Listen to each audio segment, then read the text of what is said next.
Ladies and gentlemen, the story you are about to hear is true. Only the names have been changed to protect the innocent. NBC brings you Dragnet.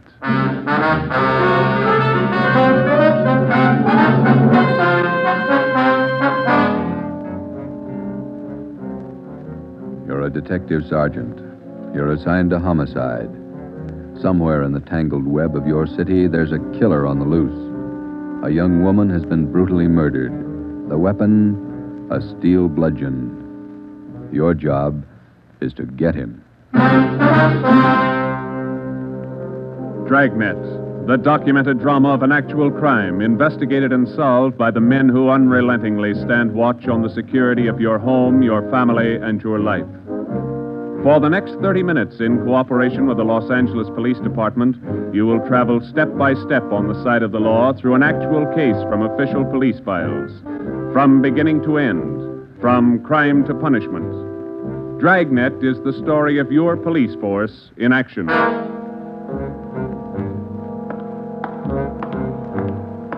It was Thursday, March 19th. It was foggy in Los Angeles. We were working the night watch out of homicide detail. My partner's Ben Romero. The boss is Ed Backstrand, chief of detectives. My name's Friday. It was 9:14 p.m. when I got to the old Central Jail building, third floor. The crime lab. Hi, Joe. How you coming, Lee? Just ran a spectrograph. What'd you find? The paint flake from the victim's head matches that paint on the hunk of pipe. Any prints? The pipe was clean, no latent prints. Well, that figured. Anything else? Got those blood test reports. A couple of slides for you to look at under the comparison mic. Mm-hmm. Thanks, Lee. Oh, hi, Joe. Didn't hear you come in. What's it look like, Ben? Well, here's the blood test reports. This one is blood found on the piece of pipe. Type A. This one's blood from the victim. Type A. They match. That's right, boys. Doesn't mean too much, though. Did you look at these slides under the microscope? No, not yet. Well, this is your clincher. Wait till I get the light. Okay, take a look. Mm-hmm. Got a make? Yeah, go ahead. Well, this slide here on the right, Mm-hmm. that's a slice of hair from the victim's head. On the other slide is hair found on the steel pipe. Yeah? She had wavy hair. Both specimens are flat. Same hair, Joe. Got anything on that piece of pipe, Lee? Nothing. Just ordinary steel pipe. 14 inches long. What else you got? The plaster impressions of those footprints we found by the body. Here they are. Crepe soles? Tennis shoes, new ones, size 9. Good impression. Ground was soft. Man about 150 pounds, according to the length of stride, roughly about 5 feet 10 inches tall. Yeah, new shoes, all right. You can still read the manufacturer's label. That's right. Made by the Sport King Company. Well, that's something to follow up. Yeah, sure. You could start with the tennis courts. Only about 1,000 or so in L.A. Maybe you'd rather track down the brand. These particular tennis shoes are the biggest sellers in the country. Yeah. Where'd you like to start, Minneapolis or Pullman, Washington? What about that glove? Yeah, you might look for a missing glove. Yeah. They go well with the shoes, just about as common. White cotton work gloves with a blue top. Here's the right glove. You find the left one. Blood on a glove? Type A. Well, that's good evidence, Jones, but where's the lead? Now, look, I don't ask you to pay my parking tickets. You want to see blow-ups? Okay. Right over here. Oh, yeah. This is the vacant lot where they found the body. Yeah, that's right. Here's a close-up of her showing the location of the murder weapon, the glove, and the footprints relative to the position of the body. Looks as bad as yesterday. Sure did work her over, didn't he? The rest of these are morgue shots. Interested? No, I checked them this morning. Once is enough, Lee. Yeah, that winds it, boys. You want to go over the stuff in her purse again? You find anything more? No, nothing you haven't seen already. The usual. Makeup, comb, barrette. That's a hair clip. Mm-hmm. Few cheap stones in it. Loose change, a quarter, nickel, few pennies. Her ID card. Yeah. Helen Corday, 33 Naomi Place, age 21. 21. That's not very old, is it, Lee? Not to die. No.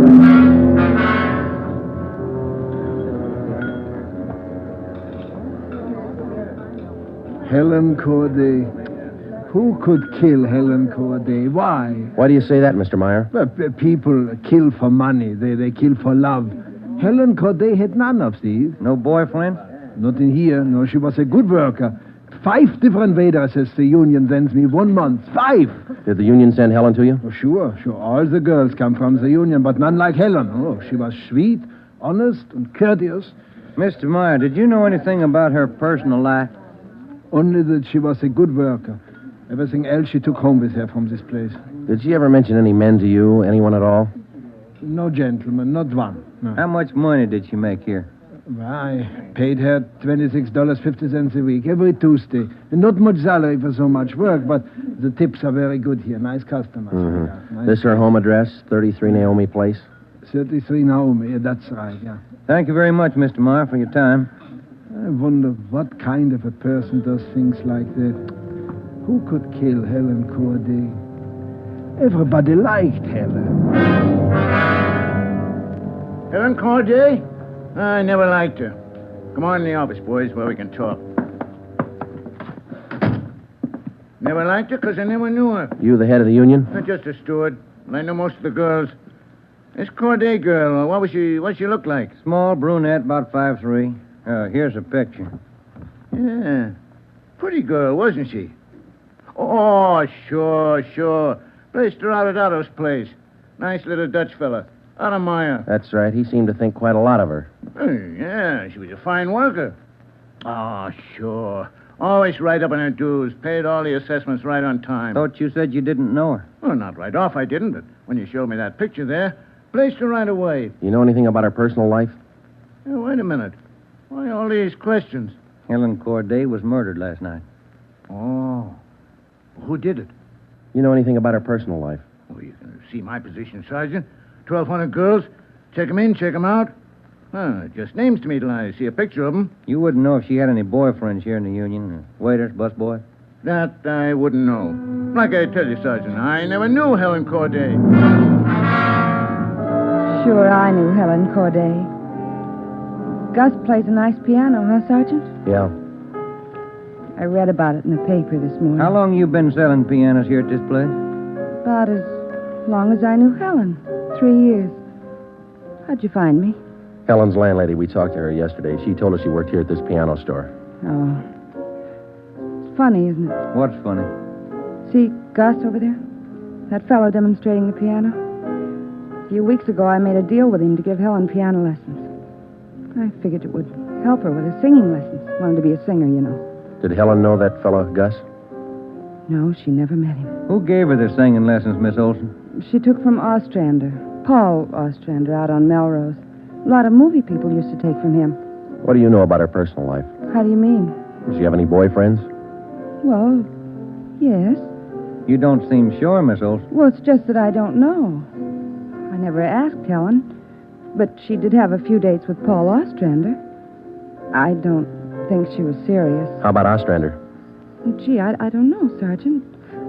I don't want to involve anybody. You want to help us find the killer, don't you? Yes, but if you're thinking Paul Ostrander did it, no. I'm sure he didn't kill her.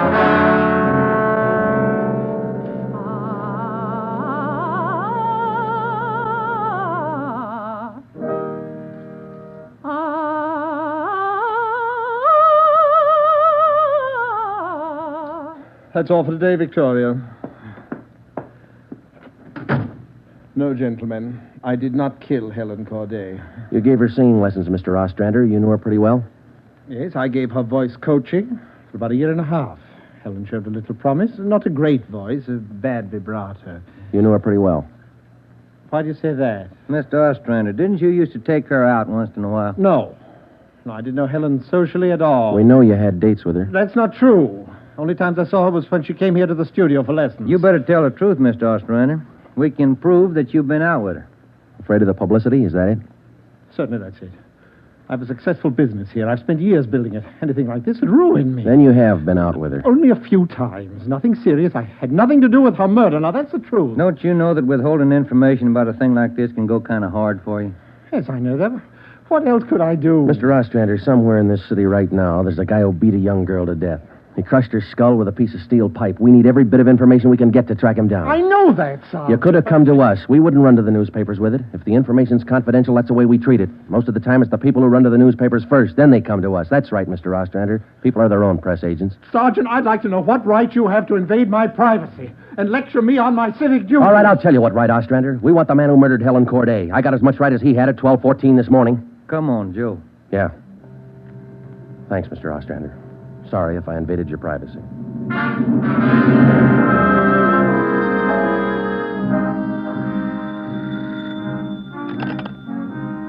Chief of Detectives Office, Hannon. No, I'm sorry, ma'am. You got the wrong extension. Try 2511. You're welcome. Hi, Friday, Romero. Chief's been looking for you. Thank you, Mike. Come on, Joe. Yeah. Hello, Joe. Ben, sit down. What'd you get? A notebook full of notes. A crime lab full of evidence. Nothing to tie them together. These some of the people you interviewed? Yeah, those and about a dozen more we didn't even take notes on. It's hard to figure, Skipper. Everybody seemed to like this girl. Helen Corday. No known relatives. Single, unattached girl, living all alone in the city. Few friends and no enemies. None we can find anyway. Are you satisfied that all the people you interviewed are in the clear? Well, if we're going to stick to the simple robbery motive they are, the kind of money Helen Corday made wouldn't interest those people. How are you doing on the outside leads? Nothing. If we could just find one hole someplace, anything. All right, now look.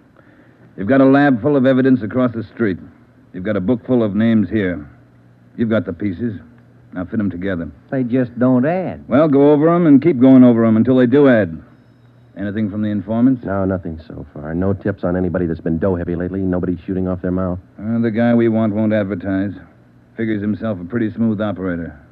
But he probably made a mistake somewhere along the line. We'll find it. Got a hot shot, Ed. Yeah? 3220 Casino. Woman, probable attack. All right, Friday. You and Ben run it down. We ran down the hotshot call for 3220 Casino. Turned out to be a typical dead-end lead. Her name was Mrs. Lillian Horn. For the past 5 years, Mr. Horn had been paid regularly on Wednesdays. He spent all day Thursday drinking up his paycheck and beating his wife. The call had no connection with the Corday murder.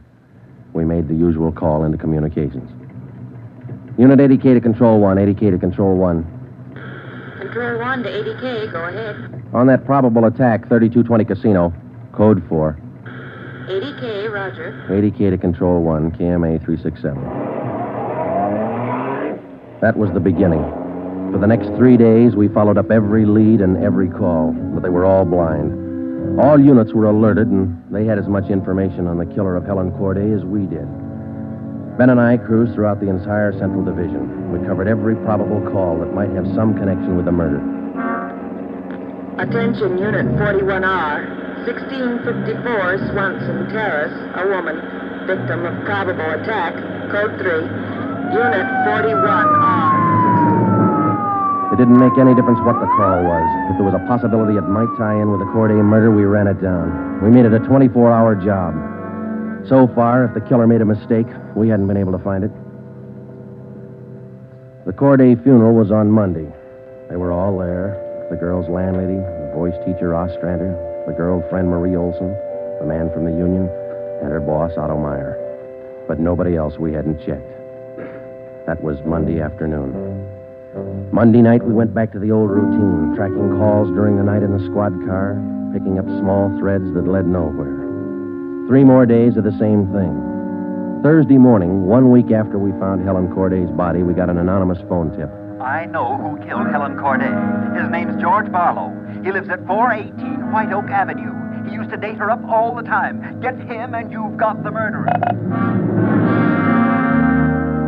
We checked George Barlow and about 10 others just like him. None of them knew Helen Corday. Saturday night, Ben and I were back in the squad car cruising the Central Division. Saturday night's a good night for robbery. By 10 p.m., we'd run down 4 various calls. 123, code 1. 123, roger. 12G, call your station. Unit 13R, 1254 Tower Road. A woman screaming. Investigate the trouble. Code 2. Let's handle that one, Ben. Yeah, okay. I'll notify communications. Unit 80K to Control 1. 80K to Control 1. Control 1 to Unit 80K. Go ahead. On your 1254 Tower Road call, we're in the vicinity. We will handle. 80K, roger. 80K to Control 1, KMA 367. Let's go, Ben. Control 1 to 13R. Disregard your last call.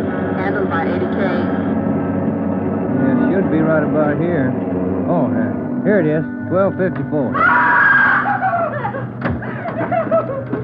That man, he tried to kill me. He's running down the street. Where? He's getting to that corner, see? He tried to kill me. Come on. Where'd he go, Joe? Turn right at the next corner. That's him up ahead. He's got a good lead on us. Hit the siren. He's gaining, Joe. Took a left at the next corner. Oh, he isn't going to stop. Close in as tight as you can, Ben. Down to the floor now. Swing out to the left a little. I'm going for his tires. Right. All right, that'll slow him down. Pull up on him. Yeah. All right, you. Keep both hands on that wheel and get over to the curb. Cover me, Joe. Right. Out of that car, mister. Shake him down. Hey, take it easy, will you? I haven't got a gun. Put the cuffs on him. Hey, well, you boys work fast. What am I do with the gas chamber? Just save that, mister. It's pretty rough treatment for speeding. All right, come on, you. Look, I got a right to know where you're taking me. What's the charge? We'll let the girl tell you. What girl? You just sit there and be quiet, huh? Oh, I know where you're going. The place back on Tower Road. Well, I asked to use the phone. The girl slammed the door in my face. I don't know what you cops are trying to prove. I just wanted to use the phone, that's all. I even tried to scare her a little. I told her I'd hit her over the head if she didn't let me use the phone. It's a laugh, huh? All right, you, get out. Yeah, I suppose so. Get out. Hey. I got nothing to hide. That little girl's gonna lie. You know that, don't you? Who's there? Police officers. It's the man. That's him. He tried to kill me. His full name's Frank Philip Larson, Ed. No previous record. This the girl's report? Yeah, that's it, Skipper. Judy Scott. How old is she? He's 19. She's a babysitter. Real tough boy, isn't he? Forced his way into the house, beat her about the neck and arms. A tire iron. We found it in his car. Jones is running it through the crime lab.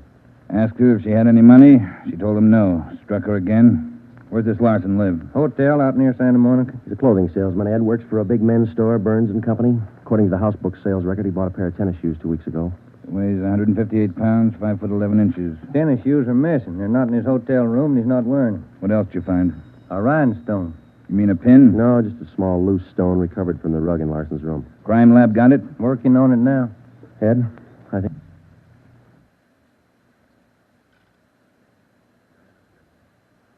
We got the man who killed Helen Corday. A few scraps of circumstantial evidence and a hunch. That's not much to go on. Larson had gone after the little Scott girl with a tire iron. Wasn't much of a tie-in, but we had to be sure. All that day, we checked Frank Larson's alibi for the night of Helen Corday's murder. We interviewed the personnel manager at Burns and Company where he worked. We talked to all the clerks who knew him, the manager of the hotel where he lived. We found out everything we could about Frank Larson. And that night at 10 o'clock, we had the prisoner brought to the interrogation room. How are you, Larson? Fine. Just fine. I like jail. Sit down. Lousy weather, been foggy all over town. I wouldn't know. I've been inside all day. How old are you, Larson? 31, same as the last time you asked me. Where'd you go to school? I didn't. I was born smart. You sell clothes, don't you, Larson? We know you work for Burns and Company. Remember, you told us. What is all this? What are you guys trying to build? Just want to know if you like selling clothes. That's all. What do you coppers know about clothes? One blue serge a year is your speed.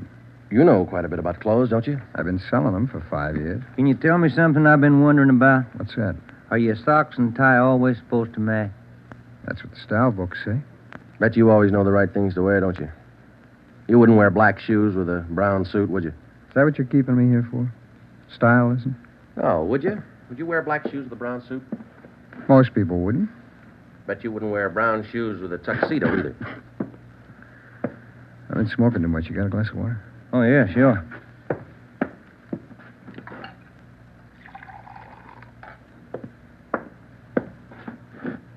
There you are, Larson. Thanks. That's good and cold. How about it? Would you ever wear brown shoes with a tux? Nobody would. That's a navy blue flannel you got on there, isn't it? Yeah. It's a good-looking suit. Stop around sometime. Get you a good deal. Suit like that flannel there you're wearing. You'd never wear tennis shoes with an outfit like that, would you? What do you think? I think you did. I think you wore them the night you killed Helen Corday. Who? Maybe you didn't have the blue suit on, but you were wearing tennis shoes, Sport King, size 9. Sell for $5.95. You picked them up at a discount. Cost you $3.25. Where'd you get that? Out of the house book, Burns and Company. You wouldn't have those shoes around now, would you? We couldn't find them in your hotel room. Your boss, Mr. Craig, used to think a lot of you, Larson. Before you started drinking on the job, your commissions used to run pretty high up the last couple of months. What happened? That cheap rye get to you? Well, you two really nosed around, didn't you? When are you going to tell me what I eat for breakfast? Cornflakes, cup of coffee, donut, sometimes 2 donuts when you're hungry. Elsie waits on you at the Royal Cafe. She gets a dime tip. Can I have some more of that water? Help yourself, there's a cooler. They're good and cold. How about it, Larson? Where are the tennis shoes? They wore out. In 3 weeks? Can't be very good tennis shoes. No, they didn't wear out. What'd you do with them? You know all the answers. You figure it out. We know you bought the tennis shoes. We don't know where they are now.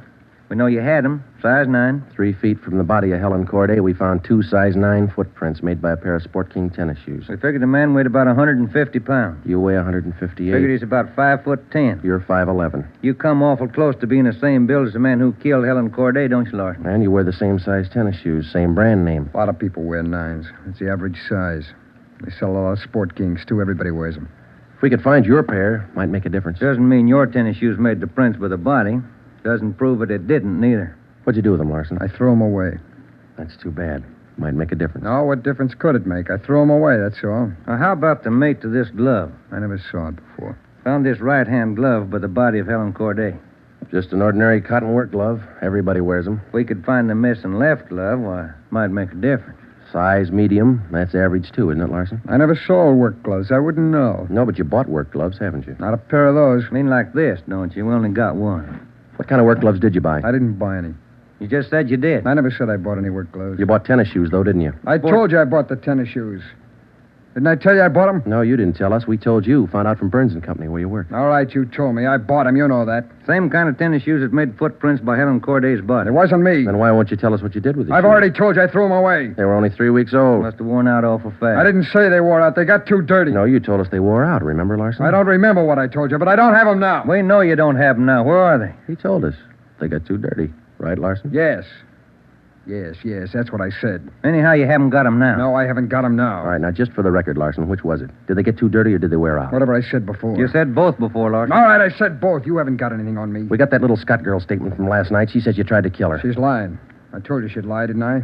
I only wanted to use the phone. She says you hit her with a tire iron. Did you hit her with that iron? No, I only tried to scare her. I didn't hit her with anything. Then how'd you get those marks around her neck and arm? Police doctor says they were made by that tire iron. I don't care what your doctor says. I didn't hurt her. Now, what do you mean, Larson? You didn't hurt her or you didn't hit her with that tire iron? Neither one. I just wanted to use her phone. How'd you know she had a phone? I didn't know if she had a phone. I just went up to find out. To find out what? To find out if I could use her phone. Thought you said you didn't know if she had a phone. I don't know anything the way you twist everything around. Sorry, Larson. We only want the truth. How about a cigarette? Yeah, I could use one. Here's the light. Larson, where were you Wednesday night, March 18th? How many times you going to ask me that same question? Just want to make sure we got it right. I told you this morning. I went to a show. I got out about 11, had a beer, and I went home. What time did you get home? About 11:30. Did you stay home? I went to bed. What'd you see at the show? I never remember the names. You ought to try to remember this, and it's pretty important. No, it was a deluxe theater. It was Spencer Tracy and something. What was on when you walked in? The news. I never go in the middle of a picture. Neither do I. Spoils them for me. Yeah, that's right. The girl in the box office doesn't remember seeing you go in. What'd she know? It was Keno night. There was a big crowd. Did you win anything?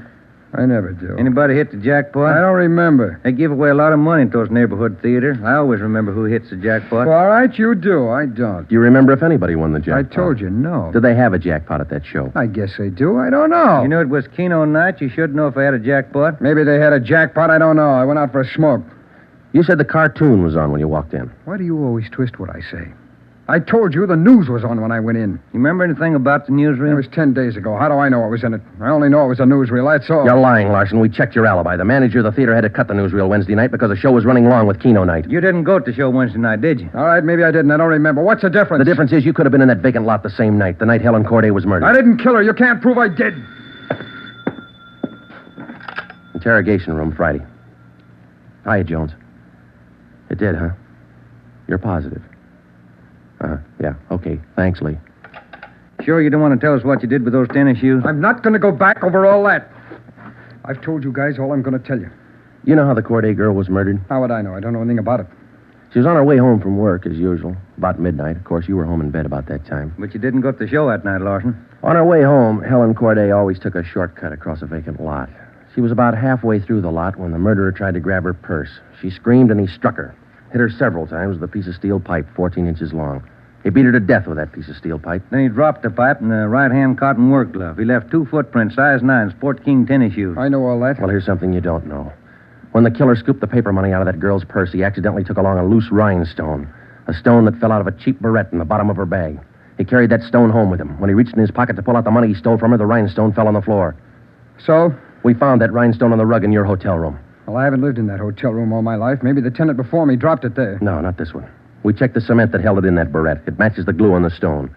No, Larson, that rhinestone came from the hair clip that Helen Corday wore before she was murdered. And that's enough to take you to the district attorney with. What am I supposed to say? We want you to tell us the truth. Why did you kill Helen Corday? Yeah. You want the sandwiches and coffee now, Sergeant? Bring them in, Mike. Looks like we're going to be here a long time. Yeah, I brought you ham, cheese, and liverwurst. And some fruit. Coffee's black. Cream and sugar on the side. Thank you, Mike. Ah, it looks good. What kinds you want, Larson? Ham, cheese, or liverwurst? Oh, you're not hungry? Okay. Sandwich, Joe? No, thanks. I think I'll have an apple, huh? Yeah. Okay. I fixed you a plate there, Larson. Coffee's right here. It's a fine apple. Nice and fresh. This a Washington apple? Yeah, I don't know. Is that coffee hot enough? No, it's fine. Where'd Mike pick these up? Well, across the street. Eddie's? Yeah, Oh, it tastes good. Well, drink your coffee anyway, Larson. It's getting cold. All right! I didn't want to kill her. She screamed and I hit her. All I wanted was her purse. That's all I wanted. She wouldn't give to me. She had to fight back, so I hit her. I didn't want to kill her. All she had to do was give me the purse and I wouldn't have hurt her. I was drinking and I didn't know what I was doing. I was drunk. I didn't mean to kill her. I didn't mean to kill her. Mike. Yeah, Joe? Stay with him. We'll call the stenographer.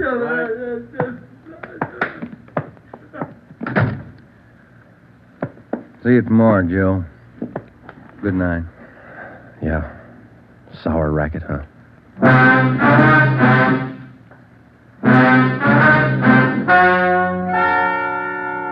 The story you have just heard is true.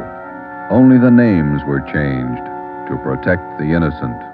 Frank Philip Larson was tried and convicted of murder in the first degree. He was executed in the lethal gas chamber at the state penitentiary.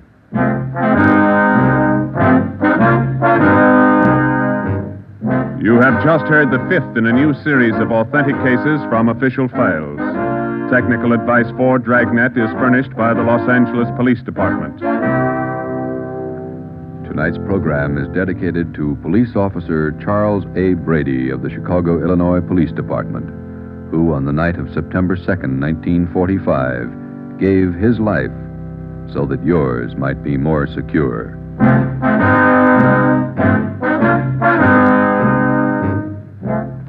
Dragnet came to you from Los Angeles. This is NBC, the national broadcasting company.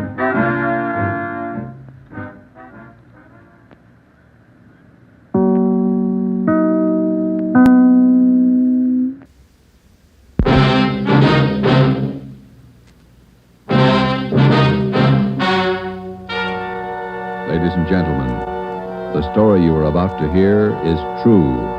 Only the names have been changed to protect the innocent. NBC brings you Dragnet.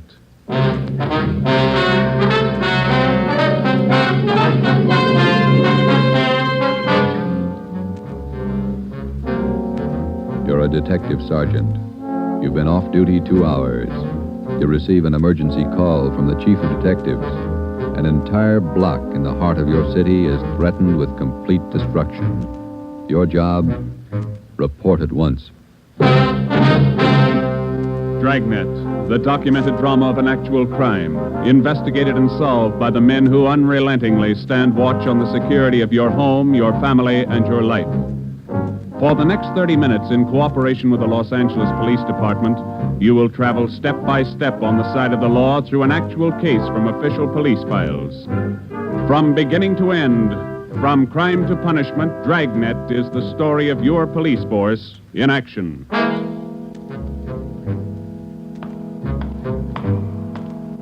It was Tuesday, November 15th. It was raining in Los Angeles. We were off duty reporting in on an emergency call. My partner's Ben Romero. The boss is Ed Backstrand, chief of detectives. My name's Friday. It was 8:32 a.m. when I walked in the Spring Street entrance of the city hall. You Sergeant Friday? Yeah, that's right. Take my elevator, Sergeant. It's the only one in service. All right.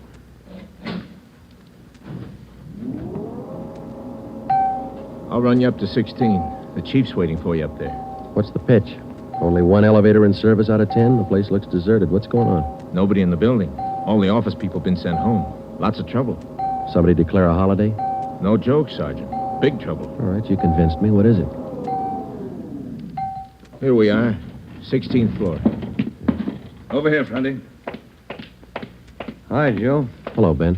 You made good time. Came as soon as I got the call, Ed. Sorry to have to bring you back in. You worked last night, didn't you? Yeah, midnight to 8 this morning. Sorry. Come on. Okay. What is it, Skipper? Why all the hush-hush? Wait till we get inside. In here. Okay. Number one, let's keep our voices down. All right. I'll make it as brief as I can. Every minute counts. What time you got, Friday? 8:33. All right, here it is. 55 minutes ago, a man walked into this building with a homemade bomb under his arm. If we don't release his brother from the county jail by 9 o'clock this morning, he says he'll pull the trigger on the bomb and blow up the whole building. He's kidding, Skipper. Who is the guy? Name's Vernon Carney. Here's his package. He and his brother have been in and out of jail since 1937. Small-time thieves. Yeah. Where's the FBI kickback? We had him once before, both of them. Brother's name is Elwood, serving a year for car stripping. And this two-bit thief is sitting here in the city hall with a bomb on his lap? That's right. In the next room. What kind of a bomb is it, Ed? You think he's bluffing? Could be bluffing, but the crime lab says no. Lee Jones from the lab get a look at it? Been in there twice. One end of the box is glass. Says you can't see much without a closer look, but you can't get near the guy. What do you want us to do? It's a volunteer job. You can take it or leave it. I won't order you to do it. How you want to handle it? You sure you want a piece of this one, Romero? No, he doesn't, Ed. He's got a family. Get me another single man. We'll give it a try. Wait a minute, Joe. What makes this job so different? Anytime we kick a door in, we never know what's on the other side. That's what makes it different. This time we do. No, you're not going to cut me out. Not the only time I know what I'm getting into. All right. Chandler's tried. Hannon, Davis, Watson, they've all tried. This guy Carney knows what he's doing. He's no pushover. But somebody's got to get that bomb away from him. Friday, Romero, it's your baby now. I looked at my watch. It was 8:36. We left Backstrand and started down the hall. If Carney was going to make good his threat to blow up the building by 9 o'clock, we had exactly 24 minutes to talk him out of it. Ben and I figured we'd better look him over first and then work out some kind of a plan. Maybe just talking to him would do it. Vernon Carney was sitting in a straight-back chair against the far wall facing the door. He was seated between two windows that looked out over the city. Along the left wall was a row of 6 wooden chairs. In the center of the right wall was a connecting door leading to the office where Backstrand had briefed us. The door was locked on both sides. Just off-center and favoring the left of the room was a small filing table. The other furniture in the office was a desk just forward of the connecting door on the right. There was a dictaphone on the desk. In the near left corner, shielded by a white screen, was a small wash basin. The faucet leaked. Vernon Carney was middle-aged. He sat erect, holding a black box on his lap. He held his right hand inside one end of the box. Ben and I stood there for a minute and looked at him. Then we walked in the room. What do you say to a man with a bomb? That's close enough. Cigarette, Carney? I'm not smoking right now. What are you trying to prove? You know what I want? We're not going to let your brother out of jail. You got until 9 o'clock to change your mind. According to that clock on the wall, you got 24 minutes. If we go, you're going with us, Carney. Don't take much of a brain to figure that, copper. What made you think you could get away with this? Haven't yet. It ain't 9 o'clock. Unless that clock's slow. Haven't checked it against my pocket watch lately. That's the one that's running this show. Have you given any thought to all the innocent people that are going to go up with that thing of yours there? My brother's innocent. I want him out of jail. The court says he's guilty. He'll get out when he serves his time. That's where you're wrong, copper. He gets out at 9 o'clock this morning. All right, come on, Carney. Get your hand out of that box. Put the box on the table. You think I'm bluffing, don't you? I'm going to let you get within 5 feet before I make a liar out of you. Okay, Carney. I guess you mean business. You can take 3 more steps and find out for sure. Suppose we did let your brother out. We'd just come out and pick him up again, you along with him? If you could find us. Let's get this straight. If we let your brother Elwood out, how do we know you're going to keep your promise? What promise? I ain't made any promises. You just get Elwood down here first, and then we'll talk about it. There's only one thing I can't figure, Carney. Yeah, what's that? If we don't let your brother out, you say you'll pull the trigger on that bomb. You're going to kill a lot of innocent people. What are you going to prove by that? It's 8:37. You've got 23 minutes left. No, I wish you'd answer that one for me.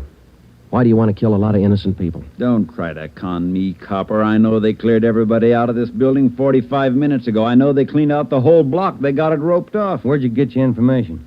I got a couple of windows here to look out of. Don't you think it's about time to send somebody over to get Elwood? You know, Carney, we got a way out of this. We don't have to let your brother out neither. I've heard that before. What's to stop us from leaving the building along with the other few officers and let you sit here and touch off that bomb? Go ahead. It won't be a long wait without you. Who are you trying to kid? You'd let me blow up $10 million worth of taxpayers' money? Ah, no.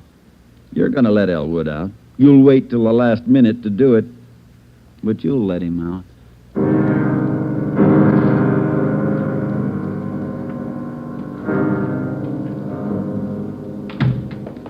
Ed, I'm still not convinced Carney can back up what he says. Then why didn't you take the box away from him? Yeah. We're in a spot, let's face it. How about an eye for an eye, Skipper? What do you mean? If he pulls the trigger on that machine, he kills us. How about us getting him first? All right, Romero. How you going to handle it? Well, I'm not top man on the pistol range, but I could wing him. And then he hands the box to you? Or maybe he falls and his reflex action pulls the trigger. Okay, I don't wing him. I stop him for keeps. You just can't walk in there and shoot him down. Why not? You do the same thing with an armed criminal. Yeah, but you warn him first. I'll warn him. Yeah, and after you shoot him, you find out it's a harmless gadget. Couldn't have gone off in a million years. No, a gun's not the answer. We can't shoot him until we're positive. We'll be positive by 9 o'clock, and there might not be anybody around to shoot him. We've located Carney's apartment. There's a detail out there checking it now. Pacelli and Morris. Ed, have you got any ideas at all? Anything we could try? That's why I called you in. None of us have gotten any further than you did just now. There's just one thing I want to know for sure. Yeah, Friday. Is it or isn't it? We all want to know. Either way, we've got to get that box away from him. Backstrand. Yeah. You did? Yeah. No, stay out there till I call you. All right, here's half the answer. That was Pacelli. They found 28 sticks of dynamite in Carney's apartment. We knew Carney wasn't kidding now. We could see into the bomb through that glass window in one end. It looked like dynamite inside, and there was dynamite in Carney's room. We didn't know if he had the nerve to pull the trigger. We didn't know if it would go off when he did. But with only minutes remaining, nobody wanted to take the chance. From here on in, all of us agreed that Vernon Carney sat in the next room, holding in his 2 hands a force powerful enough to destroy us all. We had to get that box away from him, and to get that box, we had to have a plan. I looked at my watch. It was 8:40. 20 minutes till 9 o'clock. How do we get it away from him? I got an idea. It might work. Let's have it. Carney's sitting against the far wall between two windows. They're both open. Yeah, that's right. All right, if we could get a man through one of those windows, we might get Carney from behind. How are you going to get him? Whoever gets through the window could slug him. What do you do then? Somebody grabs the box. The crime lab can tell us what to do with it. How do we get a man through one of those windows? We're on the 16th floor. Well, there's some kind of a ledge that runs around the building on each story. Wide enough for a man to walk on? And let's take a look. All right. Looks pretty narrow, Joe. That's a good 18 inches. Could be done. Oh, too risky. It's raining out. That ledge is slippery. Strong wind out there, Joe. Tear a man right off the building. Yeah, I guess you're right. Well, there's still a way. How about a ladder? 16 floors, Skipper. There might be a way. The fire department would know that. I'll get Battalion Chief Erickson. Is Lee Jones in the building? No, he's over in the crime lab. I'll get him up here, too. I don't know, Friday. Maybe it'll work. It's got to, Ed. All right, now look. It's going to take a couple of minutes to set this up. We've got to know what Carney's doing every second of that time. Well, how about the dictaphone in there on the desk? Good. Get it on without him seeing you. We'll try. The dictaphone in there is connected to this one in here. This room is 1614. You got that? Yeah. All right, push down key 1614 on that machine in there and leave it down. Get the receiver off the hook and leave it off. Leave the receiver off. That's right. You know, if it isn't off the hook, we won't be able to hear a thing in here. Right. Come on, Ben. This is Backstrand. Give me Chief Erickson. Where's my brother? Still in his cell? You coppers are long on talk, but short on time. Yeah, we know. I'm telling you, for your own good, you'd better get Elwood over here. Carney, I'll bet if we get your brother on the phone here, he'll tell you he doesn't want any part of this. You mean Elwood don't want out? Since when? Sure he wants out, but not your way. He's only got a year to serve. Why don't you leave him alone? I told him I'd get him out. He didn't think I could do it. But I'm doing it. I'll make you a bet, Carney. Let us get your brother on the phone. He won't walk out of here with you. All right, get him on the pipe. Where you going? The phone's over here. Have to use the dictaphone. Got to get an okay from the chief. Elwood's still a prisoner. What's the matter with the phone? No operators. You know the building's been cleared. Oh, yeah. That's right.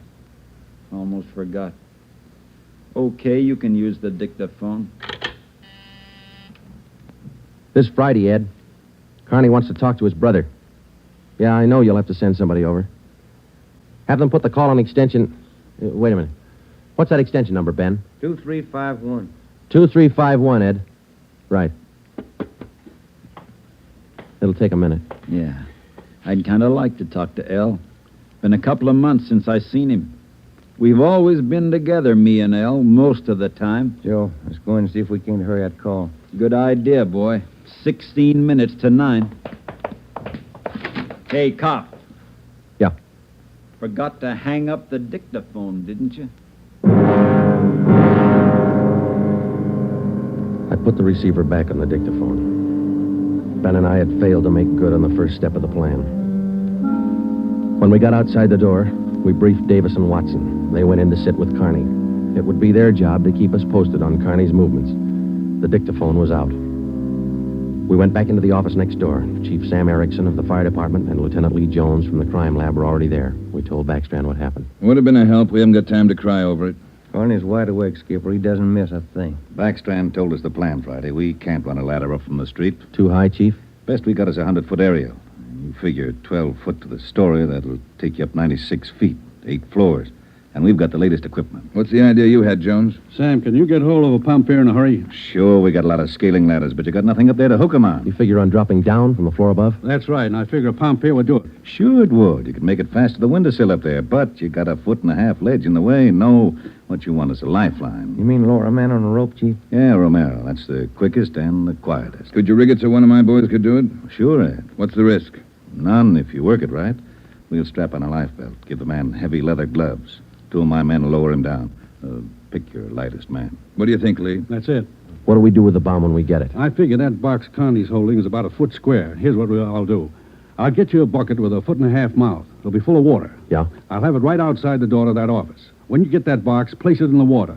We'll get the bucket out of the building as fast as we can. And once we get the bomb underwater, we're in the clear. And I can't promise you that, but it's the safest way to handle it under the circumstances. All right, that's the procedure.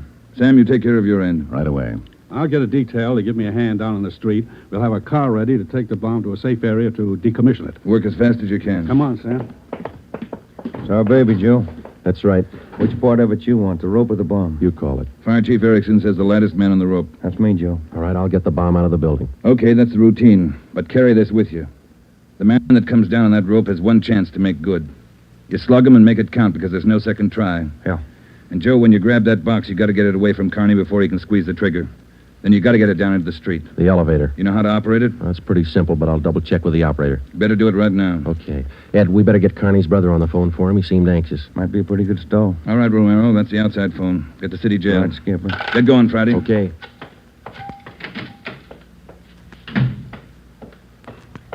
Hey, you. Elevator man. Yeah, Sergeant. Let me see if I know how to work that thing. You taking over the elevator? Well, in a couple of minutes. You want to check me out? Nothing to it, Sergeant. All right. Now, here's the control, see? You push this lever right to go up, left to go down. You see this little trigger on the underside of the handle? Yeah. That's the safety lock. Be sure you squeeze it or you can't move the lever. Let me try it, huh? That's it. Right to go up, left to go down. Right to go up, left to go down. How do you operate the doors? Automatic. They work off the control lever. When the control lever is locked in the up or down position, the doors will close. I get it. Now, in case they jam, this red emergency button up here? Yeah. Push it. If that doesn't close them, we call the repairman. Okay, I think I got it. You sure now? I've had my orders to get out of the building. I'll just leave the elevator right here and take the stairs down. All right.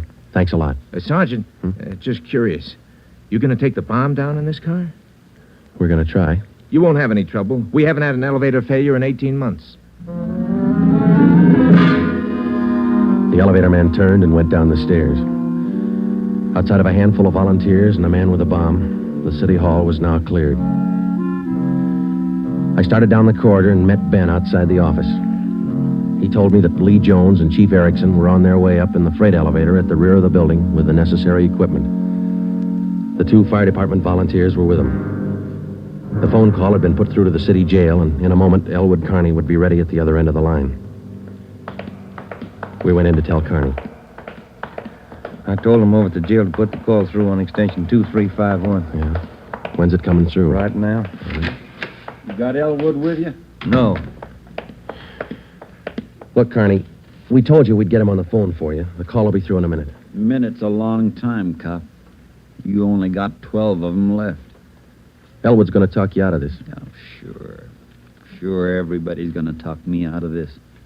First it was them other 2 cops, the little Porky guy and that other monkey. Then you and this Dixie Doughhead here, and now it's Elwood. Come off it, will you, and get my brother over here. That's him. It's your brother, Connie. I'll get him. Stay put, you. Just gonna get the phone. You want to talk to your brother, don't you? I'll take care of the phone. We'll disconnect it for a while. Now get it straight, copper. I'm through with your stinking rotten lying. I want Elwood here. And I want him now. Bring him here before I blow you all to pieces. What's going on? Who threw that phone out in the hall? I did. You want me to go out and pick it up? Carney, that's not going to get you anyplace. You the big boss around here? Maybe. Are you or aren't you? I answered you. All right, big boy. I've got a piece of advice for you. Take your rookie cops here and get it through their heads I mean what I say. I want my brother over here in this room. And you've got just 11 minutes to get it done. Tell them that, will you, boy? All right, Carney. It's your show.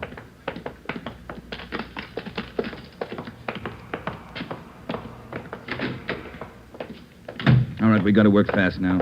Jones, everything set for you? Got the bucket with the water right here. Car's waiting down in the street. Right. Erickson, your boys ready? Upstairs, waiting. And we all know what to do. Ed, I got to have somebody to give me a hand with Carney when he falls. I'll be in there with you, Friday. Ready to go upstairs, Chief? Anytime. Oh, one thing you ought to know. What's that?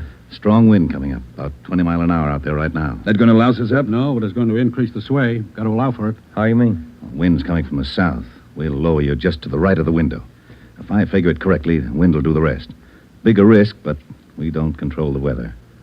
How you going to do it, Ben? As soon as I get in position, I'll reach in through the window on his right. I'll use the billy. Try to catch him on the right side of his head. One good hit should put him away. Let's make it 2 and be sure, huh? Right. You ready, Chief? Now, let's go. Ben. Yeah? Nothing. I'll be careful. You too, huh? What's the time, Friday? 8:50. Shouldn't take more than a couple of minutes for Romero to get down to that window, lest the wind gives him trouble. Jones, no use you sticking around. I'll give Friday a hand. That's my job. We've got to keep you alive to decommission the bomb. bum joke. See you downstairs.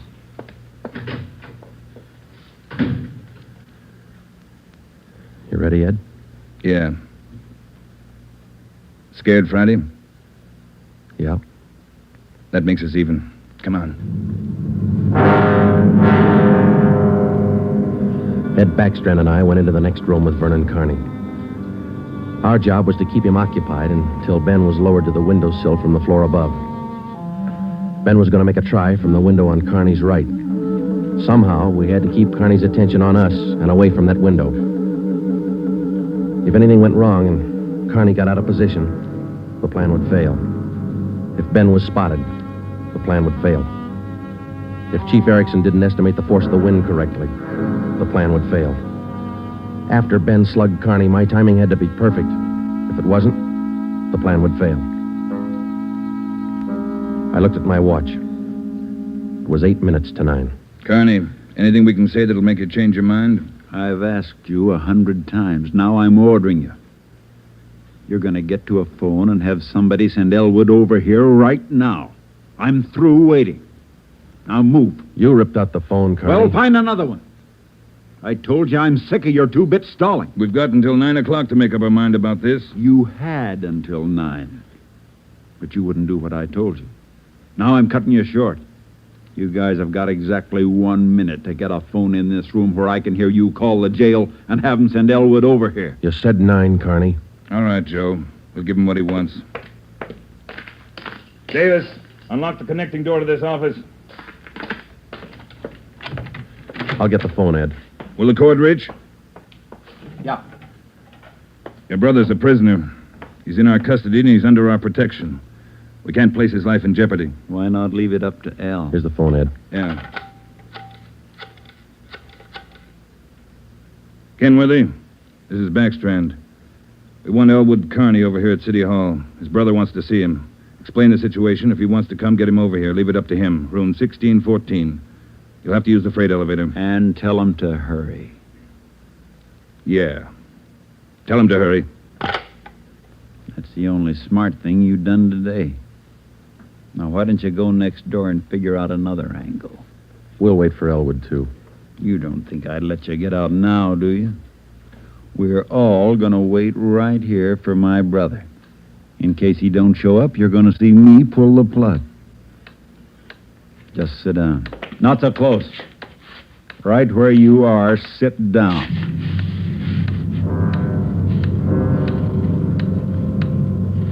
Loud clock, ain't it? Windy. Getting cold in here.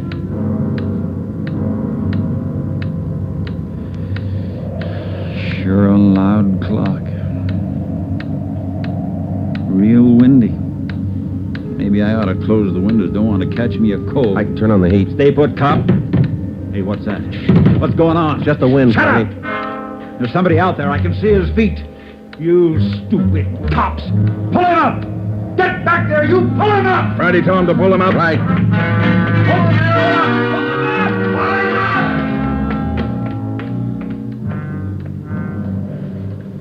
up! All right, Carney. You win. You bet I win, you dumb coppers. You didn't think I'd miss a trick like that? We'll just close these windows, boys. There's one, and lock it. And here's... Here's your brother, Carney. Yeah. Hi, Al. Hi, Vern. You did it. I told you. I told you I'd do it, didn't I? That's far enough for the rest of you. Al, come on over here. You're crazy, Vern. You're crazy. That's what they've been trying to tell me. We're going home, Al. How are you going to do it? There's a million cops outside. People all over town heard about this. They're holding the crowd back. They ain't gonna stop us now, Al. You'll never make it. Either one of you. I got him this far, didn't I? We'll make it. Vern, you think we could do it? Hey, you. Yeah. You're gonna get a car ready for us, a fast one. Have it in front of the building. Move!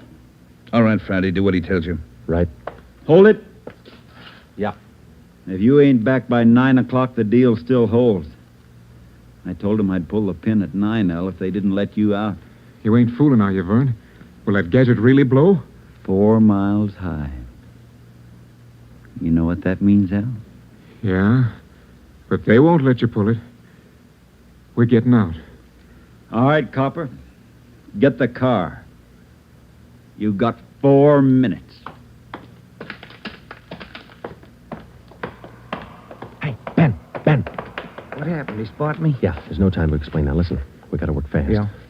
We had to bring Carney's brother over from the jail. I don't think he cares if they get out or not.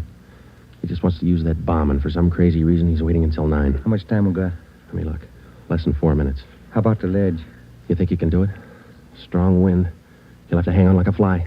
I don't know. I can give it a try. Okay. Same plan. Every second counts. Now, I can't brief Ed.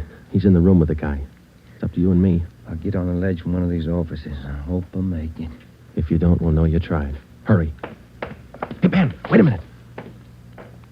Yeah? I forgot. The windows. The one on his right. He locked it.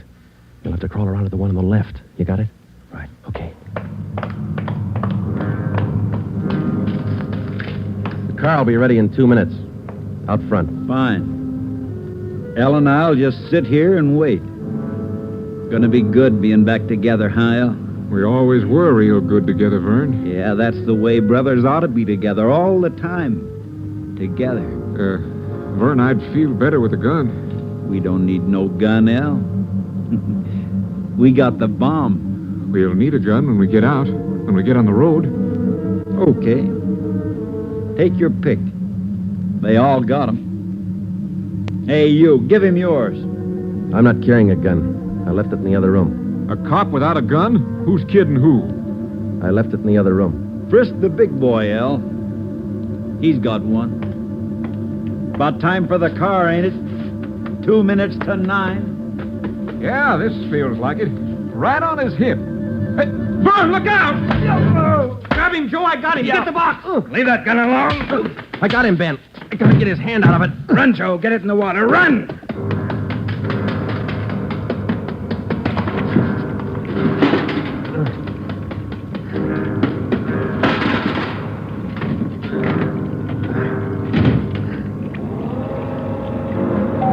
In a fast elevator, 16 floors isn't very much, but I've never shared an elevator with a live bomb.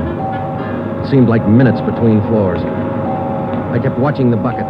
The bomb was completely underwater. A small stream of bubbles was hissing to the surface. I waited.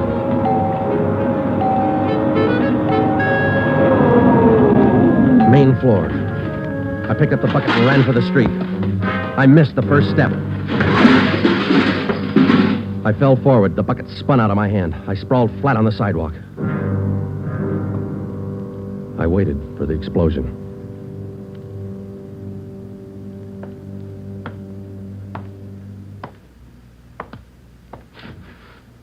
It didn't go off Friday. I gave it a good chance, Lee. It was all there. Look, at least a dozen sticks of dynamite. Snyder, bring that over here. Here you are, Lieutenant. Thanks. Here's why it didn't go off. Had it rigged for a hard trigger pull. Would have taken a good yank to set this one off. Yeah. Hi, Joe. Hi, Ben. Clumsy.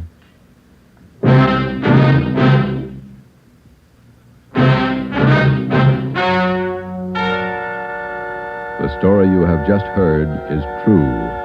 Only the names were changed to protect the innocent. Vernon Carney was examined by 5 different psychiatrists appointed by the Superior Court and was found to be incompetent.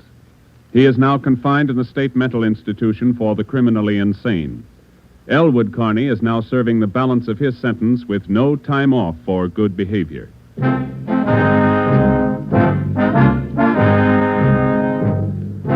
You have just heard the 7th in a new series of authentic cases from official files. Technical advice for Dragnet is furnished by the Los Angeles Police Department. Tonight's program is dedicated to Town Marshal Lon T. Larson of the Mount Pleasant, Utah Force, who, on the night of October 15th, 1945, gave his life so that yours might be more secure.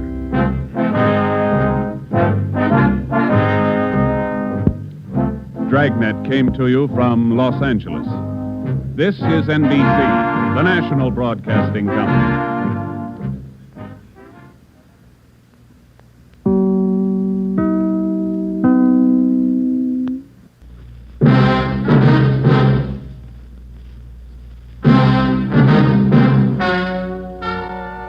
Ladies and gentlemen, the story you are about to hear is true.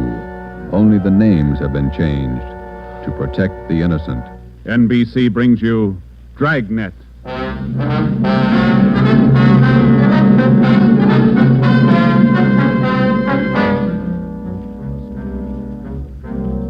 You're a detective sergeant. You're assigned to missing persons detail. You've never heard of Fountain Green, Utah. You've never heard of Juanita Lasky. Los Angeles is a big city, 452 square miles, 3,356,969 people. Your job, find her. Dragnet, the documented drama of an actual crime investigated and solved by the men who unrelentingly stand watch on the security of your home, your family, and your life. For the next 30 minutes, in cooperation with the Los Angeles Police Department, you will travel step by step on the side of the law through an actual case from official police files. From beginning to end, from crime to punishment, Dragnet is the story of your police force in action. It was Monday, December 12th. It was cold in Los Angeles. We were working the day watch out of missing persons detail. My partner's Ben Romero. The boss is Ed Backstrand, chief of detectives. My name's Friday. I was on my way back from lunch, and it was 12:47 p.m. when I got to room 67A. Missing persons detail. Where'd you eat? Federal Cafe. Good soup today.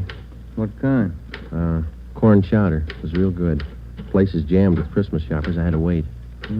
Haven't even started my shopping yet. You? Oh, I gotta pick up something for my mother. Prices are high. I'll send a lot of cards. Wait till you get married, Joe. Ever try to sell a Christmas card to a kid?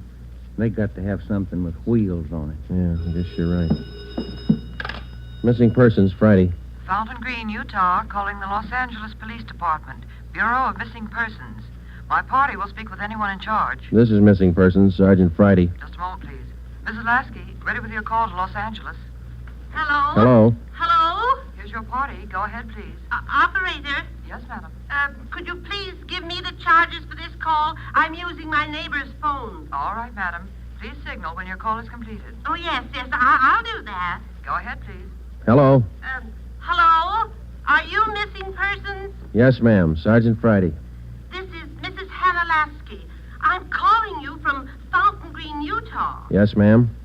This is in regard to my daughter, Juanita Lasky.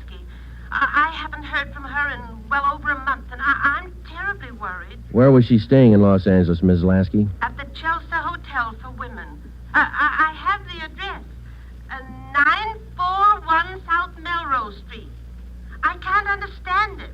Ever since Juanita's been away from home, she's written twice a week regularly. When's the last time you heard from her? The last letter I have is postmarked November 2nd. You know how it is, Sergeant. We have no relatives in Los Angeles, and she's trying to find work down there, living all alone. I just don't know what to do. All right, Ms. Lasky. I'll take her description over the phone and make out a preliminary report. You'll have to send us a photograph of your daughter and a letter to the effect that you want us to trace her. I'll get the letter and the snapshot off today. Now, what's your daughter look like? What's her full name? Juanita Marie Lasky. Laskey. No E. All right. Her age, weight, and height. She was 26 last July 10th, 128 pounds, and about my height. Well, how tall are you, Ms. Lasky? Oh, yes. 5 feet 7 inches. She has auburn hair. It's quite long, and her eyes are green. Okay, I got it. Any outstanding scars, birthmarks, anything that might help us identify her? But what's that? I say any outstanding scars, birthmarks, anything that might help us identify her. No. Juanita's a pretty girl. Nice disposition.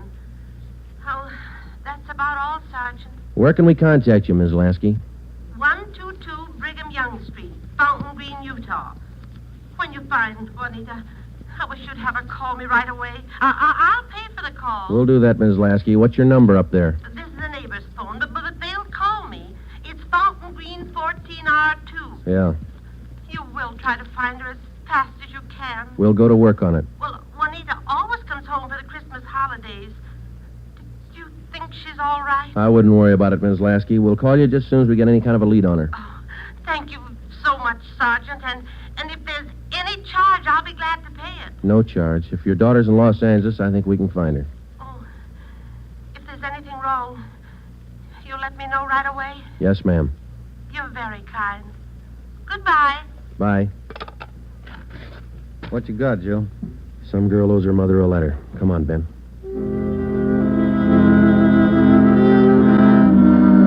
Just a routine call. We made the usual check, the morgue, all the hospitals, the county jail. And then we went through the repeater file. We found a Juanita Lasky in the files, but the age and description didn't match. We put that lead in the discard. After the usual paperwork, the next step was to check her last known residence, the Chelsea Hotel for Women. Here it is, Joe. Chelsea Hotel. Yeah. 55 rooms, all outside.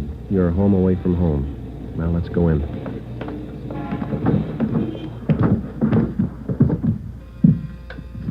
Chelsea Hotel.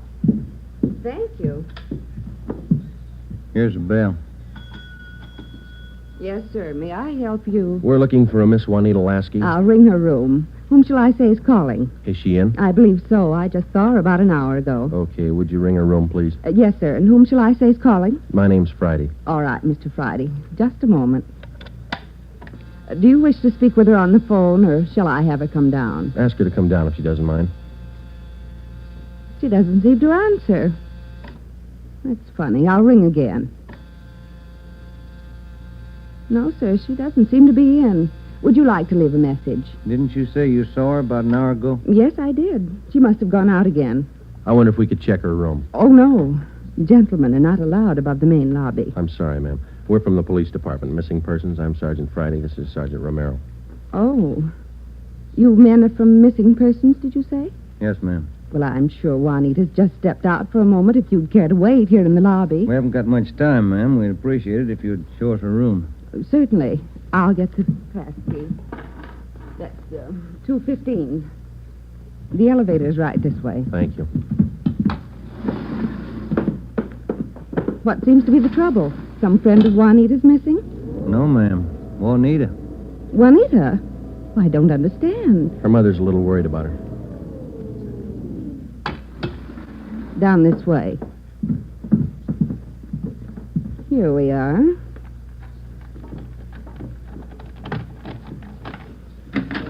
No wonder she didn't hear the phone. She's in the shower. Yes, ma'am. Would you rap on the bathroom door and tell her we'd like to talk to her as soon as she's through? We'll wait out here in the hall. Certainly. Juanita? Juanita, there are two gentlemen here to see you. Juanita? Juanita? I'm coming in. It's Miss Waters. Sergeant? Yeah? There's no one in the shower. Well, it's running, isn't it? Yes, and I see a robe and towel all laid out. We better take a look around. Turn off the shower, will you, Ben? Yeah. She must have left in a hurry. Say, here's a fresh change of clothing on the bed. Where's the closet, ma'am? This door? Yes, that's right. Closet full of clothes. There's a couple of pieces of luggage in there. This isn't like Juanita. Funny, isn't it? You say you saw her about an hour ago. Yes, I did. Coming in or going out? Oh, coming in, I thought. You have room service here? Yes, we have a coffee shop downstairs. Uh-huh. The tray of food here on the table hasn't been touched. Coffee's still warm. Shut that radio off, will you, Ben? Yeah. Could she have gotten out of the building without you seeing her? No, we don't have a rear entrance. You sure you didn't see her go out the front door just before we got here? No, I did not. How about her mail? Has she been picking it up lately? I think so. We can check that down at the desk. Yeah, here's some letters. Postmark Utah. Return address. Mrs. H. Lasky. Mother. Yeah, let me see that other one, Ben. This is one of your telephone message forms? Let me see. Yes, that's right. Says long distance call operator 2, Fountain Green, Utah. According to this slip, this call was received at 1:25 today. May I see that, Certainly. Sergeant? There you are. Yes, that's Edna's writing. Mrs. Tollefson took that call. She relieves me for lunch. Well, do you know whether she returned this call? Well, if she did, there'll be a record down at the desk. Uh-huh. Now, you're positive that you saw Juanita Lasky an hour ago. Yes, I'm sure. Just about an hour ago. 5'7", 128 pounds, green eyes, red hair. Red hair? Oh, no. Juanita's a blonde. Her mother told us that Juanita Lasky had red hair. Now, we weren't too surprised. A lot of women change the color of their hair. It would make identification a little more difficult, but not impossible. We checked down at the desk. Juanita Lasky had picked up all her mail, but she had not answered that long-distance phone call to Fountain Green. The next step was to question some of the people in the Chelsea Hotel who knew Juanita. We tried room 217. Yeah, oh, Gloria, these men are police officers. They want to ask you some questions. Oh, yes. Is it all right for them to... Yes, of course. This is an exception. Won't you come in? Thank you. What's your name, miss? Gloria Edgerton. You know Juanita Lasky? Yes, I know her. She has the room right next door to me. Have you seen her today? No, I haven't. I've been out doing my Christmas shopping. Why? We were trying to locate her, Miss Edgerton. Well, isn't she in her room? I thought I heard her shower going. Yes, you did, but she wasn't in there. When was the last time you saw her? Last night at dinner. We always eat dinner together. Did she say anything that might lead you to believe that she was going anywhere today? No, she said she might do some Christmas shopping today, so I suggested she go with me, and she agreed. She said she'd let me know this morning. Did she? No, she didn't. I just assumed that maybe she was sleeping in, so I went on alone. Are you sure she hasn't just stepped out? We don't know. If you're just going down to the corner, it's a little unusual to leave the shower running, the radio on, and let your lunch get cold. Did she do that? How long has Juanita had blonde hair? Well, ever since I've known her, about 6 months.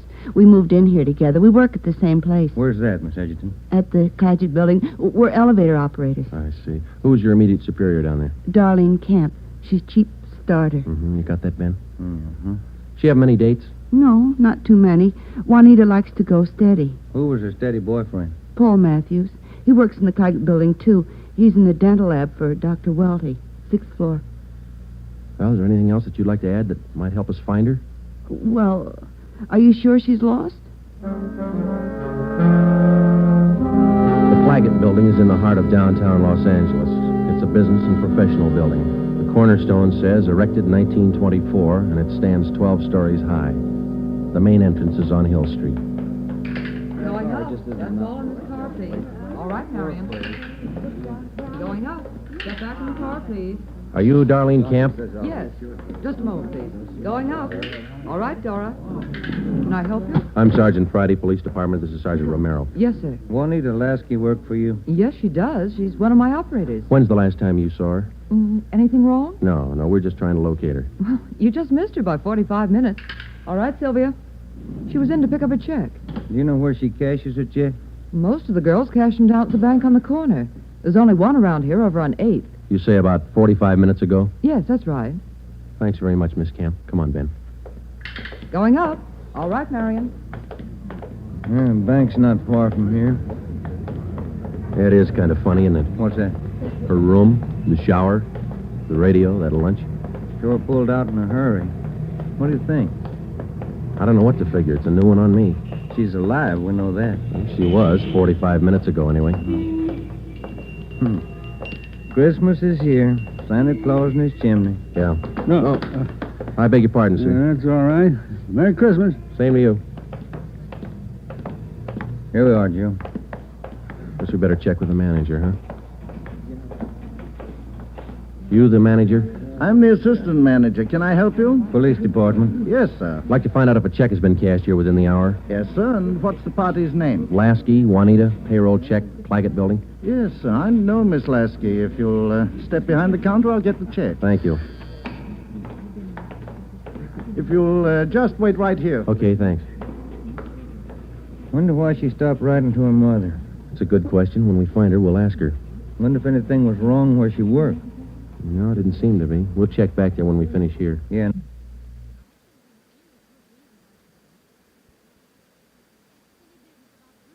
That boyfriend, Paul Matthews, too. Yeah. Oh, here's our man. Yes, sir. Here's the canceled check. I okayed it. You sure it's the same girl? blonde girl, elevator operator in the Claggett building. Was she alone? Oh, I think so. Did she appear normal? No, she didn't seem to be as friendly as she usually is. Does she have an account here? She did have a small savings account here, but she closed it out about a month ago. I see. Well, here's our card. If you should happen to see her again, give us a call. I'll do that. Thank you very much. Entirely welcome. Merry Christmas. Merry Christmas. We went back to the Claggett building. Ben called the Chelsea Hotel from the phone booth in the lobby of the building. Miss Waters, the manager, was keeping a sharp lookout, but Juanita Lasky had not been heard from. Paul Matthews worked in a dental lab for a Dr. Welty. His office was number 637.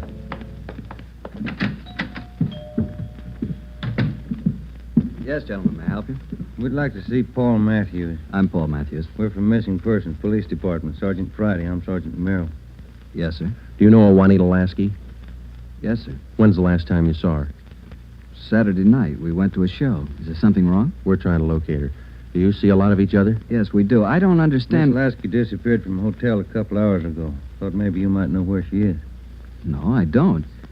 Today's her day off. Maybe she's out shopping. Has Juanita done anything wrong? No, it's just that her mother hasn't heard from her for quite some time. I can explain that. Juanita's an elevator operator here in the building. That's how I met her. They don't make much money, you know. Yeah. She was having a hard time making ends meet. She sends money home to her mother every month or so, and besides that, she's got to pay rent and buy clothes and eat. It's pretty rough. She seemed despondent over all this? No, I wouldn't say that, but she was kind of unhappy about not getting a raise. Do you have any outside jobs? No, sir, she didn't. What kind of a girl is she? What do you mean? Cheerful, good-natured? Oh, sure. Fine girl. We get along swell. I still don't get it. Well, maybe there's nothing to it. Just a routine check. I hope she's all right. When did all this come up? A couple of hours ago. We might have to check back with you. If I can help. Okay. Thanks for the information. Here's our card. If you hear from her, well, give us a ring. You don't suppose anything's happened to her? That's what we're trying to find out. Goodbye, Mr. Matthews.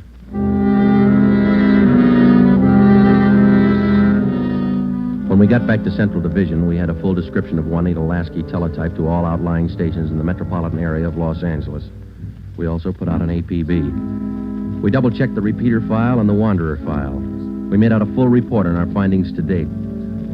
During the next 8 days, we located a missing husband for a wife in Memphis, Tennessee.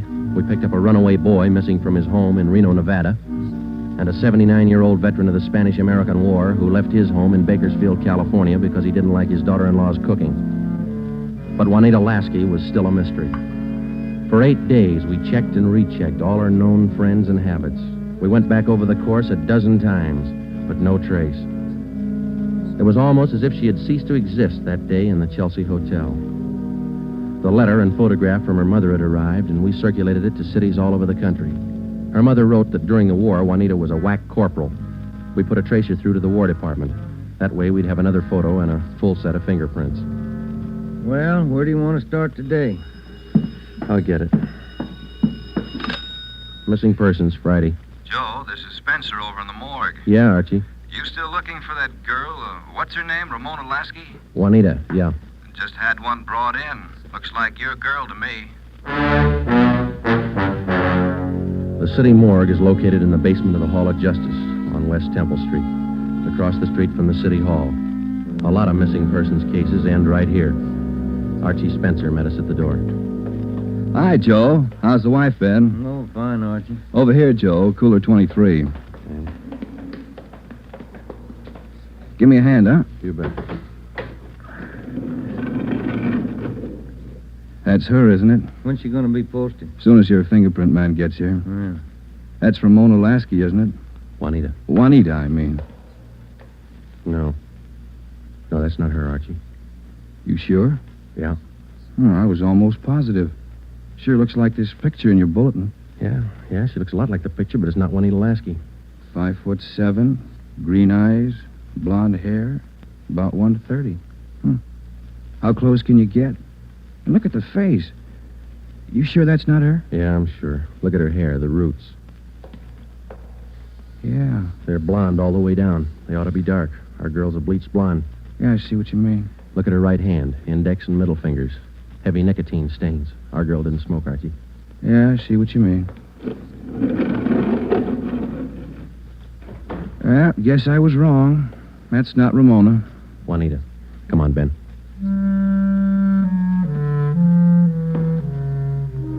That afternoon, we got another phone call from Fountain Green, Utah, Juanita Lasky's mother. We told her we hadn't found any trace of her daughter. It was a hard job. We had to answer calls like this before, but maybe it was just the season of the year. Somehow, we felt that we had to find Juanita Lasky by Christmas. We covered every angle we could think of. We kept close watch on all incoming reports. We stayed in close contact with her friends and Miss Waters at the Chelsea Hotel. Regardless of the name on the incoming reports, we checked every set of fingerprints against those we had received on Juanita Lasky from the War Department. Still, no trace. December 23rd, we checked in for work at 8:30 a.m. Chief Ed Backstrand wanted to see us. Got a little something on the Lasky girl. Might help you. What is it, Skipper? Man by the name of Willard Harris. Owns a bar out in Pomona. Phoned in this morning. Yeah? Found a woman's handbag left in the bar. Driver's license made out to Juanita Lasky. Why'd you think to call us? He's got a television set in his bar. Saw the Lasky girl's picture on Sergeant Rosenquist's broadcast last night. How about the girl? Says he can't place her. You better hop out and pick up that purse. Willard Harris owned the Mission Trail Bar. It was in the bus terminal in the heart of Pomona. The Christmas traffic was heavy all the way out Garvey Boulevard. It was 10:45 when we pulled up in front of the bar. Willard Harris was inside taking a liquor inventory when we walked in. How do you do? You, Mr. Harris? Yes, that's right. You fellas with General Liquors? Los Angeles Police Department. My name's Friday. This is Sergeant Romero. Oh, say, glad to know you boys. Yeah, I called Los Angeles this morning. We came right out. Say, how about a little eye-opener? Got some fine Irish whiskey. No, thanks, Mr. Harris. How about your partner there? No, thank you. All right, boys. Guess you want that purse, huh? Yes, please. Yeah. Here you are. Just as I found it. I opened it up to get the owner's name, but that's all. Didn't touch a thing. Okay. Thanks, Mr. Harris. You said that you didn't remember seeing the woman who left this. No, I don't. Herb works with me here. He might have seen her, but he didn't. I asked him the night we found it. How long ago did you find this purse? Oh, better part of 2 weeks. No, a little closer to a week. Yeah, about 8 days ago. I usually hold something like this for 30 days. That's the law, you know. Yeah.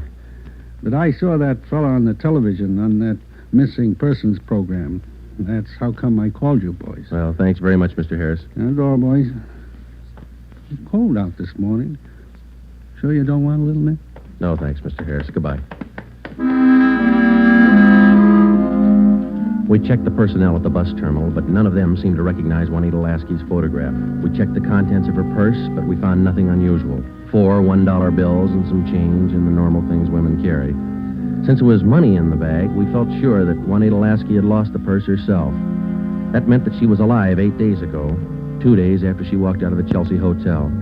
It's the only print carried on a California driver's license. It matched the same print on the War Department record.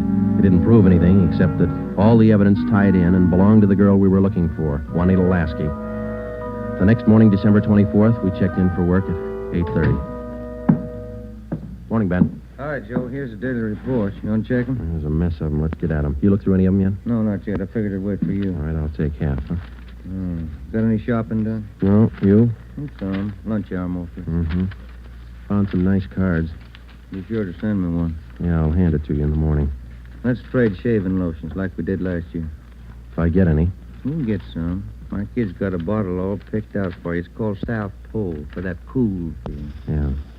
Well, he's only a kid. You're feeling, wasn't it? Better when he gets older. Oh, he'll do it. Tell a tap, Friday, on the Lasky case. Thanks, Holmes. Oh, Ben, listen to this. Yeah? Bureau of Criminal Investigation, Sacramento. Here's a kickback on our APB. Yeah, what's it say? Reading your APB, number 43 on 12/12/48. Our records disclose that Juanita Lasky applied for a position of civilian clerk at Marchfield, California, U.S. Army Air Base, using alias Gene Davis. How about the fingerprint classification? Yeah, let me find it. Yeah, FPC. Key 19, primary 32/32, inner over outer, final 15/17. Prints check out. That's our girl, Joe. The Sacramento report stated that Gene Davis had applied for government work at Marchfield, California. Well, a couple of things dropped into place. Her purse had been found in Pomona. That's right on the main highway from Los Angeles to Riverside. and the application for a job at the Army Air Base a few miles beyond Riverside. We put through a long-distance phone call, and they told us that Gene Davis was employed there as a civilian clerk but failed to show up for work that morning. Just seems like we run fresh out of luck every trip, doesn't it? Yeah, we get so close, and then she's gone again. What you think she's on the go for? If I could figure that, I could find her. I'll get it. Missing persons, Friday. Yeah? We'll be right over. We didn't find her, but she's been found. Juanita Lasky just walked into the Chelsea Hotel. We went over to the Chelsea Hotel. Technically, our job was completed now. Juanita Lasky had been found. We went over to make out a routine report. The streets were pretty jammed with last-minute Christmas shoppers, so we walked the last block to the hotel.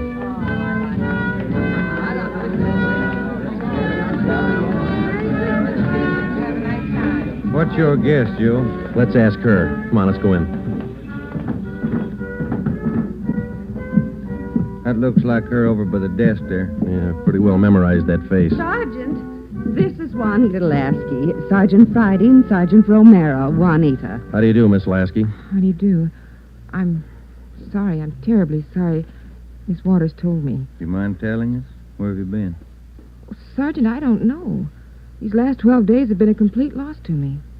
Miss Waters told me what happened. I went over to see my doctor. He said I had temporary amnesia. I have to have treatment. I see. What's your doctor's name, Miss Lasky? Dr. Rudner over on Crenshaw. Well, we're glad you're okay. Kind of had us going there for a while. Oh, I'm sorry. Can I use your phone, Miss Waters? Oh, certainly. Help yourself. Thank you.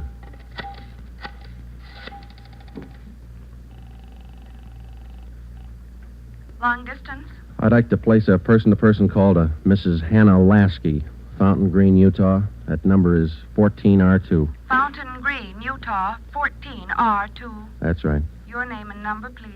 Joe Friday, and this is Hempstead 8594. Thank you. Rate operator. Fountain Green, Utah, route and night person rate from Los Angeles. TC Mount Pleasant, Salt Lake, night person 140. Through Salt Lake. Salt Lake. Mount Pleasant. Mount Pleasant. Fountain Green.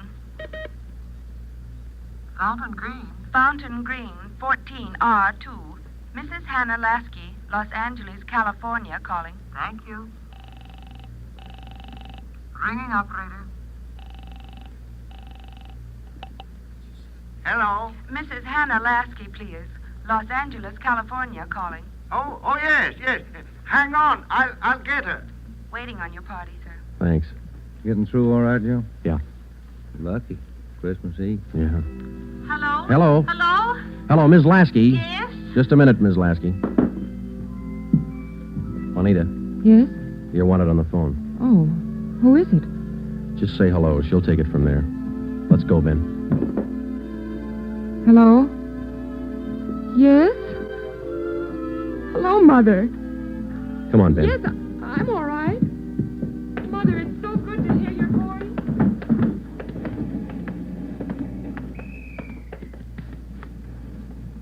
See you tomorrow, Joe. Merry Christmas. Yeah, it is, isn't it?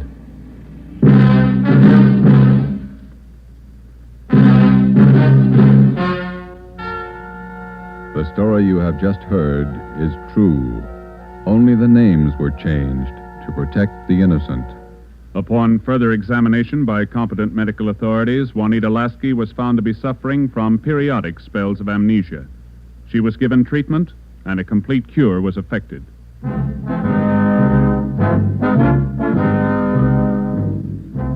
You have just heard the 8th in a new series of authentic cases from official files. Technical advice for Dragnet is furnished by the Los Angeles Police Department. Tonight's program is dedicated to Corporal Grady A. Beecham of the 9th Precinct Metropolitan Police Force, Washington, D.C., who, on the night of December 2nd, 1948, gave his life so that yours might be more secure.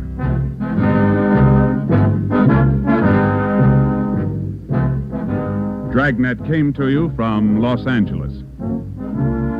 This is NBC, the national broadcasting company.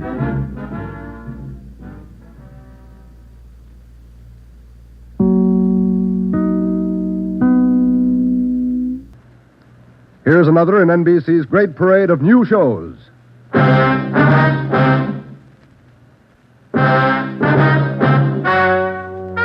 Ladies and gentlemen, the story you are about to hear is true. Only the names have been changed to protect the innocent. NBC brings you Dragnet.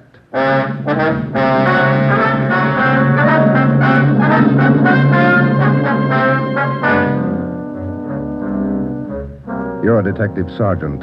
You're assigned to narcotics detail. For more than 2 months, doctors' offices have been burglarized, hospital pharmacies pillaged, drugstores robbed, medical supply firms ransacked, with one purpose in mind: the theft of narcotics. The criminals are expert, cunning, vicious. Your job, get them. Dragnet, the documented drama of an actual crime, investigated and solved by the men who unrelentingly stand watch on the security of your home, your family, and your life. For the next 30 minutes, transcribed in cooperation with the Los Angeles Police Department, you will travel step by step on the side of the law through an actual case from official police files. From beginning to end, from crime to punishment, Dragnet is the story of your police force in action.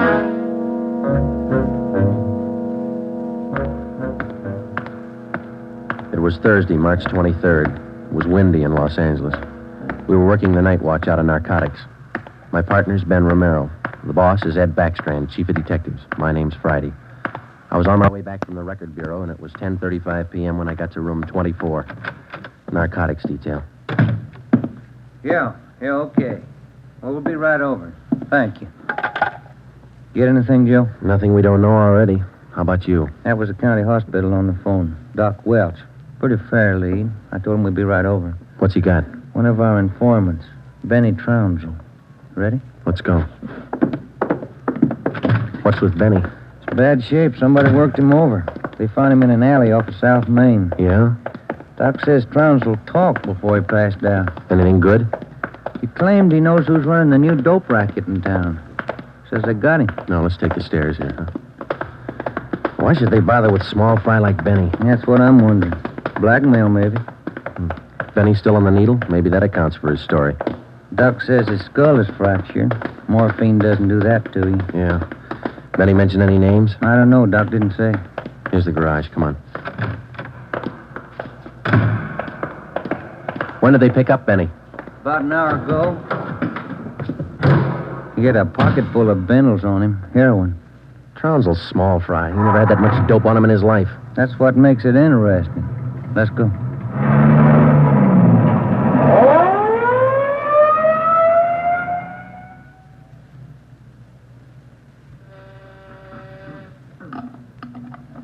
County Hospital?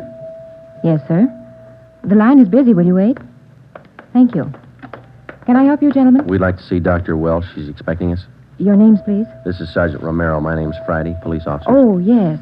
Around the corner to your left, room 127. The doctor's waiting for you. Thank you. Come on, Ben. I hope Benny's still talking. We could sure use a lead. Yeah. Here it is. 127. Hiya, Ben. Joe? How are you, Doc? Anything new?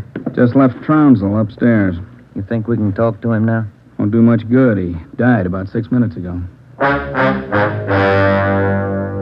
For almost 2 years, Benny Trounsel, an addict himself, had been one of the most valuable informants Ben and I had in the narcotic gangs.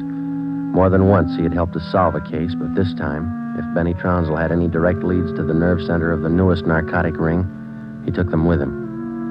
Besides his dying accusation that the ring had gotten to him, he left behind only 2 small scraps of information. First, when he arrived at the county hospital, Dr. Welsh reported that Trounsel repeatedly muttered the name Patterson. Secondly, among the few personal effects found in his pockets was a good amount of heroin and a small piece of white paper with 2 words scrawled on it, Tucker Building. Benny Trounsel's body was taken to the county morgue, and the next morning it was posted.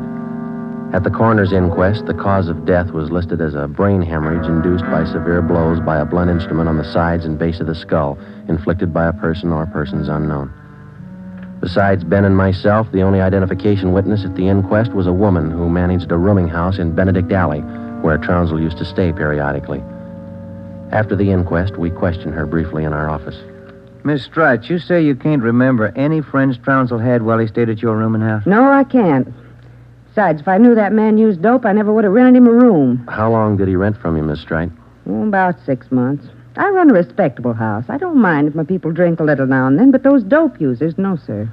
Did you know anything about Trounsel, Miss Strite? Where he spent his time, where he had his meals? Well, don't serve at my place. Too much trouble. Most of the people eat at the Ace lunchroom, down the corner. Where's that, Miss Strite? Grant and South Main, right on the corner. And you think Trounsel might have spent some time there? He might have, I don't know. Miss Strite, did Trounsel ever mention anyone by the name of Patterson? No. Patterson? No. And you can't recall any friends he might have had? He had any friends and never set foot in my house. That's all I know. All right, Miss Strite, thank you. Here's a card, ma'am. If you come across any information about Trounsel, we'd appreciate it if you'd call us. All right. That all? That's all, ma'am. Thank you. Well, bye. Goodbye, ma'am. Big help. Yeah, not even a good identification witness. You got those listings we made on the Tucker building? Yeah. Yeah, let's see. Here it is. Okay, let me have it, huh?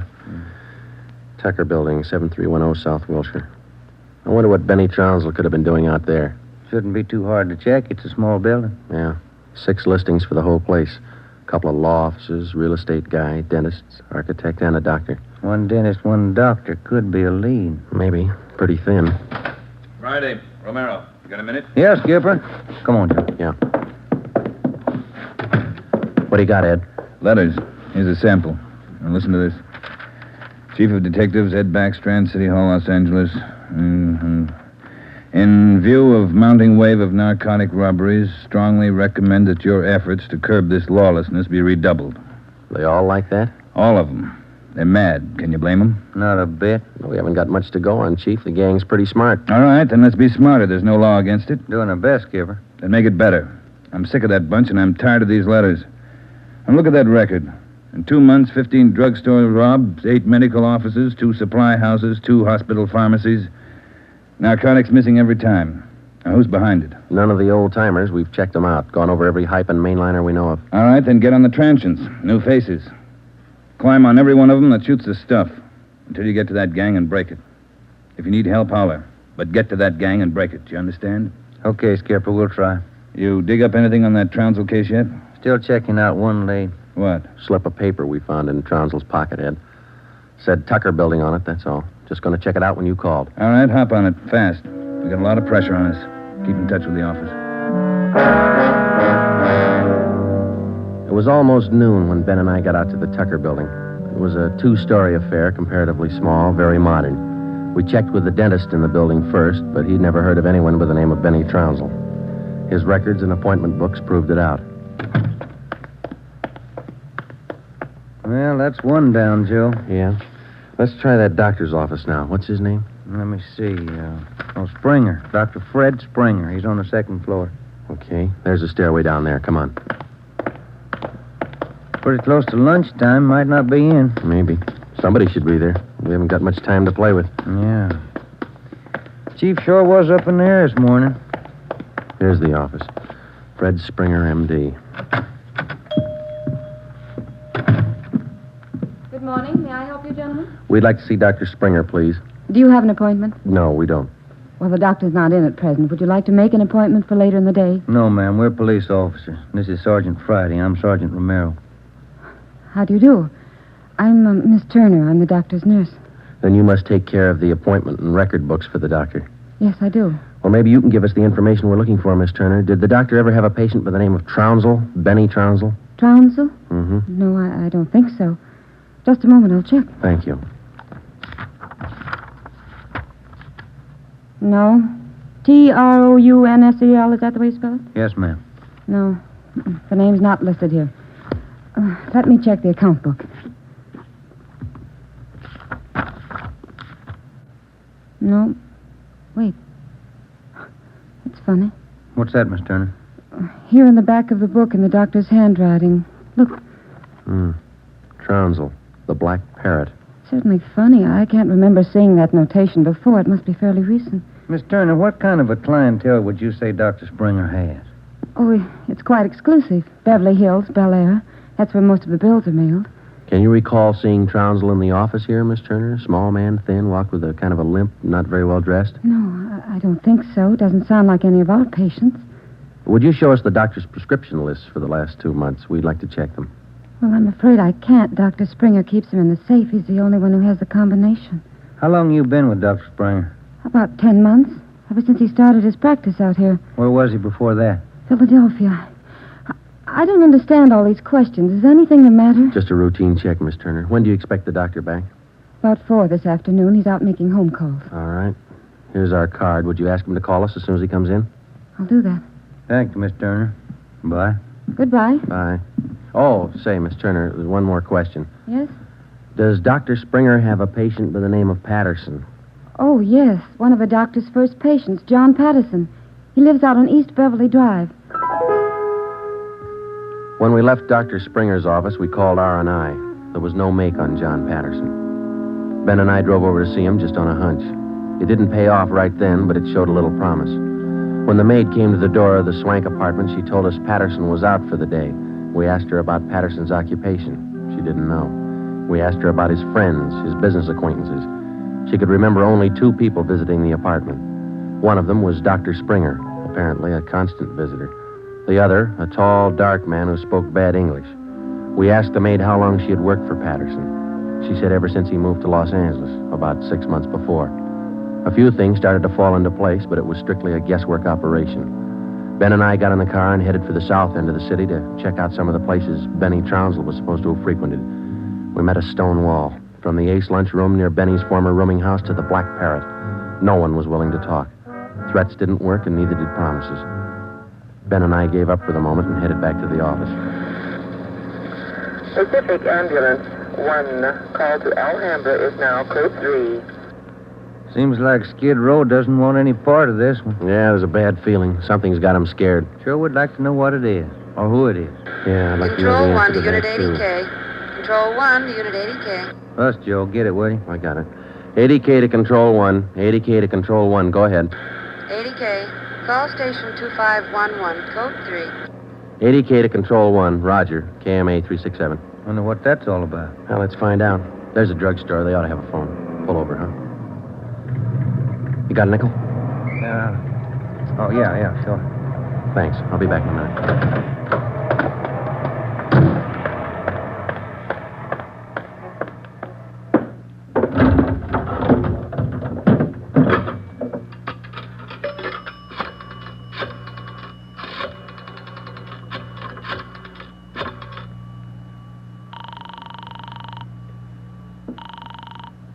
City Hall.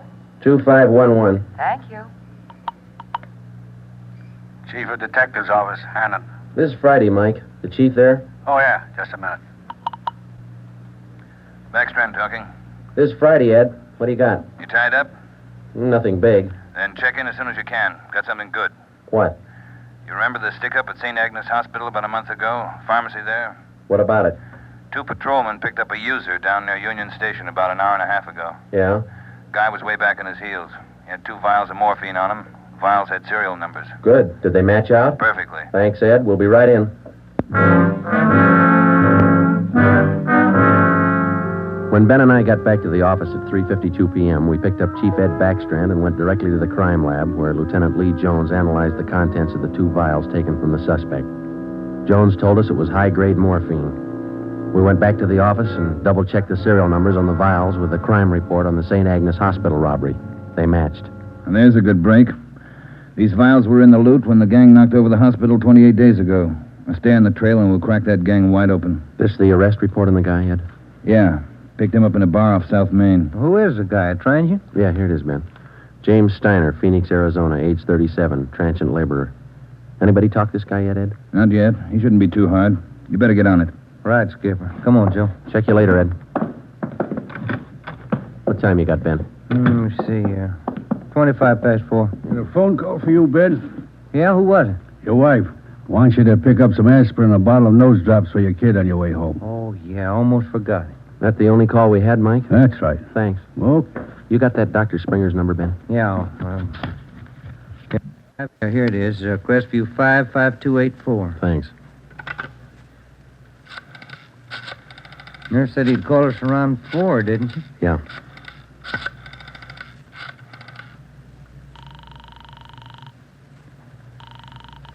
Dr. Springer's office? This is Sergeant Friday down at the police department. Dr. Springer there? Well, no, he isn't, Sergeant. He called in about 20 minutes ago, and I gave him your message.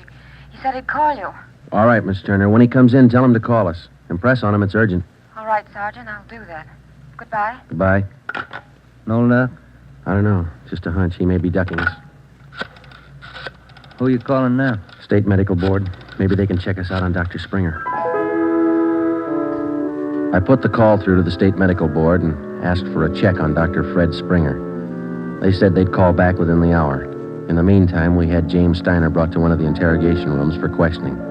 It was all talk. Oh, look, it's like I told the sergeant when they booked me. I don't know anything about this hospital job. Sit down, Steiner. Oh, all right, thanks. How long you been in the city, Steiner? L.A.? Oh, about a month. I came from Phoenix, looking for work. Things are pretty slow in Phoenix. Where'd you get the morphine? Huh? I said, where'd you get the morphine? The stuff? Oh, I bought it. Just for a pop now and then. I just play around with it. Just for kicks. Who'd you buy the vials from? Who? I don't know. A guy in a bar gave me a price. Which bar was that? Which bar? The Black Parrot. I'm not hooked. I just play around with it just for kicks. What did the guy look like, Steiner? What did he look like? I don't know. Tall, I guess. Would you remember him if you saw him again? Remember? Sure. I talked to him a couple of nights at the bar. Was he on the stuff? Was he a hype? Hype? Yeah, maybe. Tall fella, dark. You shooting the stuff? Shooting the stuff? No, I'm no mainliner. I never took in the veins in my life. I told you I'd do it just for kicks, just to pop now and then. Take off your shirt. Let's see your arms. Huh? My arms? Come on, take it off. But, Who are you kidding, Steiner? Your arm looks like a pincushion. I told you just once in a while, just for the kicks. I'm not hooked on it. They found 2 vials of stolen morphine on you, Steiner. You can go 2 ways, hard or easy. Hard or easy? I told you I ain't done nothing. I bought the stuff. I use a cap or a bindle once in a while for kicks, but I'm not hooked. I bought the stuff, I tell you. Who was he, Steiner? Who sold it to you? Who? I told you I met him in a bar, the Black Parrot. Who was he? He was tall. Dark. He gave me a good price. Come on, let's have it, Steiner. His name. I'm feeling sick. You got something for me? I'm sick. All right. Mike. Yeah, Joe. Get some milk. A couple of quarts right away. Okay, Joe. You ready to tell us, Steiner? Who was he? I'm sick. I'm sick. We're getting some milk for you now. Come on, you better talk. Max. That's all he said. Name was Max. He gave me a good price. I only take a pop now and then just for kicks. You think you could point him out for us? Yeah, maybe. I'm sick. I'm sick. Narcotics, Romero. Hello. This is Dr. Springer calling. You wanted to talk to me. Yes, we did, Doctor. And we've got a few questions we'd like to ask you. Oh, hold on just a minute, will you? It's Dr. Springer, Joe. All right, tell him we got to see him tonight. We'll call him back later. Dr. Springer? Yes? Sorry, Doctor. We'll have to see you later on tonight. You be at home? Well, I have an appointment this evening. Would you mind telling me what this is all about? Sure, Doctor. It's about a man named Benny Trounsel. Oh. I see. And if you don't mind, we'd like to check over your prescription list with you. Yes. I'll cancel my appointment. You can contact me here at home. 1538 South Road. I'll be here all night. All right, Doctor. Thank you. We'll see you later, then. Yes. Goodbye. Goodbye. What'd he say? All right? Yeah, it's all right. I'll buy that hunch of yours now, Joe. Dr. Springer, he knows who killed Benny Trounsel. I bet he knows why. When Mike Hannon came back with the milk, we fed it to Steiner, and then we put him back in his cell. We put in another call to John Patterson out on East Beverly Drive, but there was no answer. We left word with Hannon where we were going, and then Ben and I headed out for Dr. Springer's home. It was 7:35 when we pulled up into the driveway at 1538 South Road, a low, rambling ranch-type home. We got out of the car and made our way down the path to the front door. A gray Persian cat followed us. The door was half open. We knocked, but there was no answer. Through the window, we could see the living room was dimly lighted. We went in. We found Dr. Springer sitting in a large carved mahogany chair in the dining room. The room was hung with draperies. He was slumped forward, face down on the dining table. There was a bullet hole in his right temple. On the floor near his right hand was a .32 automatic pistol. In the center of the dining table was a piece of white paper. Looks like he beat us. Yeah. Any names on that confession? One says he killed Trounds. No, wait a minute. It says, John Patterson. He forced me to this. What? I don't know. What's it look like to you? Here's another one. Norberg. That's all it says. Then he signed his name, Dr. Fred Springer. Ben, come over here. Look at these. Hypodermic needle. It works. Is this morphine? White powder. Could be. Then he was on it himself. Looks like it. We'll find out when they post him. I'll get it. Yeah. Sergeant Friday there, please. This is Joe, Mike. What do you got? Can you talk all right there? Yeah, go ahead. Just got a kickback on your call to the State Medical Board on this Dr. Fred Springer. Mm-hmm. He's not a registered physician in the state of California. Besides that, his license was revoked in Pennsylvania 2 years ago. Illegal operations. That explains it. Notify homicide. Get the crime lab in the corner out here, will you? Looks like Springer shot himself. Okay, Joe, right away. We'll wait for him, but hurry him up, Mike. We got a couple more places to check out tonight. Okay, Joe, see you later. Right. What's next? Patterson place? I don't know. Maybe we ought to try Steiner first. Sounds good to me. Feels like we're getting close. Yeah, Ben. Real close. 12 minutes later, homicide and the crime lab men checked in at the Springer house, and Ben and I checked out. We went back to the office and found Ed Backstrand waiting for us. We told him our story, and he sent 2 men out to keep an eye on the Patterson place. 2 other men went to work to try and track down the other name in Springer's confession note, Norberg. Ben and I went up to the county jail and picked up Steiner. The 3 of us started out to look for the man who sold Steiner the 2 vials of morphine stolen from the hospital pharmacy a month before. The man's name was Max. He was tall and dark. That was all we knew. The rest of it was up to Steiner. 2 other men from the detail, Davis and Emerson, came along with us to take care of Steiner if anything went wrong. Our first stop was the Black Parrot Tavern. Davis parked the car in an alley down the street. Steiner, Ben, and I got out and walked the rest of the way. You understand what you're supposed to do, Steiner? Me? Yeah. I go in first and sit at the bar. You 2 will follow me. I sit at the bar, and if I see Max, I give you the sign. That's okay, huh? That's right. And you don't try to break for it. Break for it? Me? I told you, I'm squaring with you guys. All right, Steiner. Go ahead. Let's hope it works, Joe. Yeah. There he goes inside. Come on. Now, look, try to grab one of the booths along the wall if you can, huh? Right. Here we are.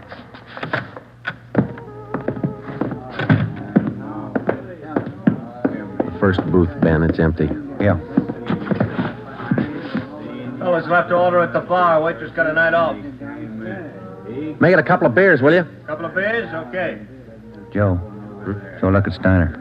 Yeah, he's signaling. Must mean the guy putting on his coat over there. No, hold it, Ben. Wait till he gets past us.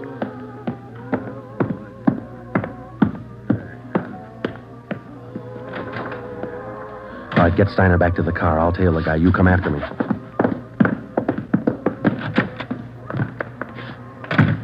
I didn't know how right Steiner was or how much we could trust him. All I knew was that the man I was following was tall and he was in a hurry. I followed him 3/4 of a block before he turned in at a motel. He went to a cottage at the rear of the lot, let himself in, and closed the door quickly behind him. A minute later, Ben and the others pulled up in the car. Got him staked out, Joe. Steiner says that was Max. Let's make sure. Come on. Which one's he in? The one down at the end here. Now be careful. You too. All right, here we are. Wait a minute right there.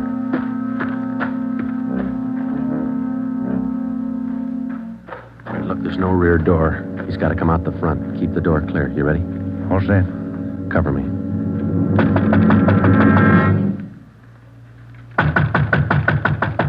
Open up in there.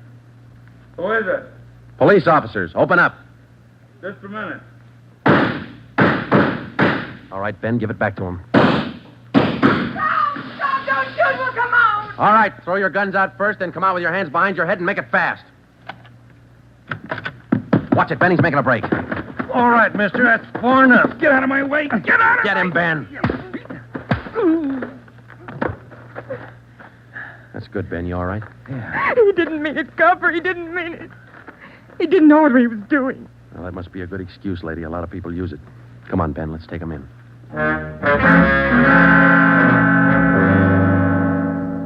It was 10 minutes past midnight when we got back to headquarters. Both the man and the woman were booked for violation of the State Narcotics Act, a felony.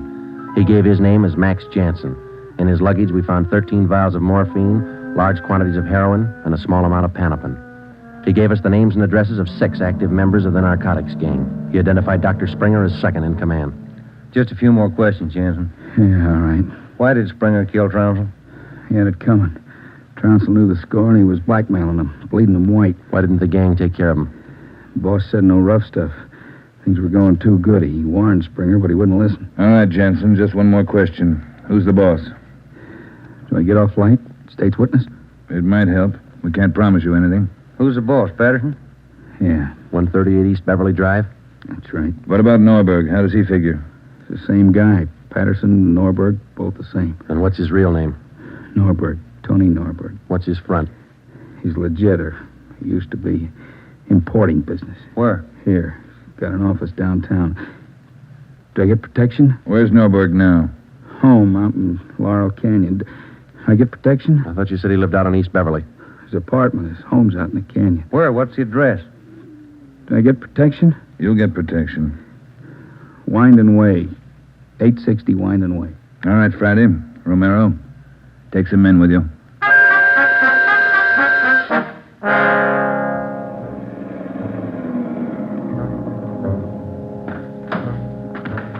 All right, Davis, cover the back of the house. Levine, you cover the front. Come on, Ben.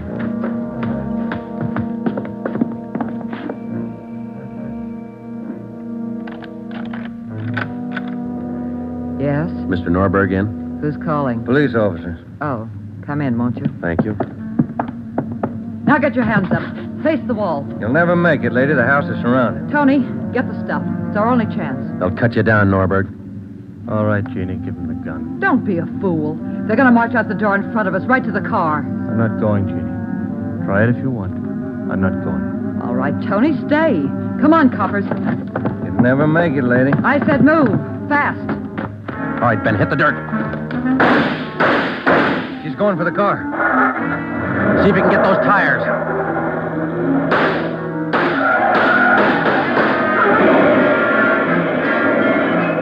Come on.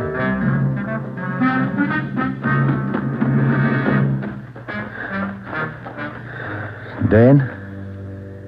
Yeah. Norberg was smart. Must be the girlfriend. Guess so. Wonder why they start. Hmm? Why do they get on the stuff, Joe? For kicks, Ben. None of them ever get hooked. Just for kicks. The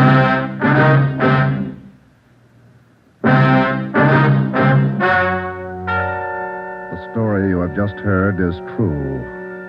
Only the names were changed to protect the innocent. Tony Norberg, alias John Patterson, was tried and convicted for possession of narcotics, robbery, and conspiracy, and was sentenced to the maximum term prescribed by law, each count to run consecutively. He died 3 years and 11 days after his arrival at the state penitentiary.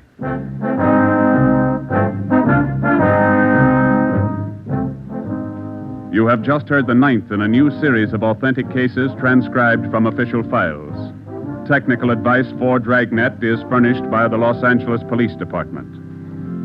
Tonight's program is dedicated to Chief Erskine Fish of the North Sacramento Police Department, who on the night of August 11th, 1935, gave his life so that yours might be more secure.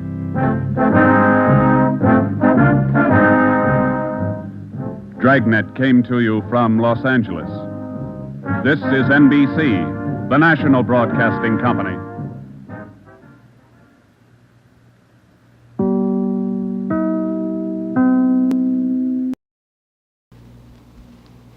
Here's another in NBC's great parade of new shows.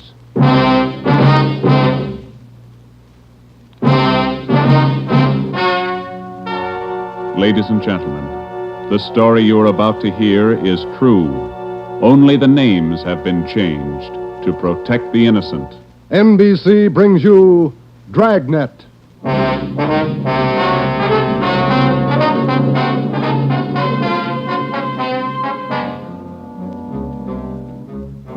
You're a detective sergeant. You're assigned to homicide. There's a mad killer at large in your city. A woman has been brutally slain, the body mutilated. The picture is clear. The killer has a thirst for blood. Your job, get him. Dragnet, the documented drama of an actual crime, investigated and solved by the men who unrelentingly stand watch on the security of your home, your family, and your life.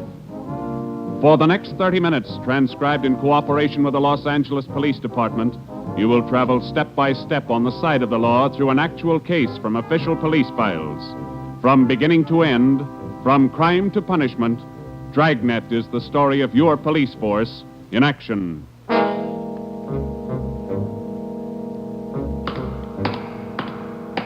It was Wednesday, January 12th. It was raining in Los Angeles. We were working the night watch out of homicide. My partner's Ben Romero. The boss is Ed Backstrand, chief of detectives. My name's Friday. I was on the way back from the morgue, and it was 11:23 p.m. when I got to room 42. Homicide. Hi, Joe. Chief wants to see you. He's in there with Romero. Thanks, Chandler. How's the wife? Fine. How about your mother? Better, thanks. Hi, Joe. Hi. Friday, sit down. Did they post the body yet? In the morning. Pretty messy. Strangled and mutilated. The guy's a maniac, Skipper. The body shows it. A murder like this, anybody's a suspect. The coroner looked at the body. He says the weapon was a long, sharp instrument. Found her in a hotel down on East 3rd Street. Manager's son discovered her about 7:30. You talked to him? It was too much for him. He passed out. Manager wasn't home. We'll check with him before midnight. Close to it now, Joe. We better get going. All right. The boys from the crime lab check the room? They're still down there, Ed. The place is a mess. And get back as soon as you can. We're working straight through on this thing. That's a hot shot. I'll get it. At the Lux Hotel, room 219, corner of South Grand and Cordova. Dead body. Possible homicide. The Lux Hotel, room 219, corner of South Grand and Cordova. A dead... What is it, Friday? Lux Hotel, possible homicide. Busy night. Yeah. You coming, Ed? Right. Let's go.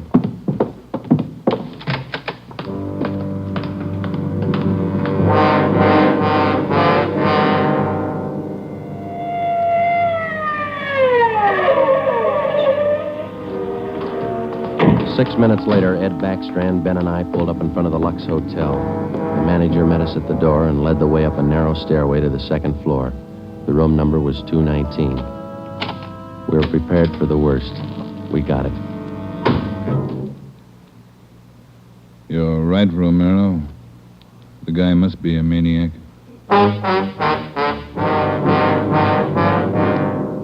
Two hotels, two murders. The same M.O. Three of us made a brief inspection of the room at the Lux Hotel. We took a few notes on the appearance of the girl's body and a brief description. Apparently, she'd been strangled to death first, and then her body brutally mangled. Ben and I went back down to the lobby, and the manager, Mr. Ford, showed us the house book. The girl was registered together with a man, Mr. and Mrs. Philip Grant. We took the hotel register to have it checked for fingerprints and to photostat the handwriting. Ben notified the crime lab. Then we went back to the room and questioned the manager. Mr. and Mrs. Philip Grant, that's all I know. I never saw either one of them before tonight. When did they check in, Mr. Ford? About 3 hours ago. That's right, about 9. Maybe a little before. Did they register together? Yeah, a little before 9. They came in together. Did you let them in the room? Yes, sir, like I always do. It's a small place here, maybe not first class, but I treat people right.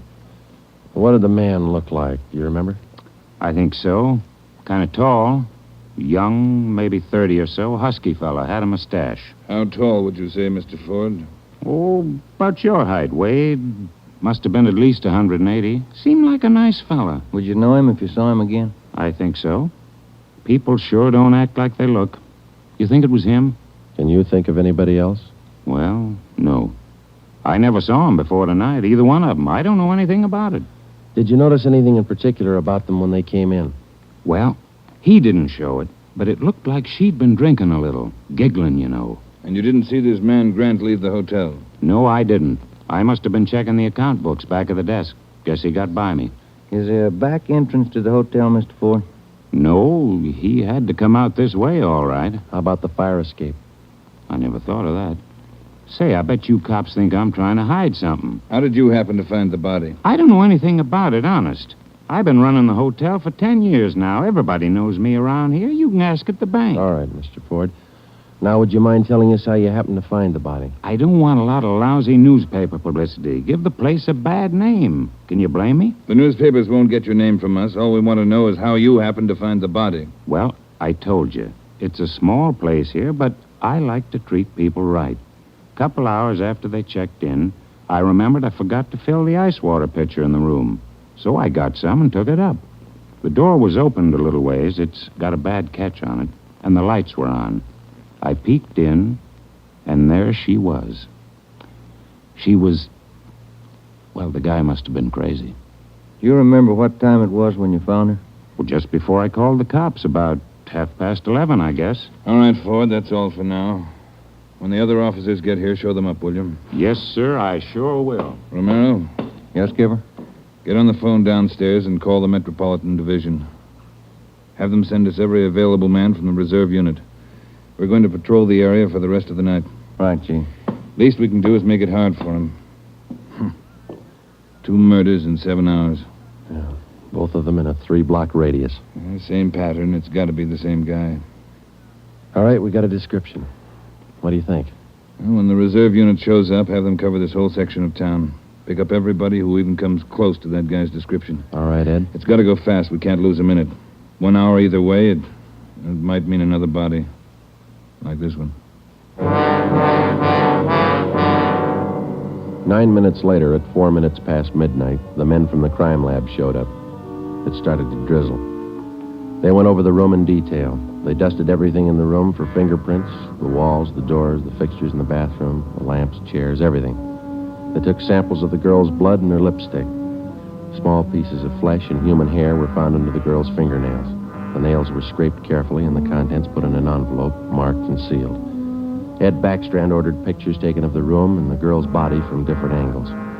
Every object in the room that could have any possible tie-in with a murder was photographed. It was raining. The rear of the hotel where the fire escape was overlooked a vacant lot. Ben had a hunch. While the lab men were at work, we left the hotel and circled around into the lot for a look at the ground directly underneath the fire escape ladder. It was raining hard now. Must be an easier way to make a living. Mud's almost up to my knee. Mine, too. Watch your step. See any prints? No. Wait till my wife sees these new shoes. Put it on your expense account. Oh, real funny. Ben, get that light over here. Look. Yeah. Good set of prints. Lucky that rain didn't start turning to wash them out by now. Yeah. Hand me that cover from the trash can over there. I'll cover them. Wait a minute. What? Here, on the edge of the fire escape ladder. Small hunk of cloth. Man's suit? Well, looks like it. Might have caught himself in that sharp corner. I got it. All right, come on, let's get back. Yeah, out of this mud bath. Joe. Huh? Let me have a light. You catch anything? Hunk of wrapping paper in that trash can. Stains on it. Open it up. Look. Yeah, a butcher knife. We went back to the Lux Hotel, room 219. The lab men were tearing the room apart. It was 10 minutes to 1. We gave the blood-stained knife and the piece of cloth we found on the fire escape to Lieutenant Lee Jones, head of the crime lab. We told him about the footprints just below the fire escape ladder. The knife will help us, so will the cloth. I don't know about the footprints. You say you covered them? That's right, Lee. They still look in pretty good shape. Maybe we can do something if the rain hasn't broken them down too bad. Bracken. Yeah, Lieutenant? You and Sloan get downstairs and take a look at those prints. If they're good enough, Get a torch, dry him out, and make a cast, right? Okay, Lieutenant. Come on, Slim. That's about all I can do for you now, Ed. I think we got everything there is to get. All right, Jones. I'll follow you back to the lab in a couple of minutes. Okay, Ed. Good luck, fellas. Thanks, Lee. We're going to need it. All right, Friday. Romero, it's your baby for the rest of the night. Lee, get anything? A few prints, a woman's purse under the bed. Don't know if it's hers or not. No identification. You going to be at the crime lab, Ed? All night. As soon as we find anything, I'll let you know. Yeah? A gang of cops just came in the lobby. They asked for you. Must be the reserve men from Metropolitan. Tell them we'll be right down, Ford. Okay. You want us to handle it, Ed? That's right. Do just as I told you. Spread them out over the whole area. Cover the streets, the alleys, the flop houses, restaurants, bars, everything. You got a description to go on. Find the man that fits it. Right, Skipper. Don't forget, the guy's a killer twice over. I don't think he'd hesitate on you. Be careful.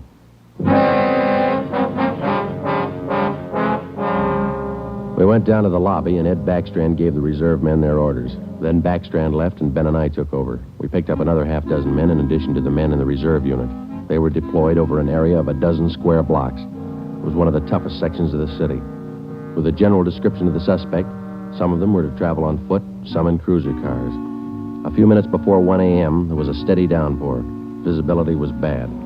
At 3 minutes past 1, the manhunt was on. For the first 30 minutes, Ben and I cruised the general area between East 3rd and College Streets and Alameda and Figueroa. No sign. The rain kept on. We sat and listened to the calls come in. 12A, call your station.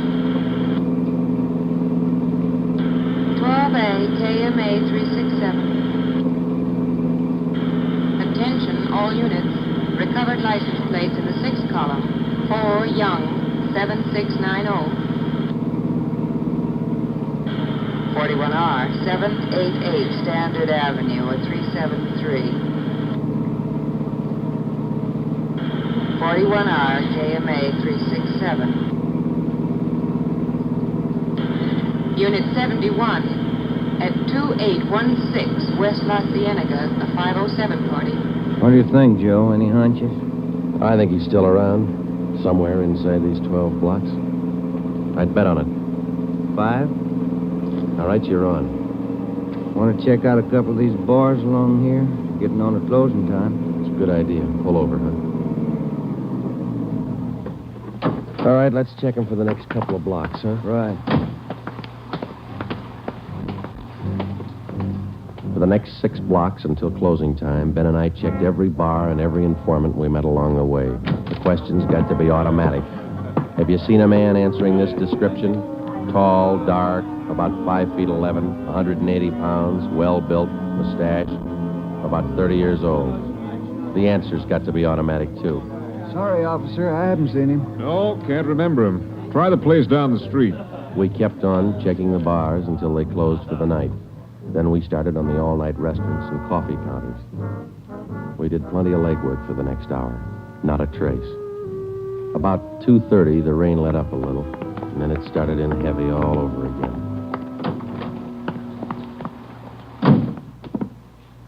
That finishes that block. Yeah, I better get the radio on. Yeah. Beautiful weather.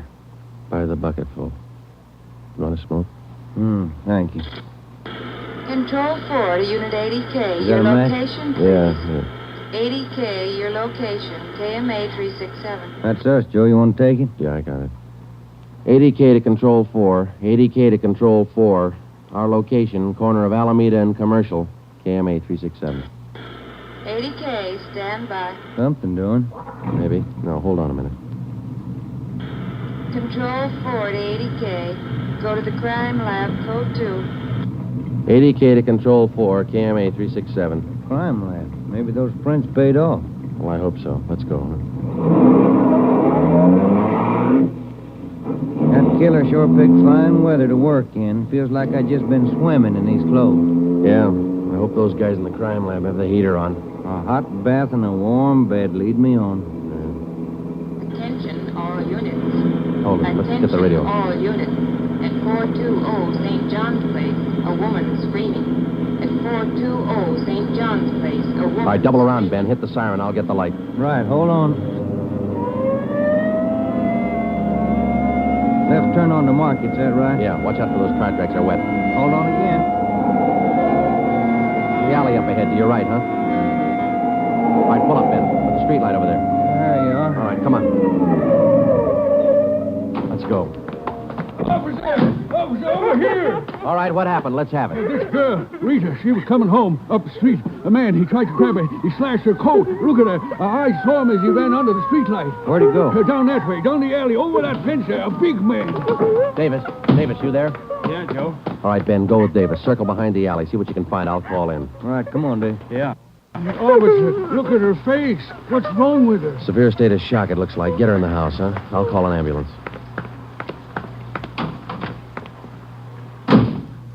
80K to Control 4. 80K to Control 4. Control 4, go ahead. Direct all units in the vicinity to converge on area around St. John's Place from Jackson to Banning Street. A woman attacked by large man with knife. Suspect left seen on foot. Possibly still in area. Request ambulance. KMA 367. 80K, Roger, stand by. Attention, all units. Attention, all units. Converge on area around St. John's Place, Jackson to Banning Street. 80K reports woman attacked by large man with knife. Suspect left seen on foot. In 3 minutes, the area around St. John's Place was surrounded. For the next hour, the men combed the neighborhood back and forth. Every building, every storehouse in the 2 square blocks was searched from basement to attic. No trace. The girl, Rita, was hysterical. She could give us only a bare description of her attacker. At 3:45 a.m., a detail was assigned to patrol the area and the rest of the cars, and men were deployed again in the general area from Figueroa to Alameda Street and East 3rd to College Street. The manhunt went on. So did the rain. At 3:54, Ben and I checked in at the Old City Jail building, 2nd floor, the crime lab. Chief Ed Backstrand and Lee Jones were waiting for us. Heard about the call. How'd he get away? Not sure it was him, Skipper. How do you mean? Well, the girl wasn't hurt bad for one thing. No attempted strangling. For another thing, the guy stole her purse. That doesn't sound like the man we're after. Did you get a description from the girl? Didn't jibe too well, what she gave us. She was pretty hysterical. And you raked the neighborhood good? Every corner. Not a sign. You find anything? Yeah. Jones? Yeah, Ed. Fill them in, will you?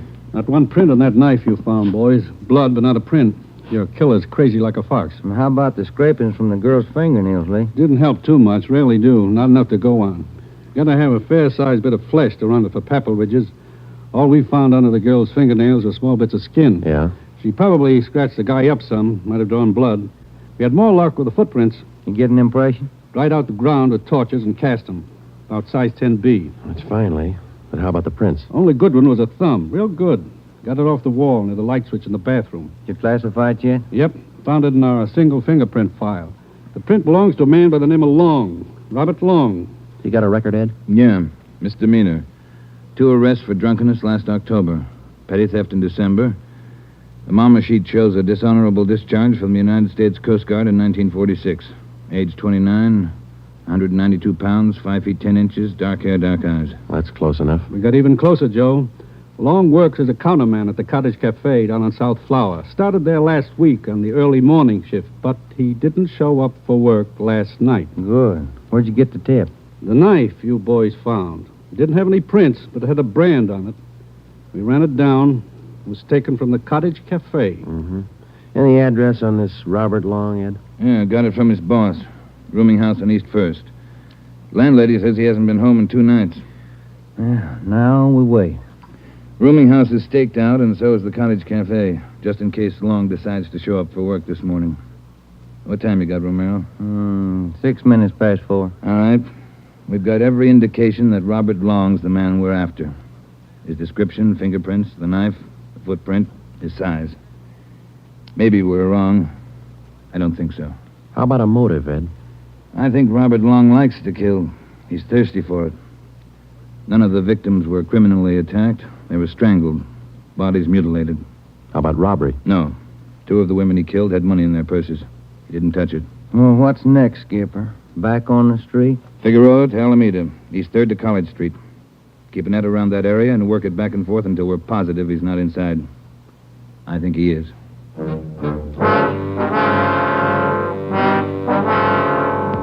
At 10 minutes past 4 a.m., Ed Backstrand, Ben, and I left the crime lab and drove to the surrounded area. It was still raining. We passed several patrolmen from the reserve unit making the rounds. They didn't look any more comfortable than we felt. At Broadway and Alpine Street, Ben and I got out and started patrolling on foot again. Backstrand followed in the car to maintain a radio check. We must have covered 24 blocks and a half a dozen coffee counters before we got to the Criterion Restaurant and Donut Shop, a few blocks up the street from the Cottage Cafe. Hey, Skipper, you want to take a minute for some hot coffee? I'll keep an ear on the radio. You two go ahead. You look drenched. Yeah, we are. Can we bring you some back in a paper carton? Fine, thanks. Cream. No sugar. All right, Ed. Come on, Ben.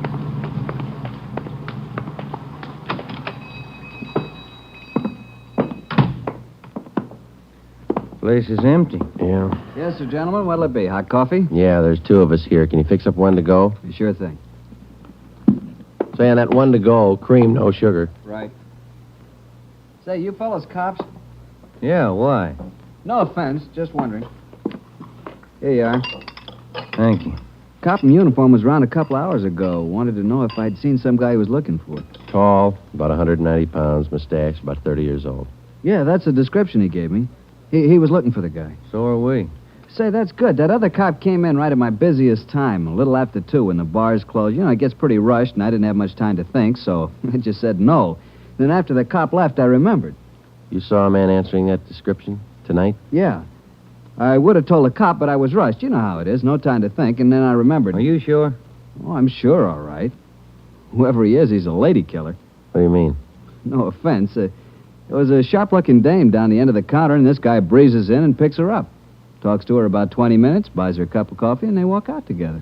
Do you remember what she looked like? Oh, nice-looking dame. Not beautiful, you know, more on the cute side. Ben, you got that morgue shot? Oh, yeah.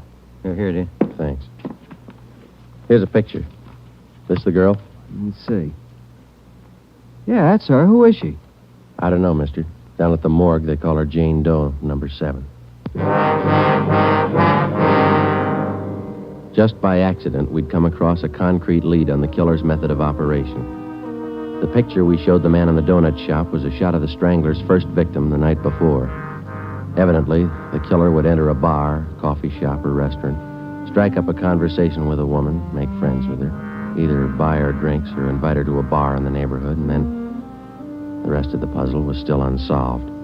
We went back to the Cottage Cafe and checked with the men on stakeout. Not a sign of them, Chief. How are you men covering the place? Baxter up in front and the booth across from the cash register. Lyman's back with the dishwashers. I'm at the counter. When's Long due to report for work, Dave? At 5. About 20 minutes to go. You're lucky you're inside. It's wet out there. You'll look it.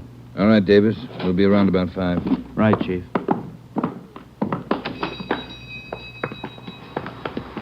Let's get back in the car.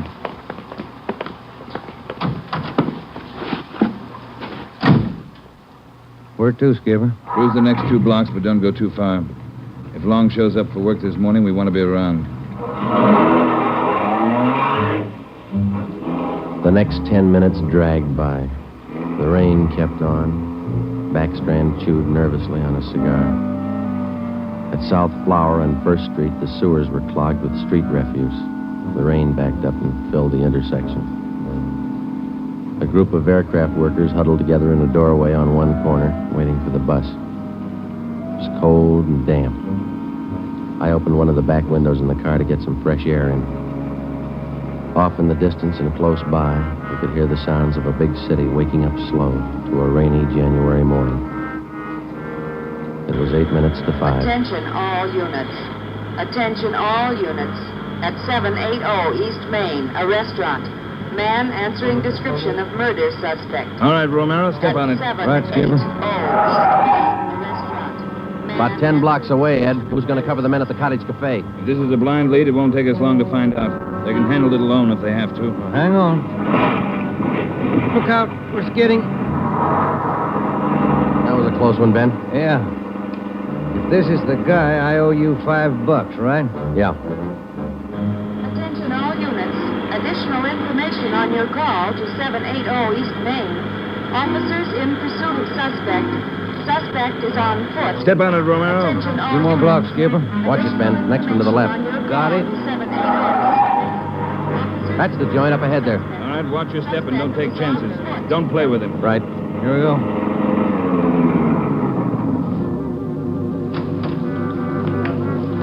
He went out the back, ran down that alley. Come on, Ben. Behind you. You men, hustle it. Circle around the block and choke off the alley. Fast. Emerson, Holmes, go with him. Right. All right, over the fence, Ben. Ben, look out, look out. You all right? He's not that good. Come on, Joe. All right. There he goes. Between the buildings. Stop or I'll shoot. The next house. He ducked into the basement. All right, cover me. Right. Come on, he broke through the garage doors. There's Davis. Dave, he slipped through. Get down to the next corner and ring the block. Yeah. Ben, did you follow him? Yeah, right on his tail. That warehouse, a couple of lots over. He went through the back. There it is, Joe. All right, don't go in blind. Watch out. All right, you haven't got a chance. Come out with your hands up. He's not stopping, Joe. All right, let's fan out. All right, Ben, cover me. I'm going for the door.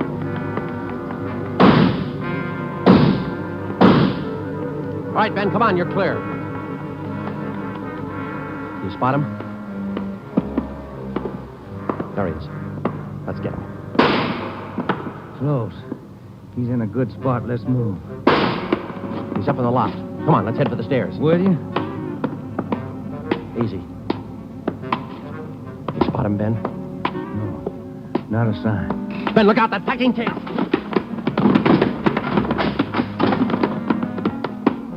Kind of close, huh, Joe? Yeah. Let's get that punk now.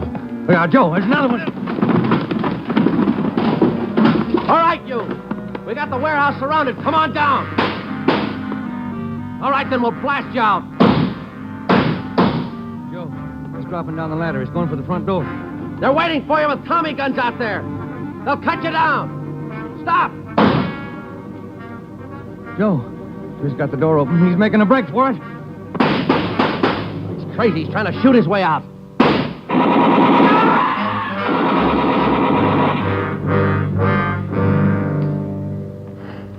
Well, he asked for it.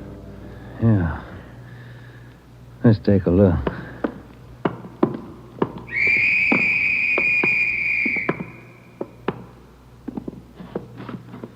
Messed up. Well, like his girlfriends. Yeah. Maybe he just didn't like women. Maybe. Hi, Ed. You all right? Tired. This is him, huh? Even the scratches that girl made on his face. Description match? 5 feet 10, 192 pounds, dark hair, dark eyes, age 29. Robert Long, killer.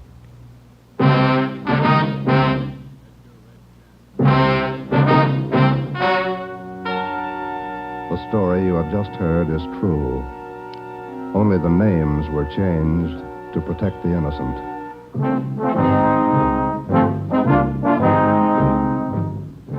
You have just heard the 10th in a new series of authentic cases transcribed from official files. Technical advice for Dragnet is furnished by the Los Angeles Police Department. Tonight's program is dedicated to Detective Louis A. Abbott of the Chicago Police Department, who on the afternoon of March 3rd, 1947, gave his life so that yours might be more secure.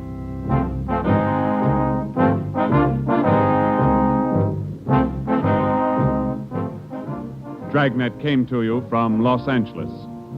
If you enjoyed tonight's production of Dragnet, you'll probably want to listen this Saturday evening to a pair of adventure shows featuring two well-known Hollywood personalities. You'll enjoy Brian Donlevy, star of Dangerous Assignment. Also on Saturday's schedule is Richard Diamond, private detective, as played by the screen's romantic tough guy, Dick Powell. Listen to both of these exciting programs this Saturday over most of these NBC stations. This is NBC, the national broadcasting company.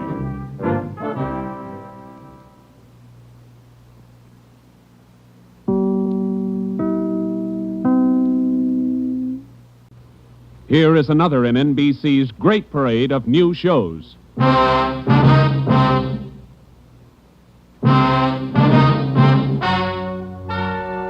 Ladies and gentlemen, the story you are about to hear is true. Only the names have been changed to protect the innocent. NBC brings you Dragnet.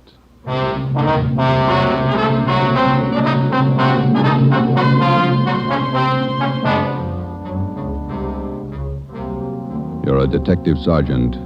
You're assigned to burglary detail. A sudden wave of jewel thefts is sweeping the city. In 16 days, 16 burglaries have been committed, one each night. They bear the same trademark. Thousands of dollars of jewels are missing. The thief is a master at his trade. Your job, get him. Dragnet, the documented drama of an actual crime, investigated and solved by the men who unrelentingly stand watch on the security of your home, your family, and your life. For the next 30 minutes, in cooperation with the Los Angeles Police Department, you will travel step by step on the side of the law through an actual case transcribed from official police files. From beginning to end, from crime to punishment, Dragnet is the story of your police force in action.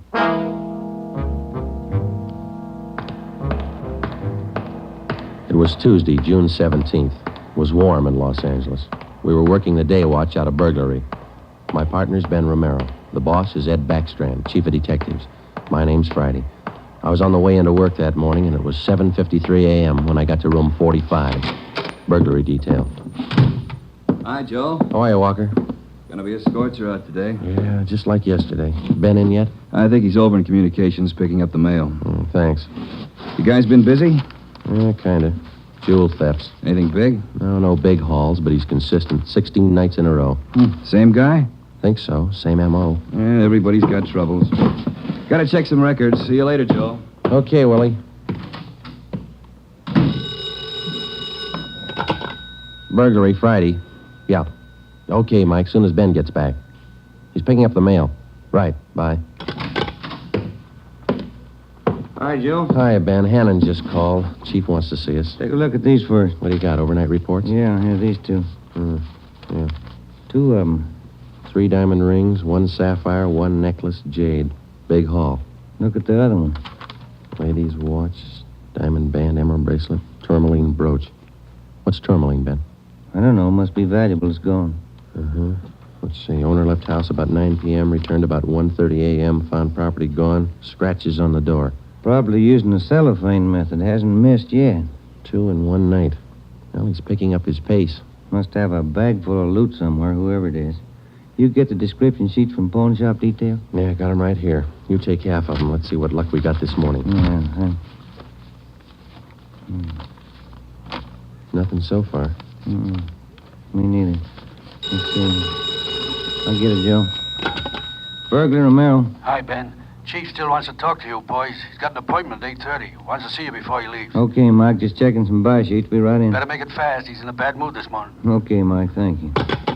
Backstrand again? Yeah, he's in a bad mood. Come on. Wonder what's bothering him. Something's bad. He doesn't blow very often. Chief of Detective's Office, Hannon. Go ahead in, boys. He's waiting. Thank you, Mike. All right, ma'am. I'll connect you. Friday, Romero, sit down. Wait till I get the phone. Backstrand. Oh, yes, Mrs. Winthrop. Yes, ma'am. We're doing all we can. Yes, ma'am. Yes, ma'am. Yes, I'll do that. Yes, ma'am. Goodbye. Got trouble, Ed? Taxpayer, Mrs. Winthrop. You two ought to remember the name. We do, Skipper. 10 days ago, somebody lifted $2,000 worth of diamonds from her bedroom while she was at the symphony. Last night, she was hit again. A diamond watch, an emerald bracelet, and some kind of a brooch. Tourmaline. I don't care what kind it was. It's gone. What's the pitch? We just read a report a couple of minutes ago, Skipper. Could be a tie-in with those other 16 jobs. 16 jobs in 16 days.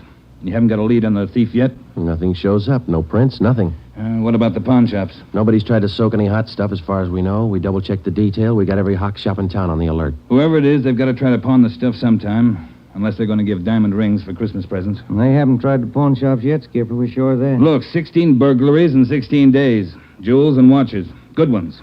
Well, it's got to stop. It's got to stop soon, you understand? We'll stay right on top of it, Ed. We're doing all we can. For 2 weeks, I've had half a dozen women calling me every day. Society women. Some of them figured they should get extra treatment. They're only DR numbers to us, Skipper. They all get the same attention. I'll try and explain that to some of them. They think you're in on the racket. Maybe you boys would like to take these calls some morning. No thanks, Ed. All right, then, let's get some action. Keep the pawn shop operators on their toes and get after every known fence in town. That's all. I've got an appointment. All right, Ed. Check you later. Holding a call for you, Ben. Oh, thank you. Hello. Oh, hi, Max. What? Well, hold it. Be right down. First break, Joe. What do you got? Necklace and a watch. Both of them on the stolen property list. Where? Henry's pawn shop. 5th and Main. 6 minutes later, at 8:25 a.m., Ben and I drove up in front of Henry's Square Deal Pawn Shop. Quick cash, no red tape, watches bought and sold. The proprietor was Max Murphy, an old friend of Ben's. Well, pal, of all days, it had to happen yesterday. Took the day off and went fishing up at Big Bear. I left my nephew in charge, Harry. A real knothead, that kid. How do you mean, Max? Joe, if I told him once, I told him 101. Whatever you do, whatever they come in with to Hawk, check it with the list. Check it with the stolen property list. What does he do? He forgot. He forgot. Oh, a real knothead, that boy. How old is he, Max? 32. A real knothead.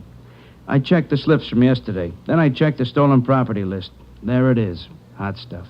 When did the stuff come in, Max, do you know? About 4 o'clock yesterday afternoon. Can we look at it? Oh, sure. Back here behind the car. There it is. Did you check out the serial numbers on the watch yet, Max? When I found out, yes. They matched to a T. All right, let's see. Yeah. Description on this necklace matches, too. Let's have a look at your buy book, huh, Max? Yes, sir, Joe. Here you are. There's a deal right there. Here? Yeah, that's him. That's how he gave his name. Walter Tracy, 132 and a half Blackstone Court, Los Angeles. Let me check the book for the description, Max. Oh, sure. Yeah, here. Mm-hmm. Okay, Max, thanks. We'll be checking with you later. Sure, Joe. Anytime. Sorry. All right, Max. See you later. You fellas take it easy. Right.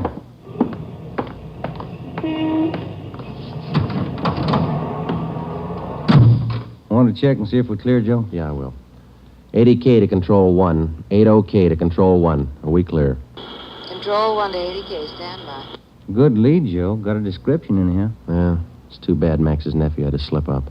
Control 1 to 80K, call your office immediately. Call your office immediately. KMA 367. Wonder what that's about. I don't know. I'll call in. You got some change? I'll use Max's phone.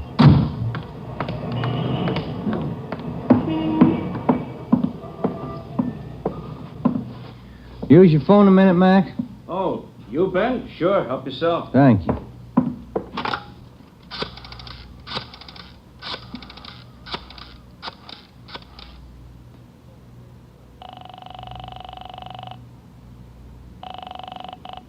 City Hall. 2524. 2524. Burglary, Levine. This is Ben, George. You got something? Odd one. Universal Loan Shop, 6th and Barton Place. Guy just took in a couple of rings. He checked too late. What you mean? He checked the form after the guy left. It was signed Walter Tracy.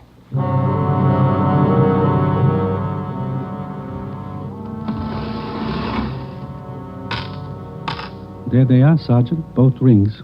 Fine quality diamonds. Don't you usually check your stolen goods list before you take in stuff like this? Usually, yes. Last night, no. I don't know what I was thinking about. Can we have a look at your buy book? Right here. There it is. Walter Tracy. 699 Olive Street. 145 pounds, 5'9", dark hair, build, thin. We'll have to slap a hold on these rings. I know. I should have thought.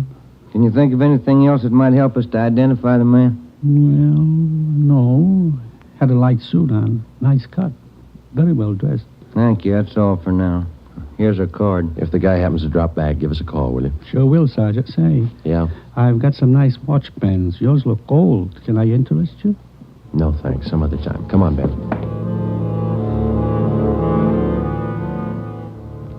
That afternoon and the following morning, despite our alert and our warnings, 2 more pawn shops called in with reports of stolen watches taken in. We checked them out. The serial numbers on the watches matched those on the stolen property list. On the pawn shop account books, the loan was listed under the name Walter Tracy. The addresses were given as number 12 St. Vincent Place and 700 East Flower. The descriptions of the man were the same. Slight build, well-dressed, about 145 pounds, 5 feet 9 inches tall, dark wavy hair. We had the name and description distributed to every pawn shop in Los Angeles and surrounding communities. Through our informants, we checked up on every known fence in the city. For the next 2 nights, we received no reports of stolen jewels. That made up for the double burglary the night before. On June 19th, the box score read 18 successive nights, 18 successive jewel burglaries. At 3:25 in the afternoon, Ben and I sat down to check over the late incoming reports. Got anything, Joe? No, not yet, no. Nothing here. Maybe the guys left town. Nope. No such luck. Take a look. That's it, number 19. He may set a record. Well, he's making monkeys out of us, isn't he? Look, man's watch, lady's watch, Chinese amber necklace, diamond shirt studs, and a bracelet with 2 large rubies. He's getting ambitious. How's the value listing? I see. $1,800. 1 haul. I'll get it. Burglary Friday. Yeah. What? Yeah. Be right down. Stall him. Let's go, Ben. Where? Kaplan's, down on East 2nd. Walter Tracy's in there now, trying to hock a gold watch.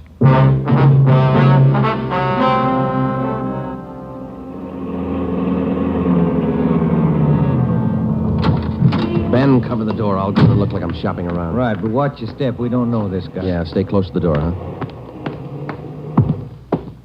I'm sorry, that's the best we can do on the watch. Look, Mac, this is gold. 21 jewels. Well, that's the best I can do. Drop dead. What's the best I can do? Don't get sore. Yeah, sure. See you later. That's him, Sergeant. Walter Tracy. I stalled him as long as I could. All right, I'll check back with you later. Did you spot the guy that just came out? Yeah, I went up straight. Let's follow him. Hustle it.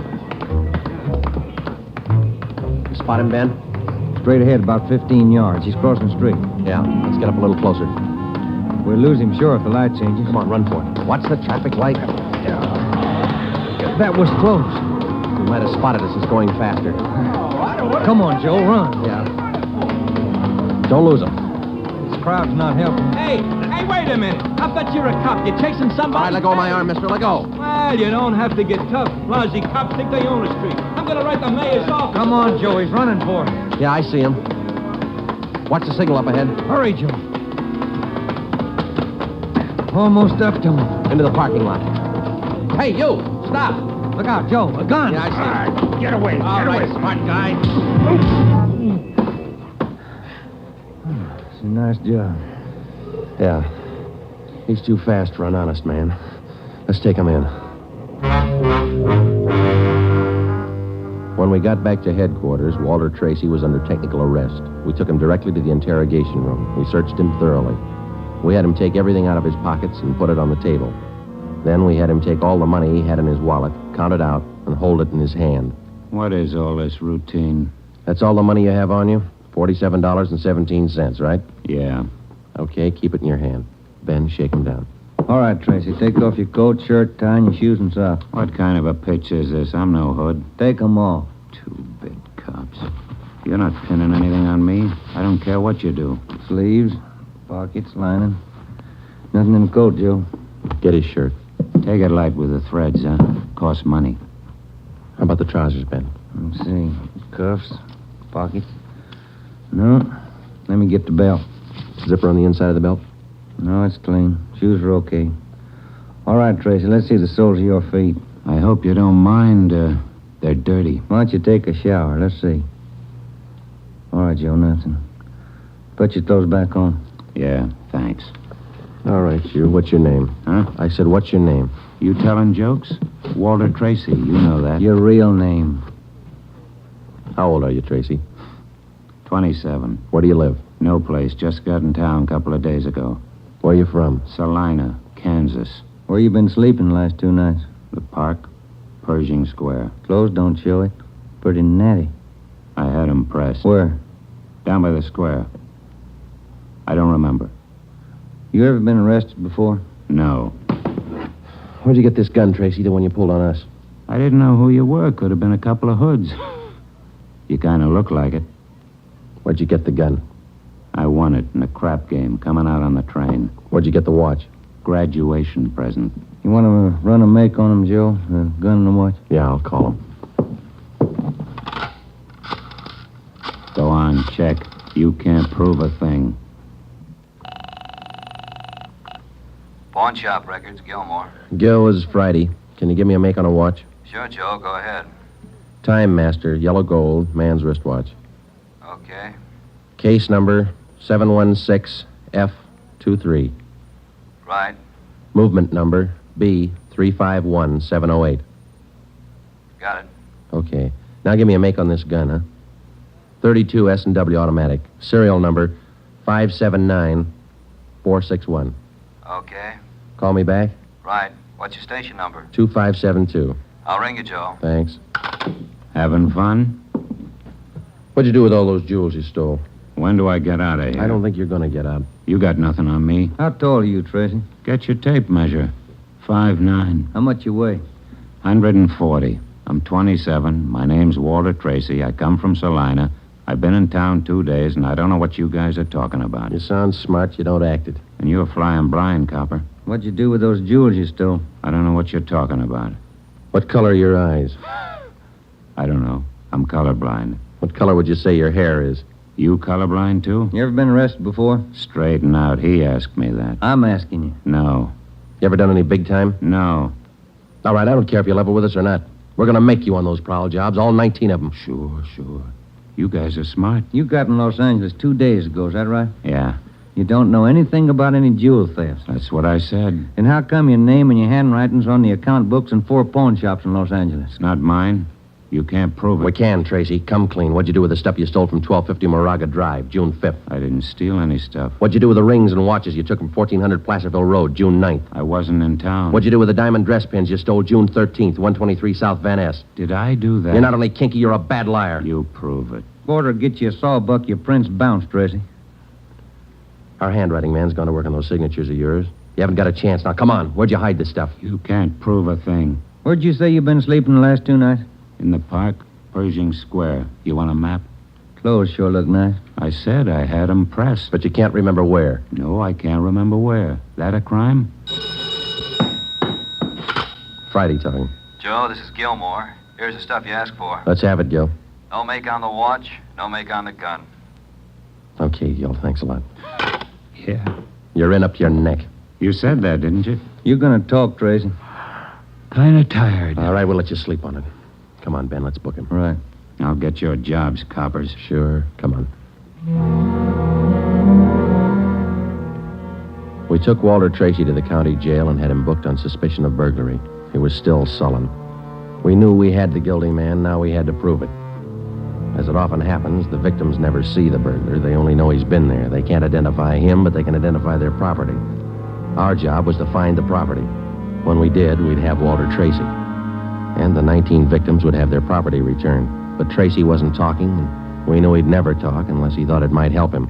We took the problem to Ed Backstrand. Smart punk, Skipper, but he's done time before. How do you know? Tried him out last night when we brought him in. He talks like it and he acts like it. But he won't cop out. Are you sure? He won't talk in 100 years. He knows he's got us in a spot. Well, one thing's sure. We're not going to send him up without finding the loot first. He's planted the stuff somewhere in this city. We've got to find it. Ben and I have got an idea, Ed. It's not going to be easy, but it might work. What is it? Tracy tried to soak some of the stolen property at 4 separate pawn shops in the downtown area. Yeah? At each one of those 4 pawn shops, he gave a local address. Now, we're sure he must have a room or an apartment someplace in town. All right. Where? That's where guesswork comes in, Skipper. Every one of those addresses he gave falls within a certain area. How big an area? Oh, you got that street diagram, Joe? Yeah. Here it is, Ed. From Figueroa here to San Pedro, and from Pico down to 1st Street. The area's about 12 blocks wide, 14 blocks long. That's a lot of territory. How are you going to cover it? On foot, we'll take Tracy with us. Plenty of legwork. You sure it's the answer? We got to find the stuff, and it's the only way we can figure it. Hotels, apartments, rooming houses. There must be hundreds of places he could stay in that territory. It'll take a couple of weeks. Yeah, on foot it will. All right. It's tough, but it's your idea. Go to it. An hour after we left Chief Backstrand, we got Tracy out of his cell in the county jail and started our canvass of the appointed area. We took the usual precautions and handcuffed Tracy's wrists to our own. We started the search for his hideout at 1st Street in Figueroa. It was a warm day in Los Angeles. The temperature was 91. After the first 3 hours, I could tell Ben's feet were ready to give out, and so were mine. We couldn't even have the comfort of complaining. That had encouraged Tracy, and he was cocky enough already. He cursed and threatened every step of the way. My legs off. All right, quit pulling, will you? Come on, Tracy, up the stairs. Another one to check. Warm day, Joe. Yeah, a little. What do you mean, a little?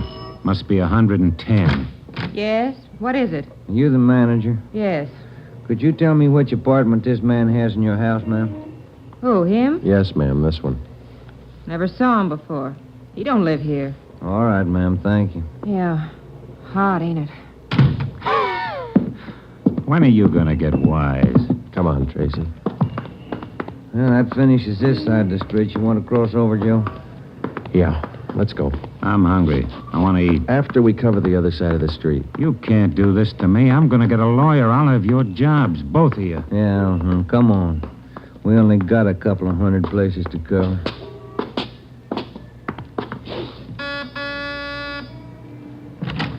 Hi, gents. What can I do for you? You the manager? I run the place, yeah. Which room does this man have in your place? Him? You made a mistake. He doesn't live here. All right, thanks. My feet are killing me. Wait till I get a lawyer. I'll burn both of you dumb cops. What do you think you're doing anyway? Making a guy... All that day and the day after that and the day after that, Ben and I, with Tracy handcuffed to our wrists, canvassed the designated areas, from hotel to hotel, from rooming house to rooming house, and the apartments, too.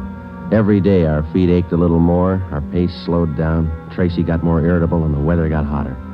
The second day it reached a high of 92, the third day 94, the fourth day 94. Police regulations say plainclothes officers must wear a coat and necktie on the street at all times.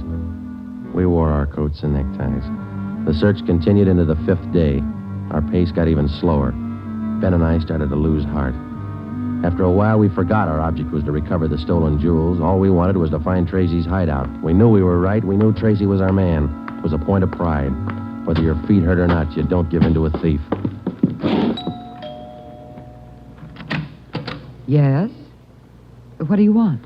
You the landlady here? I am. Which apartment does this man have in the building? Well, none of them. He's not one of my tenants. Thank you, ma'am. Come on, Tracy. By the sixth day, all three of us had special pads in our shoes. Our feet ached worse than ever. Tracy let us know about his every 3 minutes. By late afternoon of the sixth day, we'd covered more than half of the designated area. The temperature was 95. You guys gonna go on forever? I'm sweating like a horse. I'm getting tired of your moaning. That looks like the manager behind the desk. Yes, sir? You the manager? Yes, sir. What can I do for you? Can you tell us which room this man has in the hotel? Him? Mm-hmm. He doesn't live here. Hey, you fellas look awfully warm. Like to cool off in the lobby? We're air-conditioned. No, thanks. I'm hungry.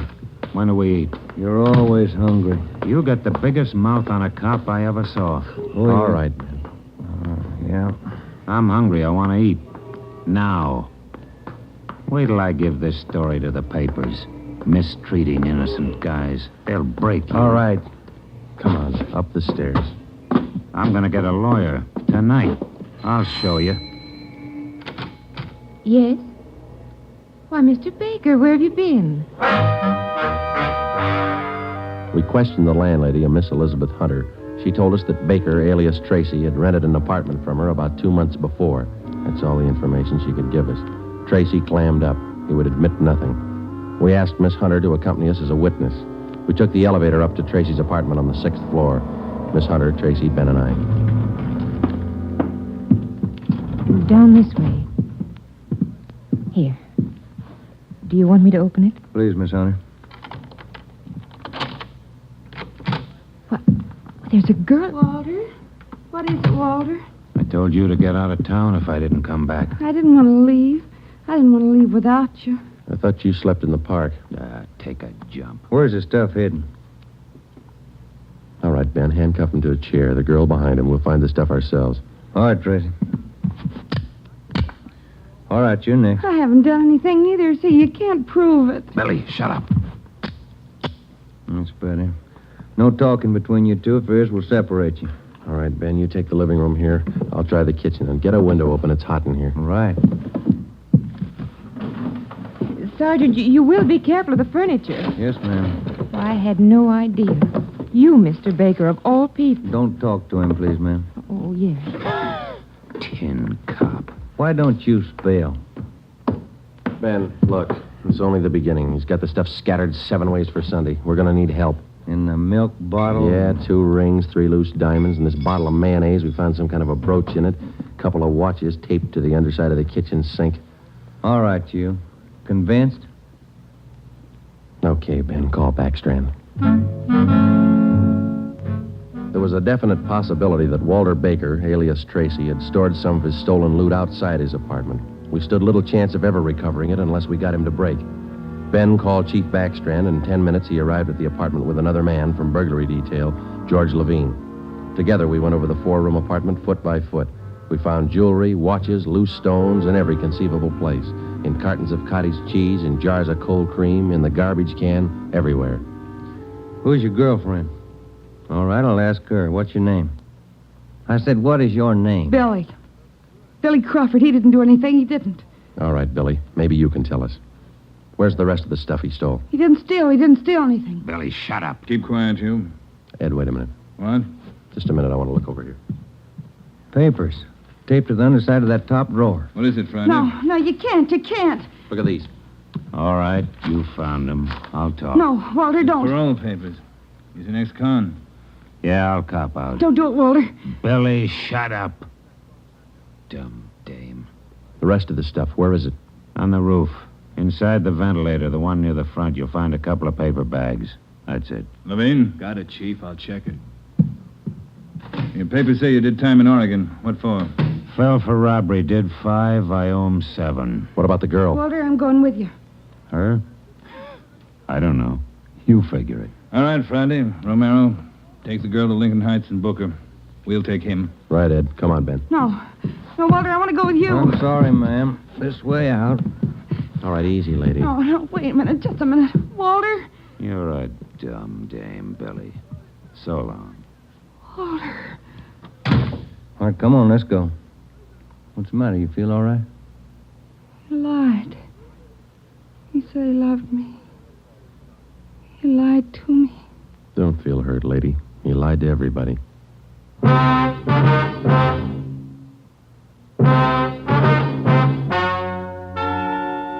The story you have just heard is true.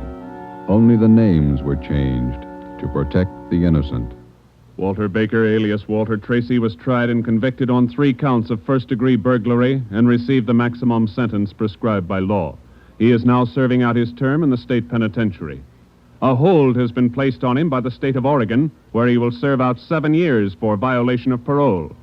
Billy Crawford, Baker's accomplice, was tried and convicted of receiving stolen property and is now serving time in the state penitentiary for women.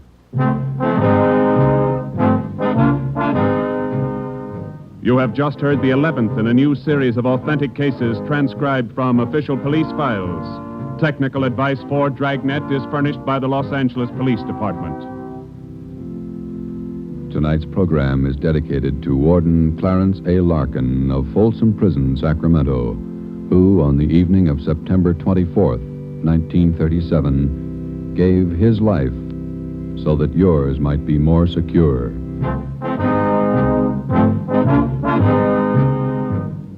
Dragnet came to you from Los Angeles. If you enjoyed tonight's production of Dragnet, you'll want to listen this Saturday evening to a pair of adventure shows featuring 2 well-known Hollywood personalities. You'll enjoy Brian Donlevy, star of Dangerous Assignment. Also on Saturday's schedule is Richard Diamond, private detective, as played by the screen's romantic tough guy, Dick Powell. Listen to both of these exciting programs this Saturday over most of these same NBC stations. This is NBC, the national broadcasting company.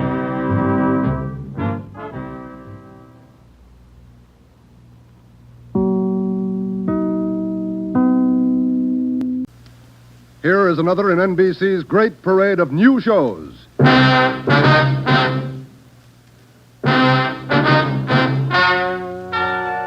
Ladies and gentlemen, The story you are about to hear is true.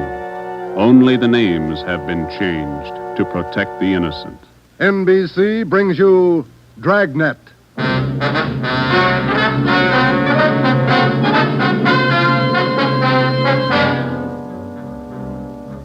You're a detective sergeant. You're assigned to auto theft detail. In 3 months, more than 250 cars have been broken into. Property mounting well into thousands of dollars has been stolen. 2 youthful members of the gang have been apprehended. The all-important brains of the criminal ring, the leaders, are still at large. Your job, get them. Dragnet, the documented drama of an actual crime, investigated and solved by the men who unrelentingly stand watch on the security of your home, your family, and your life.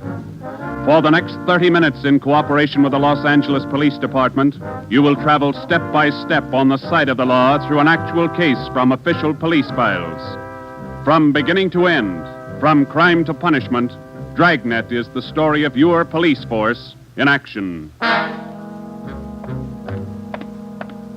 It was Monday, March 2nd. It was cold in Los Angeles.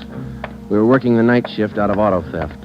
My partner's Ben Romero. The boss is Ed Backstrand, chief of detectives. My name's Friday. I was on the way back from the interrogation room, and it was 10:58 p.m. when I got to room 26, chief of detectives' office. Real tough kids, aren't they? Yeah, they won't admit a thing. Now, sit down. Thanks. When'd you pick him up? About 8:30 tonight in the parking lot behind the Star Theater out on Sunset. He was lifting the radio out of a 48 convertible. He's had lots of experience. The report says you picked up a 19-year-old girl with him. She was waiting for the guy in a parked car across the street from the theater. Car was full of loot. The first real break we've had on those auto burglaries in 3 months, and it's no good to us. Neither one of them will talk. They won't even admit they know each other. You run makes on them? Just did. We've been questioning the boy for an hour, getting nowhere. What's his name again? Freeman, Stanley Freeman. Oh, yeah. Age 20. Address? Butte, Montana. Down here for a vacation. He doesn't lie very well, Ed. He's never been to Butte, Montana in his life. Knows less about the town than I do. Well, get to him. Right, Ed. Where'd you put the girl? We had a policewoman take her to our office. We can talk to her when we finish with the boy. Well, what's her story? Hasn't any. She won't even open her mouth. 19 years old, probably needs a good spanking. Now get him to talk. Right.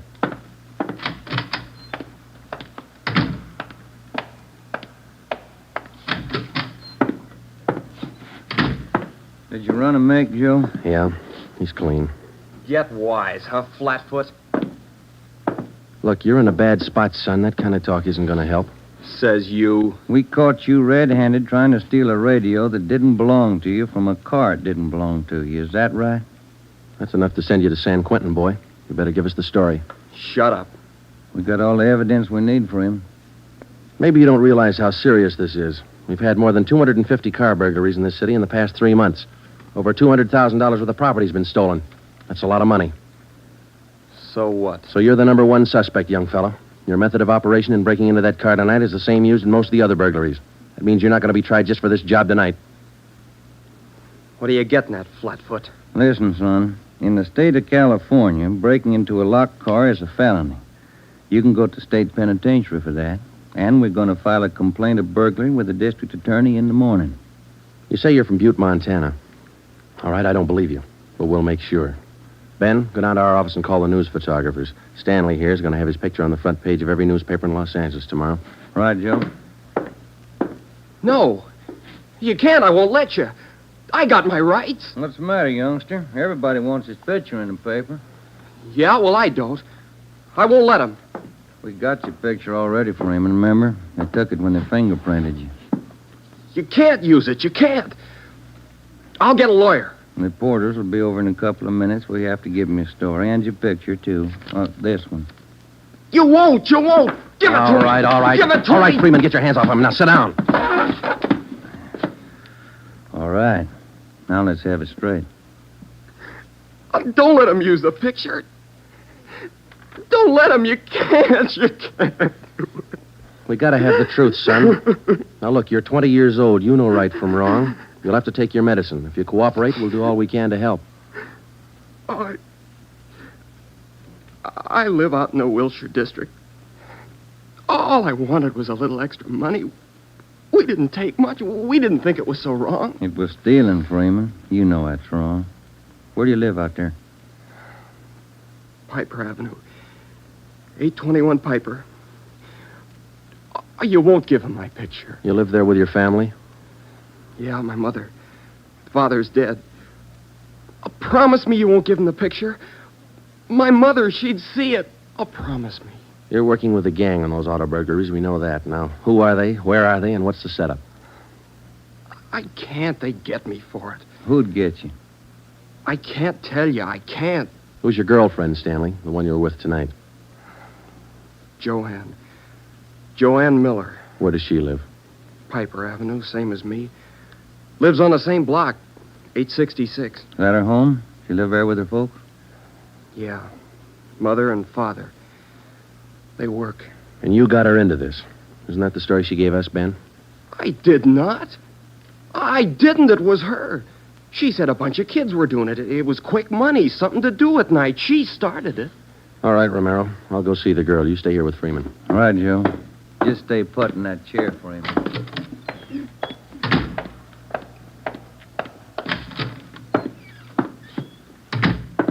Hi, Marge.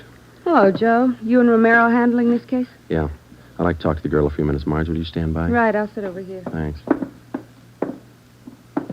All right, miss. What's your name, age, and address? I told this lady cop 15 minutes ago I'm not saying anything. All right, then we'll tell you. Your name's Joanne Miller. You live at 866 Piper Avenue. You live with your father and mother. Both of them work.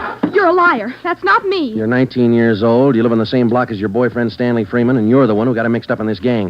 Isn't that right? No, it's not right. It's not. I didn't do anything. Well, that's only half the story. Freeman told us everything. You want to hear the rest? No. Stan wouldn't tell you. He wouldn't. He told us how you got him mixed up in it. Quick money. That's what you told him, didn't you? No, it was him. I can prove it. The rest of the kids will tell you. He got me in this. Ask them, they'll tell you. It was Stanley and Fred Milford and George Jansen. They started it, all three of them. All right. Will you tell the story to a police stenographer? I'll tell him everything. He's not blaming this on me. Marge, will you go get the stenographer? Right, Joe. Now, how many persons in this gang of yours? Oh, about 10 or 12. And it's not my gang either. He got me into this, and now he's trying to lie his way out, blaming me. How long you been doing this, burglarizing cars? Me? Oh, only about 2 weeks. It was supposed to be fun, something to do at night. The rest of them been at it a couple of months. Who's the head of the gang? I told you, it's him, Stanley, and Fred Milford and Jansen, all three. I only started going out with him 2 weeks ago, maybe less. All right, Joanne. Tell it to the stenographer the same way. Stenographer will be in a minute, Joe. Okay, Marge, thanks. Stay with her. Right, Joe.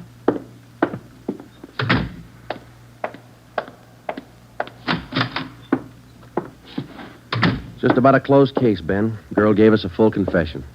She didn't. Oh, you're not tricking me again. She didn't. She told us you're one of the leaders of the gang, Stanley. Said you got her into all this. The other two are George Jansen and Fred Milford. About a dozen kids in the gang, all of them about your age. Isn't that right? She's lying, can't you tell? She's lying. She got me into the gang.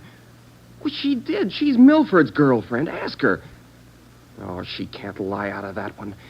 She got me into it. I can prove it. Who's the real leader of the gang? Milford. He started it. He organized the whole thing.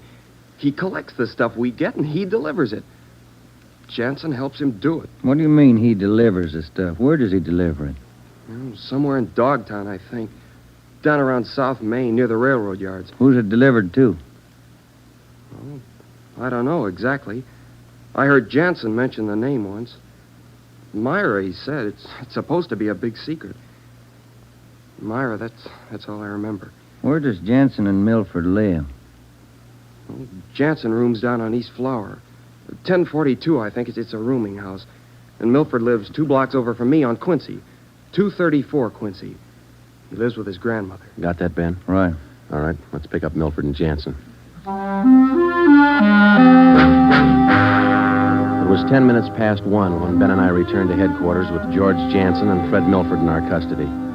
In Jansen's room at 1042 East Flower Street, we found 2 fur coats, a box full of new car accessories, an S&W .38 revolver, and a .45 automatic.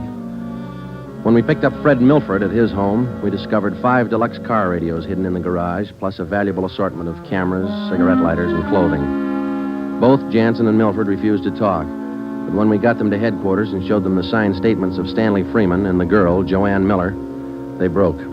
Milford, where else did you and your gang operate besides the Wilshire district? No place, only out there, that's all. Same type of car burglaries have been committed all over the city. You telling us your gang didn't have a hand in them? It's the truth. Our territory was Wilshire district. We didn't go outside. You mean some other gang's responsible? I don't know. All I know is we didn't have any part of them.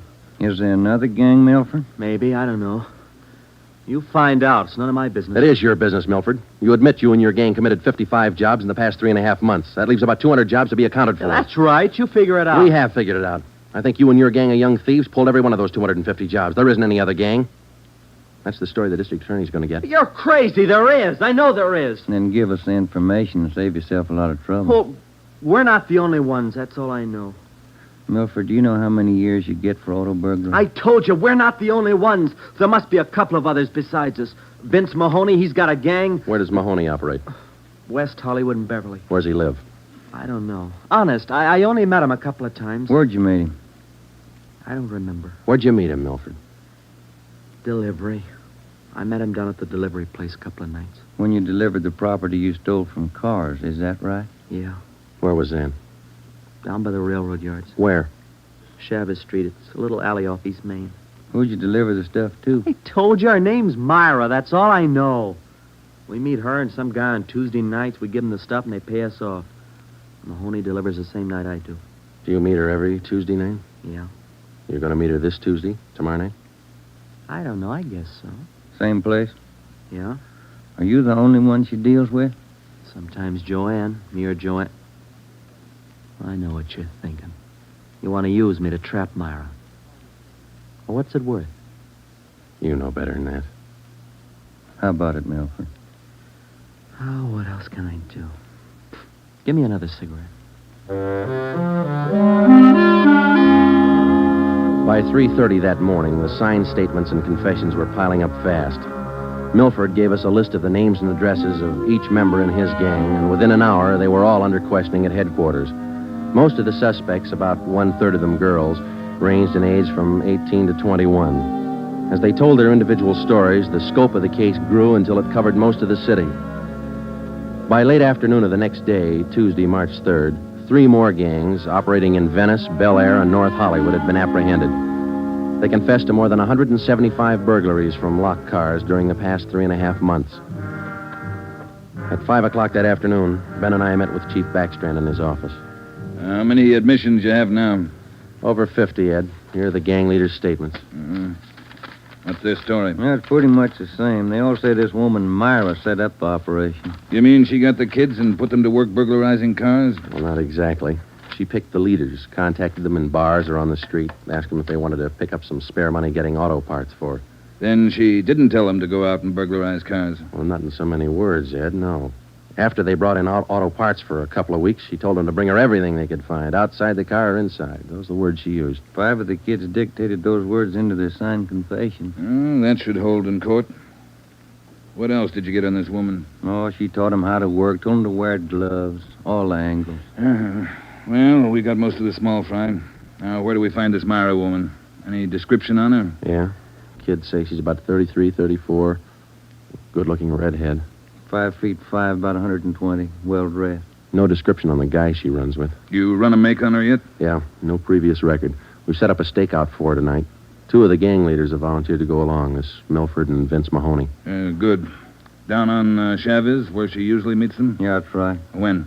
11:15. That's the regular time for the meet, according to the kid. All right, I'll be at home. Call me. I don't want to miss out on this one.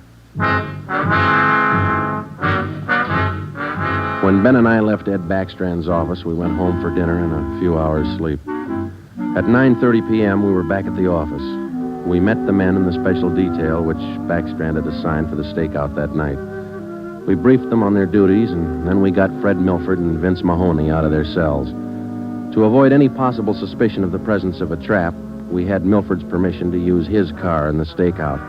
The car which he had said he had driven to the delivery meetings with the woman Myra at least a dozen times before. We arrived at the stakeout area, Chavez Alley in East Main, at 9:58. The meeting was scheduled for 11:15. The moon was out, but the sky was overcast, and It was a cold wind blowing from the east. Hey, what time you got, Sergeant? About 10. Why, Milford? Getting nervous? No, I'm just wondering. How you cops gonna rig this thing? In just a couple of minutes, we're going to plant you two in Milford's car parked up there in the alley. Now, you stay there until Myra shows up. We'll do the rest. Yeah, I know, but what'll we say? Suppose she asks for some stuff. We ain't got any. You won't need any. You won't have much time for talking. Suppose she wises up. Maybe she'll pull a gun. Maybe. Does she carry one? No, never saw her with one. Don't worry, Milford. We'll make sure you're not in danger. She's got an awful temper, that redhead. Got mad at me once when I squawked at the prices she was paying us for radios. What was she paying you, Mahoney? An 8-tube radio, good shape, $7. She got all the gravy and you got all the grief. You're not kidding. Joe, are you? Yeah, Steve. What do you got? Well, the men are all staked out, Joe. Got the area covered from every angle. All right. You got an extra man to stay in Milford's car? I'll handle that myself. Fine, thanks. Okay. All set, Joe? Yeah. Now, Milford and Mahoney, we're going to put you two in your car now. There's going to be an officer with you, so there's no need to be nervous or afraid. You just sit in the car and act natural. When this Myra drives up, don't leave the car. Have her come to you. You got it? Sure. Okay. All right, Joe, let's go.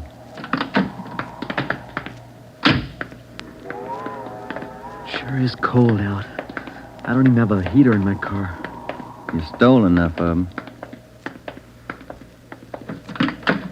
Okay, Steve, here they are. All right, boys. Milford, get in first behind the wheel. Okay. Mahoney in the middle.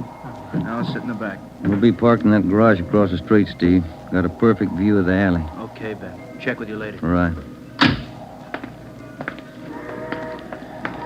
Mean night, Joe. Yeah, come on.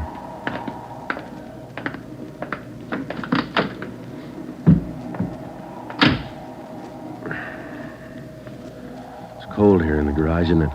Yeah. It might be a long wait. What time you got?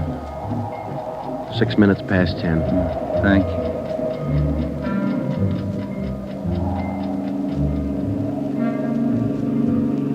Hey, Joe. What is it? It's nothing. Thought that passing car was turning in the alley. Relax. It's early. Lonely place. Dark. Gets on your nerves.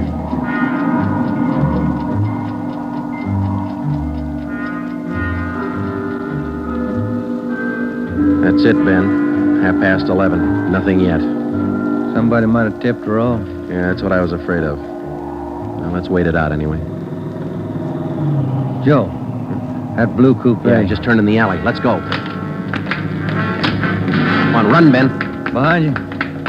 All right, you fella. Quit your fighting. What'd you get, Steve? Here he is. Just drove up in the coupe. Got out and called Milford Mahoney by their first names. He's in on it. What about the girl? No sign. Kid was the only one in the car. All right. Tell the men the stakeout's off for tonight. Have them report back in. We'll take the kid with us. Okay. All right, young fella, this way. What do you cops think you're doing? I ain't done nothing. Look, sport, we heard that from 54 different kids yesterday. We're tired of that line. Come on. When we got back to the office, we took the boy to the interrogation room and questioned him. He gave his name as Matthew Leiter, age 21. He wouldn't break until Vince Mahoney definitely identified him as a member of his car burglary gang and the special favorite of the red-headed woman they called Myra. Then Leiter copped out and told Ben and I that he had talked with Myra as late as 10 o'clock tonight. He told us that she had heard that the police had picked up some of the gang members, and she asked Leiter to drive down to the Chavez Alley meeting place. He was supposed to tell Milford and Mahoney that the weekly delivery date was off until further notice. We questioned Matthew Leiter for an hour and a half. You told us a little while ago that you talked with this woman, Myra, late tonight. Yeah. Where'd you talk to her? At her home? Her home? Don't be stupid. Nobody knows where she lives. I met her at a bar. Which bar? Julius, out in Santa Monica. How did she contact you? Called me at home. She's not such a bad dame. She treats you right. Sure, that's why you're in jail. Did you ever call her on the phone? I don't know her number. None of the kids do. She's smart. She taught me all I know about the racket. You'll have a rough time getting her. Maybe, but we'll get her. Ben and I left the office at 2 a.m. and went home to bed. We reported in at 8 that morning to head back Strand. The three of us went down the street to Koken's restaurant for a cup of coffee. Nobody was in a good mood. We had most or all the small fry in the citywide burglary ring, but it seemed we were still a long way from cracking the inner circle. The latter kid said that none of them knows where she lives, what her phone number is, nothing. Pass the sugar, Ed. I think we still have a few angles to study on that score. Right now, I've got some more bad news for you. What's that? You been through your mail this morning? No, not yet. We haven't had a chance. I saw the overnight reports. There were 32 car burglaries last night. 32. All the way from Wilmington to North Hollywood. How you figure it? I can't. This girl Myra must have an army of kids working for her. How much did they get, Ed? Any idea? Rough estimate, about $3,000. Usual stuff people are foolish enough to leave in their cars. Watches, cameras, furs, expensive clothes. M.O.'s the same? Like the others. If the car happens to have a rigid handle lock, they slip a piece of pipe over the handle for a lever and break it. If that doesn't work, they pry open the wing window. Some of the windows were smashed out. Sounds like you're in an awful hurry, Joe. Yeah, maybe this Myra wants a few big nights before she peddles the stuff and gets out. If we're going to get her, we can't waste time. Any suspects picked up last night, Skipper? None. Well, where did they hit most of the cars? Outside the Pan Pacific. The parking lot. Hockey game going on. Must have been 4,000 cars for them to pick over. They picked the best. As usual. Well, you better get on it. There's one way to handle it. What's that? She works fast. You work a little faster. We got back to the office and we went over the reports one by one. Then we called the young gang members to the interrogation room and questioned them separately and re-questioned them. We got nowhere. Many of them had met Myra on the street, in a bar, but not one of them had any idea where she lived. At least that's what they told us. Ben had a hunch that Matthew Leiter knew more than he was telling. We had him brought to the interrogation room, and all that afternoon until 10 o'clock that night, with interruptions for his meal periods, we talked with Leiter. He would admit nothing more than what he'd already told us. Yeah, it's got me beat, Joe. Yeah. Well, let's check with Ed. Good morning, Joe. Ben? Hi, Mike. Skipper in? Just went down the hall for a minute. Be right back. Hold it a minute, will you? Yeah. Chief of Detectives always handing. Yeah. For you, Joe. Oh, thanks. Oh? Yeah. He does? We'll be right over. That was Sergeant Hopkins over at the jail. Yeah? Matthew Leiter's got something to tell us. Says it's important.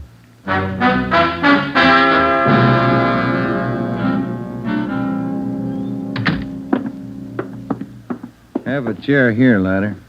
Yeah, thanks. All right. You wanted to see us. I'm getting even with that dame Myra. I'm squaring with you. Yeah? She told me if I was picked up, she'd have me out in a couple of hours. She promised me a lawyer if anything happened. Said she'd get me bail. All right. Where can we find her? I don't know if she's there now, but you can find out at Francisco Motors. Big used car lot. Garage, too. It's out on Melrose past La Cienega. What's the tie-up? That's where she fenced most of the stuff we stole. Some old guy she buddies with runs the place. Big shop in the back. Store a lot of hot stuff there. Barney, Yes, Sergeant? we're through with him. Take him back.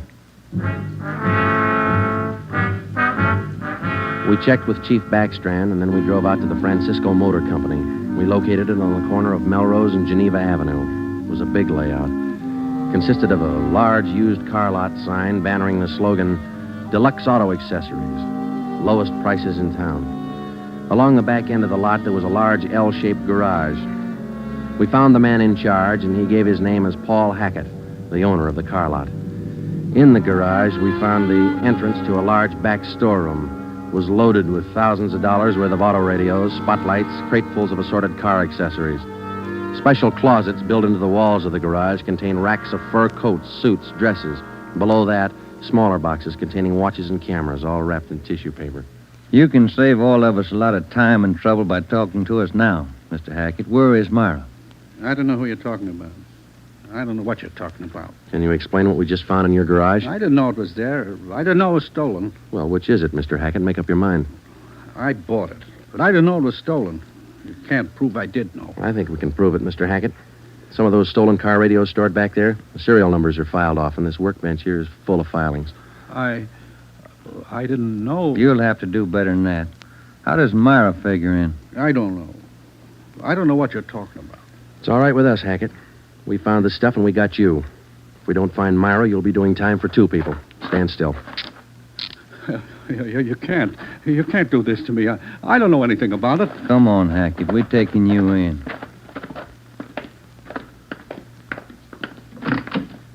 All right, get in the car. Come on, in the car. Am I going to jail? You're going to jail. All right. I'll take you to Myra. Hackett told us that Myra lived at 1345 Munich Drive in Beverly Hills. He said that he was Myra's husband. He told us that he'd been in a legitimate garage business for 10 years before he married Myra. She talked him into the racket. He identified 1345 Munich Drive as their home. When we got there, we found stores of stolen property similar to those found in the garage. Myra was not there. Hackett had no idea where she might be. We sat down in the living room and waited.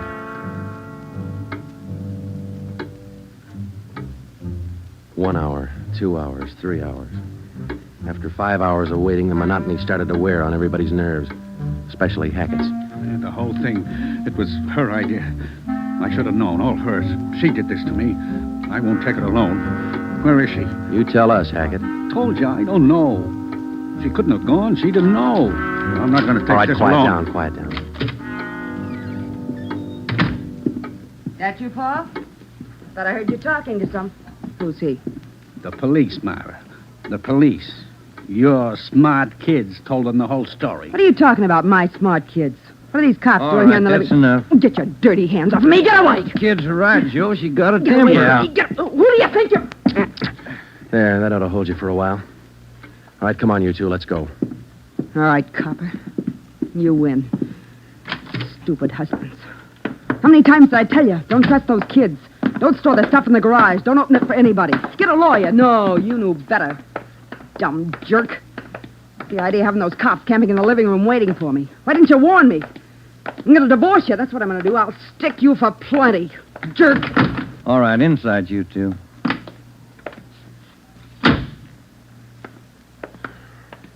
You got a smoke, Ben? Yeah. Here. Thanks. I was just thinking. What? Those kids were right. She's a pretty nice-looking woman. Yeah. Nice face. Beautiful figure. Mm-hmm. Sure talks a lot, though, doesn't she? Yeah. Hey, Joe, remind me to take home some flowers to my wife tonight, will you?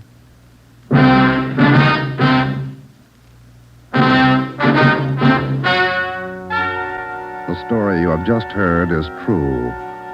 Only the names were changed to protect the innocent. Paul and Myra Hackett were tried and convicted on 7 separate counts of receiving stolen property. They are now serving out their sentences in the state penitentiary. Realizing that most of the young persons involved in the case were influenced by the strong personality of Paul and Myra Hackett, a separate investigation was made into the backgrounds and home life of the young offenders. In most cases, they were found to be basically good, and they were placed on probation and returned to their homes.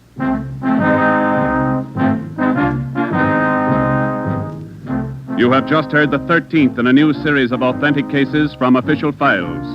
Technical advice for Dragnet comes from the office of W.A. Wharton, Acting Chief of Police, Los Angeles Police Department. Tonight's program is dedicated to Detective Harry William Vosper of the Seattle, Washington Police Department, who on the night of July 21st, 1949, gave his life so that yours might be more secure. Dragnet came to you from Los Angeles. And now, an important announcement. Starting this Saturday, September 3rd, Dragnet will be heard at a new time over your NBC station. Consult your local newspaper for the new listening time. And now, speaking in behalf of the producers and the entire cast of Dragnet, we would like to take this opportunity to thank you for your many kind letters of encouragement and approval. Remember, next Saturday for Dragnet, this is NBC, the national broadcasting company.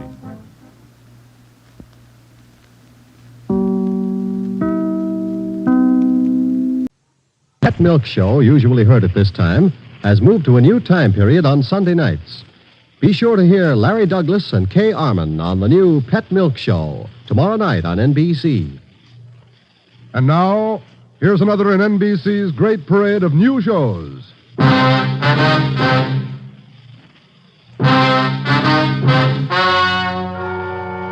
Gentlemen, the story you are about to hear is true. Only the names have been changed to protect the innocent. NBC brings you Dragnet.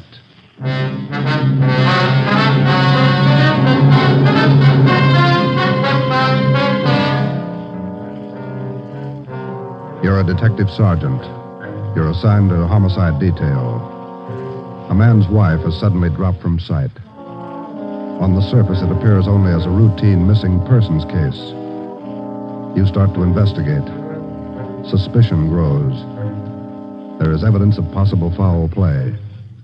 Your job, find the woman or find her murderer. Dragnet, the documented drama of an actual crime. Investigated and solved by the men who unrelentingly stand watch on the security of your home, your family, and your life.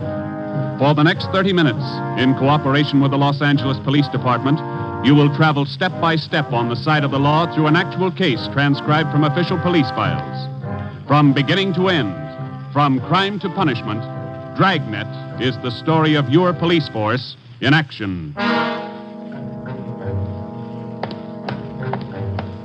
It was Wednesday, September 15th. It was warm in Los Angeles.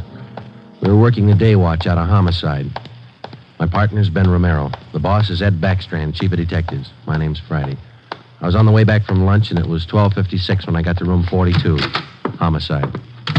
Hi, Joe. Waiting for you. Hiya, Ben. Al. Hi. I hear you got something for us. Here's a report right here. Gardener by the name of Eric Kelby called in day before yesterday. Said his wife disappeared from their home out in the valley Sunday night. Says he thinks she left him. That happens every day, Barghetti. Not this way, it doesn't. Walsh and I went out yesterday to interview the guy. Story doesn't add. Why not? None of her clothes are missing. None of her luggage. She even left her pocketbook behind, full of money. Found out from the neighbors the missing woman is a 17-year-old boy by a former marriage. So what? An only child. Mother dotes on the kid. Shouldn't even say goodbye to him. How did this Eric Kelby impress you? Pretty grouchy with Walsh and me. No cooperation. Wants to find his wife, doesn't he? I don't know if he does or not. There's no help, I'll tell you that. Can I see that report a minute now? Oh, here you are. Agnes Trumbull Kelby, age 39. Kelby's her second husband. First one died a little after the boy was born. Mm-hmm. Disappeared Sunday night from her home, 546 Belasco Road, between 7 and 8 o'clock. When did Kelby call in? Monday afternoon. Said he thought his wife might be spending the night with her sister. When he found out she wasn't, called us. Did you meet the boy while you were out there, Borghetti? Yeah, that's another thing. Kid came riding in on a bike while we were talking to one of the neighbors. Tried to talk to him, but the old man came out, hustled him inside the house. Then he starts eating us out. What'd he say? Told us it was our job to find his wife, not to go prying into her stepson's affairs. Well, that's a new slant. How about her friends and relatives around here, Al? Any besides her sister? Walsh located a couple of her aunts. I don't think he's checked them yet, though. I'll tell you, boys, this is one I'll bet on. Maybe. You got the names of Mrs. Kelby's relatives? Oh, yeah. Right over here. Sure wish we had a chance to talk to that boy. Yeah. How's it feel to you, Ben? I don't know. Notice anything else funny about the guy, Al? I don't know. Well, here's those names, Joe. Thanks. Kelby was upset, all right. For some reason, he didn't strike me as reacting the way a normal guy reacts when his wife disappears. All right, Al. How would you react? Barghetti's worrying again. Oh, now listen, boys. It's no fooling matter. This is one I'll bet on. It's a homicide. All right. How about a copy of this report? Yeah, where'll I get the phone? Missing persons, Barghetti. Who's that? Oh, yes. Yes. About what? Oh, sure. All right, son. 4 o'clock. Yeah. Goodbye. That was Kelby's stepson. What do you want? Thinks something's happened to his mother. In police work, missing persons detail is not a department separate in itself. It is organized as a part of the Homicide Bureau. According to Barghetti, who took the call, the boy said he suspected his stepfather, and he didn't want him to know of any meeting between him and police officers. He would meet the officers that afternoon at 4 p.m. in a restaurant on the corner of Hollywood Boulevard and Fairfax Avenue. At 3:15, Ben and I left the office and drove out to the meeting place, the Dairyland Fountain and Coffee Shop. We arrived there at 3:45. At 8 minutes to 5, the Kelby boys still had not arrived. Youngster's not very prompt. Well, let's wait a little while longer. Yeah. Smoke? Yeah, thanks. Want some more coffee? No, thanks. Well, I guess the boy isn't going to show. Think something's happened? 15 minutes after we left the coffee shop, we drove up in front of the gate of the Kelby Nursery on Belasco Road. The house itself was set well back on the property, which covered about 4 acres. The entire nursery was surrounded by a 6-foot steel wire fence, and it looked like almost every available foot of ground inside was planted with some kind of a flower or shrub. Kelby met us at the gate. Yes? What do you men want? Police officers. Are you Mr. Kelby? Yes, what do you want? Well, if you'll shut those dogs up for a minute, we'd like to ask you a few questions. I'm busy now. Can't you come back tomorrow? It's pretty important, Mr. Kelby. I think we better talk right now. All right, if you have to. Red, Giant, down. You too, Jaime. Quiet. All right. Now, what do you want?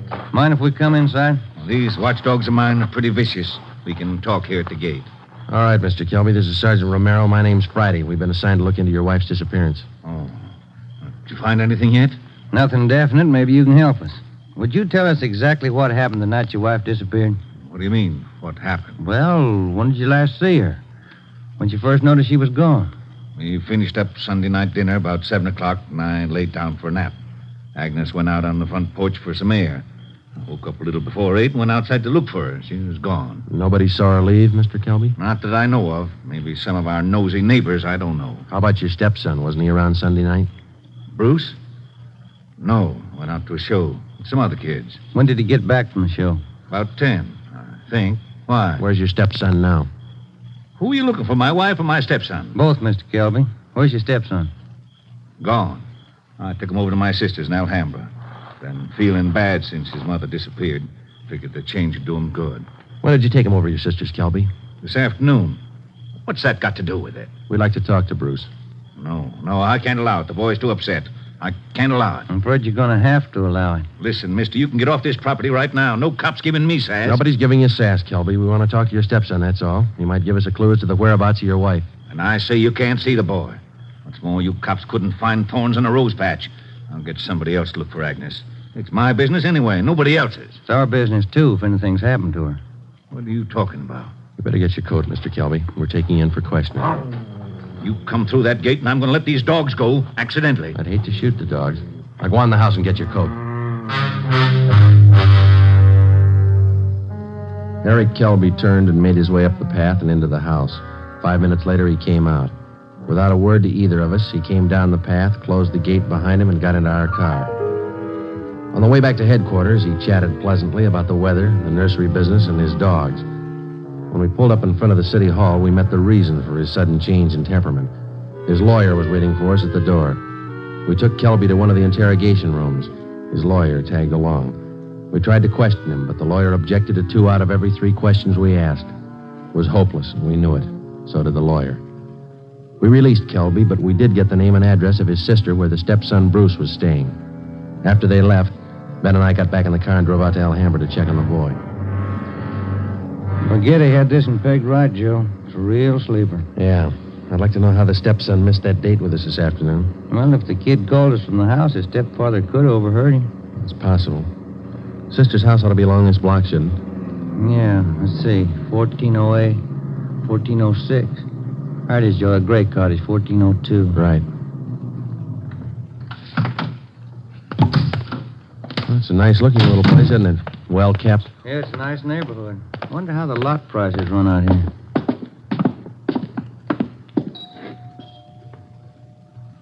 Somebody's coming.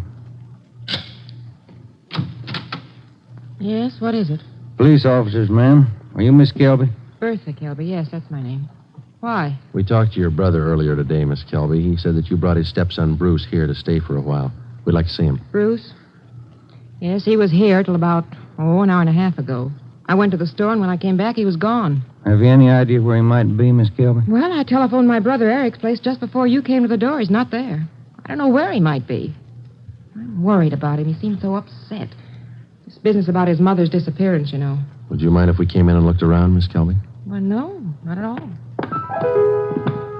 We went in and looked the house over from one end to the other. There wasn't a trace of the boy. We drove back to Kelby's nursery and satisfied ourselves the boy wasn't there. Then we came back to Alhambra and we kept an eye on Miss Bertha Kelby's home until midnight. No one came or went. At 5 minutes past midnight, the lights went off in the living room, and a few minutes later, in the back of the house.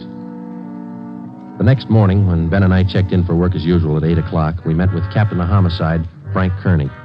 What makes you two so positive there has been any foul play in this Kelby thing? That's just it, Cap. We're not positive. It's a whole setup. It smells bad. For instance? That lawyer. If a man's innocent, he doesn't need a lawyer to sit with him in the interrogation room and tell him not to answer questions. Number two, that kid's telephone call. Maybe he doesn't get along with his stepfather. It happens, you know. Maybe he's trying to get back at him for something or other. Maybe. Then why is Kelby hiding him out? You sure he's hiding him out? No other way to take it, Cap. The Kelby woman walked away from her home Sunday night. Nobody saw her. She took nothing with her. No clothes, no luggage, no money. You checked with the family doctor? Yesterday. He told us Mrs. Kelby was in perfect health. We double-checked the Wanderer's file and the Repeater's file in missing persons. Couldn't find her name in either one. How about her relatives in town? Haven't had a chance to talk to him yet, Cap. We'll check him this morning. Well, one thing's certain. The woman couldn't have gone very far. We checked the sheriff's office, the jails, the hospitals. We've sent out a teletype and an APB. Every cop in the city has her description. She's been gone almost 4 days, but nobody's seen her. How does that add up to you? It doesn't. You better move on it. Check every one of Mrs. Kelby's friends and relatives. Right, Frank. Then try the neighbors. As long as I've been a cop, neighbors have been able to tell everything about anyone.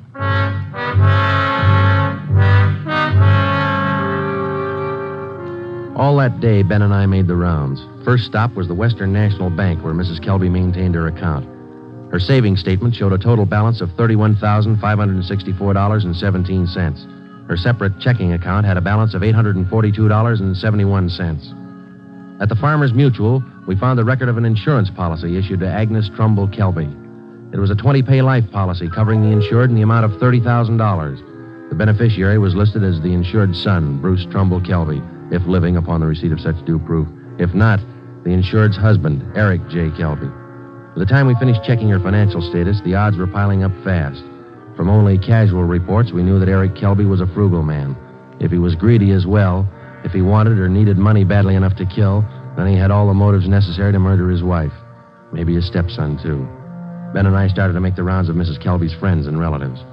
Our first stop was at the apartment of Agnes Kelby's sister, a talkative maiden lady in her early 60s. Agnes just isn't that kind. Oh, I'm worried sick about this. I really am. And Bruce, the poor lad, he must be heartsick. And Eric, what does Eric say about all this? He says he thinks his wife left him. Left him? Why, that's ridiculous. How strange. Can you think of any good reason why your sister would leave Mr. Kelby? Why, no. They had tiffs, of course, small ones. But, of course, there was that argument about Bruce. The two of them always seem to be arguing about Bruce. How do you mean, ma'am? Oh, well, raising the boy and all, you know. The last time I talked to them, they were tiffing about whether or not Bruce should be paid for working in the nursery for Eric. And the strangest thing, Eric seemed to be so upset about it all. Imagine. All on account of paying the boy a few dollars for good, honest work in that silly nursery. Well, you know, I'm the outspoken kind, and I just told Eric. Eric, I said, don't be an old meanie. Pay the boy. That was the extent of the information which Mrs. Kelby's sister had to offer. Next, we called on an aunt, Mrs. James D. Trumbull, 83 years old. She could hardly understand our questions, let alone answer them. She hadn't seen her niece, Agnes, in a year. After that, we paid a visit to one of Mrs. Kelby's friends, a Mrs. Lillian Humboldt. Well, I'm sorry, Sergeant, but I can't think of any good reason why she would leave him. Unless that silly business about Bruce got out of hand. You know, maybe Eric is just a little jealous of the boy. Next, we called on Daisy McLeod, who worked as a daymaid for Mrs. Kelby. Officer, what Mr. and Mrs. Kelby thought, what they said, what they did, it's none of my business. I come in the morning, I do my work, I do it well. I'm not the nosy type, and I don't pry. I take half an hour for lunch, and when I'm through, I take my pay, and I don't expect tips, and I take the bus home. I'm not the peeking through the keyhole kind, sneaking around corners listening. But what I couldn't tell you about that man. Exactly what do you mean, Miss McLeod? Oh, he's a hard man, you know. They're always arguing about the boy. Bruce this, Bruce that. He's a nice boy, I think. He's never done anything to me. Oh, but the arguments. Him and her all the time. Should the boy be paid for working? Shouldn't he? Why? Why not all the time? It's just... When Ben and I finished with a list of Mrs. Kelby's friends, relatives, and employees, we started out on the neighbors. None of them saw Mrs. Kelby after 6 p.m. the night she disappeared. 2 of the neighbors said they saw the porch light burning after 7 p.m., but both said the porch was empty. Mrs. Kelby was not sitting in her chair at the usual time after dinner. According to them, that was one of her habits. It was 10 minutes to 6 by the time Ben and I got back to the office. The light was still burning in Captain Kearney's office. Full day, Joe. A lot of mileage. Yeah. Wonder what the captain's hanging around for. Let's find out. Get anything? Pretty good luck, Cap. Good. I've got some more for you. Just walked in 5 minutes ago. What do you mean, Frank? Who walked in? Bruce Kelby. He's waiting in the next room.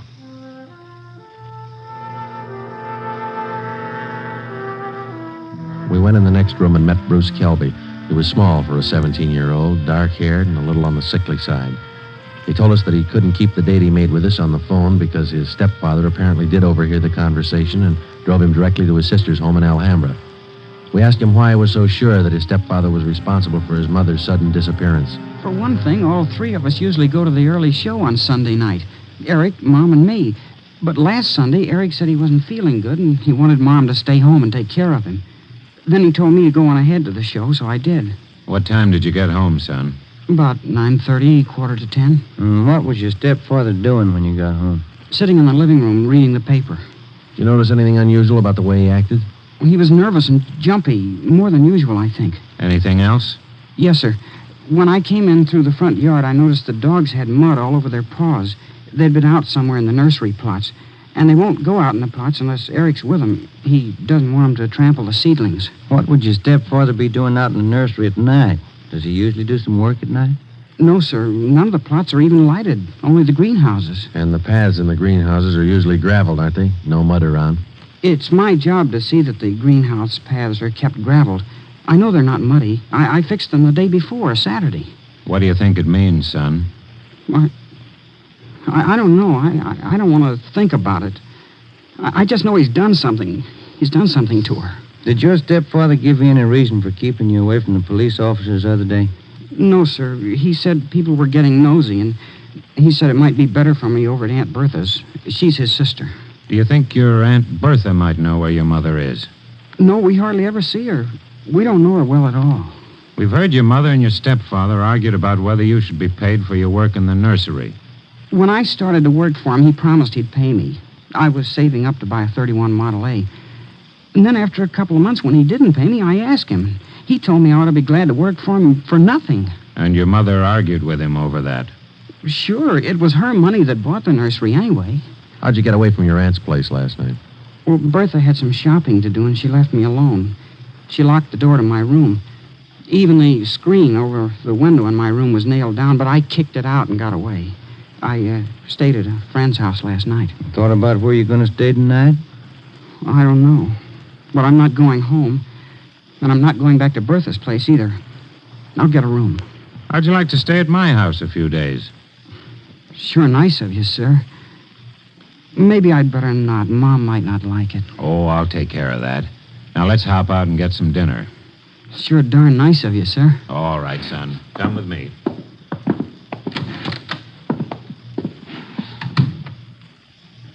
What do you think, Joe? He could be lying. Yeah.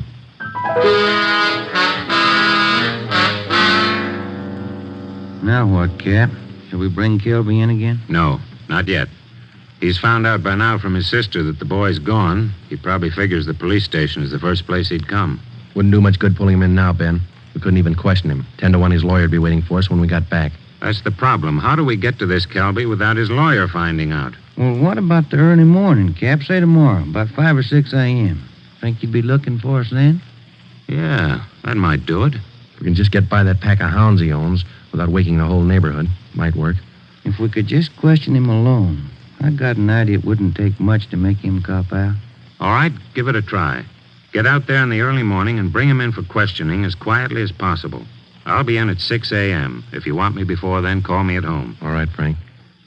Kelby's got a smart lawyer. It's going to be plenty hard to convict him without a body and corroborating evidence.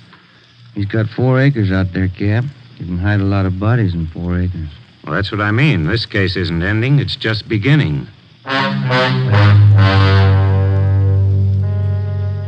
The next morning, Ben and I met at the office about a few minutes past 4 a.m. We had a cup of coffee and a donut at an all-night restaurant, and then we started for the Kelby place out on Belasco Road. We took 4 pounds of fresh horse meat with us to keep the dogs quiet if they raised a fuss. It was 28 minutes past 4 when Ben pulled the car to a stop a few hundred feet from the gate to the Kelby nursery.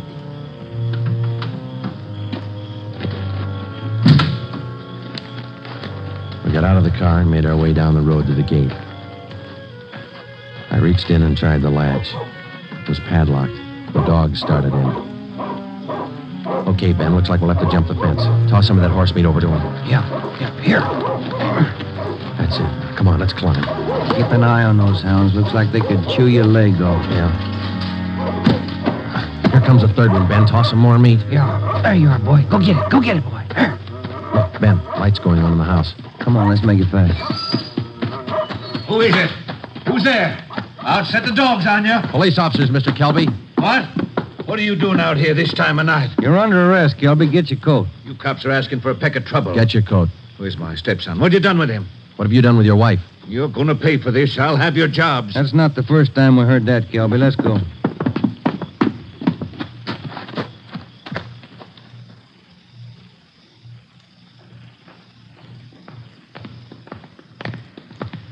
Lights burning in the captain's office. Yeah.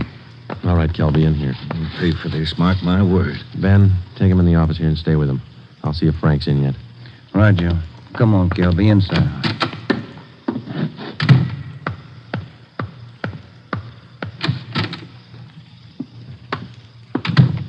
Friday? Did you bring in Kelby? He's down in the interrogation room. Ben's with him. Somebody saw you. Don't think so. They must have. Kelby's lawyer's sitting in the next room.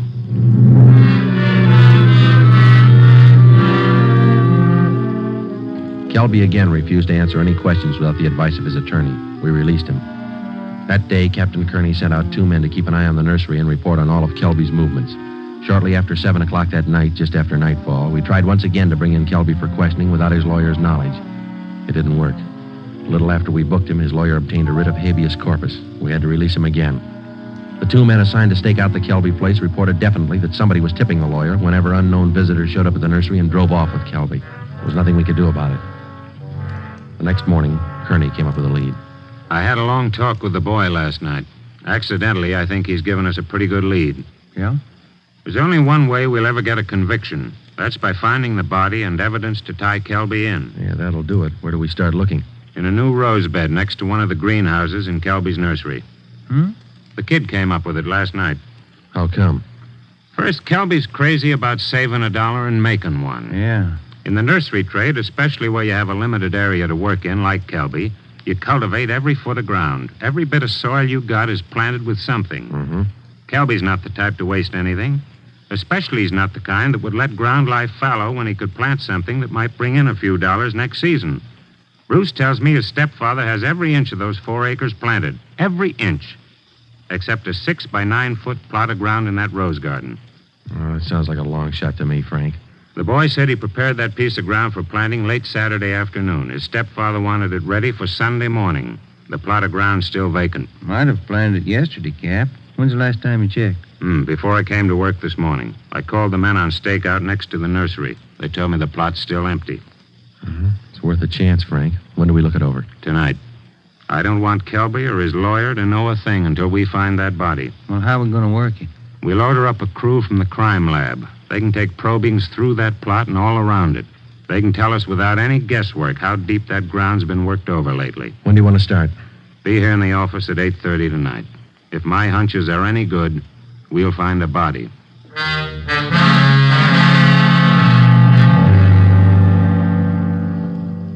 It was 10 minutes past 9 that night when we got to the Kelby place. Lieutenant Lee Jones and his assistants, Kearney, Ben, and 2 other men from homicide. The men on stakeout told us that Kelby had left about 20 minutes before in a dark blue coupe. Ben brought along the usual supply of horse meat for the dogs, so we didn't have any trouble there. We found the empty plot of ground in the rose bed next to the greenhouse, exactly as Bruce described it to Kearney. Ground's been worked over all right, boys. At least 4 to 5 feet down. All right, Lee, let's start digging.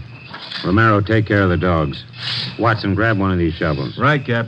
Hey, Gilbert said these dogs were vicious, didn't he? Yeah, why? Look at these hounds. They're no more vicious than a lively colt. Look. Higgins, get that light over here, will you? Thanks.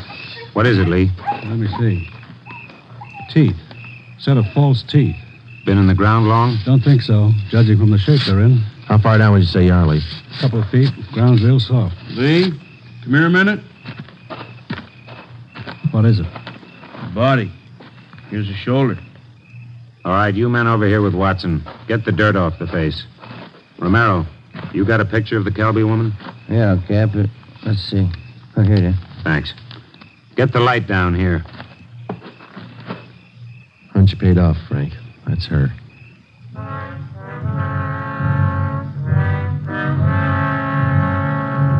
Ben and I went back to the car and notified communications to broadcast a warrant for murder on Eric Kelby. His description, together with the description of the car and license number of the car he was driving, was rebroadcast every 15 minutes. Then we went back to check the house. We found the front door unlocked. We went inside and looked around. In one bedroom, we found clothes scattered over the bed and the floor. There was only one old suit remaining in the closet. On the table next to the bed, we found an airline's timetable. We got to the phone and notified communications to alert all police details at railroad stations, bus terminals, and airlines, and then to send out an APB on the teletype. After that, we checked with the airlines. One of them told us that a man answering Kelby's description had booked passage for Mexico City. The plane was scheduled to take off at 10:40 that night from Burbank Airport. Ben's watch said 4 minutes past 10. We called the detail at the airport and alerted them. Then we drove over to check in person. It was 10:35 p.m. when Ben and I took up our positions just inside Gate 3, where passengers were boarding Flight 72 for Mexico City. He's cutting it close, Joe. Got about 4 minutes more to make that plane. We waited. The crowd got thicker as departure time came closer. At 10:39, Eric Kelby came through the main entrance, across the terminal, through Gate 3, into a pair of handcuffs. I don't understand. What does this mean? We found your wife's body, Kelby. What? I don't know what you're talking about. In the rose patch next to the greenhouse. Your lawyer can't help this time. Mexico City. Would have been a nice trip. Expensive. I'll plead insanity. I didn't know what I was doing. Be a nice vacation next year, Joe, Mexico City. I'm going to talk to my wife about it. I didn't mean it. She slapped me. We were arguing about the boy. I didn't mean it. I don't know if you did or not, Kelby, but you killed her. Come on. You missed your plane.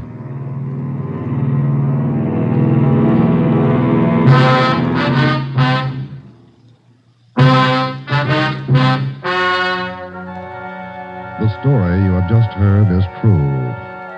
Only the names were changed to protect the innocent.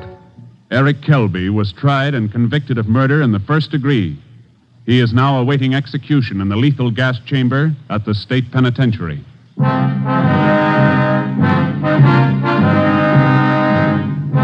You have just heard the 14th in a new series of authentic cases transcribed from official files. Technical advice for Dragnet comes from the office of W.A. Wharton, Acting Chief of Police, Los Angeles Police Department. Tonight's program is dedicated to William J. Weston, Jr. of the Washington, D.C. Police Department, who on the evening of March 4th, 1945, gave his life so that yours might be more secure.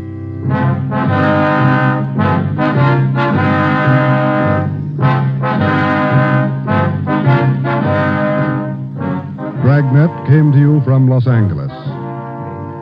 If you enjoyed tonight's production of Dragnet, you'll want to listen to Richard Diamond, private detective, as played by the screen's romantic tough guy, Dick Powell. The Pet Milk Show, usually heard at this time, has moved to a new time period on Sunday nights.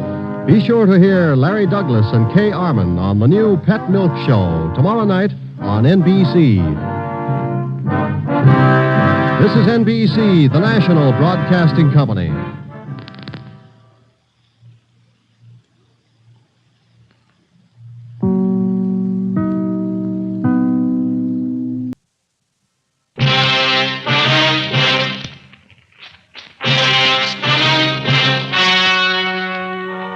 The story you are about to hear is true. Only the names have been changed to protect the innocent. Fatima Cigarettes, best of all long cigarettes, brings you Dragnet.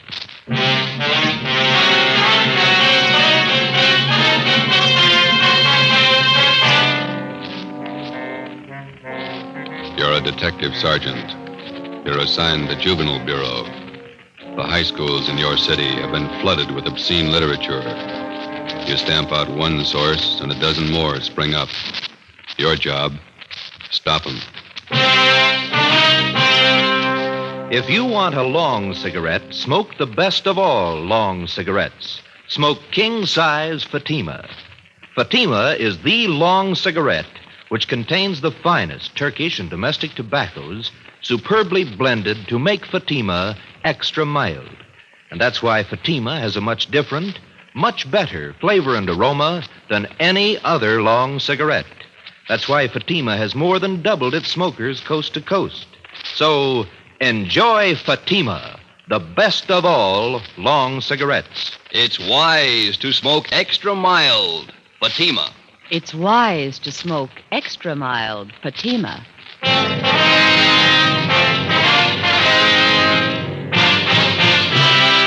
Dragnet, the documented drama of an actual crime. For the next 30 minutes, in cooperation with the Los Angeles Police Department, you will travel step by step on the side of the law through an actual case from official police files. From beginning to end, from crime to punishment, Dragnet is the story of your police force in action. It was Monday, October 21st. It was cool in Los Angeles. We were working the day watch out of Juvenile Bureau. My partner's Ben Romero. The boss is Inspector Lester, commander of the Juvenile Bureau. My name's Friday. It was 10 a.m. when we got to the auditorium of Canfield High School. Stage door. Guess we go right out onto the stage. Yeah, we better wait till we're called, though, huh? You're the men from the police department?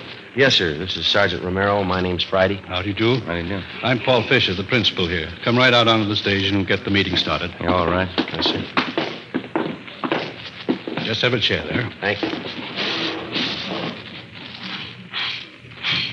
Is the microphone on? Ladies and gentlemen of the Coordinating Council, members of the Parent-Teachers Association. As you know, this meeting has been called for the purpose of discussing ways and means to bring about an end to the distribution of the filthy and obscene books and pamphlets that have been littering every high school campus in the city of Los Angeles. We've tried every means at our disposal to clean this matter up, and they all seem to fail. On the advice of the Coordinating Council and Mrs. Randall to the PTA, we've called in the authorities. Here to discuss the matter with us this morning are two officers connected with the Juvenile Bureau of our police department. Sergeant Romero and Sergeant Friday. And now, may I turn the meeting over to Sergeant Friday of the Los Angeles Police Department. Thank you. Ladies and gentlemen, the only way we're going to get to the bottom of this thing and put a stop to it is to get all the information we can on where this lascivious material is coming from.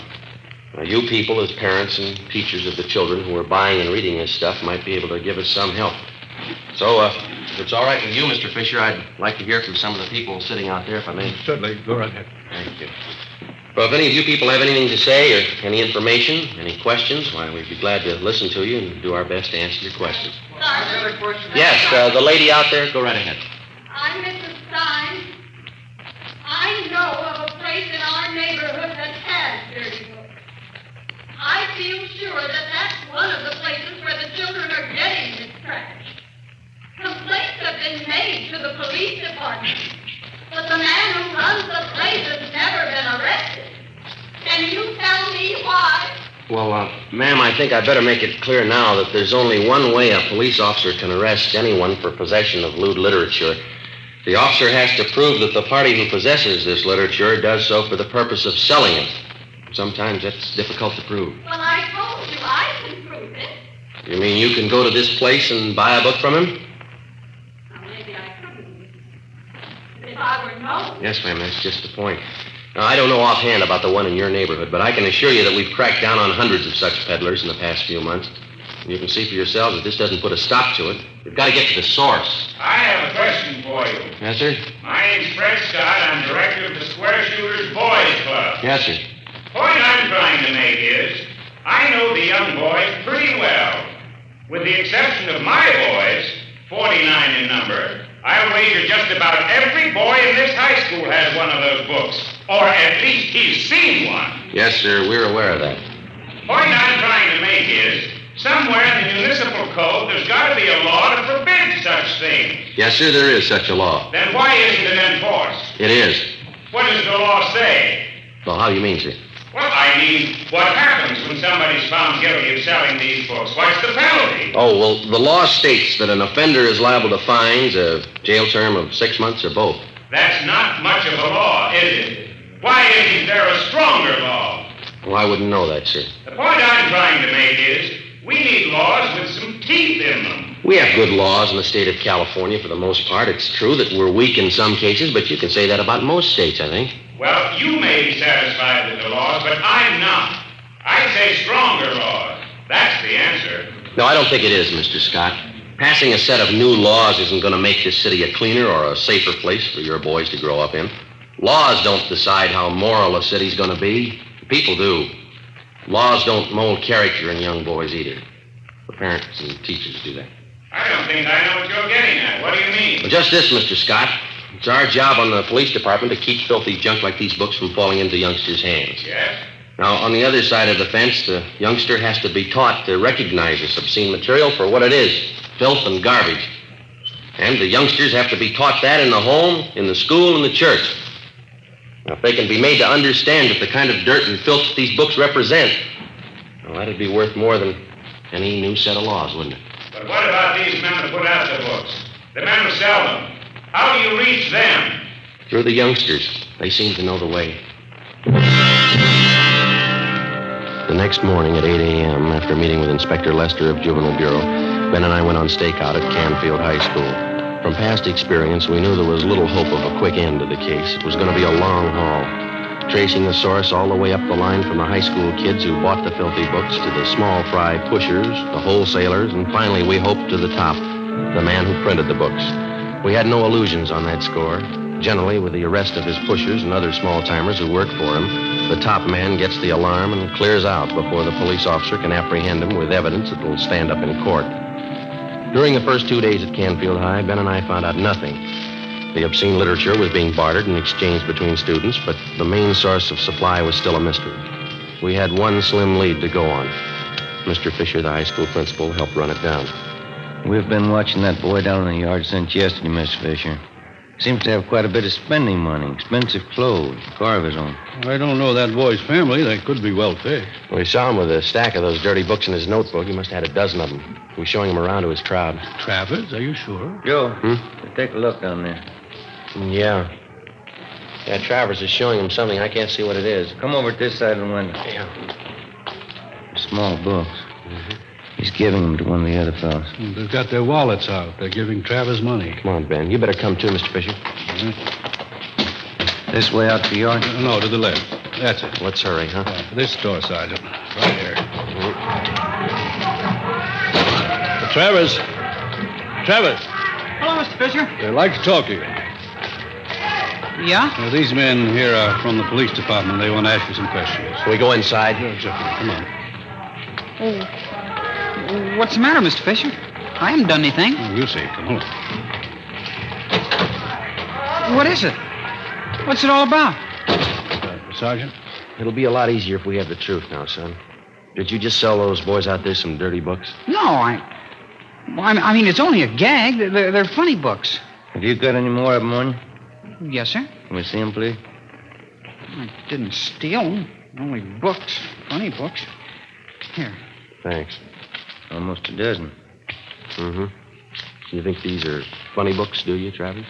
Well, some of them. I guess not. It's only a gag, Sergeant. Where'd you get them? I didn't steal them. I bought them off a guy. Who? Why, I can't tell you. Do you have any more of these books? No, sir. Will you show us your locker? I can't remember the combination. It's a new locker. Could you open the locker for us, Mr. Fisher? Yes, but I'll have to get the maintenance man. All right, I'll show you. Come on. Down here, sir. This one. 412. I've only got a couple. All right, we'll see. Come on, open it. I haven't done anything. Here's a sample, Joe. Locker's loaded down with them. Rotten filth. You can't arrest me. I don't sell the books, I only rent them. Somebody's been briefing you. Who? You're only making it hard on yourself, boy. You can't prove anything. These are my books. I don't sell them. Where do you get them? Who sold them to you? Nobody. I got them, that's all. All right. We'll have to talk to your folks. You can't. They're away. No, you can't. Don't. Afraid we'll have to, son. Oh, please don't tell them. Please don't let them know I'll do anything. All right, let's have the truth then. Who are you selling the books for? His name's Barney. That's all I know. I meet him at a cigar store downtown, 5th and Harrison. Does he sell you the books? He gives them to me. I sell them and then give him the money. I get 10 cents for every one I sell. How much do you sell them for? 25 cents. Some are $1. I get 30 cents for those. And the boys in this school have been paying that kind of money for this, Phil? Yes, sir? This man who gives you these books, you know where he lives? No, sir. I haven't any idea. When are you going to see him? Well, this is Wednesday. I was going to meet him downtown this afternoon. The cigar store? Yes, sir. But I don't want to get Barney in trouble. He's been okay to me. Sure. He's done a lot for you. 4 p.m. Wednesday. Ben and I drove downtown with 16-year-old Eddie Travers. We parked the car near the corner of 5th and Harrison and kept an eye on the cigar store. We waited. No sign yet, Travers? No, sir. Barney usually waits by the newsstand there. I haven't seen him yet. How long you been selling for this man, son? About 3 months, maybe 4. Any idea where he gets the books? Well, Oh, just a minute, Sergeant. Yeah? I think... Yeah, that's Barney, the one going up to the cigar counter. The man in the gray suit there? Yeah, that's him. He's going into Juanita's Cafe. Is that where you usually go after you meet him? Yes, sir. You better take the boy back to the office, Ben. I'll tail this guy and see what I can find out. Okay, you want me to pick you up later? I'll call you at the office. Oh, you got any matches? No, I'm out. I'll pick some up at the cigar stand. Right. See you later. Yeah.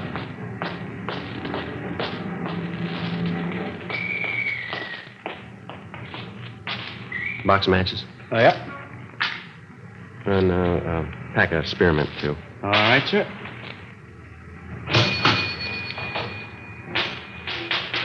Much obliged. Got a special on Old Typical New Bourbon today. $2.69 a fifth. No, thanks.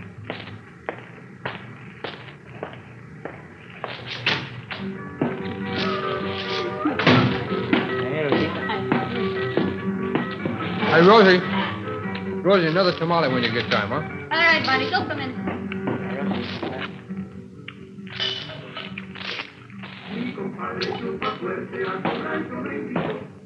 Yes, sir.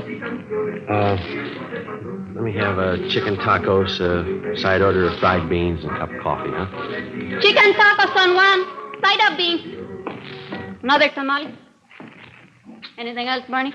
Yeah, some more coffee, huh, Rosie? Tamale on one. Hey. Slide the ketchup down here, will you? Yeah, here you go. Thanks. They got good tacos in there. Lots of meat of them. It's fresh stuff. Yeah. There's the sugar. Oh, thank you. Hey, Rosie. Here. Here, Rosie. Yeah. I got some new ones in just today. Whole stack of them. What are you talking about? You know, the picture books. Good ones. You can make some money on the side. They'd sell good around here. Listen, Barney, I told you once, no. Oh, come on, here. Look them over. These are good ones. I said no, that lousy junk. The next time you bring that stuff in here, I tell the boss, understand? Now eat and get out. Well, that's a real funny day. Looks great, but boy, what a cold potato. Yeah? Come on, eat and get out and take that junk with you. Nah, cold potato. I don't like the chow in here anyway. Well, coffee's certainly cold. Yeah. Yep. You probably get a big boot out of these. Take a look. Pretty good. Yeah, it's good quality stuff. Yeah. Give me that little book there. Let me show you one. Wait a minute. Yeah. Wouldn't that kill you? Man. How about selling me one of them?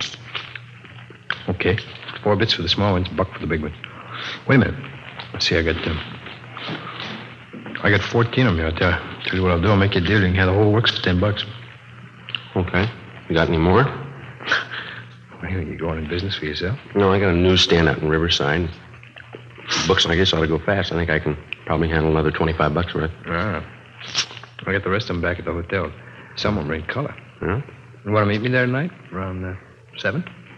Where's the hotel? Well, you go straight up 6th Street from here. It's just one block on your left. Call the Denver House. I'm in room 337. You going up there now? Well, I was supposed to meet some guy, but... Yeah, we can go now. How about a check, Rosie, huh? Yes. Hey, you'll probably be wanting more of these. I can put you on my mailing list. Okay. The prices are right. I don't want to pay retail. Nah, we can work out a deal. Come on, let's go. Okay. Hey, that Rosie, huh? She's really put together. Yeah? Too bad. A real cold potato, though. Some are like that. Yeah. No sense of humor.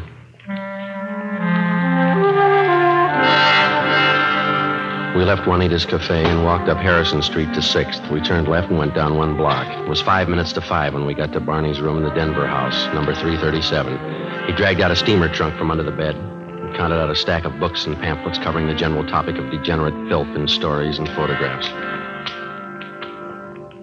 Okay, Mac, there you are. It's $25 worth. Pay the money and the bucks are all yours. Okay. Here you go. That's 10, 15, 18. I'll have to give you a check for the rest. How do I know it's any good? You could take off. I'd never see you again. You'll see me. You're under arrest. Huh? Hey, you're kidding. Hey, let go. All right, let's hold it right here. Hey, wait a minute. Oh, now, look, Lieutenant, we can work this thing out. We'll work it out downtown. Now, wait a minute. I can set this thing right for you. Where are you getting this junk? Who's supplying you? Oh, look, why not use your head? You never get the top, man. Not in 10 years you won't. We got lots of time. Come on.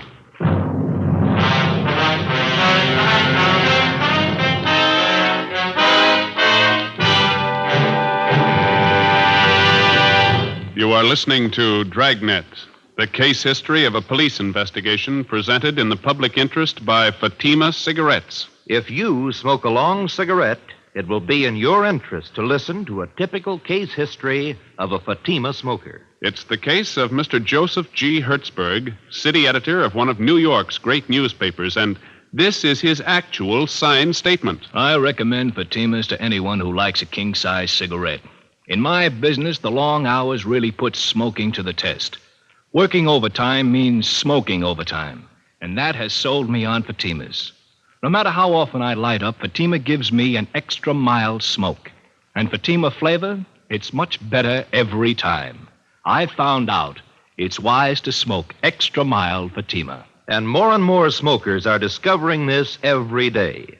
Actual figures show Fatima has more than doubled its smokers coast to coast. So enjoy Fatima yourself. The long cigarette, which contains the finest Turkish and domestic tobaccos, superbly blended to make it extra mild. You will prefer Fatima's much different, much better flavor. You will agree. It's wise to smoke extra mild Fatima. It's wise to smoke extra mild Fatima. The best of all long cigarettes.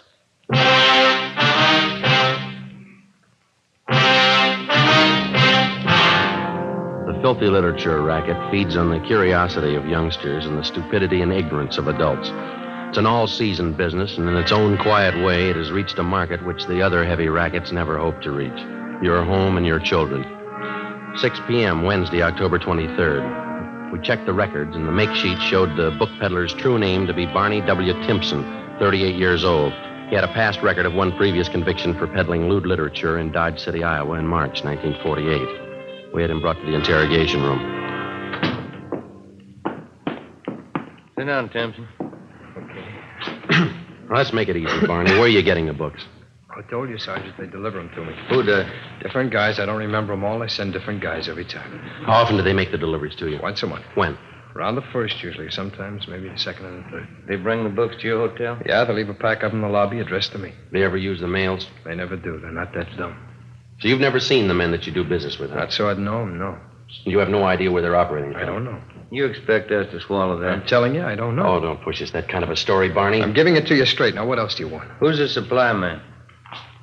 Hey, look, we found this notebook in your hotel room, Barney. There's a list of names in it. This your customer book? Friend. Okay, they're customers. That gives us enough to land on you. I know that. I've told you everything. You still don't know who you're working for? No. Look, there's a phone number in this notebook. No name to go with it. Yeah? Now, look at it. This one right here. I don't know. Must be another customer. Yeah. Does it belong to the boss? I don't know the boss. He don't know me. Then who do you buy the books from? Who says I buy him? He must owe somebody a lot of money. Don't worry. I don't owe him nothing. He don't owe me nothing. He does now. What? You're going to jail for him.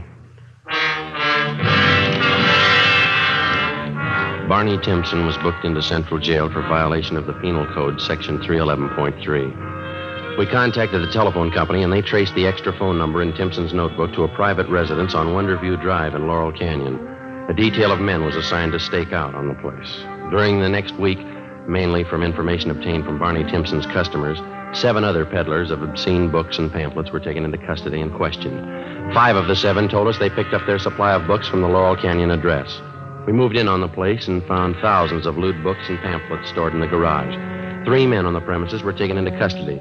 They identified themselves as John Alexander, George Kelleher, and Raymond Kester. We brought them downtown and interrogated them for 2 hours. They refused to admit anything. They were booked in, but by noon their lawyers arrived and they were released on writs of habeas corpus. 2 p.m. Ben and I met with Inspector Lester of Juvenile Bureau. Just had a call from the men on stakeout at the Laurel Canyon place. They've just been over the garage where the books are stored. They get anything, Skip? A couple of things. Might be fair leads. What's that? 3 stacks of books they found were wrapped in proof letterheads from the Havenbrook Hotel. Yeah? We checked with the hotel. They get all their printing done at Rudolph Brothers, placed out in West L.A. That name's not familiar to me. It's a big layout. Their specialty is religious books, Bible, things like that. That doesn't add. Not so sure. How do you mean? Be a perfect cover for the racket. Printing the Bible one day and a flock of filthy books the next. Could be the setup. What kind of a name does this Rudolph's place have around town? They've been here long? 50 years. Good reputation. Well, we could give it a look. Where's the place? On West 3rd, just below Athens Street. All right. Check the place over, but don't make them suspicious. If there's anything wrong, no use tipping until we're ready to move. Right, Skipper. They got to reach the presses turning out this junk and choke off the supply where it starts. Do that and we got it beat. Right. Just a minute. Juvenile Bureau, left it. Yes, Tom. Down where? Okay, they'll be right out. Gross and Pacelli, they spotted one of the delivery cars. Where? Downtown. They followed it out to West L.A. Yeah? Rudolph's printing shop. 4 p.m., Ben and I, together with 2 other men from Juvenile Bureau, drove out Beverly Boulevard to Athens Street and then down 1 block to the corner of West 3rd, where we picked up Gross and Pacelli on stakeout. The Rudolph Brothers Printing Company covered almost half a square block on the corner of West 3rd and Athens. The front of the plant had display windows featuring expensive leather-bound Bibles and other religious literature. While the other men remained on stakeout, Ben and I crossed the street and entered the plant. We introduced ourselves to the clerk in charge as potential wholesale customers, and we asked to be shown around the shop. It was more than obliging. I'd be happy to show you our plant, gentlemen. The most modern religious publication company in the West. That's our claim. Oh, would you step this way, please? Thank you.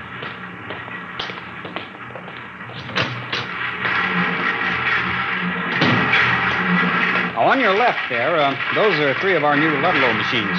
Excellent mechanisms, needless to say. Mm-hmm. You must employ quite a few men in here. 65 full-time. Enough to meet any emergency rush jobs you might want done.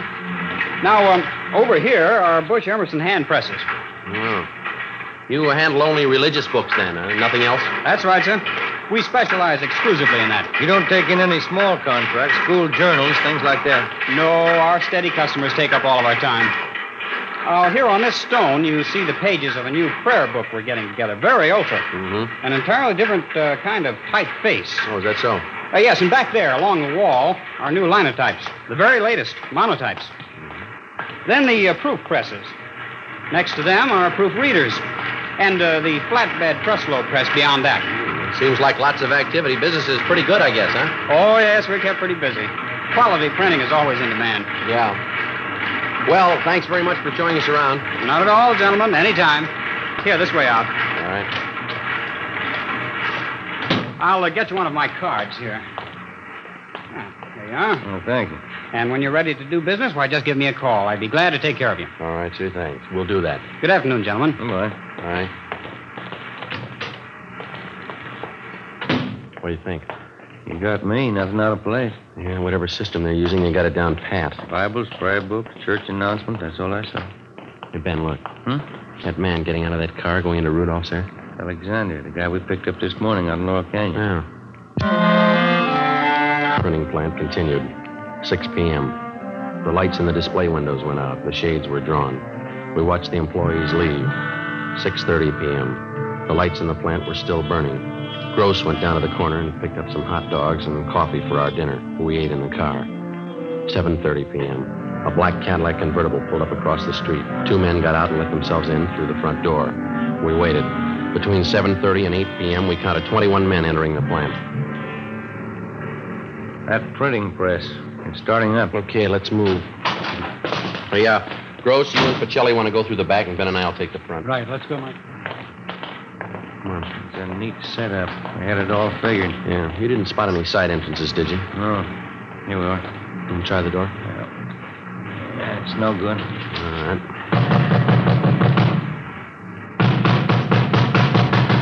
Who is it? Police officers, open up. All right, come on, open up. The press is stopped. All right, let's hit it quick. Come on, again. There we are. There they are, Joe. They're trying to smash the plates. Come on. Pacelli, save those plates! Watch it, Ben. All right, come on. All right, you, all right, hold it. Hold against the wall. Hey, Gross, get those plates off the press, will you? All right, hold it, you two. Joe, look out! All right, Get the plates, Joe! I round up those men and keep the doors covered. Get away from those tables. Come on over to the wall. That's about most of them, Joe. Those 2 men going out the door. Come on, head them off, will you? Come on, you. Come on, back inside. All Get right. out, wait. Get your hands off her. Hold it up, mister. Come on, over there with the rest. You'll pay for this. I'll sue you down your last nickel. Yeah, come on, simmer down. Hey, Joe, we got Rudolph going out the back. Right. Call the office, will you? We're going to need transportation. Okay. Take those 2 with you, huh? Right, come on. Well, we got enough evidence against them. Yeah, we're going to need it. 2 full pages of the junk right here. Yeah. Look. Right next to it. Yeah. Page from the Bible.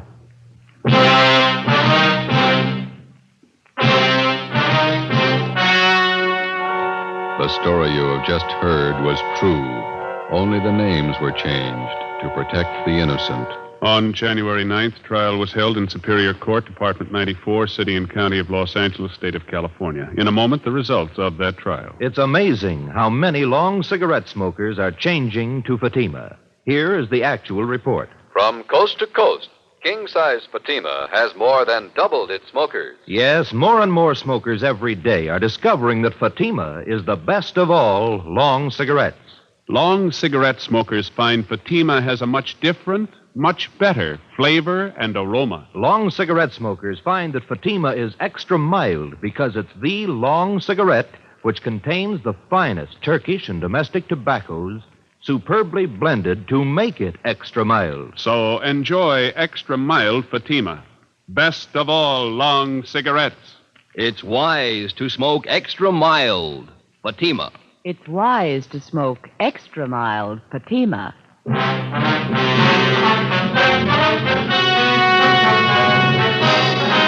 Frank Rudolph and 16 of his accomplices were tried and convicted of possessing lewd and lascivious literature for the purpose of sale. They received sentences as prescribed by law and are now serving their terms in the county jail. Remember this Saturday, because that means Dimension X on NBC.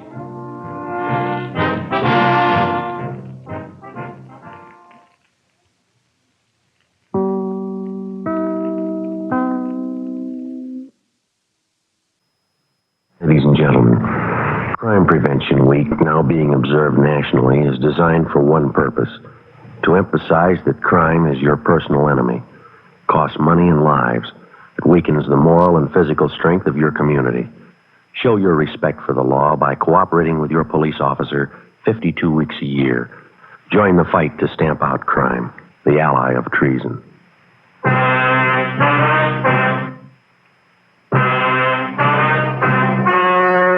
The story you are about to hear is true. Only the names have been changed to protect the innocent. Fatima Cigarettes, best of all long cigarettes, brings you Dragnet.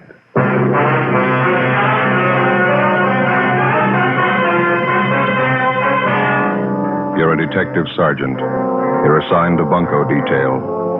A husband and wife confidence team has shifted operations to your city. Their criminal record dates back 17 years. They're masters in the art of swindling. Your job? Get them. You'll be amazed when you compare Fatima with other long cigarettes. You'll find they now cost the same. But in Fatima, the difference is quality. You see, Fatima is the quality king-size cigarette because it contains the finest domestic and Turkish tobaccos superbly blended. And Fatima is extra mild, with a much different, much better flavor and aroma than any other long cigarette. So compare Fatima yourself. Fatimas now cost the same as other long cigarettes, but your first puff will tell you... Ah, that's different. Yes, in Fatima, the difference is quality. Ask your dealer for Fatima, the quality king-size cigarette. Best of all long cigarettes. Start enjoying Fatima tomorrow.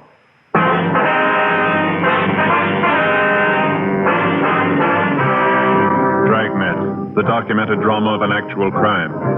For the next 30 minutes, in cooperation with the Los Angeles Police Department, you will travel step by step on the side of the law through an actual case transcribed from official police files.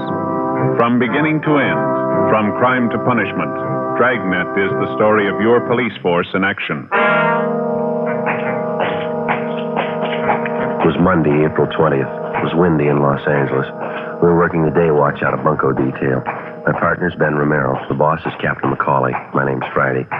We were on the way out from the office, and it was 10:35 a.m. when we got to the Holy Gospel Tabernacle, the pastor's house. Look at that palm tree. Yeah.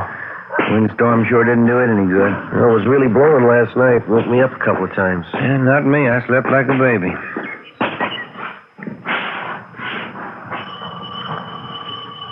What'd you say the name here was, Olson? Yeah, got it right here. Reverend Andrew Olson. Mm-hmm. Doesn't seem to be anybody at home.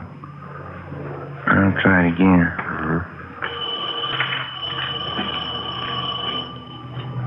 No? We said on the phone he'd either be here or at the church.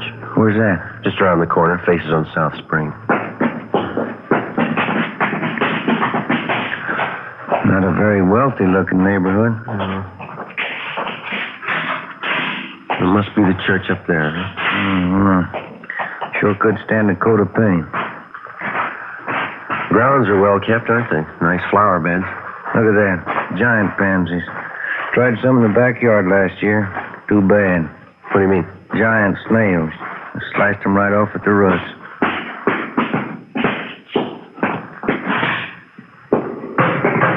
Guess that must be him up at the front, huh? Better close the door, huh? Oh, yeah. Come on.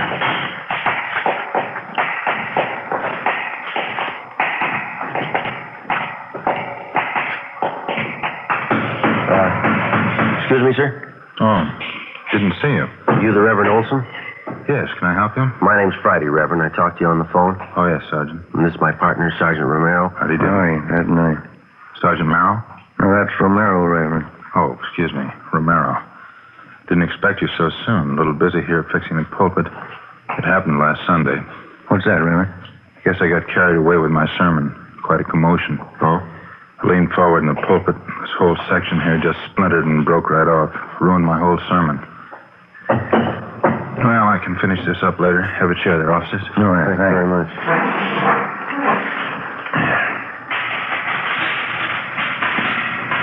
Well, there it is, Sergeant.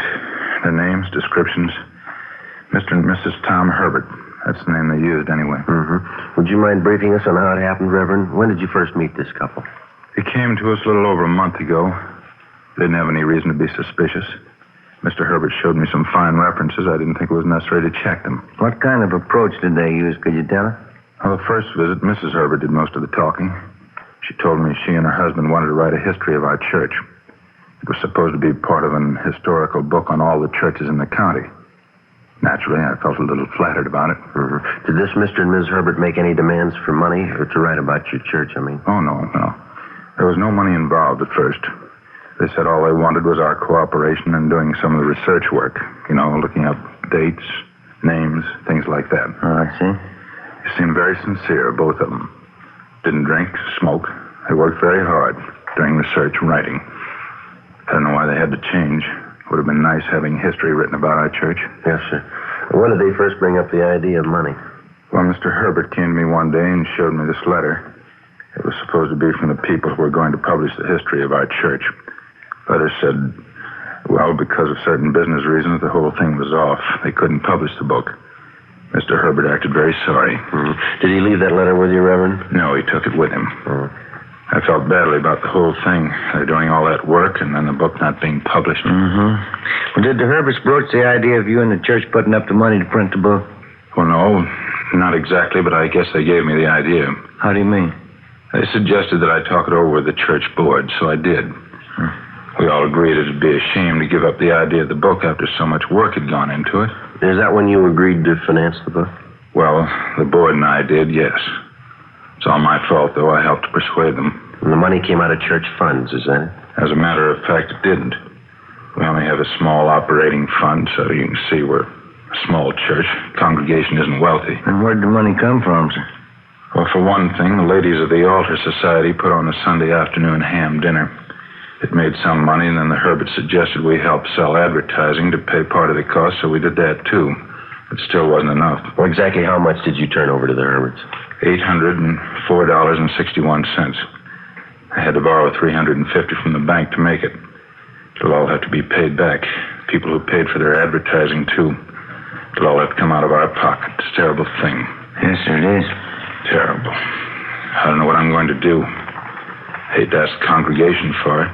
Their offerings have always been so generous, and they're not wealthy either, just working people. When was the last time that you heard from this Mr. and Mrs. Herbert, Reverend? A week ago, I guess. Yes, it was last Monday. I got anxious and called them at their hotel. It's on South Grand. I can give you the address. They told me when the books would be ready. It said it would be on Tuesday. That's the last I heard of them. No forwarding address, no other place that you think we might find them? No, I'm sorry. Just don't have any idea.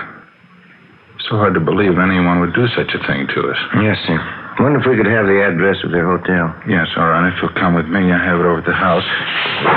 Did Mr. and Mrs. Herbert have a car, do you know, Reverend? I don't think so. If they did, I never saw it. I don't know what I'm going to tell the congregation. $800, that's a lot of money to our people. Yes, sir. Tell me, Sergeant. I don't mean to be uncharitable, but Mr. and Mrs. Herbert, do they have a criminal record? Have they done this sort of thing before? Well, their descriptions seem to fit a couple that we've been looking for. They've been working the churches in this area on and off for a couple of years now. Can't understand why they do such a thing. It's almost like robbing a poor box. Yes, sir, they've done that, too. 11:15 a.m. We went back to the city hall and pulled the package on the suspects, Mr. and Mrs. Tom Herbert. They were a veteran man and wife confidence team who'd worked the Los Angeles area and other large cities around the country. Their specialty seemed to be swindling churches and clergymen. Over a period of 17 years, they'd piled up a long record involving frauds and various bunco games, but they'd only been brought to trial once. The case had been dismissed for lack of sufficient evidence.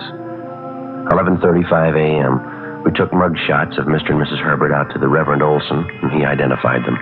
We checked the hotel on South Grand where they'd been staying. No leads. We got out a local broadcast and an APB on them.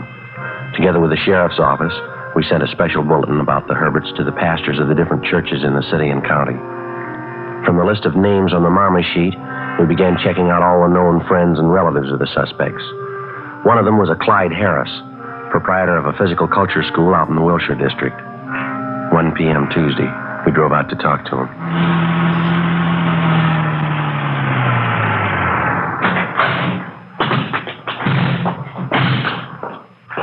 Which way, Joe?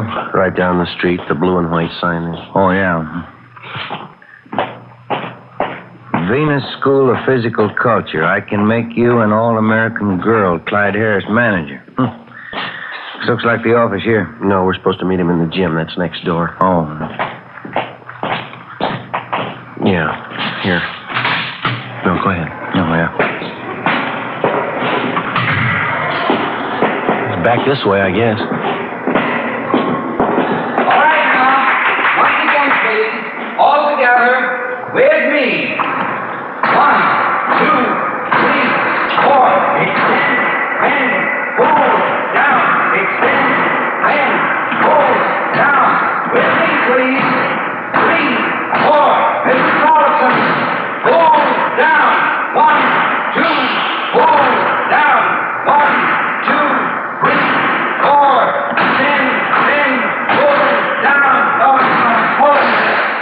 minute.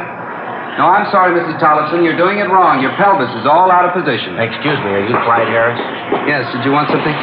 Police officers, Mr. Harris. Like to talk to you? Oh, yeah, officer. Could you hold on half a minute? Sure, go right ahead. Francis, would you take over here for a few minutes? I have to talk to these gentlemen. Ladies, Francis is going to count for you for a while. You go right ahead with the lesson. I'll be back in a few minutes. Back here, officers. Won't take too long, will it? No, sir, just a few minutes. Sorry to interrupt your lesson. Oh, that's all right. I just don't want to have the ladies thinking I neglect them. They pay good money for these exercises. Yeah. Here you are. Have a chair. Thank you. You said something about Tom Herbert on the phone, Sergeant. What's it all about? Well, we understand that you're a friend of the Herberts, Mr. Harris. Yeah, I knew Tom and Doris a couple of years back. Haven't seen much of them lately. When was the last time you saw him? Let's see. Must be 2-3 months anyway. Anything wrong? Well, do you know where we could locate him? I don't know for sure. Last time I saw them, they were at a hotel downtown in South Grand, I think. Yeah, South Grand, right near Pico. We have no idea where they moved when they left there. No, I didn't even know they'd moved. They haven't phoned or contacted you at all in the last month or so? No, not a word. They're not in a jam again, are they? We'd like to talk to them, that's all. Would you know of any of their favorite spots around town, eating, drinking places? No, I don't think I could say. They got around quite a bit. You checked with some of their other friends around town, the Pattons, the Thompsons, Mike Runyon? What was that last one? Mike Runyon. Very good friend of the Herberts. Ben? No, I don't recall the name. Well, how could we get in touch with this Runyon, Mr. Harris? He's got a phone. Come on in the office. We'll call him if you like. Yeah, thank you very much.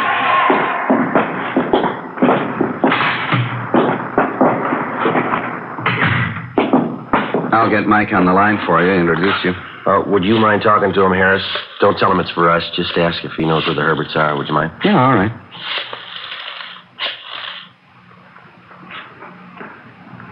No answer. Maybe. Hello, Mike? Clyde Harris, Mike. Yeah, how are you? Fine.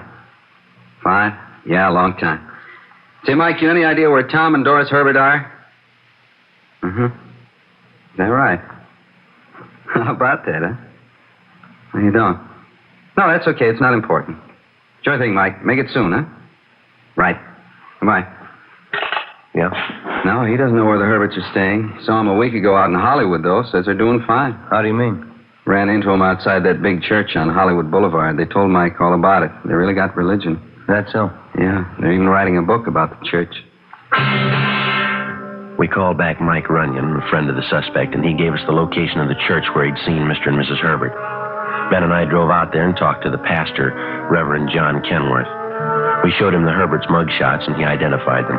They were going under the name of Williams, and supposedly they were writing a book about the history of the church. To cover publishing expenses and research, more than $1,000 from parish contributions had been placed in a separate account at a local bank. Reverend Kenworth told us that it was a special joint account, and the Herberts had access to it. Ben got on the phone and called the bank. How's that? Yes, sir. Uh-huh. Yeah, all right, thank you. What'd they say? The two of them were in the bank yesterday. They didn't draw out everything. How much did they leave? $3. Ben and I checked with the teller at the bank and showed him mugshots of Mr. and Mrs. Herbert. He identified them as the couple who'd withdrawn the church funds. We went to the hotel address the suspects had given to Reverend Kenworth. They'd checked out 2 days before. The search went on. 2 weeks passed. We ran out of leads. No further reports on the couple.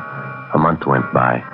Tuesday, May 23rd, we got an APB from San Francisco on a couple answering the Herberts' description.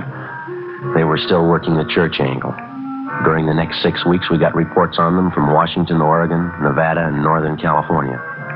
In Sacramento, they apparently changed their M.O. for the first time. They started selling phony health insurance policies. They promised everything, and they had a lot of takers. One of the big selling points was a clause which promised full protection if anybody in the family should come down with polio. From Sacramento, they headed south to Oakland and then to Fresno. On July 10th, the complaints started to come in, and we knew the Herberts had moved into Los Angeles with their health insurance racket. One of the first victims was a Carl Fogarty. He lived out in the Westlake area. There's a policy they gave me, Sergeant. Apex Health Insurance. Not worth the paper it's printed on. When did they sell you this, Mr. Fogarty? You remember? 3 weeks ago, I guess. Never would have known it was phony if my boy hadn't come down with polio. How's he getting along? Not too good. Right leg. He's got it bad there. His It's not as if we don't have enough grief we gotta lose out on this bum insurance. You mind if I take a look at that policy, sir? No, go ahead. Here you are. Thank you. Yeah, same outfit, Joe. Apex Health Insurance. Same phony address. Yeah. Would you remember the man who sold you this, do you think? I think I would, yeah. I wonder if you'd mind looking through these pictures, Mr. Fogarty? Mm-hmm. Not at all. Just look at them carefully, if you will. Mm-hmm. Mm-hmm. Yeah, this one. That's him. I remember. Who's he? His name's Herbert. When he came in to sell you this policy, was he alone? Yeah, he was. Had a real good sales talk. How much did you pay for the insurance? Well, let me see. $43 and some odd cents. I remember that because I cashed in a war bond, then I took $5 out of the rent money. Outside of this policy here, you have no other papers that the man might have given you? No, nothing but this business card here. Mm-hmm. He gave me that. You see here, the same name, Apex Health Insurance. Yeah. Well, thank you very much, Mr. Fogarty. We hope your little boy pulls out of it all right. Yeah, thanks. Here's our card, sir. If there's anything we can do, give us a call. Sure, okay. About time we check the office, huh? I think so. Do you have a phone here, Mr. Fogarty? Oh, yeah, Sergeant. Straight back in the hall there. Help yourself. Thank you very much.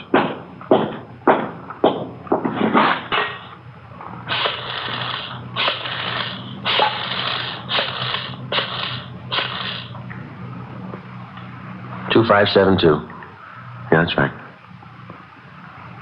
Yeah, Fred. Joe Friday. Anything for us in the book? West 7th.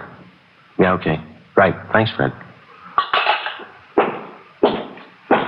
Anything doing? It looks pretty good. Office got a call from a printing shop out on West 7th. The manager's got an order he's not too sure about. How do you mean? It's for a batch of letterhead stationery, business cards. Yeah? For who? Apex Health Insurance.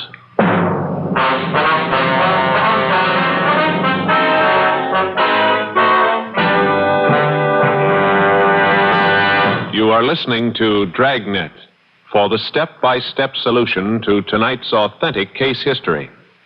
Here's step by step are the actual reasons why Fatima is the quality king-size cigarette.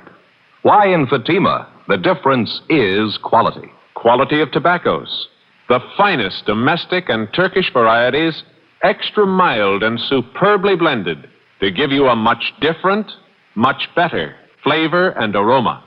Quality of manufacture. Smooth, round, perfect cigarettes. Rolled in the finest paper money can buy.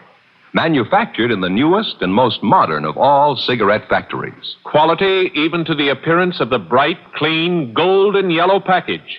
Carefully wrapped and sealed to bring you Fatima's rich, fresh, extra mild flavor. Compare Fatima yourself. Fatimas now cost the same as other long cigarettes, but your first puff will tell you. Ah, that's different. Yes, in Fatima, the difference is quality. Insist on Fatima. Start enjoying the quality king-size cigarette. Fatima. Best of all long cigarettes.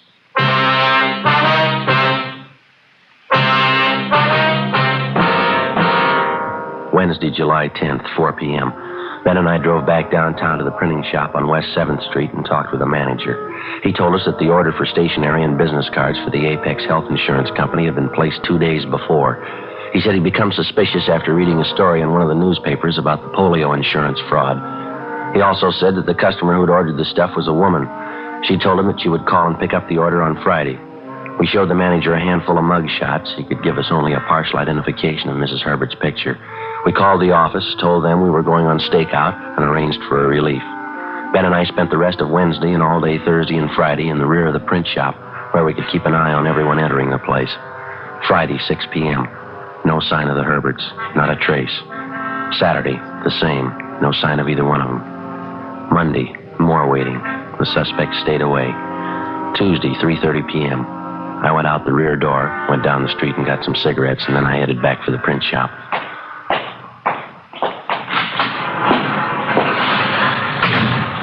Ben, Keep your coat on, Joe. Just called the office for a relief. Why, what's doing? That Clyde Harris, friend of the Herberts, the guy who runs the physical culture school. Yeah, what about him? He called the office, wanted to talk to us. I phoned him out there at the gym. Yeah? He told me he was out drinking last night and he met Mrs. Herbert at a bar. She was alone. Did he tell you where to find her? The Greenwood Apartments, 603. When the relief men arrived, Ben and I left and drove across town to the Greenwood Apartments on Taylor Street. It was a 3-story frame building set back from the sidewalk behind a sloping lawn lined with a box hedge. We checked the names on the mailboxes. The name T.J. Bronson was listed for apartment 603. We rang, but there was no answer. Better try the manager, huh? Yeah. It's a nice place. Insurance racket must be paying off for him. Here we go. Mm-hmm.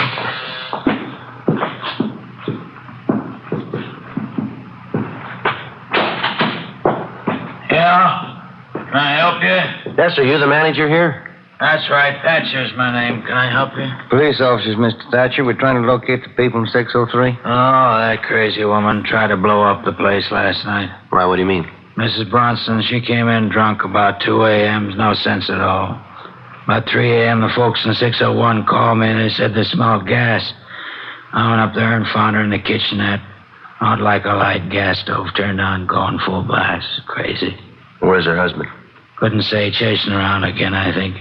Hadn't been home in a week. Lucky I got to that gas before somebody lit a match. You said it happened about 3 this morning? That's right. Crazy woman. She'll be all right, though. Where is she now, do you know? Yeah, County Hospital. 4:25 p.m. Ben and I got in touch with the office and arranged for a stakeout at the Herberts' apartment. We called homicide and checked on the attempt suicide report. They informed us that the woman had been taken to the psycho ward, County Hospital. We went over to the hospital, checked at the main desk, and identified ourselves. The nurse on duty had us shown to the ward where the suspect, Doris Herbert, was confined. She was a halfway attractive woman in her late 40s. Short, bleached blonde hair, dark eyes with deep circles under them. She turned and looked up as we stopped beside her bed. Excuse me. You Doris Herbert? Is your name Doris Herbert? What do you want? Police officers, we'd like to talk to you for a minute. I knew you'd be around. I don't care. Ma'am? I'm sick of it. I'm sick of the whole rotten thing. I knew you'd come. We just have a few questions, ma'am. It won't take long. Go ahead. I don't care. Did you find him yet? You mean your husband? He's not my husband. Not anymore. Him and that cheap girl behind my back sneaking around. 20 years we've been happy, and he throws me away. Where's your husband now, Miss Herbert? With her. He's been with her a week. He doesn't even care I'm here. 20 years ago, he cared. I found him and taught him something. I taught him everything he knows. This girl that your husband's with, where does she stay, do you know? Yeah, an apartment. It's on Franklin, right on the corner, Franklin and Laurel. You were close, weren't you? You knew it was us. What's this girl's name? Marie Daly. I saw her with him. Tell me something. Yeah. You know it was us, Tom and me, the insurance? Yeah, we knew it was you. I didn't like it. It wasn't a clean game. Tom's idea. We made money, but I didn't like it. It wasn't clean. All right, Miss Herbert, we'll talk to you later. No, not me. I'm going to die. I'm going to die and forget all about it. You just be sure and get him, won't you, Tom? I tell him everything he knows. Get him. You're sure about the address? Yeah, I'm sure. Tell me something. Why do you have to do it to me? Throwing me away, lying, taking that cheap girl. Why'd you do it to me? Well, you ought to have an idea. Huh? You taught him everything he knows.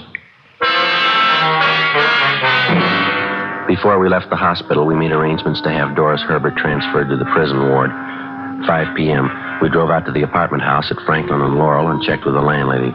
She told us that Tom Herbert's girlfriend, Marie Daly, had checked out of her apartment the day before. She said the Daly girl had a middle-aged man with her. We showed the landlady Herbert's mugshot, and she identified him as that man. She had no forwarding address on her, but she did remember the name of the express truck that called to pick up the Daly girl's baggage. We checked with the express company and found that the trunks had been taken to the Lockheed Air Terminal. We started calling the airlines. 6:30 p.m. We finally got a report that a man answering Tom Herbert's description had booked passage for 2 on a flight to Mexico City. The plane was scheduled to leave at 8:35 that night. Ben and I drove out to the airport and went on stakeout. 8:15 p.m. We waited. 8:20. No sign of them. United Airlines mainliner flight 649 from Denver and intermediate cities. Getting a little late, huh? Yeah, it's 8:24. They're cutting it close. Going in the bar, Joe. Take a look. Yeah, that's them. Let's go. Not hard to spot. What's the matter with the girl? Looks pretty drunk. All right, come on. Bourbon and water, huh, Marie? That what you want? Bourbon water, yeah. Haven't got much time. We don't want to miss that plane. We won't miss it. You, Tom Herbert? Yes, what is it? Police officers like to talk to you downtown. Just a minute. This must be some kind of mistake. No mistake, Herbert. We talked to your wife. Let's go. What is it, Tom? What do they want? Nothing. It's a mistake. Now, look, officers, I don't know what this is all about, but we have to get a plane. The 8:35. I can't go downtown with you. Can't we talk it over here? I'm sure we can straighten this out. Your wife copped out, Herbert. Now, let's make it easy, huh? Come on, lady. What's he talking about, Tom? A wife? What does he mean? I told you it's a mistake. Now, be reasonable, huh, officer? All we want to do is take a trip. We've been planning on this. New clothes, new luggage. Here's your hat. Our car's outside. It's a mistake. You can't do this. We planned on it. We've been waiting a long time for this. Yes, sir, so have we. Come on, let's go.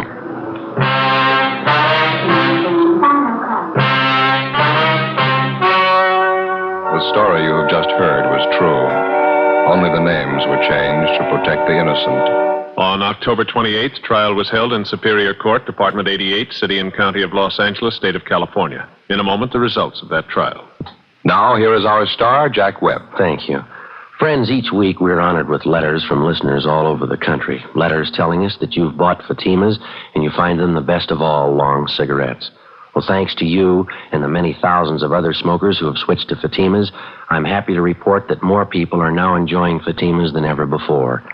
January sales figures just released show that in the East, Fatima sales are up 56%. In the Middle West, sales up 133%. And here on the coast, Fatima shows an increase of 68%.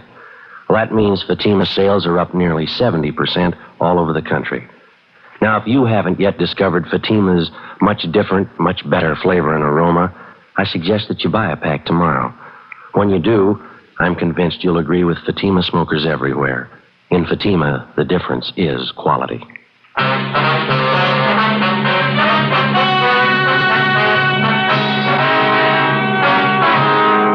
Mr. and Mrs. Tom Herbert were tried and convicted on several counts of grand theft.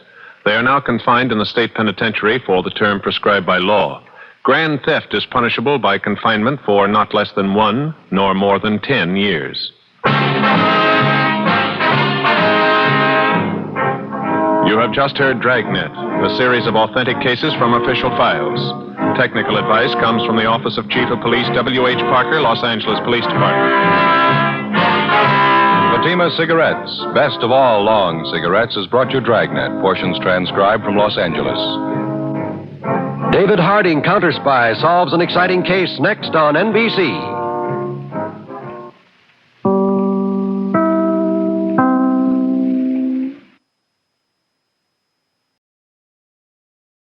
Ladies and gentlemen, the documented story you will hear during the next 30 minutes is not a subject commonly discussed. It is a criminal problem that is not yet nationwide, but it's a problem which is growing rapidly. We present it now so that you may recognize it for what it is if and when it invades your city.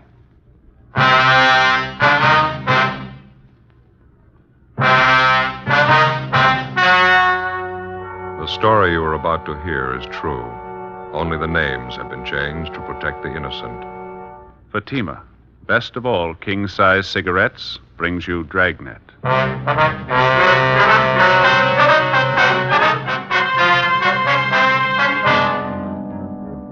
You're a detective sergeant. You're assigned to bunco detail. You begin to receive reports of a vicious new racket growing in your city, the television repair racket. The repairmen lie, overcharge, bill you for work not done, for parts not needed, for parts they don't install. Your job? Stop them. How does Fatima compare with other king-size cigarettes? Fatimas are the same length and circumference. 85 millimeters long, 1 1/64 inches around. And Fatima filters the smoke exactly the same long distance as any other king-size cigarette. Tell me then, how is Fatima different from other king-size cigarettes? In Fatima, the difference is quality. Fatima gives you extra mildness, a much different, much better flavor and aroma. Remember, Fatima has all the advantages of extra length, plus Fatima quality, which no other king-size cigarette has. So insist on the best. Smoke king-size Fatima. Best of all king-size cigarettes.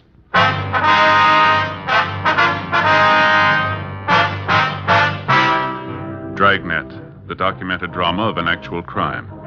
For the next 30 minutes, in cooperation with the Los Angeles Police Department, you will travel step by step on the side of the law through an actual case transcribed from official police files. From beginning to end, from crime to punishment, Dragnet is the story of your police force in action.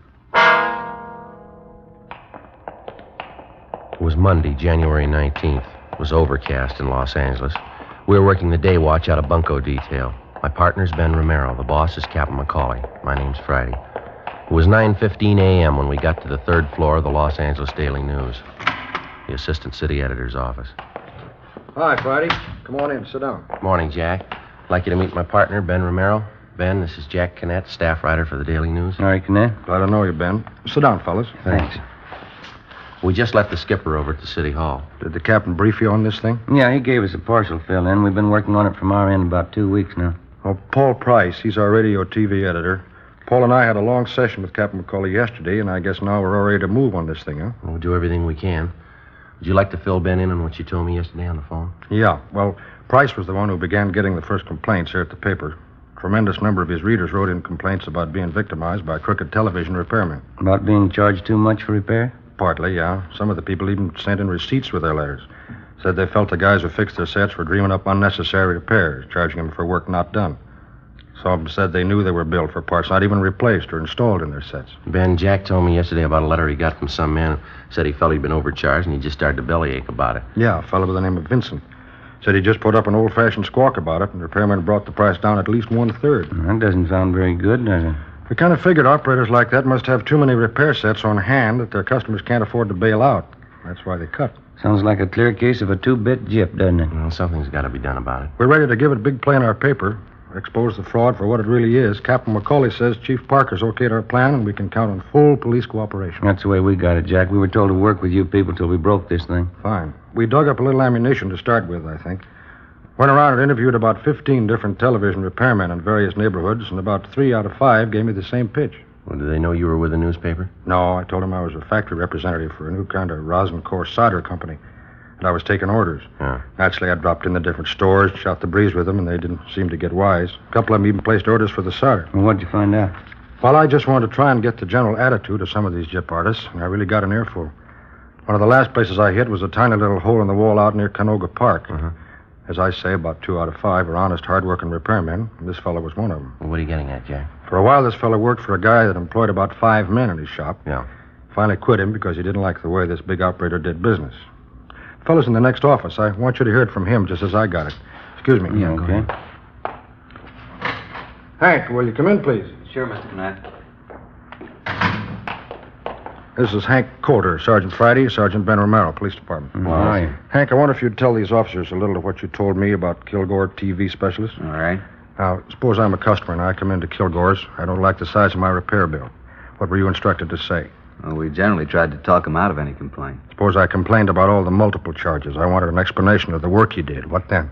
We just tell you that it wouldn't do any good to explain. You wouldn't understand all the technical stuff anyway. Mm-hmm. Tell us Kilgore's attitude with the customer. You mean about the loose wire stuff? Yeah, please. Well, Kilgore used to tell us that if we only charged 50 cents for fixing a loose wire, the customer wouldn't believe we really fixed his set, so we used to charge quite a lot more. Well, how much more, for example? For a nickel's worth of wire, we'd usually charge $4.75. Pretty fair profit. Yeah, it's a real rob. What else can you tell us, eh?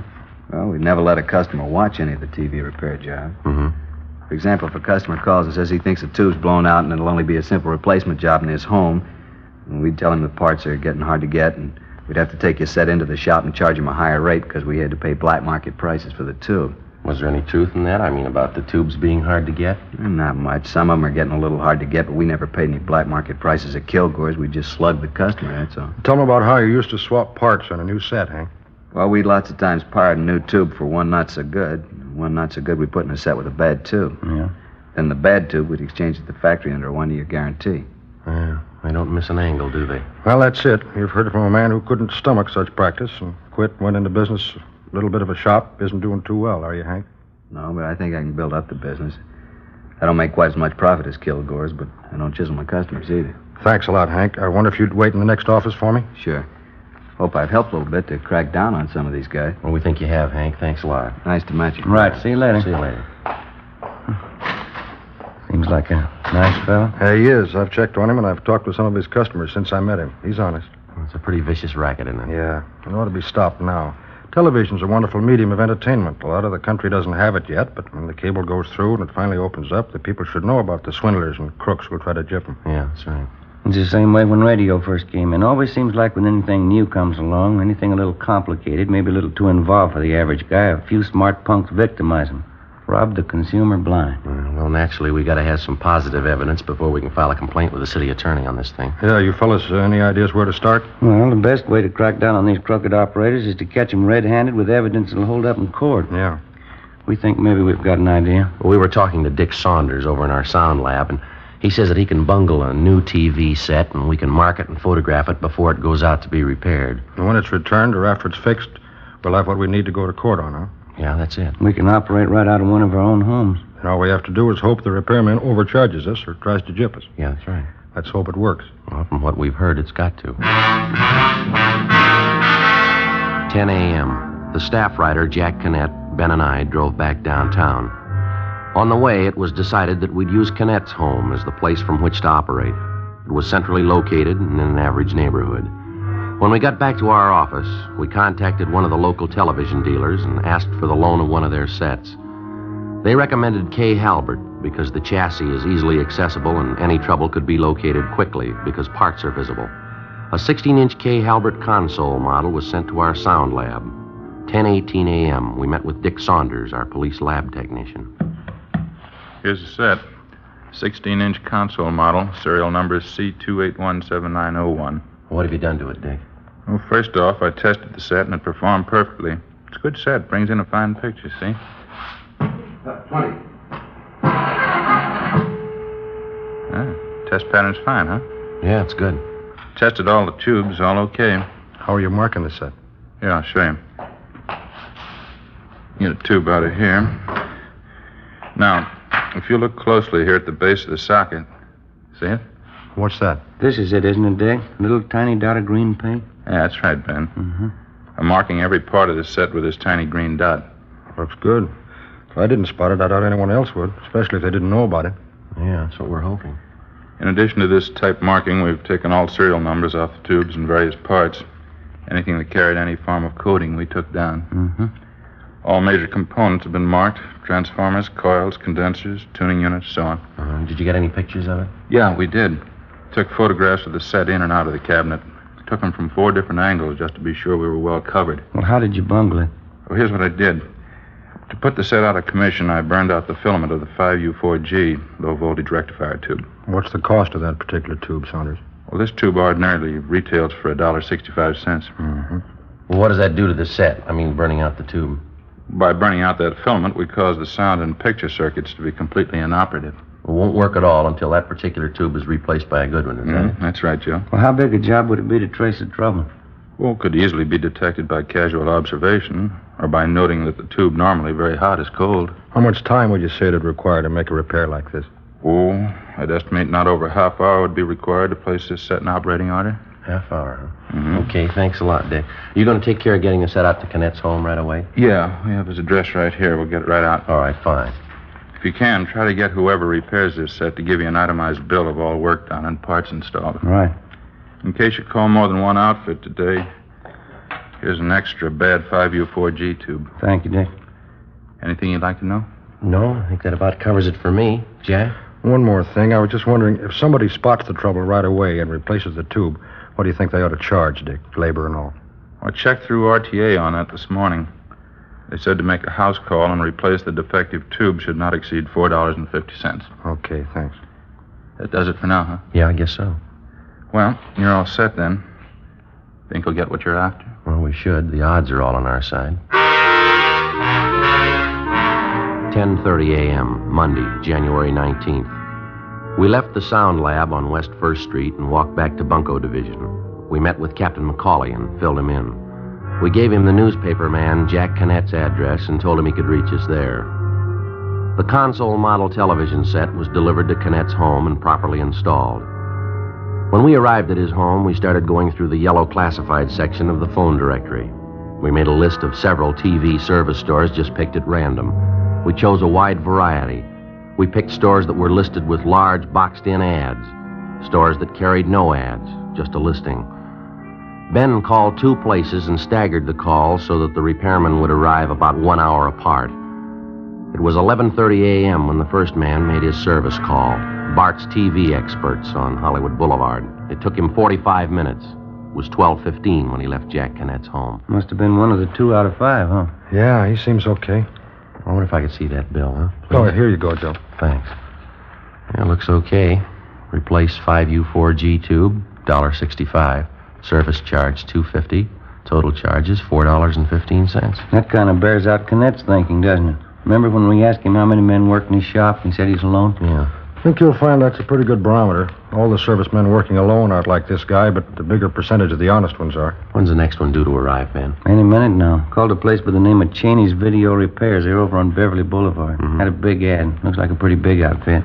Oh, here's that other defective tube that Dick gave us. Yeah, better get it in the set. Yeah. Well, let's see. Here we are. 5U4G. Okay, here you go. Thanks, Joe. Here's a new one the guy put in. I got it. Okay. Get this back on again.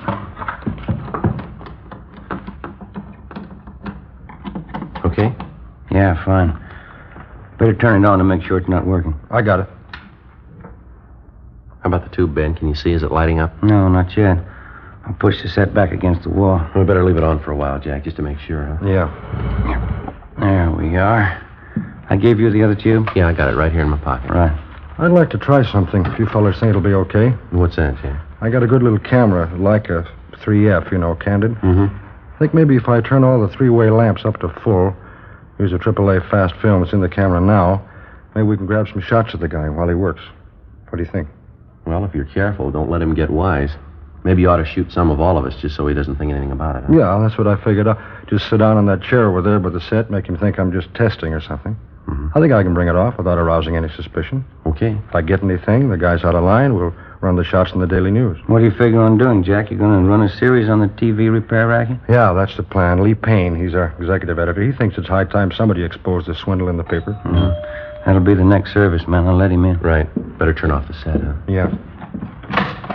Television repair? That's right. I'm from Cheney's on Beverly Boulevard. Oh, yeah. Now, come on in. Thanks. Oh, what seems to be the trouble? We don't know. The set's right over here. Oh, thanks.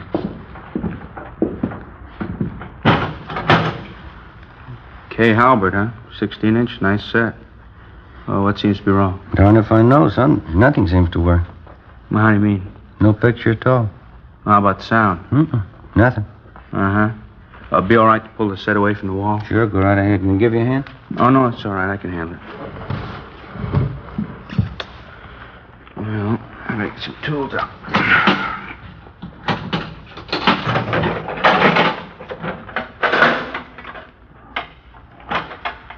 How long you had this set? Oh, about 2-3 months. Mm-hmm. Dark in here. I wonder if we could have a little more light? Sure, let me get these lamps up for you. Oh, thanks. How's that? Oh, fine, thanks. Say, that's a nice little camera you got there. What kind is it? A Leica 3F 1.5 lens. Uh-huh. Been experimenting with some new indoor film. You mind being a guinea pig? No, it's all right with me. Shame to waste good film on me, though. Think you're going to get anything in this light, Jack? Maybe. Worth a try, anyway. I don't know about this set. What do you mean? Well, it looks bad. Hard to tell without getting it down to the shop. Looks to me like your blocking transformer's gone. And what's that mean? Well, I'll have to take the set in. Can't fix it here, huh? No, I'm afraid not. You see, parts are getting a little hard to get these days. The set manufacturers are having a tough time getting quality parts, and sometimes we have to spend several hours just tracing the trouble. Well, I guess that knocks out the ball game tonight, huh, fellas? Sorry. Take a couple of days at least. Want to really check it over. Sure it's not a tube. We kind of thought just a tube blew out. No, that's what most people think every time their set goes out. It's definitely not a tube. Oh, there might be some bad tubes, but your trouble's a great deal more than that, I think. Have you got any idea what it's going to run us? Well, it's hard to say right offhand. $4 or $5? No, it's going to run more than that. I'll take the set in with me now, and I'll get it back to you as soon as possible. You going to take the whole set? No, I'll just pull the chassis out of the cabinet, leave the cabinet here. Oh, say, by the way. Yeah? If everything turns out, I'd sure like to see those pictures. Yeah, if everything turns out, you will.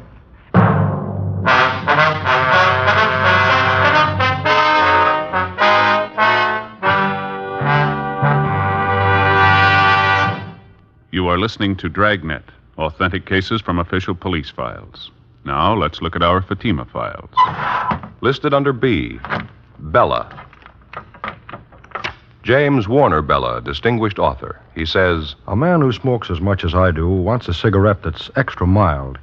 And I like Fatima's different flavor and aroma. Listed under S, Scanlon.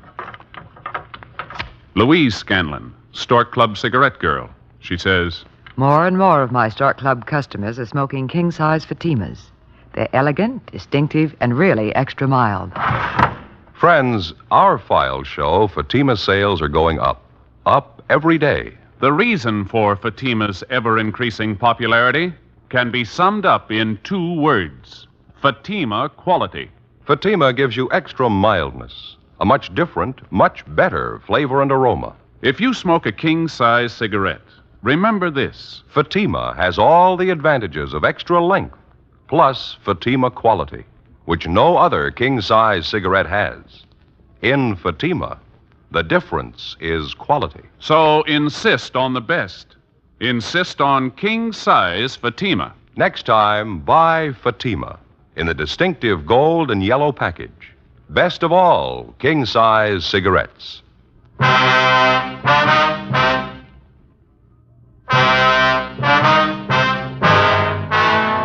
Thursday, January 22nd, 9:30 a.m.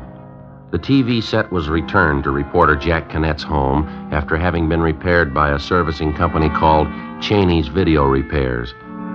We found that the man who had come to Cannett's home to make the service call was Robert V. Cheney, the owner of the service outfit. Well, as soon as the set was returned, we called the sound lab and had it picked up and taken downtown. Sergeant Marshall Zeno, who was working with us out of Bunko Detail, called and said that Dick Saunders had finished his investigation and wanted to see us right away. 10:30 a.m., we went down to West 1st Street, the police sound lab. Saunders went over his findings with us. Here are the photographs before and after. Before we go over these, let me show you what we found out about your repair job. Okay. Over here. Here's that receipt Cheney gave you when he returned the set. Yeah. Here's what the repair bill states. Replaced vertical blocking transformer, replaced 5U4G tube, 6AU6 tube, and 12AU7 tube. And the charge was $32.50. Plus 98 cents tax, or a total of $33.48. Well, how does that break down, Dick? Well, it appears that the 98 cents tax was for $28 worth of material used in the repair. Did they really put in all that stuff? You got yourself a prize package in that outfit. All they did was to replace the 5U4G tube. That's all they did, huh? Yeah. Here's the capper.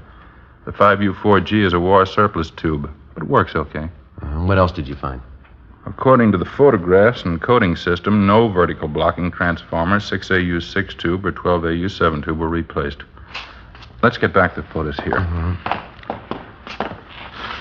Here, you can take these along for your package. Thanks, Dick. You can see in the set here. Yeah? Let me show you.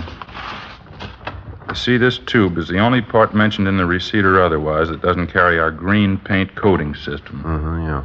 Let me turn the set around here. All right. Joe, try the channel selector here. What, this? Yeah, that's the tuning knob to bring in the stations. Channel selector, they call it. Turn it. Okay. Falls off pretty easy, doesn't it? It sure does. Here, Dick. Thanks. They left out the spring clip in here. It should have been put back in because that's what holds the knob secure to the shaft. I've had that happen on radio sets. Yeah, sometimes they're a little stubborn to put back in, but a good repairman would never leave it out. Yeah. Something else here. Turn the set around to the back again. No, I'll get it, Dick. Oh, thanks, Ben. Yeah, you see here? See how loose the chassis is in the cabinet now? Yeah, it sure is. Wasn't that way when we got it from the K. Halbert dealer. any more than the channel selector was faulty. It was in perfect shape when we got it. Look at the size of that chassis. It's pretty heavy. Yeah, it is. Originally, there were 4 screws used to hold the chassis in the wood cabinet. Cheney's repair outfit only put 1 back in. 1 screw to hold that heavy chassis. It's a pretty sloppy job, all right. You know what they'd probably tell you if you asked them about this? That it only requires 1 screw. Yeah, that's it. The bad repairman can always improve on factory standards, usually for his own convenience.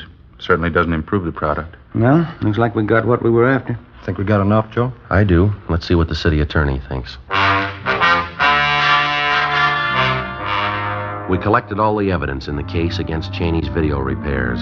We met with Captain McCauley and took it up to the 2nd floor of the city hall. We met with Assistant City Attorney Boyd Taylor and showed him our findings. He issued a warrant for the arrest of Robert W. Cheney, charging him with violation of Section 484 PC, 1 count. 11:30 a.m., Thursday, January 22nd. Ben and I drove out to make the arrest. Jack Canet went along with us. This is it, Cheney's video repairs. Yeah, come on, Jack. There's Cheney behind the counter. Yeah. Hello there. Hi. How's the set working? All right. We did a good job on that one. Gave you a better break on the price than I thought we could. Yeah, police officers, you're under arrest. Well, you're kidding. What for? Petty theft. Come on, let's go. Petty theft? Well, I don't understand. You're the fellas I fixed that set for up on Crescent Drive, aren't you? That's right. Your bill was a little high, wasn't it? Oh, now, wait a minute. If that's all that's bothering you, let's talk it over. Come on, let's go. Look, I can fix that up with you guys. Just tell me how much you want to pay and we'll work out something. That seems to be the way you worked our repair deal right from the start, doesn't it? Only you didn't consult us about it till now. Well, look, you know how it is in this business. If you don't charge some customers a little money, they don't think you did anything to their sets. You ought to try charging them for just the work you do. Can't we get together on this thing? Let's just forget the whole deal. You don't owe me anything. Now, here. Here, I'll refund all your money. We'll call it square. Never mind. Just leave the money in the cash register and get your coat. Can't prove anything anyway. We think we can. Just step around the counter this way. Look, mister, you're not a cop, are you? No, I'm not. Well, then tell him, isn't that a fair deal? I'll give you back your money. Afraid it's a little late for that, Cheney. If all this gets in the papers, I'll be ruined here. Run out of business. That's the way we got it figured. How many men you have working here for you? 4. Why? This, right here. You ever read this? Well, what is it? Oh, the thing from the RTA. Here. Read Article 2, would you? 2? Yeah, that's right. I will conduct myself and my business in an honest and straightforward manner, meriting and inspiring the confidence of my customers. Yeah, I know about this. You're a member of the RTA, Radio Technicians Association, aren't you? Yeah, I am. Read Article 4, will you? I propose to charge a just and fair price for all professional services rendered. Now read us Article 7. I will engage only in fair and ethical practices recommended and approved by the Radio Technicians Association as being conducive to public confidence. Yeah, I've read all this before. It's too bad you didn't remember it.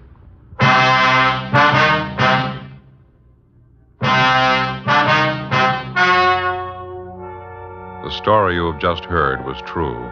Only the names were changed to protect the innocent.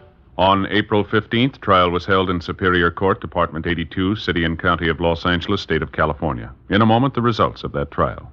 And now, here is our star, Jack Webb. Thank you. Friends, this week I'll be seeing you from page 8 of Life magazine, this week's Fatima ad. Right across the top it says, "In Fatima, the difference is quality."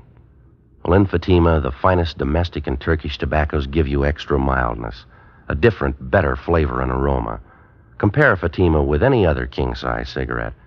Prove, as I have, what a difference Fatima quality makes.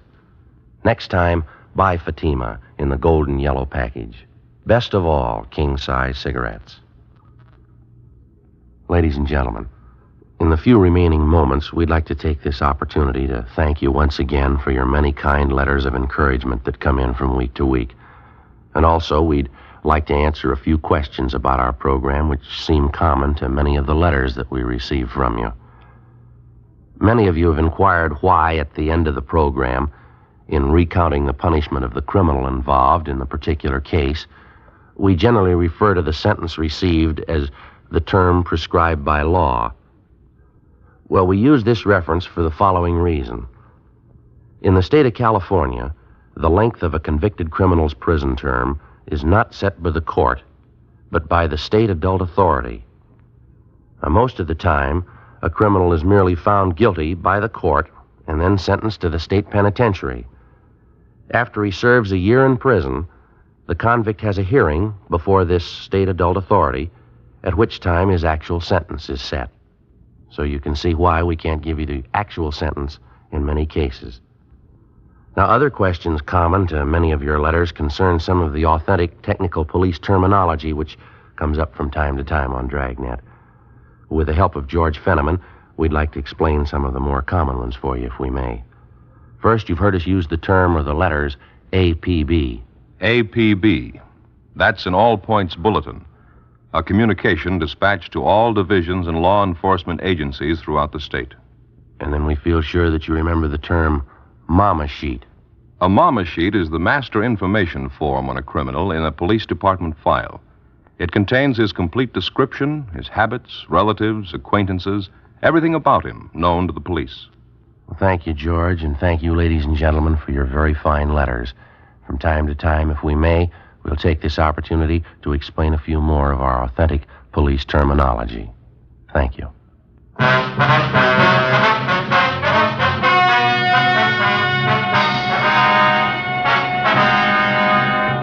Robert W. Cheney, owner and operator of Cheney's Video Repairs, was tried and convicted on several counts of violating Section 484 PC, petty theft. He was fined $200 and received the sentence as prescribed by law. Petty theft is punishable by imprisonment in the county jail for not more than 6 months. Ladies and gentlemen, Dragnet wishes to thank the Los Angeles Daily News and its feature writer, Jack Kinnett, for their valuable assistance in preparing this case for presentation. It is our combined belief and knowledge that not all television repair servicemen are dishonest and unscrupulous in their practices. A great percentage of these technicians are forthright and conduct their business in strict compliance with the code of ethics. It is these men who, when informed of the unfair conditions that exist in their trade, will drive the dishonest and crooked from their profession.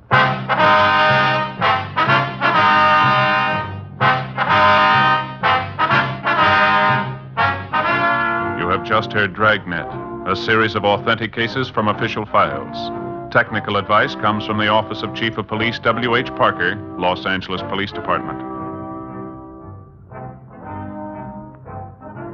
Fatima, best of all, king-size cigarettes, has brought you Dragnet, transcribed from Los Angeles.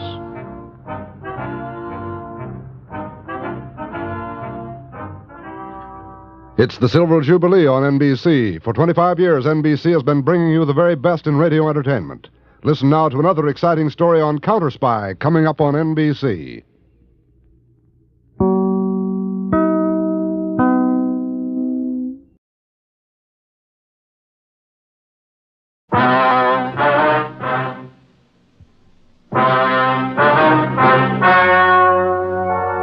The story you're about to hear is true. The names have been changed to protect the innocent. Fatima Cigarettes, best of all king-size cigarettes, brings you Dragnet.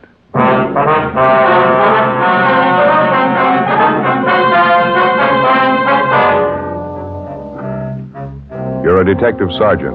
You're assigned to traffic investigation, hit-run felony detail. An elderly woman and her 9-year-old grandson are struck down in a pedestrian crosswalk by a speeding truck.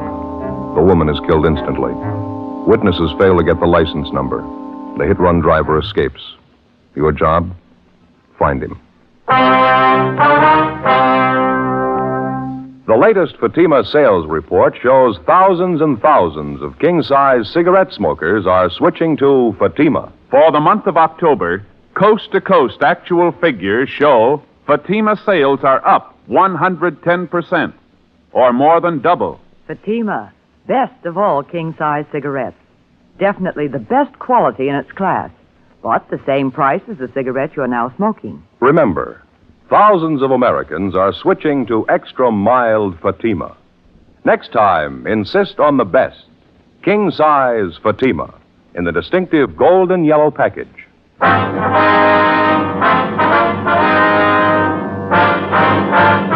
Dragnet, the documented drama of an actual crime. For the next 30 minutes, in cooperation with the Los Angeles Police Department, You will travel step by step on the side of the law through an actual case transcribed from official police files. From beginning to end, from crime to punishment, Dragnet is the story of your police force in action. It was Tuesday, December 21st. It was windy in Los Angeles. We were working the night watch out of traffic division, hit-and-run felony detail. My partner's Ben Romero. The boss is Captain Calfee, Commander AID. My name's Friday. It was 10:51 p.m. when we got to the Carlton Theater, the box office. Thank you. How many, please? Police officers, ma'am. I'd like to talk to you for a minute, if we could. Oh, yes, you mean about the accident? Yes, ma'am. One of the officers in the traffic car across the street. He told us you're one of the people who saw it happen. Yes, that's right. Terrible thing. It was an old lady and her grandson, you know. Yes, ma'am. Would it be possible for you to get a relief for a little while? A few questions we'd like to ask you about it. Won't take very long. Well, I'll be off duty at 11. That's when the box office closes. 8 minutes to 11 now. Would you like to wait? All right, ma'am. Fine. Cold wind out there. Would you like to wait in here? Right around back here. I'll open the door for you. All right, ma'am. Thank you. Yeah, it's nice and warm. Did anybody get the license number? Do you know, officer? I mean, on that truck that ran them down? No, not that we know of. We understand the officers in the traffic car talked to you. You didn't see the number either? No, I'm sorry, I didn't. The whole thing happened so fast. I saw the old lady grab the little boy, pull him next to her. It was an awful thing. The truck hit them both together. It's funny the things you notice. The boy was carrying a little box of candy. I heard this terrible thud when the truck hit them. I looked and the candy was spilled all over the street. I just couldn't help it. I got sick to my stomach. Yes, ma'am, I can understand. Now, about this truck that ran them down, do you think you'd know it if you ever saw it again? Well, I'm not sure. I think I might, yes. It was one of those delivery trucks, you know. I think you'd call it a panel truck. It was a light tan color all over, and there was black lettering on the side. Mm-hmm. Could you make out any of the lettering at all? Well, I think there were 3 or 4 words painted on the side, and I know one of them was bakery. I'm sure of that. Did you recognize what make of truck it was, ma'am? The year, the model? It was a late model. I'm pretty sure of that. Either a Chevrolet or a Ford, I'd say. One of those regular delivery trucks like some bakeries use. You sure about that word you saw lettered on the side? It said bakery. Yes, I'm positive of that. Now, anything else out of the ordinary that you might have noticed about the truck, ma'am? Anything outstanding that might have caught your eye? No, I'm sorry, officer. That's about all I can tell you. How is the old lady? Do you know? And the little boy? Could they tell you anything? Yes, ma'am. The woman's dead. She was killed instantly. They've taken the youngster over to Georgia Street Receiving Hospital. Afraid he's in pretty bad shape, too. Terrible shame. Poor old lady. She lives right here in the neighborhood, you know. Seen her shopping in the market next door here Saturday afternoon. It's just tragic. Yes, ma'am, it is. Boy's her grandson, you know. Somebody said he was down visiting her for the Christmas vacation. Seemed like a nice kid, well-behaved. She seemed so proud of him. Sure be a sad Christmas for the family. There's just one more question, ma'am. When the boy and his grandmother were crossing the street, would you say the visibility was good? I mean, is there any reason why it would have been hard for a driver to see them? No reason in the world, officer. It's a clear night. You can see how well the intersection's lighted up, all the Christmas lights strung up along here. Mm-hmm. The lights from the theater marquee. It was just as well lighted then as it is now. Yeah, I see. The intersection was perfectly clear, no other cars around. The boy had a white sweater on. The old lady was wearing a light-colored coat. Certainly easy to see the traffic light, too. It said stop. I can't understand why that driver didn't see him. No, ma'am, neither can we. How could anybody do such a thing? It just isn't any excuse for it. No excuse in the world. It's downright murder. Well, maybe that explains it. What? That's why he kept going. 11:35 p.m. Ben and I finished interviewing the cashier in the theater box office, and then we called the office and had them get out a supplementary broadcast and an APB on the description of the hit-and-run vehicle. We went back across the street to the scene of the accident where the officers in the T-car, along with the crew from the crime lab, were finishing up their preliminary investigation. We interviewed 2 more witnesses to the hit-run accident, but they were unable to tell us anything that we didn't already know. When we got back to the office, we put in a call to Georgia Street Receiving Hospital, where they told us the 9-year-old boy struck down by the hit-run driver was still in a critical condition. The husband of the 64-year-old woman, who had been killed instantly, was brought downtown to the morgue where he identified the body. The next morning, we got out a special bulletin to all garages, auto repair, and paint shops throughout the city to be on the lookout for a late-model tan panel truck, black lettering on the side, with damage to the front end. 8:30 a.m. I checked with communications, and then I went back to the office. Hi. Just checked with Georgia Street, Joe. Asked them about the boy. The old lady's grandson, how's he doing? About the same. Critical condition. That's about all they'll say. Yeah, it's a lousy shame. Communications get any kickback on the oil points yet? No, nothing at all. Did you get in touch with the crime lab? Yeah, they're not going to be able to help much. What'd they find out there? Anything at all? Just what we saw. 2 small pieces of glass, probably from one of the headlights on a truck. I don't think they're going to be able to do much with him. There's not enough there to go on. That's the only physical evidence they got, huh? That's all. Might be able to tie it down a little tighter if we could find that panel. Yeah. You start checking on that bakery truck angle yet? McGowan and I called every bakery in town, got it pretty well narrowed down. There's only 2 companies that use tan late model panels for delivery trucks. Well? Only one of them uses black lettering on the sides of the truck. Other company says they use red lettering. Which one has the black? I got it right here. Outfit called Nielsen's Wholesale Bakery. They got a fleet of $100 black lettering on both sides, late model Ford delivery truck. Mm-hmm. They tell you whether or not any of their drivers could have been making deliveries that time of night, 10:30, 11 o'clock? Yeah, there were about a dozen of them out on deliveries. More of them to account for than that, though. How do you mean?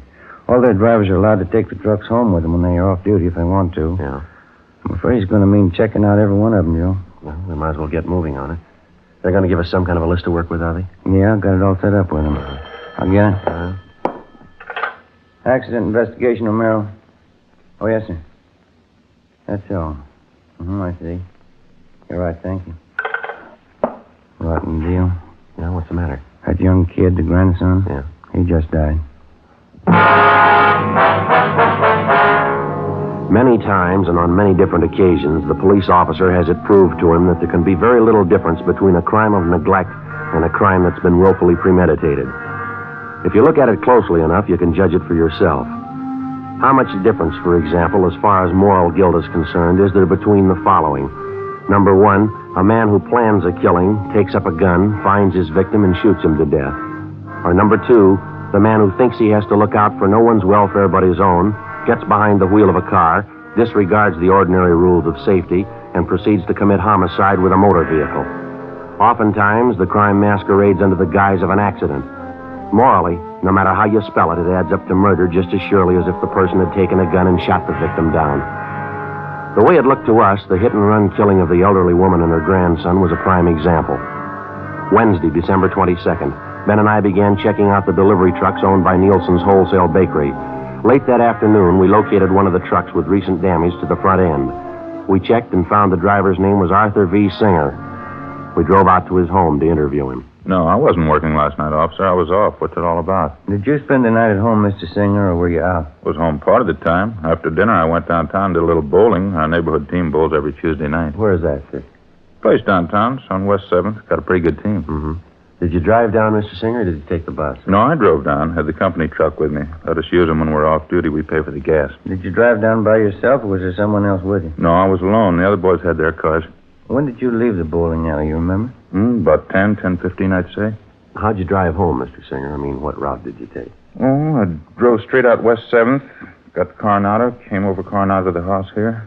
Why do you want to know? What time did you get home? About 11:15. This wouldn't be about that little scrape I had last night, would it? What was that? Down at 7th and Grandview, right by Westlake Park there.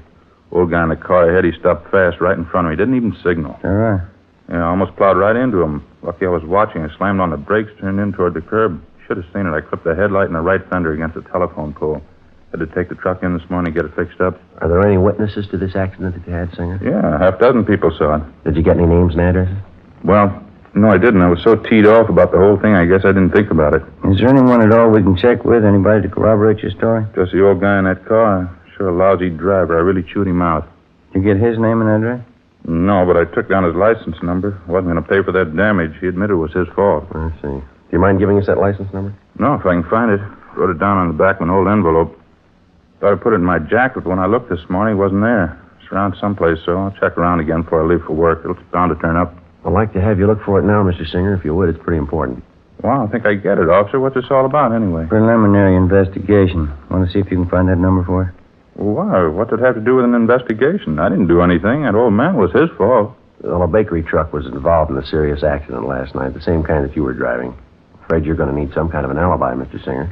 Alibi? I don't know what you mean. Why'd I have to have an alibi? Well, just take my word for it. You're going to need one. Why do I need one? 2 reasons. Yeah? A 9-year-old boy and his grandmother.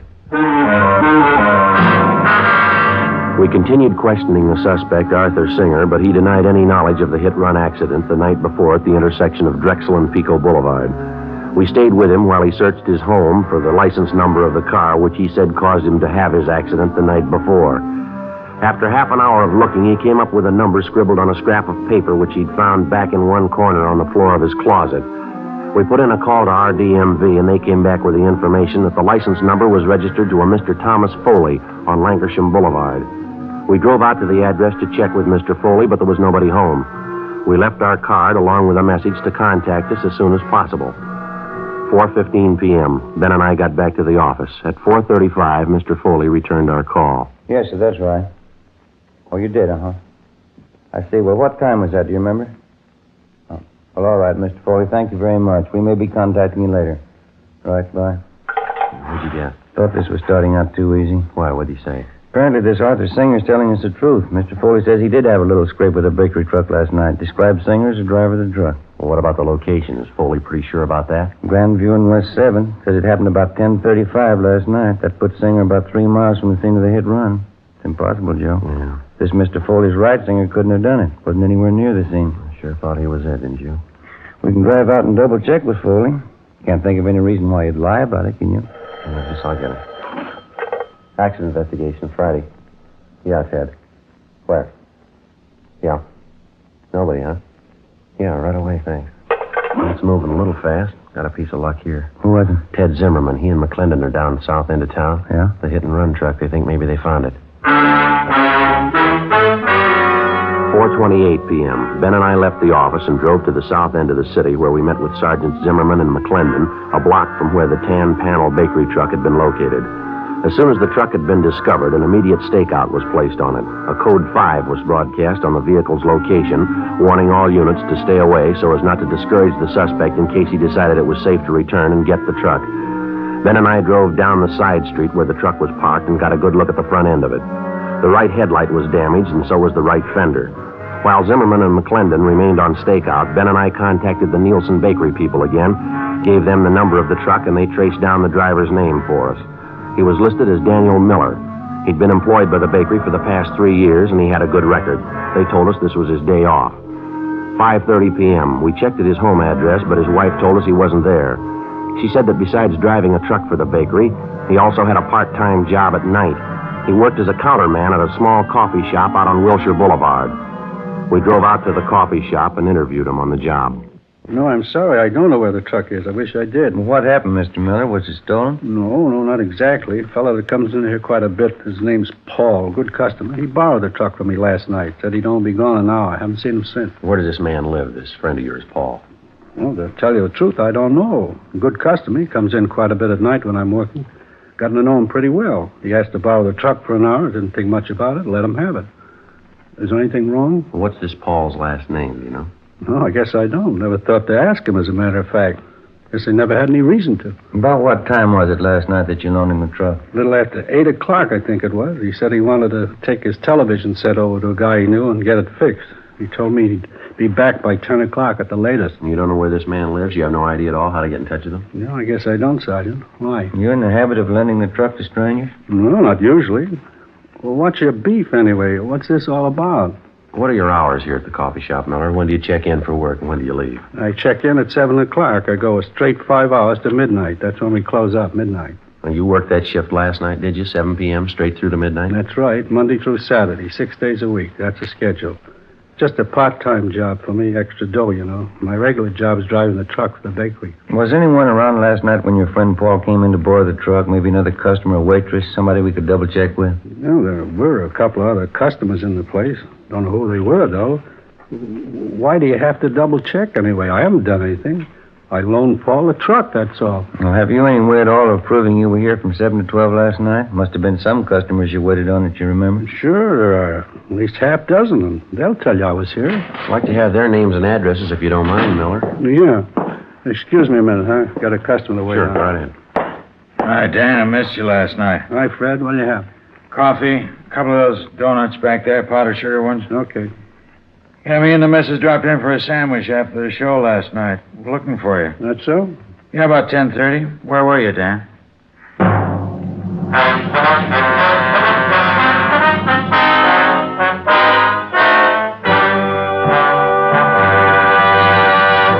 You are listening to Dragnet, authentic stories of your police force in action.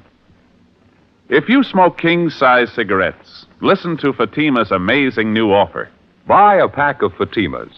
Enjoy their extra mildness and superbly blended tobaccos. If you don't like Fatimas better than the king-size cigarette you're now smoking, return the pack with the unused Fatimas before December 1st, and we'll give you your money back, plus postage.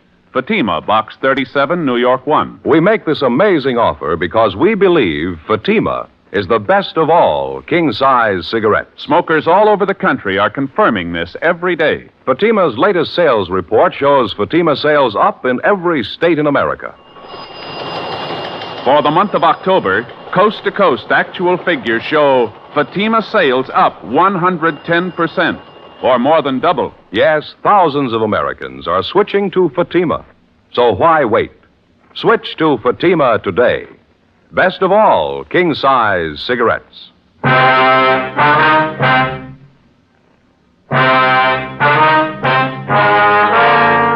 7:15 p.m., Wednesday, December 22nd. We continued questioning the hit-run suspect, Daniel Miller, for a full hour, but he seemed to be unable to account for his time the previous night. His first story was that he'd been on duty behind the counter in the coffee shop without a break between the hours of 7 p.m. and midnight. Then, after the customer entered and disclosed that he was in the coffee shop at 10:30 the night before and that Miller was nowhere about, the suspect switched his story. He said he thought he left the coffee shop briefly for about 15 minutes between 10:30 and 10:45 p.m. to run down the street to a hotel to say goodbye to some friends of his who were leaving for New York. We checked at the hotel, but they didn't know Miller, and they hadn't seen him the night before. They were sure of it. We returned to the coffee shop and took up the questioning of the suspect all over again, but he made little or no sense at all. Apparently, he was piling up lie after lie in an effort to cover his tracks before and after the hit-and-run murder the night before. 7:48 p.m. Ben and I pulled Miller off the job at the coffee shop and took him downtown to the interrogation room. I'm telling you, it's the truth. I wasn't in that truck last night. I wasn't in an accident. I don't know what you're talking about. Well, then give us something to go on, Miller. You've handed us 3 different stories so far. Not one of them strong enough to hold water. I'm telling you the truth. What are you trying to hang this on me for? I didn't have a wreck and I didn't kill anybody. Why are you picking on me? Because you don't make sense, mister. You're trying to sell us a story and you haven't got 1 ounce of proof to back it up. That bakery truck you're responsible for is the same truck that killed the old woman and the little boy. Now, you come up with a solid story that we can check on, or you're going to be resting your back in the main jail. No wonder they call you cops dumb. I wasn't in that truck last night. Can't you get that through your heads? I wasn't in the truck. I didn't have an accident. Then prove it to us, Mr. Miller. That's all we're waiting for.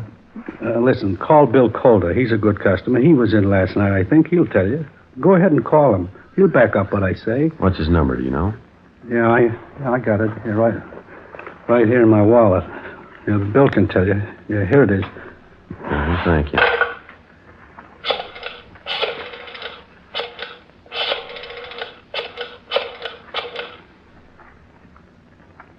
Hello, William Calder there, please?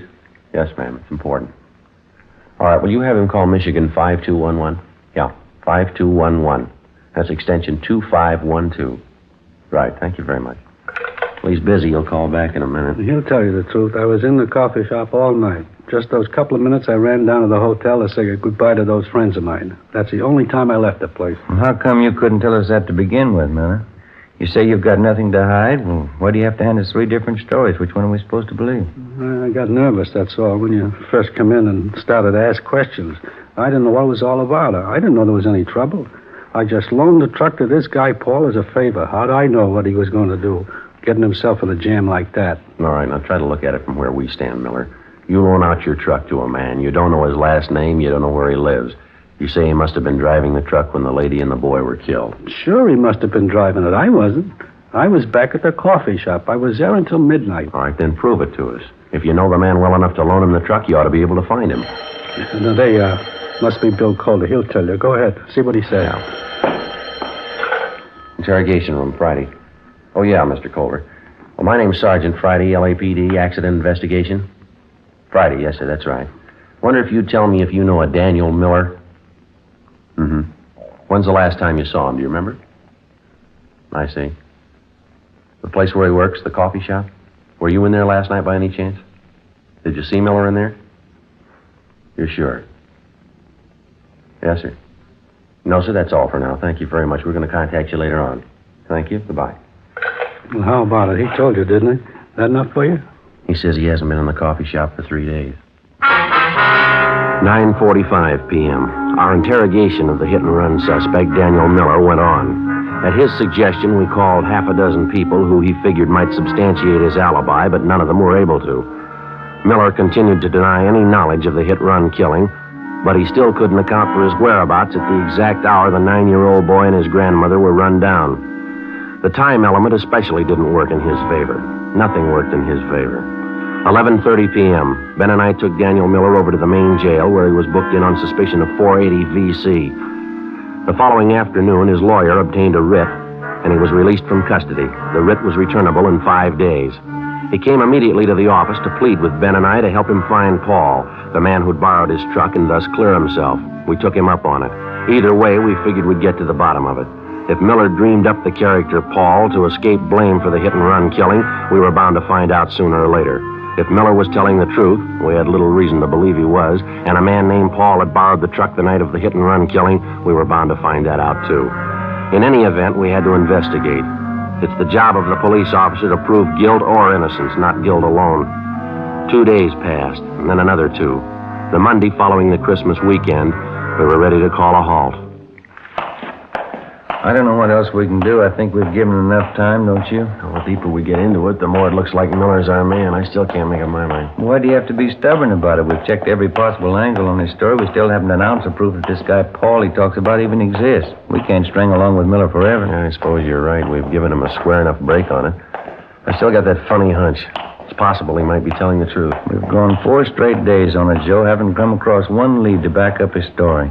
Too much for me. I can't bite anymore. Go ahead. Sergeant? Oh, how are you, Miller? I'm okay. Glad to see you. I've been looking for you. We've been looking for your friend, Miller. Still haven't found a trace of him. That's why I came down to see you. A friend of mine called me this morning. He knows this guy, Paul, I told you about. He says he saw him last night, going into a hotel down on South Flower. How come we haven't heard from this friend of yours before? We've checked through twice on the list of everybody you know. This fella's been out of town, just got back yesterday. When he heard about the jam I was in, he called me about seeing Paul. Mm-hmm. This hotel Paul was supposed to have been seen going into. Have you got the address of that? Yeah, it's over on South Flower, right near 12th. You want to go over there with me right now? This friend of mine wouldn't kid me. Paul must be there. You're sure about that? He must be there. I'll bet a month's pay on it. You might be low, mister. What? Stands to cost you a lot more than that. We went up to the 3rd floor to room 318, but the man registered as Paul Barton wasn't in. He'd left no word at the desk as to when he'd return. We sent Miller home and told him to wait for our call. Ben and I went on stakeout at the hotel. At 7:25 that night, Paul Barton returned to his room and we began questioning him.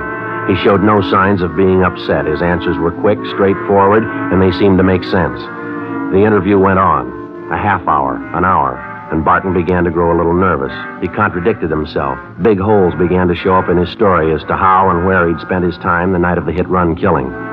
8:45 p.m. Ben and I took Barton back to the office. We found Zimmerman in the squad room and had him phone Miller at his home and ask him to come downtown as soon as possible.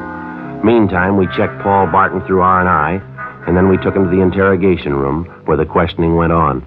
You're a little mixed up about that, aren't you, Mr. Barton? I thought you said you went to that bar downtown about 10 p.m. and then you went to visit at your sister's house. Now you tell us you went to your sister's house first and then you went to the bar downtown. Now, which is it? Well, that's getting a little high-handed, isn't it? Why do I have to account for my time to you? If it wasn't important, we wouldn't be asking you. I think you know that. Well, I don't know anything of the kind. You're trying to take advantage of me. That's the only impression I can get. I think I've answered enough of your questions. I'm going back to the hotel. Just a minute, Barton. There's one more thing. Yeah? Last time you were arrested for a traffic violation, you want to tell us what the charge was? What? I think you heard me. Well, that was a year ago. I was driving a little too fast going out Beverly Boulevard, and what's that got to do with it? Our record bureau says the charge was for drunk driving. Your license was revoked, isn't that right? Well, so what? I haven't been driving. I haven't been near a car. What about last Tuesday night? Huh? Last Tuesday night, did you do any driving then? No, of course not. Sure about that? If you're not trapping me, I answered all your questions. Now I'm getting you're out going of to here. Stay right where you are, mister. Stay put. Ben, you want to check next door, see if Miller's come in with you? Yeah, okay. You can't make me stay here. It's illegal. You got nothing to hold me on. All right, then there's nothing to worry about. This won't take very long. We got a man by the name of Miller coming in. He says he thinks he knows you. Miller? I don't know any Miller. Nice going, Paul. Where you been? I said, where you been? What'd you do with the truck? Yeah, you can grab him, Ben. Grab him. Yeah, I got him. All right. Here, now, let me go. Let me go. Settle down. Come on, mister. Settle down. I didn't do a thing. Well, look, you can't prove it. You can't prove I did. They're going to prove it, Paul. I'm going to help them prove it. You sure been a real good friend.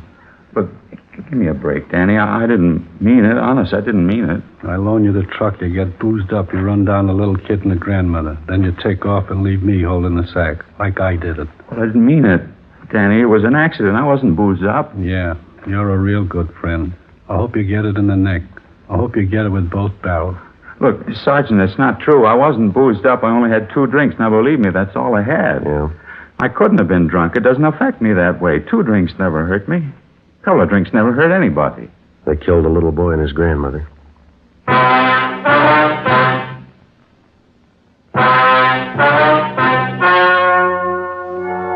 The story you have just heard was true. The names were changed to protect the innocent. On February 28th, trial was held in Superior Court, Department 87, City and County of Los Angeles, State of California. In a moment, the results of that trial. Now, here is our star, Jack Webb. Thank you. Friends, we made Fatima's money-back radio offer for the first time on Dragnet over a month and a half ago, Thursday, September 20th. Here's what happened. Over 10 million listeners heard Fatima's famous offer. That's right. Millions heard it, yet only 44 have written. Now, if you haven't smoked Fatimas yet, remember what we said back in September still goes. Buy a pack of Fatimas. Enjoy their extra mildness and superbly blended tobaccos. If you don't like Fatimas better than the king-size cigarette you're now smoking, return the pack with the unused Fatimas, and we'll give you your money back, plus postage. Thousands of Americans are switching to Fatima, so why wait? Switch to Fatima today. Best of all, king-size cigarettes.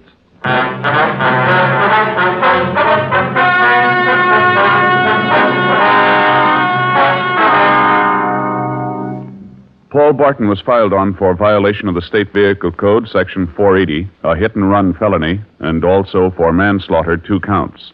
He was convicted only for Section 480 and received sentence as prescribed by law. A hit-and-run felony is punishable by imprisonment in the state penitentiary for not less than 1 nor more than 5 years.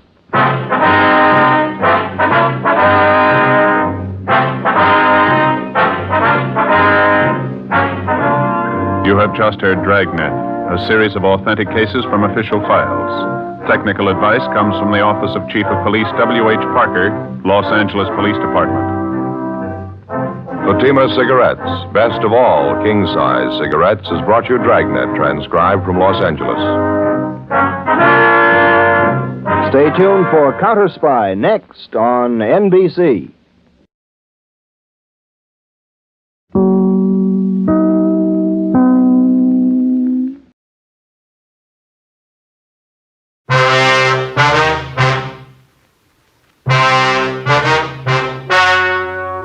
The story you are about to hear is true.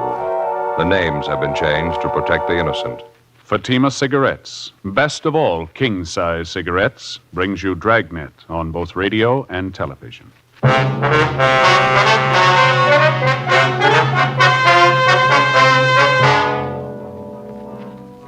You're a detective sergeant. You're assigned a bunco detail. An experienced confidence man has set up operations in your city. From his first 2 victims, he gets more than $8,000. You've got one good lead on the suspect, his method of operation. Your job, get him. Prove Fatima quality yourself today. Compare Fatima with any other king-size cigarette. You'll find Fatima's length filters the smoke 85 millimeters for your protection. Fatima's length cools the smoke for your protection. You'll find Fatima's length gives you those extra puffs, 21% longer than standard cigarette size. And in Fatima, you get an extra mild and soothing smoke, plus the added protection of Fatima quality. Remember, Fatima gives you more for your money. Buy Fatima in the bright, sunny yellow pack.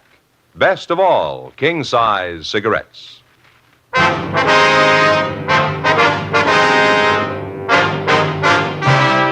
Dragnet, the documented drama of an actual crime.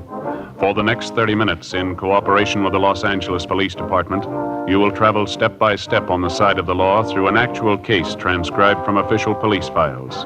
From beginning to end, From crime to punishment, Dragnet is the story of your police force in action.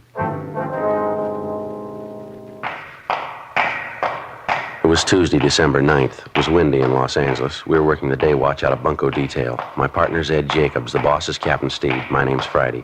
I was on the way into the office, and it was 7:50 a.m. when I got to room 38. Bunco detail. Oh, morning, Joe. Hi, Charlie. How'd you make out yesterday? Nothing. No luck at all, huh? Nothing's going to help us much. Got the same description on the guy. Used the same name, same M.O. Didn't get anything we don't already know about him. How about you? Your luck any better?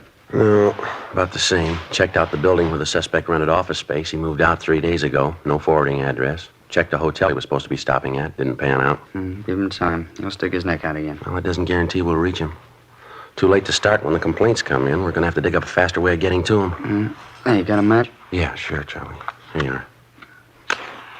Thanks. You bet. Oh, by the way, what's this I hear about your partner? What?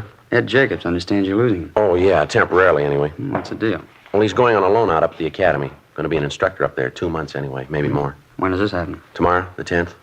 Oh, what are you going to do for a partner? You and Ken going to work together? No, the captain's bringing in a new man, young fella. He's been working in the business office. You mean the big Irish kid works the early morning? No, this boy's been working days. Name's Bill Lockwood. I asked for him as soon as I found out I was going to lose Ed. You know him? Well, a little bit, yeah. You remember Ben Romero? Yeah, sure. Well, Lockwood's a nephew of Ben's, sister's boy. Tall, red hair. Oh, yeah, I've seen him around. Seems to be a nice enough kid. A good record, has he? Well, the captain thinks so. Figures he ought to work in pretty well. Oh, by the way, have you seen Ben's wife lately? Yeah, I did a couple of weeks ago. Seems to be doing all right. Still Mrs. Ben, of course. Yeah, I imagine. Her little boy's sure getting big. Looks a lot like his dad, too. Miss him quite a bit yourself, huh? Yeah, Charlie, I guess I do. Well, I better get on my horse. I got some checking to do. I hope the Lockwood boy works out for you. Well, I think he'll do all right. Can't say I'd be crazy about the idea myself. Well, how do you mean? Breaking in a new man. No detective experience. When I go out to pick up a thief, I like to figure I've got some good backing. I mean, a partner I'm used to. Tough enough watching out for yourself, let alone a green youngster. Well, somebody had to do it for us. That's the way it goes. Yeah, I suppose. I remember when I first started. It didn't come much greener than me. Partner did all the work, took all the chances, helped me every foot of the way. He never mentioned it once. I never forgot that. He's a good cop. What was his name? Ben Romero.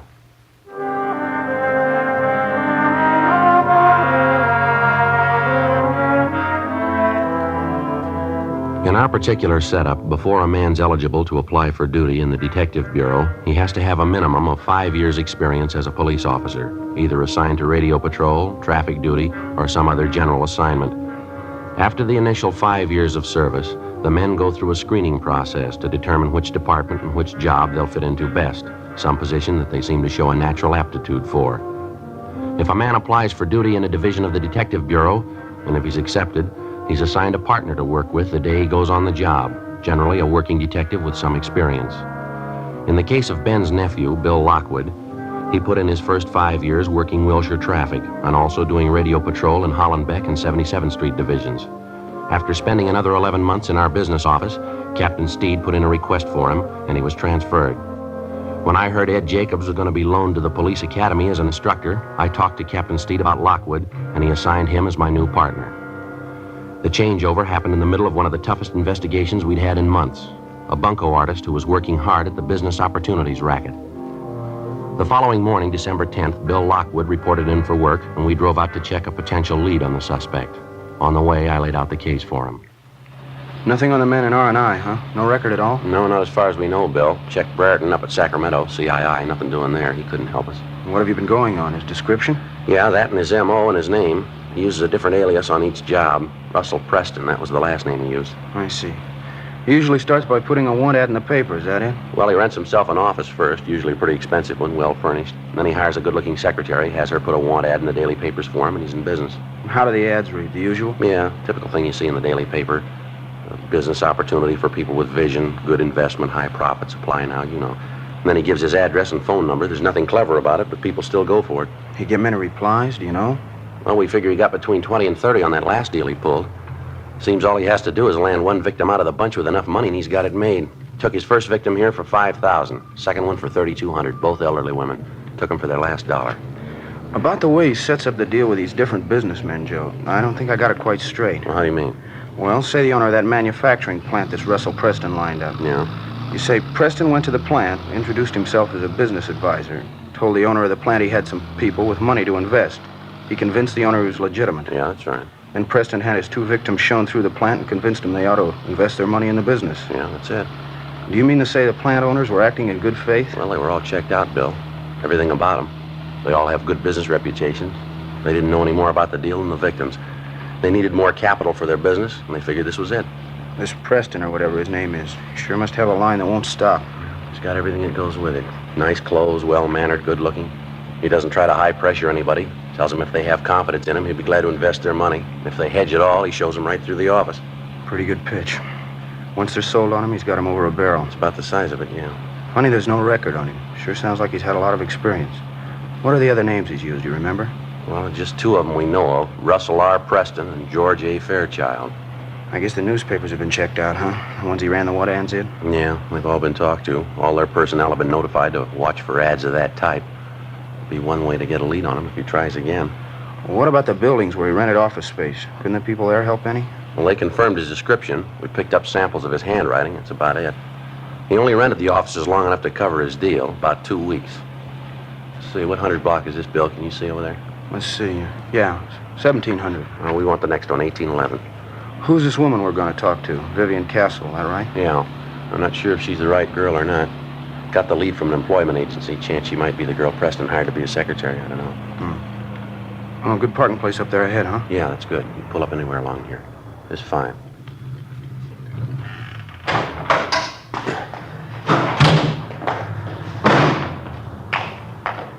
Two doors down, Joe. Real estate office, 1811. Yeah, I see it.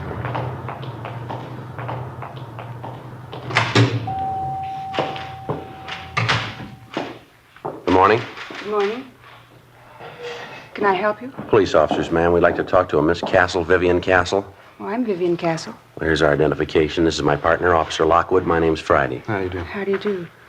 What is it you want, officers? We'd like to find out if you know a George Fairchild, ma'am. Fairchild? No, I don't know anyone by that name. How about a Russell Preston, miss? That mean anything to you? Well, I used to work for Mr. Preston, Russell Preston. About how long ago was that? A month and a half ago. Mm-hmm. Where does he have his offices? Well, he did have them on South Grand near 8th, the old Belmont Harris building. Why? Would you mind describing Mr. Preston for us, ma'am? Just a general description of him. He was about 40, 45 years old. Brown hair, a little gray. Nice build. Seemed to be a very nice man at first.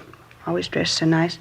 Always wore a dark blue suit. Seemed to be very nice. Checks out so far, Joe. Yeah. Would you mind telling me what it's about? We'd like to locate Mr. Preston, ma'am. You any idea where he is now? I wish I did. I'd call the State Labor Commission. He seemed like such a nice man. I've never been so disappointed in my life. How do you mean, Miss Castle? He owes me 2 weeks' pay, $65 a week. Hired me as a private secretary. Good jobs aren't hard to get now either. He can't say he was giving me a break when he hired me. Are you from the Labor Commission? No, ma'am, we're not. Could you tell us how long you worked for this Mr. Preston? Just the 3 weeks. He said I was going to get paid every Friday. Gave me the money for the first week, and that's all. Kept waiting for my pay, but he kept putting me off. Last week and a half, he didn't even show up at the office. I was there all alone, 8 hours a day. Finally, the building manager showed up and told me it was all over. Mr. Preston closed the office. Didn't even have the decency to come in and say thank you, goodbye. I just left. And you have no idea at all where Mr. Preston is now? No, sir, I wish I did. Were there any office files, mail files, any way to get a possible line on him?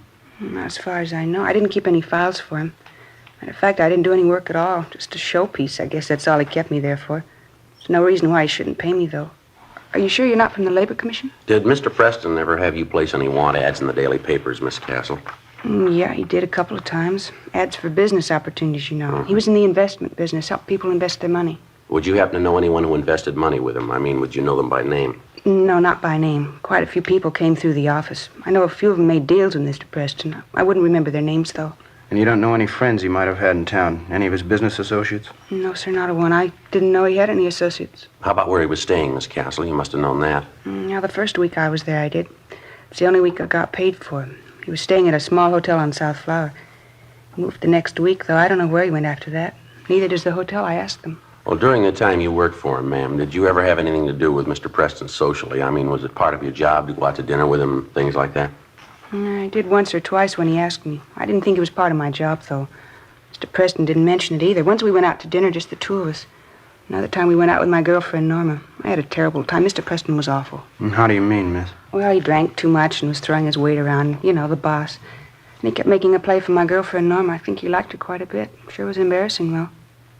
Look, would you mind telling me what's the matter? Is Mr. Preston in trouble with the police? Yes, ma'am, I'm afraid so. He's cheated some people out of quite a bit of money. It's not the first time either. Well, what was it? What'd he do? Confidence scheme. Selling interest in a company he had no connection with. If that isn't the limit. I guess it's my own fault. I should have known better. It's happened before. Ma'am? They hire you. They give you a beautiful office, nice soft chair to sit on. They never give you any work to do. You don't have to lift a finger. I finally got the drift. Yeah. Those are the kind you have to watch out for. Bill Lockwood and I continued questioning the former secretary of Russell Preston, alias George Fairchild, but she was unable to come up with any kind of a definite lead as to the suspect's whereabouts. We left our card with the girl, and she promised to contact us in the event she came across any information regarding Preston. For the rest of the day, we ran down 3 more possible leads. They came from an informant, a head waiter in a second-rate nightclub, a small-time grifter with an axe to grind. And they all figured they had the right answer, where to find Preston. We checked out the 3 locations they gave us, a motel out near Santa Monica, a rooming house in Hollywood, a cocktail lounge in Highland Park. Not one of the 3 paid off. Russell Preston, alias George Fairchild, wasn't known at any of the places, either by name, dress, or physical description. During the next 3 weeks, along with Sergeants Charlie Riblet and Ken Scarce of Bunco Detail, Bill Lockwood and I ran down every possible lead on the suspect. Hotels, the want-ad departments of the daily papers, managers of downtown office buildings, secretarial employment agencies, small businesses advertising stock for sale. They got us nothing. Despite all the precautions and all the legwork, on January 6th, we got a call from a Mrs. Marie Barrett in the Westlake Park area. She owned and managed a toy shop just off Wilshire Boulevard. Bill Lockwood and I drove out to talk to her. Yes, and they told me it was the opportunity of a lifetime, a big opportunity. I just can't believe it. Can't understand it. Why, he even took me out and showed me the factory. Him and the man who ran the place. They're making plastics. Showed me the whole plant. You say the plant was out in Glendale, ma'am. Whereabouts? It was right along San Fernando Road, maybe a mile or 2 before you get to the airport. They showed me through the whole plant. Who showed you through, Miss Barrett? Owner of the place in this, Mr. Fairchild. It's a big place, making plastics of all kinds. Can't say I wasn't impressed. What was Mr. Fairchild's first name? Do you remember? George Fairchild and Associates. That was the name on the door of the office when I went up to see him. Of course, I really didn't have a notion to invest any money when I first went up. It was a newspaper ad, you know, and I answered lots of them. Kind of a hobby with me. Yes, ma'am. So I went up to see him, and we talked. And as I say, I wasn't thinking of investing any money, but Mr. Fairchild seemed like such a nice man. Seemed to have a good business head on his shoulders. Well, ended up with me putting my whole savings account into the plastics plant. $6,400, every penny of it. I haven't heard from Mr. Fairchild since. I just don't know what to think. I can't understand it. Do you have any idea where to contact this Fairchild now? Any address, telephone number? Well, I called his office. It's in the Oxford Exchange building. There's no answer, though. They say it's disconnected. I've been trying for a week to contact Mr. Fairchild. I mean, $6,400. I just don't know what to do. It's all my savings. I don't know what to do. Oh, well, you excuse me, please. Customer can't afford to miss a sale now. Yes, ma'am. You go right ahead. Ellen, will you help this lady, please? Looks like he scored again, huh? I wouldn't doubt it. She seems to do a fair business here, huh? I mean, after Christmas and all. Yeah, I suppose. Of course, the women go for it. You hang up a sale sign, you can't beat them off with a club. That's right. See this gadget here? Pretty clever, huh? Yeah. Miniature Sherman tank. What's it do? Watch. Yeah, well, how about that? Pretty cute, isn't it? Cannons on the side, sparks coming out. My nephew got one for Christmas. It got a lot of power. Treads will climb over just about anything. Uh-huh. Sorry to keep you waiting, officers. Customers have to be attended to. Surely we understand. Now, about this money you gave Fairchild and Miss Barrett, the $6,400, how'd you work that? I mean, did you give him a check or how'd you do it? Yes, I gave him a check. It was cashed the same day I gave it to him. I found that out from the bank. What was it you were supposed to get for your money, ma'am? Interest in the plastics company, 1/5 interest. Seemed like such a good idea at the time. Did you ever discuss the deal with the owners of the plastics company? I mean, when Mr. Fairchild wasn't around? No, I guess I never did. Mr. Fairchild didn't think it was a good idea. Said he wanted me to get the most for my money. Said he was afraid if the company owners talked to me alone, they might argue me into taking less profit. Didn't want me to talk to him at all if he wasn't around. And you weren't suspicious of him at all, huh? Mr. Fairchild? No. Very nice man. There are a few things he did that made me a little uncertain, but he always explained everything to me. He always had a good reason for everything he did. Nice man, clean-cut, well-dressed, beautiful manners.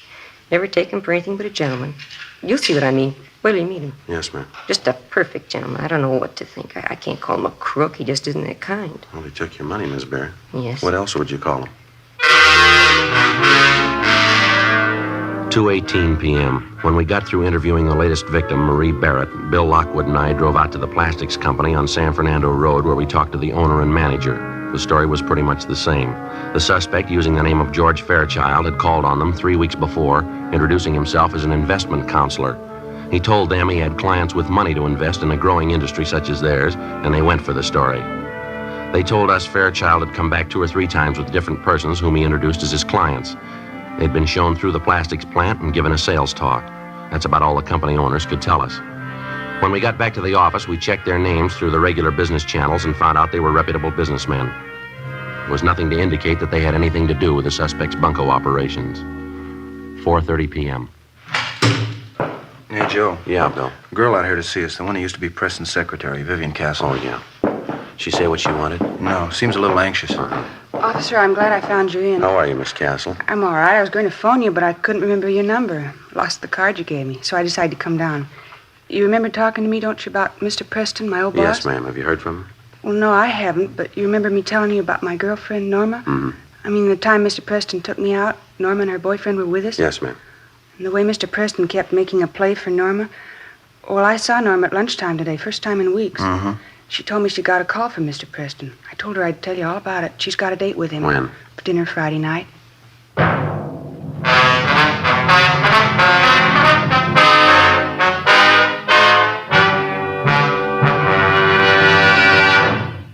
You are listening to Dragnet, authentic stories of your police force in action. To show our confidence in Fatima, we make you this money-back guarantee. Buy a pack of Fatimas. Enjoy Fatima quality, extra mildness, and superbly blended tobaccos. If you're not convinced Fatima is better than the king-size cigarette you're now smoking, just return the pack and the unsmoked Fatimas by August 1st, 1952, for your money back plus postage. Fatima, Box 37, New York 1. Prove Fatima quality yourself. Compare Fatima with any other king-size cigarette. 1.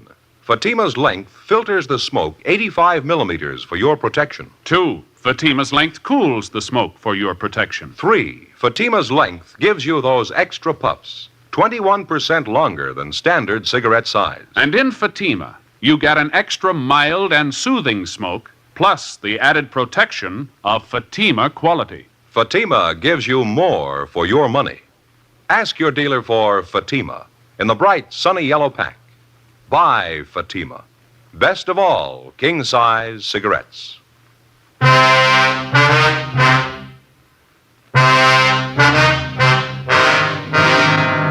Wednesday, January 6th, 4:50 p.m. We called Vivian Castle's girlfriend, Norma Cummings, and then we drove out to talk to her.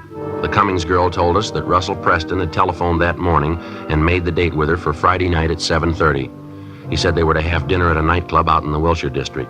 He also mentioned to her that he was staying in a hotel, but she didn't know the name of the location. We made arrangements for a stakeout at Norma Cummings' apartment.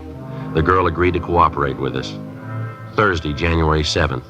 We checked with the personnel at the different restaurants, bars, and nightclubs which Preston and the Cummings girl were to visit. Some of them remembered Preston, but as far as they knew, he hadn't been back. We left our cards with each one of them, and we asked him to contact us if he should return. Just after lunch on Friday, we got a phone call from Norma Cummings. When was that, miss? Uh-huh. Did you find out where he was? I see. Mm-hmm. Will you be there for the rest of the day? All right, fine. Yeah, we'll call you back. Goodbye. Yeah? Cummings girl. She's at work. She just had a phone call from Preston. She tried to find out where he was. No go. Well, what do you have to say? That dinner date he had with her tonight? Yeah. He called it off. Later that afternoon, we went out and talked to the Cummings girl. She told us Preston explained on the phone that he had to cancel a date that night because of some business deal that had come up. He told her he'd get in touch with her over the weekend. He didn't. By Thursday of the following week, she still hadn't heard from him. 2 days later, on a Saturday afternoon, we got a call from one of the cocktail lounges Preston had visited. The bartender remembered us being in there to inquire about the suspect, and he'd saved our card. He said Preston was there now with another man drinking at the bar. We asked the bartender to try and delay the suspect as long as possible. Then we got in the car and drove to the location. It was too late. The bartender explained that he tried to delay the man that he thought was Preston, but he didn't have much luck. The suspect had left a few minutes after the bartender had called us. He'd been drinking heavily. The man Preston had been with was still there. He was sitting at an old upright piano in the back of the place trying to pick out a tune with one finger. Bill and I went back and talked to him. He gave his name as Fred Sandell. Yeah, that's right. I was drinking with a fellow. Why? What's the matter, officer? Did you ever see the man before? Yeah, once or twice. In here? No, a place up the street, 780 Club. I had a couple of drinks with him in there. You know his name? Well, what's the angle? You want him for something? Oh, it's just a routine check. We'd like to talk to him. Well, I don't know. I might know his name. Yeah? Well, what's the angle on the thing? You want him for something big? We want to talk to him, that's all. Did he pull a heist? Something like that? Hey, he didn't look like that kind of guy. Lousy thing. I never could get that right. How about it? You say you might know the man's name. What was it? Well, I don't know. I'm not sure if I'm the one that ought to tell you. How do you mean? Well, I don't want to get anybody in trouble. I want to give out names. What's the angle on him? You want him for something big or what? It's big enough, yeah. Oh.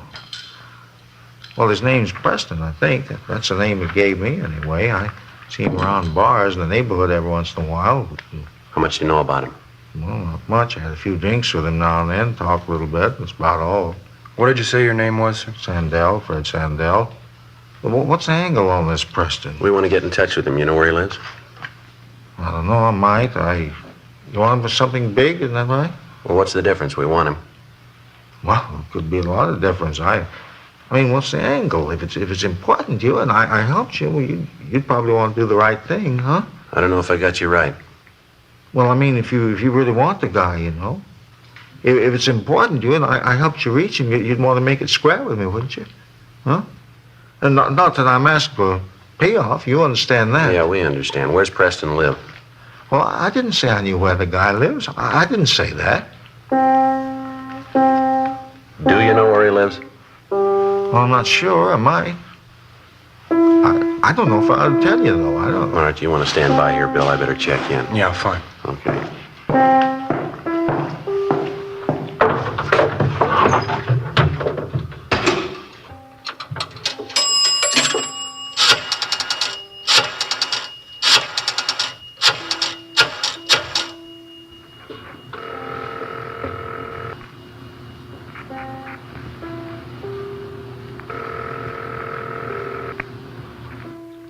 City Hall.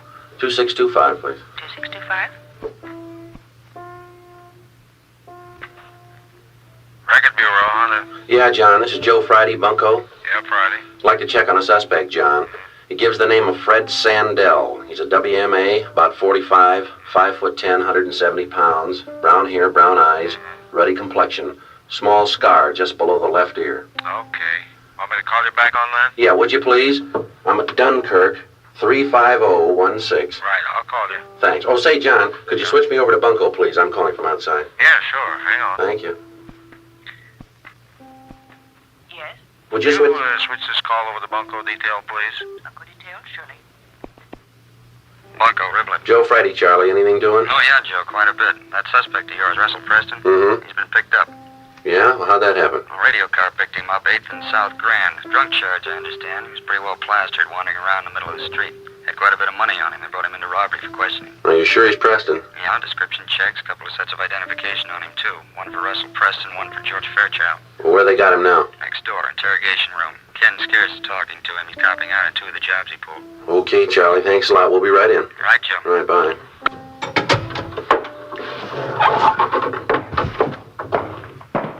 Bill, see you a minute. Yeah. You might as well check in. Preston's been picked up. Huh? When? Probably just after he left this bar. A radio car spotted him, pulled him in. How about that? Yeah. You work 2 months on a case, and just when we start to get close, somebody else picks the guy up. Yeah, that's right. It's not very exciting, is it? You know, I was just thinking, officers, I don't want to be a hardhead about this thing, you know. I mean, if you want this guy Preston, I'd be glad to help you find him. I don't want to be a hardhead. Excuse me a minute.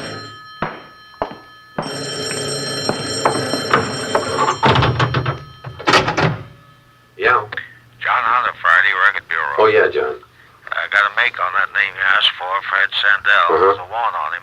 Grand theft auto, got a pretty long record. You want me to read it off? No, that's all right, John. Right, bye. Right, thank you.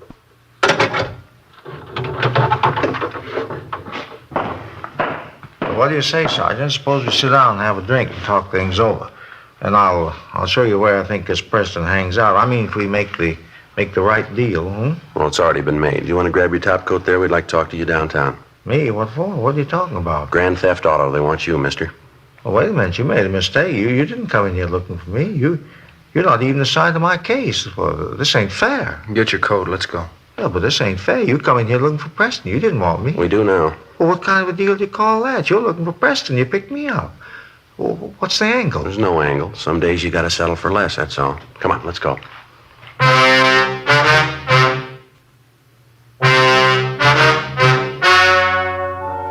The story you have just heard was true. The names were changed to protect the innocent. On April 5th, trial was held in Superior Court, Department 89, City and County of Los Angeles, State of California. In a moment, the results of that trial. Now, here is our star, Jack Webb. Thank you, George Fenneman. Friends, I sincerely hope you'll remember tomorrow what we've told you about Fatima tonight. You remember we said that Fatima is the best of all king-size cigarettes. Well, we'd like you to try a pack and prove that to your own satisfaction. You'll find Fatima gives you an extra mild and soothing smoke, plus the added protection of Fatima quality. And remember this, Fatima gives you more for your money. When you buy cigarettes, look for the bright, sunny yellow pack and buy Fatima. I know you'll like them.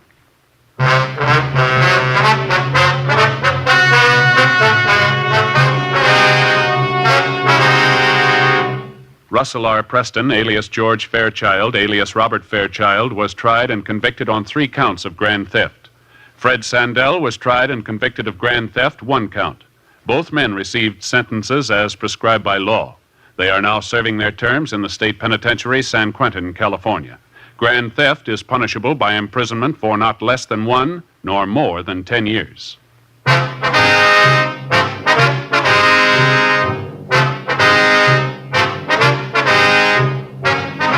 You have just heard Dragnet, a series of authentic cases from official files.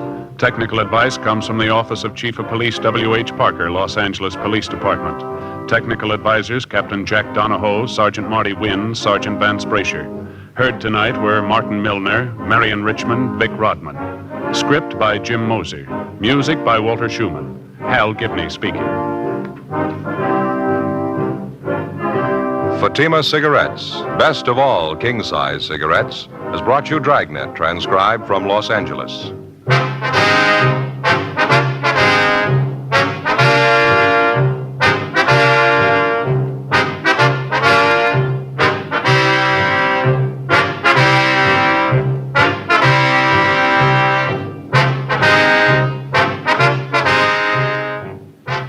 Now it's Counter Spy on NBC.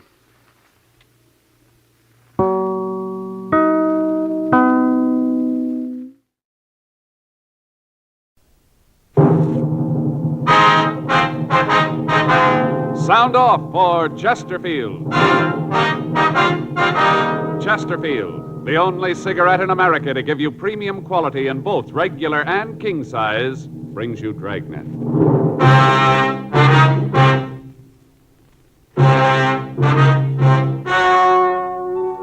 Ladies and gentlemen, the story you are about to hear is true. The names have been changed to protect the innocent.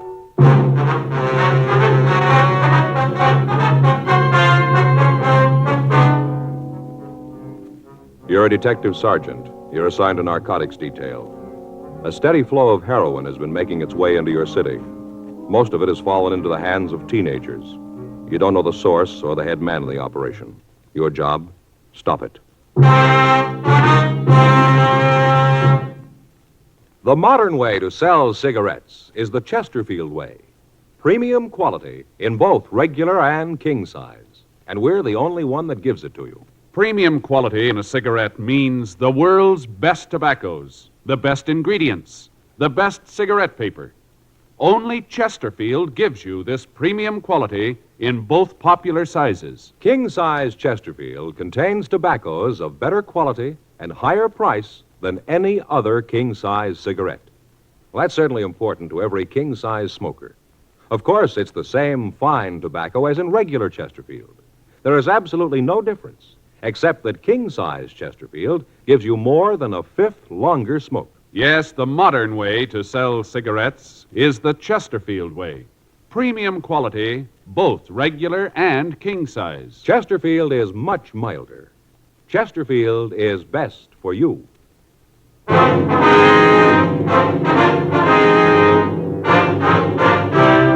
Dragnet, the documented drama of an actual crime. For the next 30 minutes, in cooperation with the Los Angeles Police Department, you will travel step by step on the side of the law through an actual case transcribed from official police files.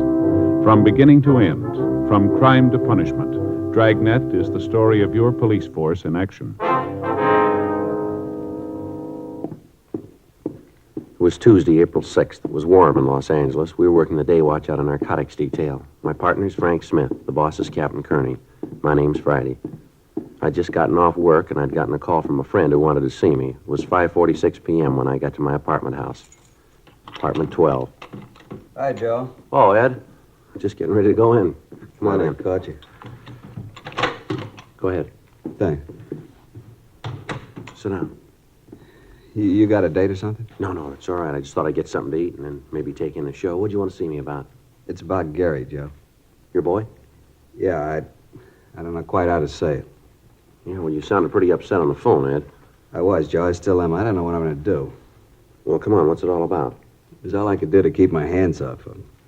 I never felt like that with anybody before, but I did with Gary. I wanted to strangle him. All right, now what's he done, Ed? He's a dope addict, Joe. Well, that's a pretty serious thing to say, Ed. Are you sure about that? I am now. First, I couldn't believe it, but tonight Helen and I went through his room. We found this. Here. Uh-huh. Open it. See? Yeah. Looks like a layout. I couldn't find any drugs in it. I know that he's using them, though. Spoon, eyedropper, needle. Yeah, everything's here. Where'd you find this, Ed? In his room. Had it hidden up on the shelf in his closet. I found it tonight. I didn't know what to do, Joe. Helen's been crying all day. She's almost out of her mind. You were the only one I could think of coming to. Who do you talk to when you find out your son's an addict? Well, now, Ed, are you sure this is his in the first place, that he's been using it? I'm sure. I never would have believed it. Not Gary. There's no reason for it. We've given the kid everything he wanted. There's nothing he didn't have. Good home. Helen and I have always tried to understand his problems. Always looked at them like they were important. Everything. We gave him everything. Now this. I don't know what to do, Joe. I got no place to turn. There's nothing I can do. Maybe you can figure a way. Maybe you can't. I don't much care anymore. I just know that I can't see him again. Not for a while. I'm afraid, Joe. I'm real afraid. All right, now, let's take it easy, Ed. We'll work this out some way. You don't know what it's like, Joe. You can't. To feel like this and to know you'll do it. What? I see him again, Joe. I'm going to kill him. I'd known Ed Field for the past 7 years. I'd met him when we were conducting an investigation while I was assigned to Bunko Division. His testimony had been instrumental in breaking up a gang of shoplifters. Since then, we'd become very good friends. He lived just down the street from my apartment, and on occasion we got together for an evening. I knew his wife, and I'd met his 18-year-old son, Gary. The boy was a senior in high school, and as Ed had told me many times, his grades were well above average. The Field family was moderately well-to-do. Their home wasn't luxurious, but it was good-sized. To look at the boy, there was nothing that would cause anybody to think that he might be a user. 6:12 p.m. Field and I arrived at his home. Helen Field was waiting for us. She was a nice-looking woman in her early 40s. She let us in the house and showed us to the living room. It was obvious that she'd been crying. I don't know how to thank you for coming over, Joe. I guess Ed told you what it's all about. Yes, Helen, he did. Gary home yet? No, I haven't heard a word from him since he left. I didn't tell Joe what happened this afternoon. Thought it'd be better if he got it from you. Oh, all right. You want to sit down, Joe? Sure. I'll tell you. Thank you. Well, Gary came home this afternoon about 2:30. Mm-hmm. Walked into the house and went right to his room. He didn't say a thing to me. First, I thought that maybe he might be sick. I went to the room and he'd locked the door. I knocked, asked him if he was all right. Yeah. He called through the door that he was okay and for me to leave him alone. I asked him if there was anything I could do. You know, if he was sick, he might need something. I understand. What'd he say? Told me to get away.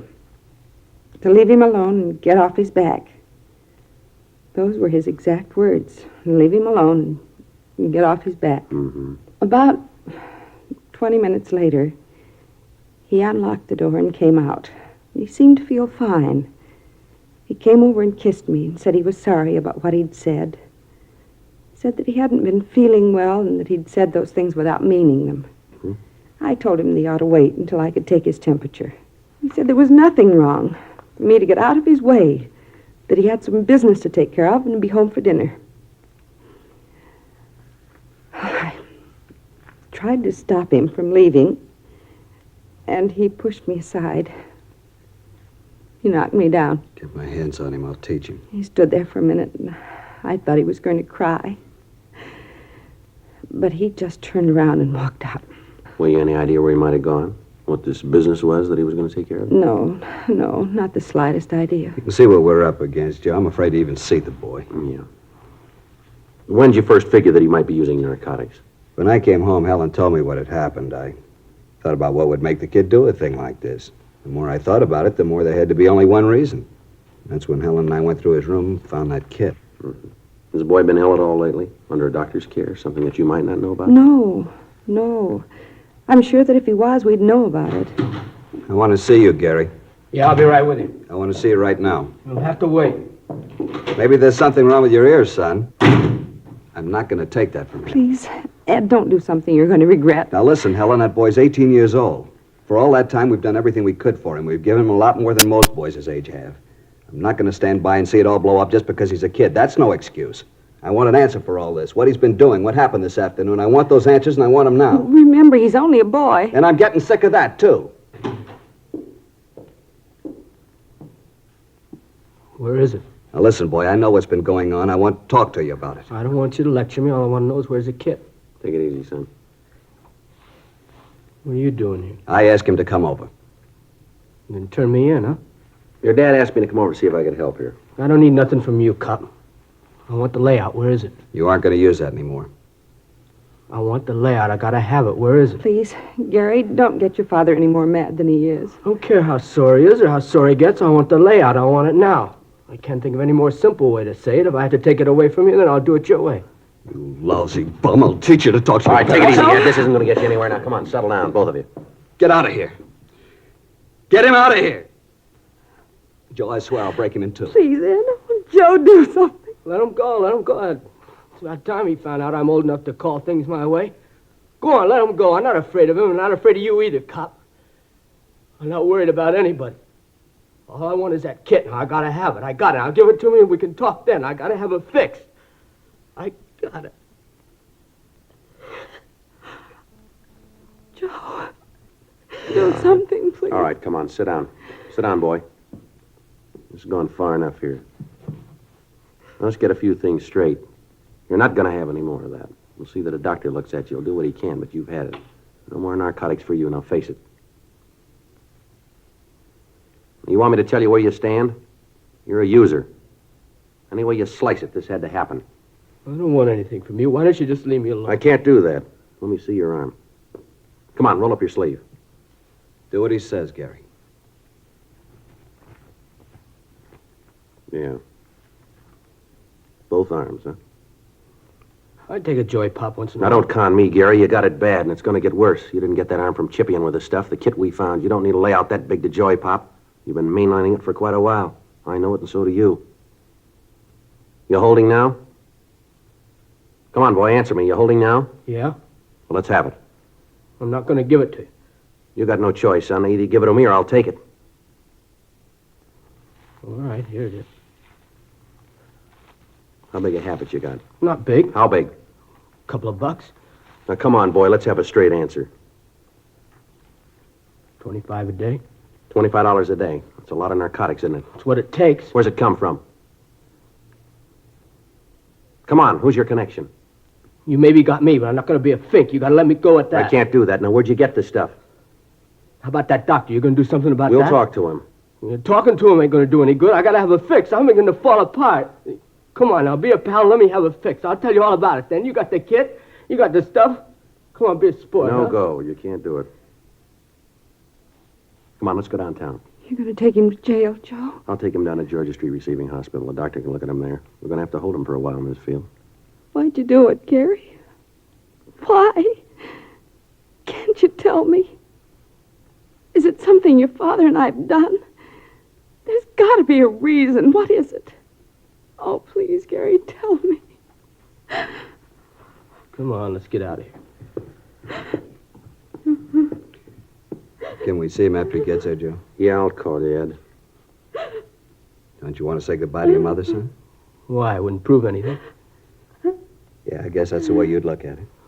I broke the law, now they're going to make a convict out of me. I didn't call him, you did. How are you going to explain that to her? You turn your own son in. How are you going to tell her about it? I hope you're real happy now. I'm not proud of it, son. There's one thing I'd like to ask. Yeah. What have you done to her?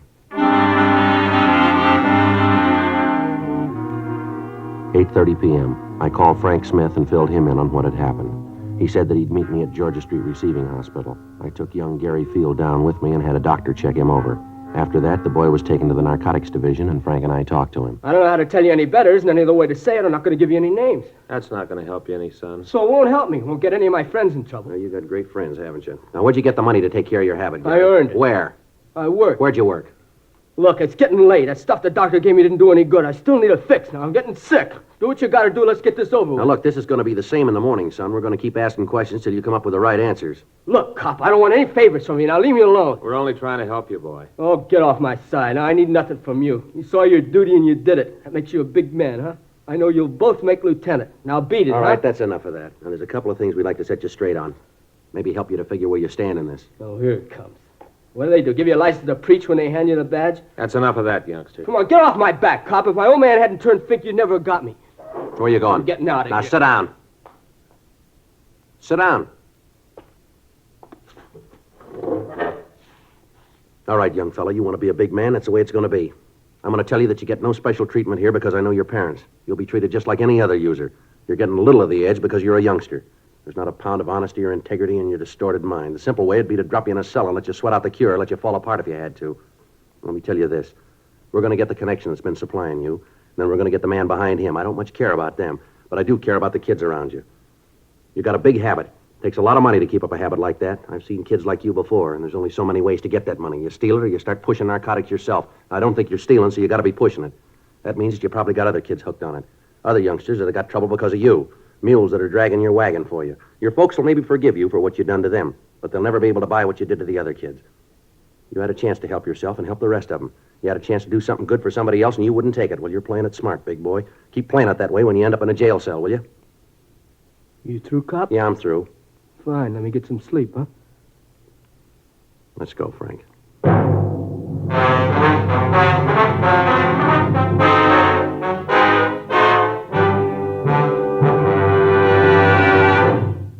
You are listening to Dragnet, the authentic story of your police force in action. Friends, you'll remember some months ago we read you our first report, the 6 months report on the effects of smoking. Then more recently, we read you the 8 months report. Now, here is the latest one. The full 10 months report confirms again. The group examined showed no adverse effects on the nose, throat, and sinuses from smoking Chesterfields. This from a medical specialist who is making regular bi-monthly examinations of a group of people from various walks of life. 45% of them have smoked Chesterfield for an average of over 10 years. After 10 full months, the specialist reports he observed no adverse effects on the nose, throat, and sinuses of the group from smoking Chesterfield. That's the report. Buy much milder Chesterfield, regular or king size.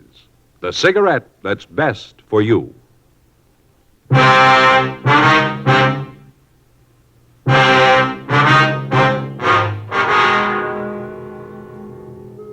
Gary Field was taken to the main jail and booked. Frank and I went back to the office to fill out the arrest reports. The next day, Wednesday, April 7th, we began to talk to Gary's friends and teachers. From all of them, we got the same story. Until 6 months before, the boy had been a model student. He was always at the top scholastically in each of his classes. He was a member of several honorary student organizations and had twice been nominated for president of his class. Then, apparently without reason, the boy's personality had changed. He stopped taking an interest in his schoolwork. Several of his teachers told us that he wouldn't have gotten passing grades at the end of the semester. He dropped out of the service organizations at school. From some of his teachers, we got the names of his close friends. Talks with them netted us little. They told us that Gary had dropped out of the crowd of youngsters that he'd been running with and had taken up with new friends. They told us that they didn't see much of him after school, that he'd gotten into fights with other students on several occasions, and that after a period of time, they'd stopped asking him to their functions. None of them were able to give us the names of his new friends. We checked with the neighborhood merchants. Most of them knew Gary. They said that he'd worked for them after school, but they hadn't seen him for several months. We asked them if they could help us locate his friends. They told us that they had seen him in the company of one particular man on several occasions, but they couldn't identify him for us. We got a description of the man, but it meant nothing to us or to the other members of the narcotics division. Photographs of known narcotics suspects were shown to the parents of Gary Field and to the storekeepers around the school. They couldn't identify any of them. 2 days passed. Friday, April 8th, we got a call from the field boy. Frank and I went over to see him. What'd you want to see us about, Gary? I wanted to tell you that I've had it. What's that mean? That I want to tell you about it. What's the matter? You been sick? A little. That's not why I called you, though. They treated me all right here, but I got to thinking. All right, go ahead. I used to read in the papers where the kids would turn themselves in or get caught and cop out. All about how they realized what they'd done. Always seemed like a lot of phony sob sister stuff. I know different now. I know what I've done. I know I got to stand for it. I'm not asking any favors because I know that I've done nothing to call for 'em. I'm not trying to be a hero or a martyr. I just want to help get this thing cleaned up. One thing I'd like to know, Gary. What's that? What made you get started on this stuff? You seem like a kid that has everything you want. You don't look like a kid who'd fall for it. Who knows?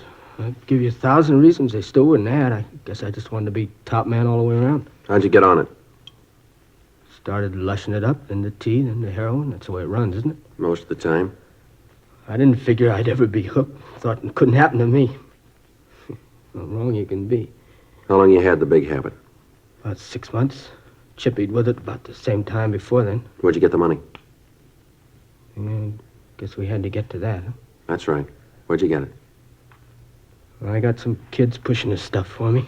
Worked for a while. It wasn't enough. By that time, the kids were hooked themselves. I was the only connection they had. They had to do business with me or do without it. Yeah? I told them that if they couldn't pay me in cash, I'd take merchandise. They'd bring it. I'd sell it. That way we both came out all right. They got their H, I got mine. You mean you got them to steal, that it? Yeah, I guess so. I never asked where they got the stuff. I just took it and sold it. With that and the stuff they sold for me, I made out. These kids pushing H for you? No. Well, they're shoving tea. I sell it to them for 4 bits a stick. They get up to $1.50 for it. You know where they peddle it? No, I never asked. All I was interested in was if I got mine. All right, give us their names, will you? Guess that's the only way, huh? That's the only way. Okay, I'll give them to you. How about your connection? Who's he? Guy named Jack? Jack who? I don't know, honest. I really don't. Where'd you meet him? Drive-in downtown. Where? Drive-in at the corner of Reno and Vernon. How do you set up the meet? I just go in there between 10 and midnight, park the car and order coffee. He comes over to the car. You mean that he's always there at that time, huh? Usually is. So your only source? Yeah. Anyone else pushing it around there? No, as far as I know. I think he's the only one in the operation. All right, you'd be willing to arrange a meet with him so we can pick him up? Yeah, I'll do it. All right, fine. Sure want to see the folks. I got so much to make up for. That's right, you have. Don't think I'll live long enough to do it all. 9:32 a.m. We got a description of the suspect known as Jack and also the names and addresses of the teenagers involved. Frank and I contacted the juvenile authorities and gave them the information. We went back to our office and had Gary Field check our files of known narcotic suspects. He was unable to give us an identification on Jack. 11:56 a.m. We took the boy to his home and talked with his parents. 12:30 p.m. Frank, Gary Field, and I drove to the corner of Vernon and Reno to check over the drive-in restaurant. It was set up in the usual way with a parking area around the main building for car service. In the rear of the lot was a building housing a cocktail bar, and there were parking spaces in front of that for the bar customers. As we drove past the place, Gary told us that he usually parked around the side of the main building and that this Jack came from the direction of the bar. He was unable to tell us whether the suspect drove a car or not. The plan was for Gary to introduce me as a narcotics buyer who was trying to get a local connection. It was agreed that because of the size of the buy I was to make, it would be necessary for me to deal with the head of the organization. 11:05 p.m. Gary and I got into my car and we drove to the drive-in. Frank followed us in a police unit. We arrived at the meet at 11:14 p.m. Frank stayed in the background and we waited. The suspect failed to make an appearance. The next night, the plan was repeated. Again, nothing. Sunday, April 10th, 10:05 p.m. We arrived at the drive-in. We waited. 11:05 p.m., 11:15, 11:30. No sign of the suspect. Midnight, 12:04 p.m. Looks like he isn't going to be here. Thought you said he usually showed up, didn't you? I don't know what happened. He was always here before. You sure you got the right drive-in? Look, Mr. Friday, I know what you're thinking, but I'm telling the truth. Yeah, you know all this is kind of tough to buy, don't you? 3 nights and he isn't here. I don't understand. He was always here before. Wait a minute. Yeah? Hold it. Yeah, that's him, coming over from the bar. All right, which one? There's a couple of people coming out The there. big one. See in the gray suit, hat? Yeah. You sure that's this Jack? Positive, Mr. Friday. All right, now you look. You know what you're going to do. Don't let on that anything's wrong here. Remember that nothing's going to happen to you. I'll remember. All right, now hold on. He's coming over. Hi, kid. Hi, Jack. Been looking for you. Where you been? All right. Who's a friend? Oh, yeah, I want to talk to you about him. Wants to do business with you. What are you talking about? What business? Look, Jack, he's all right. I know it. Think I'd have brought him here if I didn't know it? Oh, he's all right. He's a friend of yours. You know the bit, any friend of yours? I don't know what to talk about businesses. I don't know what you're doing here, but I'm here for a cup of coffee. Better let me talk to him alone.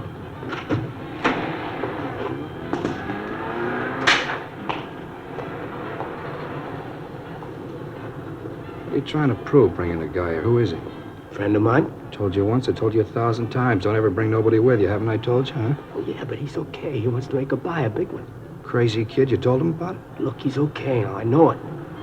Look, Jack, we both stand to do all right from this. I kind of figured if he bought from you, you might give me a little piece of it. You know, sort of say thanks for the business.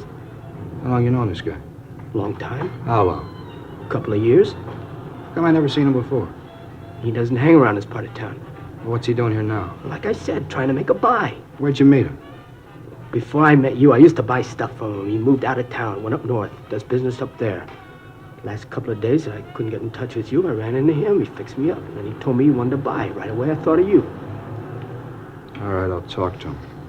But I ain't making no deal. You just talk to him. You'll find out everything's okay. All right. You let me do the talking.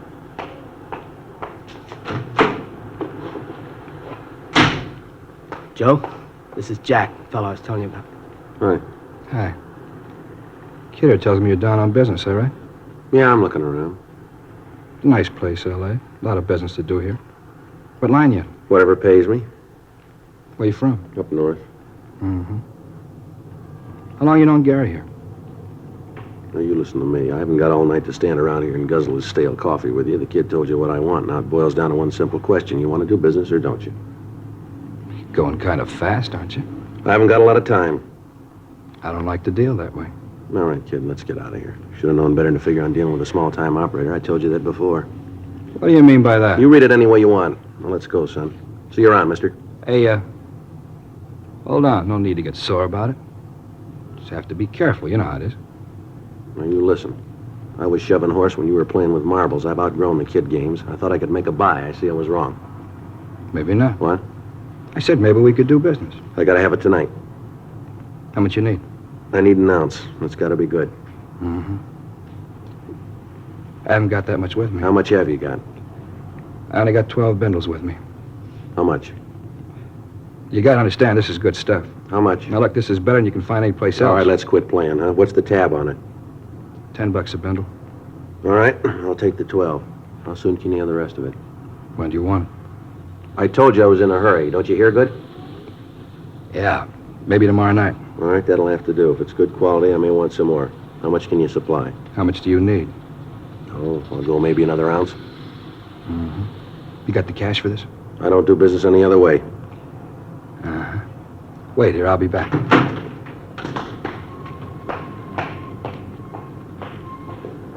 It's all right, isn't it, Mr. Friday? Yeah, Gary, everything's fine. You see where he's going? No, it's too dark. Don't you worry about it. Frank will see where he goes. I'll be glad when this is over. All right, hold it.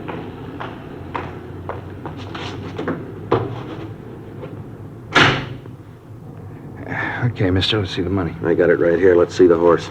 You got it? All right, looks all right. Here. You don't mind if I count this? No, go right ahead. It's all there. $120, isn't that what you said? Just to make sure. Yeah. 50, 70, 90, 110, 120. Yeah, all right, it's all here. Mm-hmm. Well, I'll see you tomorrow night, huh? Yeah, sure. I want to tell you, it's nice to do business with you. It's been a real pleasure. Well, it works both ways, mister. Mm-hmm. Well, I hope to see a lot more of you. You will. You're under arrest.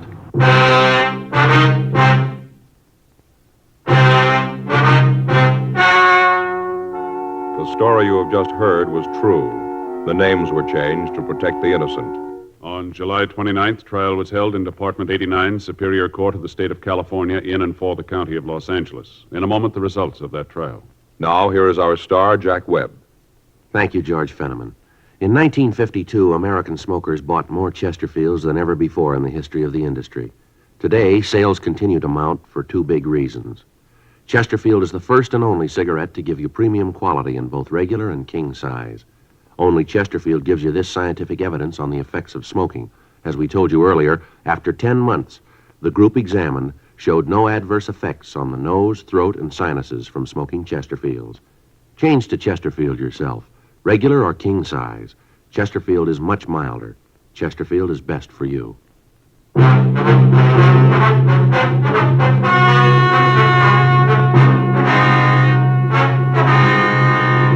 Gary Richard Field, because of his cooperation, was placed in a hospital for rehabilitation and at the conclusion of his treatment was placed on 3 years probation. The other juveniles involved were handled through the juvenile court and received sentences comparable with his. Jack Alexander Williams was tried and found guilty of violation of the State Narcotic Act, a felony, and was sentenced to the state penitentiary for the term as prescribed by law. Violation of the State Narcotic Act, a felony, is punishable by imprisonment for a period of not more than 6 years in a state prison.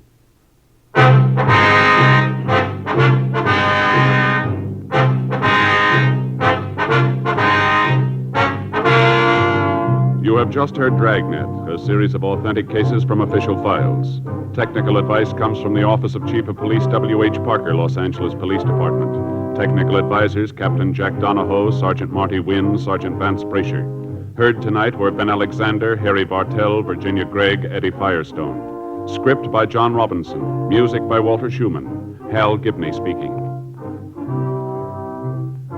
For a million laughs, tune in Chesterfield's Martin and Lewis show Tuesday night on this same NBC station. And sound off for Chesterfield, either regular or king size. You'll find premium quality Chesterfields much milder. Chesterfield is best for you. Chesterfield has brought you Dragnet, transcribed from Los Angeles.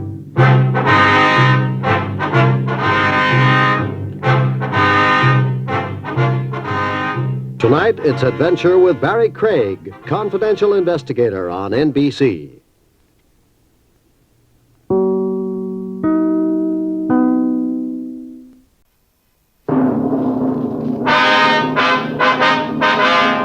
Sound off for Chesterfield. Chesterfield is best for you. First cigarette with premium quality in both regular and king size. Chesterfield brings you Dragnet.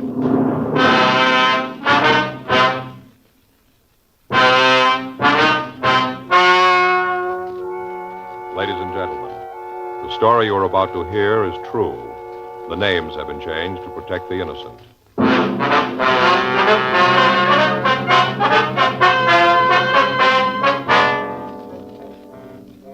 You're a detective sergeant.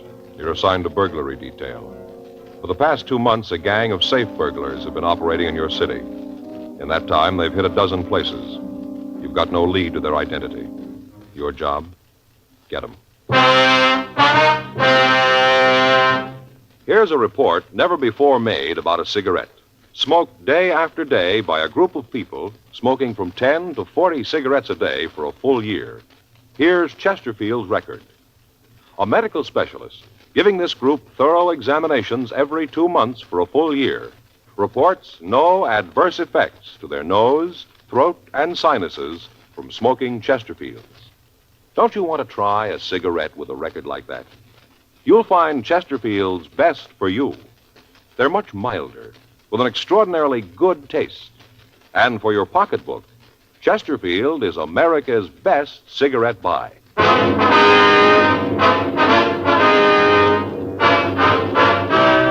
Dragnet, the documented drama of an actual crime.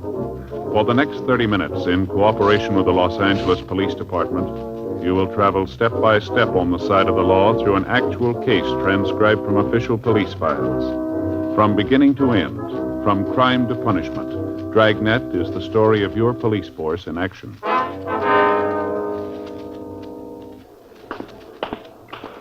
It was Tuesday, August 10th. It was warm in Los Angeles. We were working the day watch out of burglary detail. My partner's Frank Smith. The boss is Captain Wisdom. My name's Friday. We were on the way back from lunch, and it was 1:17 p.m. when we got to room 45. Burglary. Joe, you got any stomach pills? No, I haven't. You got trouble again? Yeah.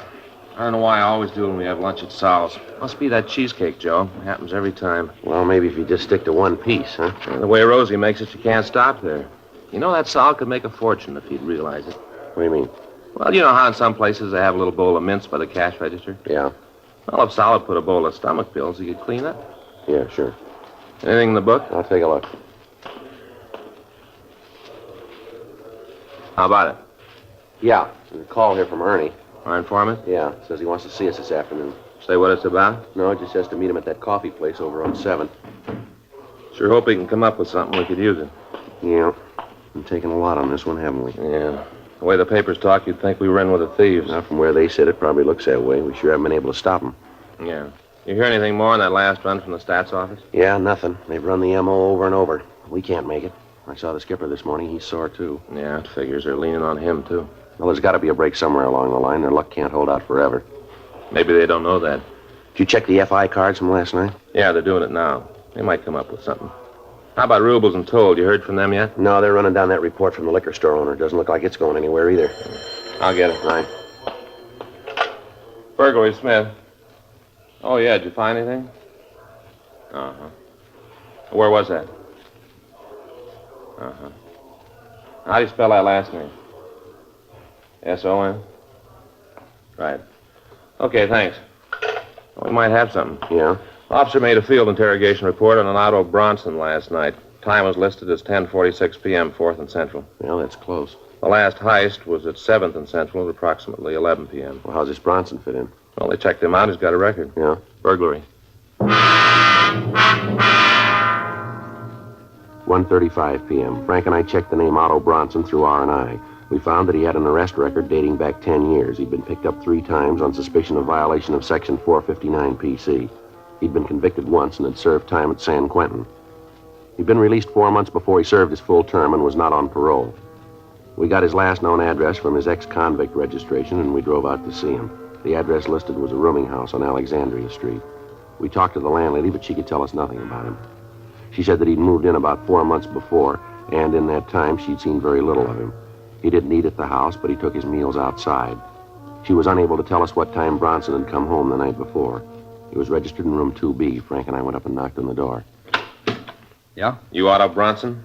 Yeah, what about it? Police officers, we'd like to talk to you. Okay, go ahead. Might be better if we talked inside, huh? Well, maybe I don't want any cops in my place. No, we can talk downtown.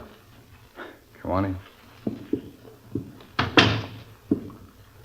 All right, what's it all about? Wonder if you could tell us where you were last night. Why? We'd like to know. Well, let's see, I went downtown, had dinner, met some friends, had a few drinks, and came home. What time did you get home? Oh, maybe about 8, around in there. We got word you were seen downtown at 10:46. How about it? Maybe my watch stopped. Were you downtown? Oh, you guys know all the answers. You tell me. All right, mister, get your hat. Why? Let's go downtown. All right. So I was there. What's that prove? Why'd you lie about it? I didn't lie. I told you. My watch stopped. Yeah, according to the FI report, you were stopped on the corner of 4th and Central. Is that right? I don't know. I guess so. Why? What were you doing there? I was on my way home. From where? Like I told you, I had a couple of drinks with some friends of mine. I came right home. Mm-hmm. Where'd you meet these friends of yours? Bar down in Central. Which bar? I don't know the address. I can show you if you gotta know. Who were the friends? Look, I don't like any of this. You guys coming here and asking all these questions. What's it all about? A liquor store safe was burglarized near 7th and Central last night. You look good for the job. Boy, it's sure true. What's that? Old saying up at the joint. Do a little time and you'll have every cop in the world on your back at one time or another. How long you lived here, Bronson? Couple of months. That's the closet over here? You stay away from there. There isn't anything in there that matters to you. Then you shouldn't mind if we take a look. Now, just keep your hands off of my stuff, huh? If you haven't done anything, you got nothing to worry about, have you? It isn't what I've done. It's what you guys are going to say I did. How about this, Bronson? That's mine. Hey, now, look, you got no right to go... See what's in it, Frank. Yeah.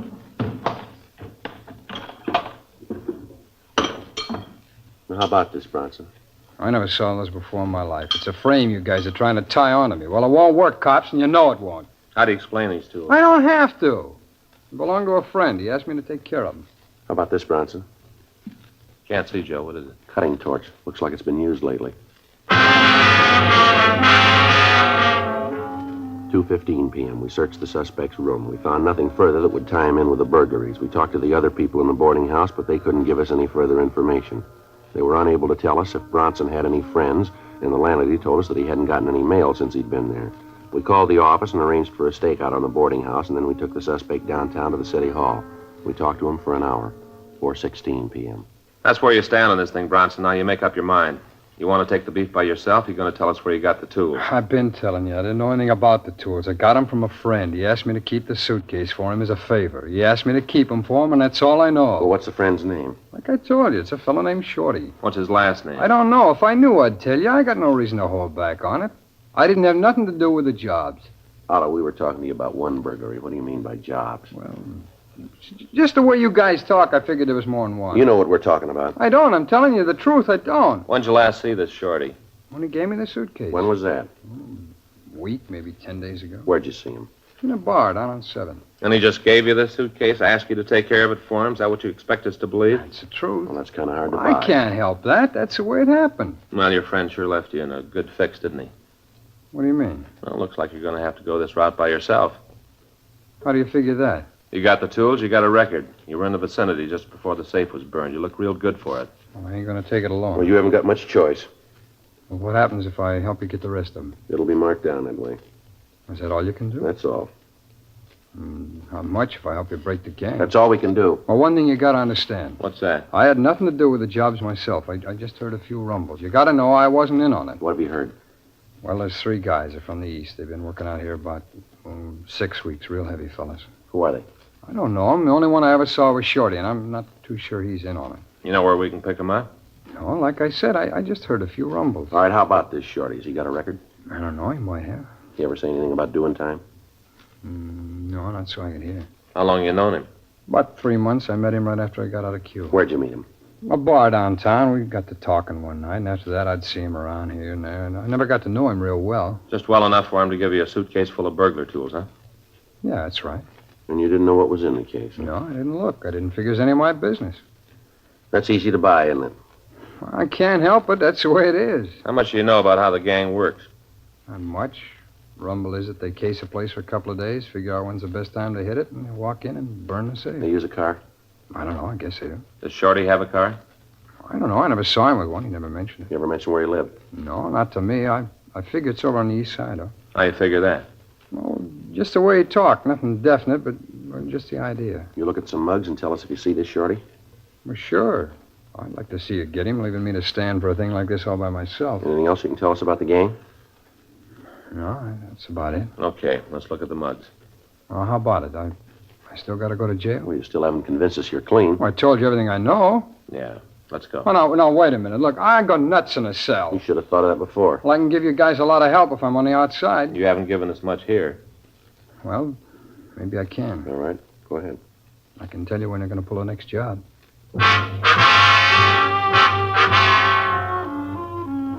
We continued to talk to Otto Bronson. He told us that he'd heard the gang was planning to rob the safe of a large chain grocery store in the southern part of the city. He gave us the date and the time that the operation was expected to take place, but he was unable to give us the exact details of how the burglary would be committed. The suspect couldn't tell us whether a car would be used or how the store would be approached. He was unable to give us a description of the other 2 men in the operation, but he did give us a description of Shorty. We ran the name through the moniker file in R&I. We got back 285 possibles and had the mugshots on the suspects pulled. These were shown to Bronson, but he failed to make an identification. We showed him our mug files on known burglary suspects, but he again failed to come up with an identification. The burglary tools were booked as evidence, and then Frank and I talked with Captain Wisdom. It was agreed that it might be better to release Bronson and have him followed. 8:31 p.m. The suspect was released and placed under constant surveillance. The date Bronson had given us for the next burglary was the following Saturday, August 14th. Frank and I made arrangements to place a stakeout on the store. We checked the store and found that there were 2 entrances, one off the parking lot to one side of the building and one on the street. We took up our position so that both doors could be seen. The area was placed under a Code 5 call, so that the stakeout would not be burned. Frank and I waited. 10 p.m., 11, no sign of the burglars. Midnight came and went. At 5:30 a.m., the stakeout was called off, and Frank got to a phone. Yeah, uh-huh. When was that? Yeah? Okay, we'll be right in. Joe? Yeah, anything? Yeah, they lost the tail on Bronson. At approximately 10:30 Saturday night, Otto Bronson had gone into a theater on South Spring Street. The officer following had entered, but had lost the suspect in the darkness. The next morning, Sunday, August 15th, we got a report that Bronson had turned up at his rooming house at 7:45 a.m. I got a call from the business office with this information, and at 8:20 I picked up Frank and we drove over to see Bronson. Who's there? It's Friday. Oh, just a minute. Hi. Come on in. Well, you guys are up early this morning. How'd it turn out last night? What are you trying to pull, Bronson? What do you mean? You know what we're talking about. Nothing happened last night. Hey, you mean they didn't break into the place? That's it. I can't understand that. From what I heard, they had it all cased. Where were you last night? Well, you figure I had something to do with it, huh? We just asked you where you were. Oh, what's the matter? Hey, the tail you had on me get lost? We're waiting for an answer, Bronson. I went to a movie and then came on home. You came right home after the picture, huh? Yeah, that's right. Right home. How come it took you so long? Now, what's that mean? You didn't get home until this morning, did you?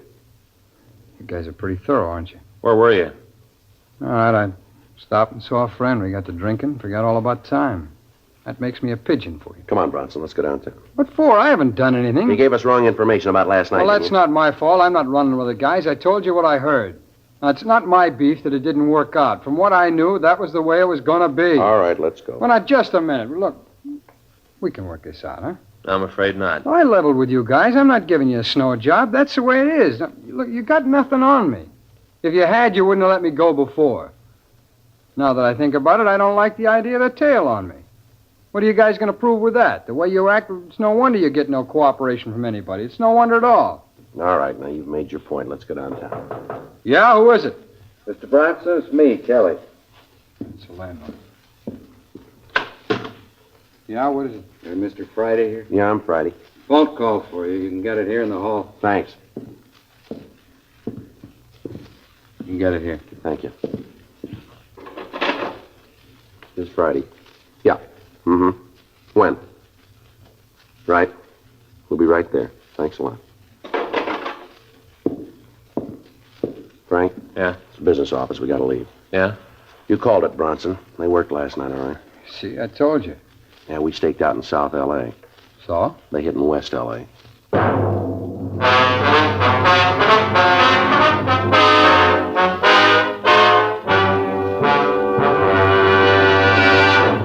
You are listening to Dragnet, the authentic story of your police force in action. Chesterfield is best for you. Chesterfield Regular or Chesterfield King Size, which contains tobaccos of better quality and higher price than any other king-size cigarette. And always remember this, Chesterfield is first to give you premium quality in both regular and king size, just as Chesterfield has been first to name its ingredients, the ingredients that make the best possible smoke. Enjoy your smoking. Change to Chesterfield. Much milder with an extraordinarily good taste. The best for you.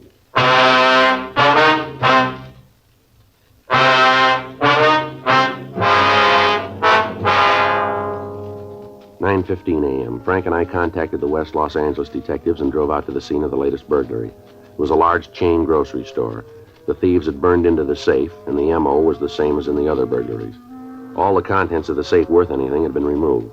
The crews from the crime lab and Latent Prints had already finished their investigation and had gone back to go over their findings. Frank and I talked to the manager of the store, Mr. Charles Gleason. Well, let me see, Sergeant. The first I knew about it was when they called me to say that the safe had been robbed. Mm-hmm. Any idea how much was taken? Well, I'd just be guessing with the officers working around here. I didn't get a chance to check it yet, but I'd say about $5,000 or $6,000. The weekend and all, we'd done a pretty good business, and I didn't get a chance to get to the bank. I had all that money in the safe. Of course, I'll have to check the books to tell you exactly how much they took, but like I said, it was probably $5,000 or $6,000. Do you have a burglar alarm system in the store, Mr. Gleason? I beg your pardon? I said, do you have a burglar alarm system in the store? Yes, and that's a funny thing. I can't understand why it didn't work. The officers who were here from your crime lab, is that it? Yeah, that's right, sir. Well, they said that evidently it had been turned off somehow. I don't understand it, but that's what they said. I see. I wonder if you could give us a list of your employees. Well, yes, certainly, but you don't think that any of them had anything to do with this, do you? Well, they've all got to be checked out, sir. Can you give us the list? Oh. Well, yes, I can. I guess that's right, but I'm sure that none of them were involved. Well, Mr. Gleason, have you noticed anyone hanging around the store, anyone that might have looked suspicious to you that you can remember? It'd be awfully hard to say. We do a lot of business with all the people who come in and out. It's kind of hard to say. Yes, sir, we understand. But could you remember, was there anyone who attracted your attention? Maybe someone unusual, somebody loitering in the neighborhood, maybe around the store? No, sir, not that I can think of. Mm-hmm. Was there anything that was taken from the safe that might give us a lead, something that might not ordinarily be in there, something that you could identify easily? No, I don't think so, just the money. Of course, there were several checks. Checks that we cashed for the customers. They might have totaled $500. I can give you a list of them. We have them photographed if you want copies of them. Yes, sir, that'd be a big help. Oh, officers, there was one more thing. Yes, sir, what was that? Well, you know how people lose things. Yes, sir. A couple of days ago, we found a watch. It looked expensive. We found it in the back of the store. That was in the safe, too. Everything's gone. Must have taken that, too. It isn't there now. Well, can you give us a description of the watch? Yes, I can. I noticed it because, well, to be honest, I was kind of hoping that nobody would claim it. You keep things like that around here for a couple of days and then turn them in to you. I'd like to have had that one myself. Certina, it was a gold case with a white face, only had a few numbers. You know, some of the spots were just the little gold spots. Yeah, I mean the spots were... The numbers, the little gold spots. I know what you mean, sir. Well, this one had a gold band, and it was one that was a kind of a chain thing, not an expansion band. You know, the chain, the gold chain? Yes, sir. Would you know the watch if you saw it again? Oh, sure. I looked at it enough, and then there was that scratch on the crystal, too. Sir? Well, right over the number 2, there was a scratch. I can show you right here on my watch. You see right there, a little scratch? It kind of went off at an angle. It was real easy to spot. Yes, sir, I understand. You know, it's a funny thing, you officers being here. There's a friend of mine once, well, I just soon not mention his name if you don't mind, because he was innocent, you know, but it looked bad. I was kind of worried about it myself. Mm-hmm. And these officers came out to his house, just took the place apart. It was all right. It was perfectly legal. They had a search warrant. What'd they come out for? Well, they thought he was mixed up in a robbery. Oh. I don't know how they ever thought it, but it looked suspicious, I guess. He was seen with some characters that were, well, you know, not very nice. If they came out to his house, took the whole place apart. You never saw such a mess in your life. Ripped up the mattresses, took down ruined the picture. A beautiful picture. End of the trail. You know, the one with the Indian, yes, sir. The spear going down like that? Yes, sir. Took that apart. The whole picture just fell apart. They never could get it back together again. I don't know whether they can get another one or not. They Darndest find mess you anything? ever saw, huh? I say, did they find anything? The money? Yeah, they did. They found a fountain pen his wife had lost 2 years ago. Had her initials on it. Yes, sir. Well, is there anything else you can think of that would help us here? No, not that I can figure. Well, if you do remember anything, sir, here's our card. We'd certainly appreciate a call. Frank Smith, just ask for you, huh? Yes, sir, and if we're not there, just leave a message and we'll get in touch with you. All right, I'll do that. Well, thank you very much, Mr. Gleason. You bet. I sure hope you catch the fellas that are doing this. Yes, sir, so do we. Guess you've been after him quite a while now, huh? Yes, sir, we have. What the papers say, this makes number 13 for him. Bad number 13, kind of unlucky. No worse than number 1.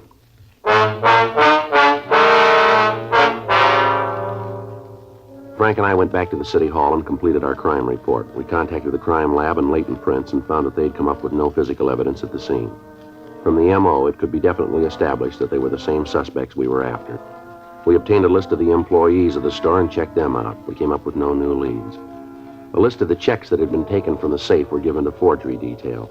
Frank and I went to Otto Bronson's rooming house and brought him down to the city hall for questioning. You know, maybe if you guys had spent a little more time doing your job and less time bothering me, you'd end up catching those fellas. Don't worry about it, Bronson. We'll get them. We'd like to go over what you did last night again. I told you Well, once. tell us again, will you?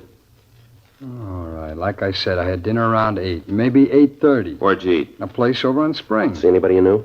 No, I don't think I did. Where'd you go then? I went to a movie, a place on 7th. See anybody you knew there?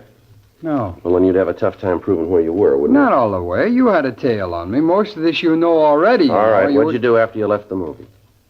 I told you that. I went over to see a friend. Yeah, where's he live? A hotel on Fifth. What's his name? Oh, look, I don't want to see him dragged into this. If he's clean, he's got nothing to worry about, huh? Yeah, sure, but you guys go over and talk to him. It's a lot of embarrassment for him, and I just don't want it. All right, let's go. Oh, no. You gonna book me? That's it. I told you what being in a cell does to me. You should have thought about that before. All right, I'll tell you who he is. Well, go ahead. All right, his name's Anderson, Mark Anderson. You ever fallen? No, he's clean. Sure about that? Yeah. Now, I suppose you want to go over and talk to him, huh? Yeah, we'll get to it. You still gonna book me? We haven't any choice. Look, I told you what I know, Sergeant. I told you everything. I can't help it if I was wrong. Look, it's no crime to make a mistake, is it? I never read about no law that says you can't make a mistake. Well, why don't you tell us the truth about what you know about these burglaries, then? I told you. What you told us we can't buy. Well, that's tough, fella, but that's the way it is. Now, I told you what I know. There isn't any more. Now, if you want, go on. Check with Mark Anderson. He'll tell you I was with him all night. He'll tell you. I don't want no trouble, you guys. He'll tell you, and that's the truth. Really, I'm telling you the truth. Yeah, we've heard that before. 6:40 p.m. We booked Otto Bronson at the main jail on suspicion of burglary. Before he was put in his cell, we got the address of Mark Anderson. After we'd finished with the booking, Frank and I drove over to the hotel on 5th Street. Anderson was registered in room 812. The desk clerk told us that Anderson was in his room. He was unable to tell us much about Anderson because, as he explained, he'd only worked at the hotel for a week and hadn't seen much of him. We went upstairs and knocked at the door. Yeah? You Mark Anderson? That's right. Who are you? Police officers. I'd like to talk to you. Sure, come on in. This is my partner, Frank Smith. Anderson. What do you want to see me about? You know a fellow named Bronson, Otto Bronson? Yeah, sure. I know Otto. When'd you see him last? Hey, what's this all about anyway? Otto done something? Just a routine investigation, Anderson. When was the last time you saw Bronson? Routine, huh? That's right. I saw him last night. Where'd you see him? Here. He came up, sat around, killed a bottle, talked it up. Mm-hmm. What time did he leave here? Must have been about 7:30 this morning, something like that. All right, sir. Thank you very much. Sure. Glad to help out whenever I can. Otto isn't in any trouble, is he? Like we said, it's just routine. Mm-hmm. Well, anything more I can do to help out, you let me know. Huh? Yeah, we'll do that. You leaving right away? Yeah, that's right. We'll be getting back to the office. Well, I'll get my coat and walk down with you. I got a date in 15 minutes. Gonna have to romp It's a on nice her. watch you got there. Yeah, it's new. Let me take a look at it, will you? Well, it's just a watch. If you don't mind, I like to get going. Let me see the watch. Sure, no reason you can't. Here. Okay. You said this was new? Yeah, just got it a couple days ago. Mm-hmm. Did you notice this scratch on the crystal here? Hmm.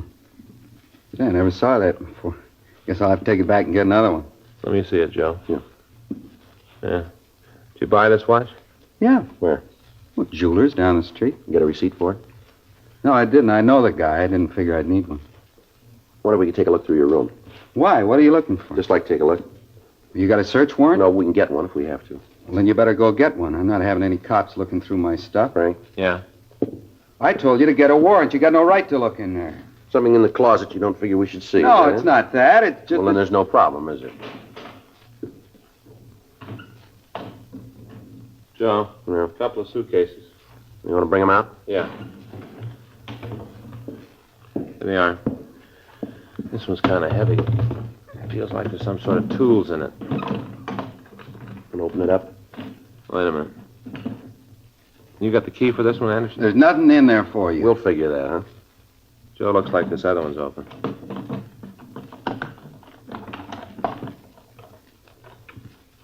Now about this, Anderson.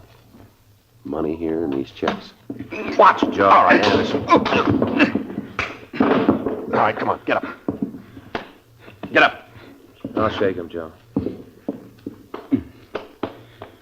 Yeah, he's clean. Stand still. All right, Anderson, let's go. Otto told you, didn't he? A lousy little sneak. He told you. I never did trust him. I kept telling Shorty. I kept telling him we shouldn't trust him. Who's Shorty? Shorty Miller. Want to tell us where we can find him? Sure, I got nothing to lose. Lousy little Otto. Just the three of you in on the job? Yeah, that's all. Otto, Shorty, and me, just the three of us. Him and his big ideas. How he had it all fixed up when you tagged him. How he was going to get us in the clear. Don't worry, he said. He'd take care of everything. Lousy liar.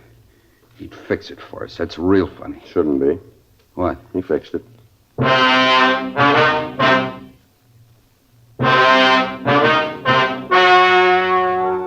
The story you have just heard was true. The names were changed to protect the innocent.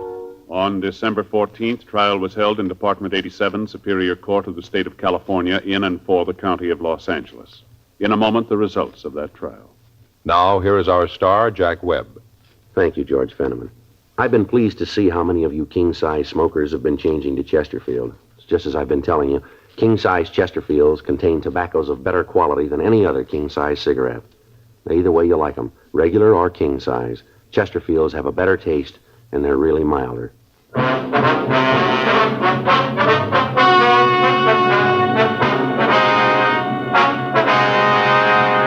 Otto N. Bronson, Mark A. Anderson, and Samuel R. Miller were tried and found guilty of 9 counts of burglary with explosives. They received sentence as prescribed by law. Burglary with explosives is punishable by imprisonment in the state penitentiary for a period of not less than 10 nor more than 40 years.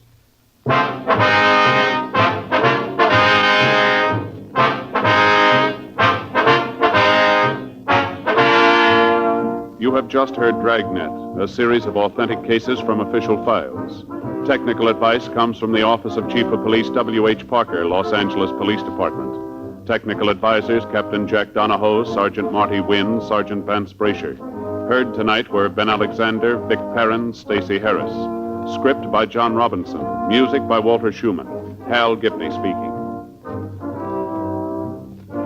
For a million laughs, tune in Chesterfield's Martin and Lewis show Tuesday on this same NBC station.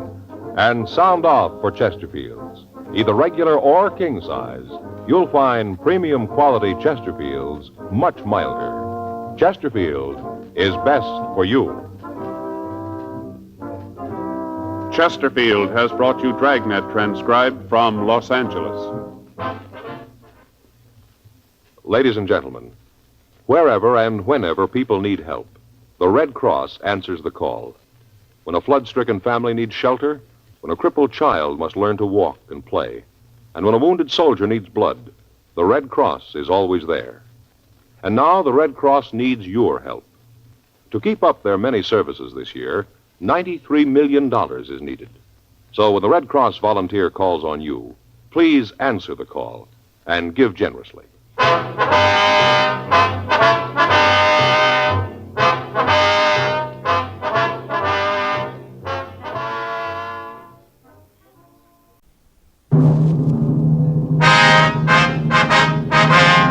Sound off for Chesterfield. Chesterfield is best for you. First cigarette with premium quality in both regular and king size. Chesterfield brings you Dragnet.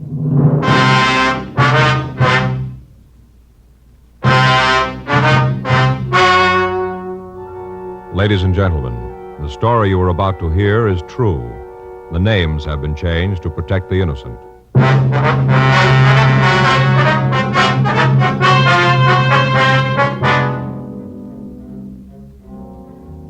You're a detective sergeant. You're assigned to robbery detail. You get a call that a large market has been held up. You have a good description of the thief. Your job? Get him. Years ahead of them all. Chesterfield is years ahead of them all. The quality contrast between Chesterfield and other leading cigarettes is a revealing story. Recent chemical analyses give an index of good quality for the country's 6 leading cigarette brands. The index of good quality table, a ratio of high sugar to low nicotine, shows Chesterfield quality highest, 15% higher than its nearest competitor, and Chesterfield quality 31% higher than the average of the 5 other leading brands. Yes, Chesterfield is first with premium quality in both regular and king size. Don't you want to try a cigarette with a record like that?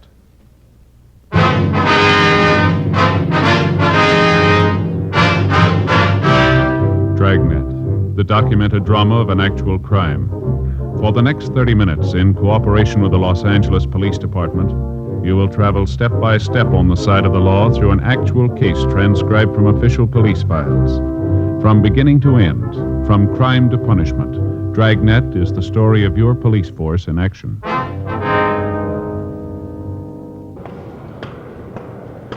It was Monday, March 10th. It was raining in Los Angeles. We were working the day watch at a robbery detail. My partner's Frank Smith. The boss is Captain Didion. My name's Friday.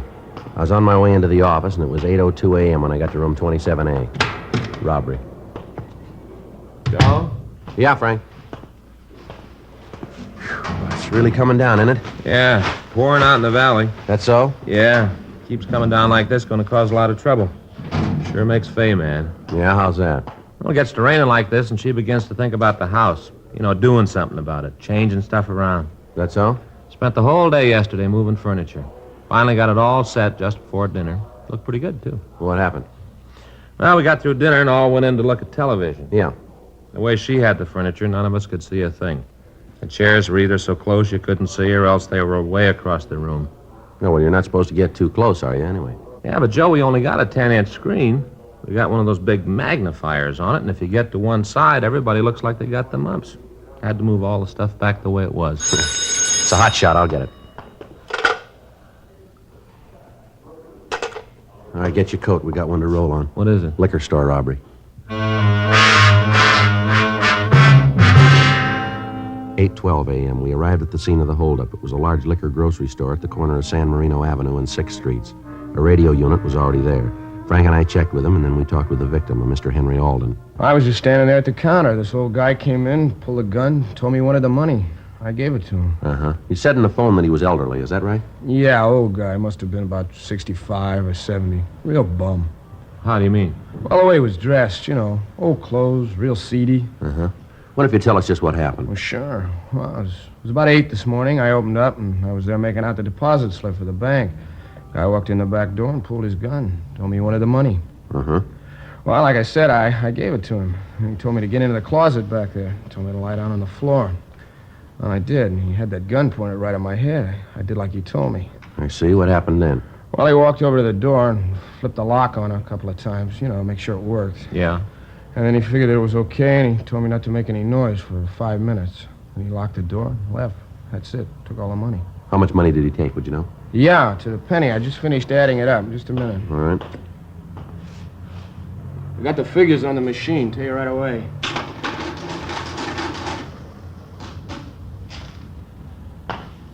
That is $5,200.52. That's it exactly.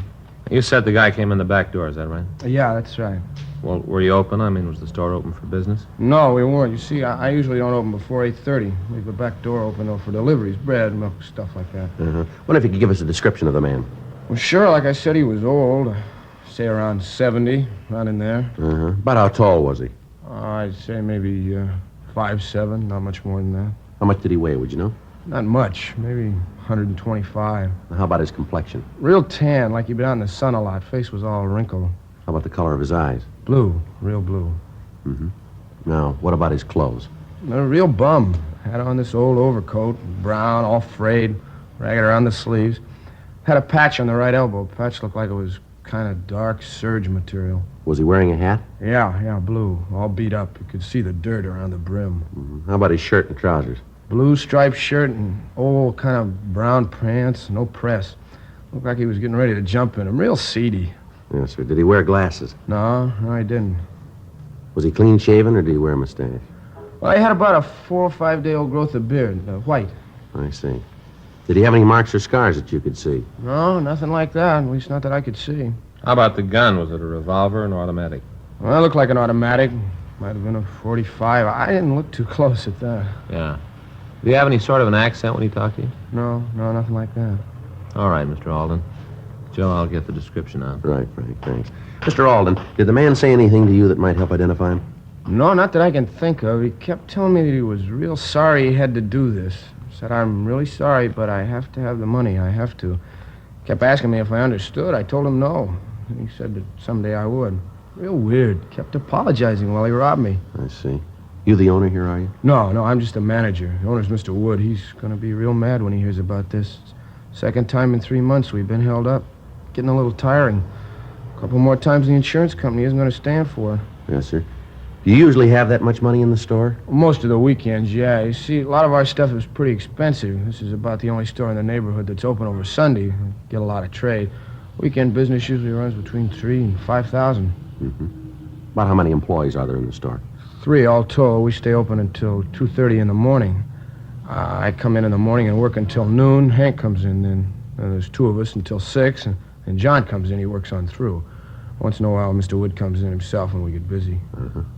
Wonder if I could have their names and addresses. Oh, sure. They weren't involved in it, I'm sure of that. Well, we have to check them out anyway, Mr. Alden. Yeah, I suppose so. But I tell you, he knew what he was doing, the way he moved. The way he knew just when to come in. This fellow's done that sort of thing before. Trying to say he was sorry about taking the money. He wasn't fooling anybody. No, sir, not a soul. Real bum, seedy, you know? Yes, sir. All that baloney about how he had to have the money wasn't any other way. He wasn't sorry, not at all. Yeah, well, he probably will be. 9:30 a.m. Frank and I started a canvass of the immediate vicinity. None of the store owners in the area had seen anyone answering the description of the hold-up man. None of them had seen any suspicious cars in the area. We asked the liquor store manager to go with us to the city hall to look at the mug books. He called the store owner, and when he arrived, we drove downtown. The victim went through the mug books on known hold-up men, but failed to make an identification. A local and an APB were gotten out on the suspect. We asked the stats office to make a run on the MO used, and they came back with 14 possibles. It took us 2 days to check them out. They led us nowhere. The papers caught on to the story, and letters began to pour in with advice and tips. On Monday, March 17th, a full week after the robbery, Frank and I had lunch and checked back into the office. See the afternoon papers, Joe? Yeah, pretty funny, huh? Yeah, they're sure taking up the story. Everybody got a different idea who the old guy is and why he did it. Have you read some of the stories? Yeah, sure. The only thing is, a lot of people seem to think the old guy's a real Robin Hood. Now, that's all right, but they forget that he walked in that store with a gun. Wasn't anybody to say that he wouldn't have pulled the trigger if somebody got in his way. Yeah. I'll sure be glad when we get him, find out what it's all about. I get it. Robbery Friday. Yes, ma'am, it is. No, ma'am. No, ma'am, we haven't caught him yet. What was that? Yes, ma'am. Uh-huh. All right, would you give me that address again? Yes, I have it. Yes, ma'am. All right, thank you. There's another one. What's that? Landlady runs a place out on 9th Street. Yeah. Says she's got a tenant that she's sure is the old fellow we're looking for. How come? Says all the old guy does is stay up in his room. The other day, the landlady's daughter went upstairs for something. Tenant chased her down the stairs, yelling at her to stay away from his room, all that sort of thing. He was tired of people not respecting his rights, the rights of an old man, something like that. I couldn't get it all on the phone. Description she gave him pretty much matches the one we got. What do you figure? Well, we got no choice. We'll check it out. 1:58 p.m. Frank and I got to the rooming house on 9th Street. It was a large 4-story building. We talked to the landlady, and she gave us what information she could. She told us that the tenant's name was Roger Dietrich. She told us that he'd lived in the building for the past 8 years. She went on to tell us that he had some sort of a private income and that he rarely left his room. The landlady explained that earlier the same morning, her 11-year-old daughter had gone to the attic to get some old newspapers, and that on the way she'd run into Mr. Dietrich. The tenant had yelled at her and told her that as long as he was paying rent on the room, he wouldn't have anybody snooping around. We checked and found that he got no mail except the single letter a month with the income check. 2:30 p.m. Frank and I went up to the 4th floor and knocked at the door. You want to try it again? Yeah. Go away! I don't want any. Go away! Mr. Dietrich? Who is it? Police officers, we'd like to talk to you. Just a minute.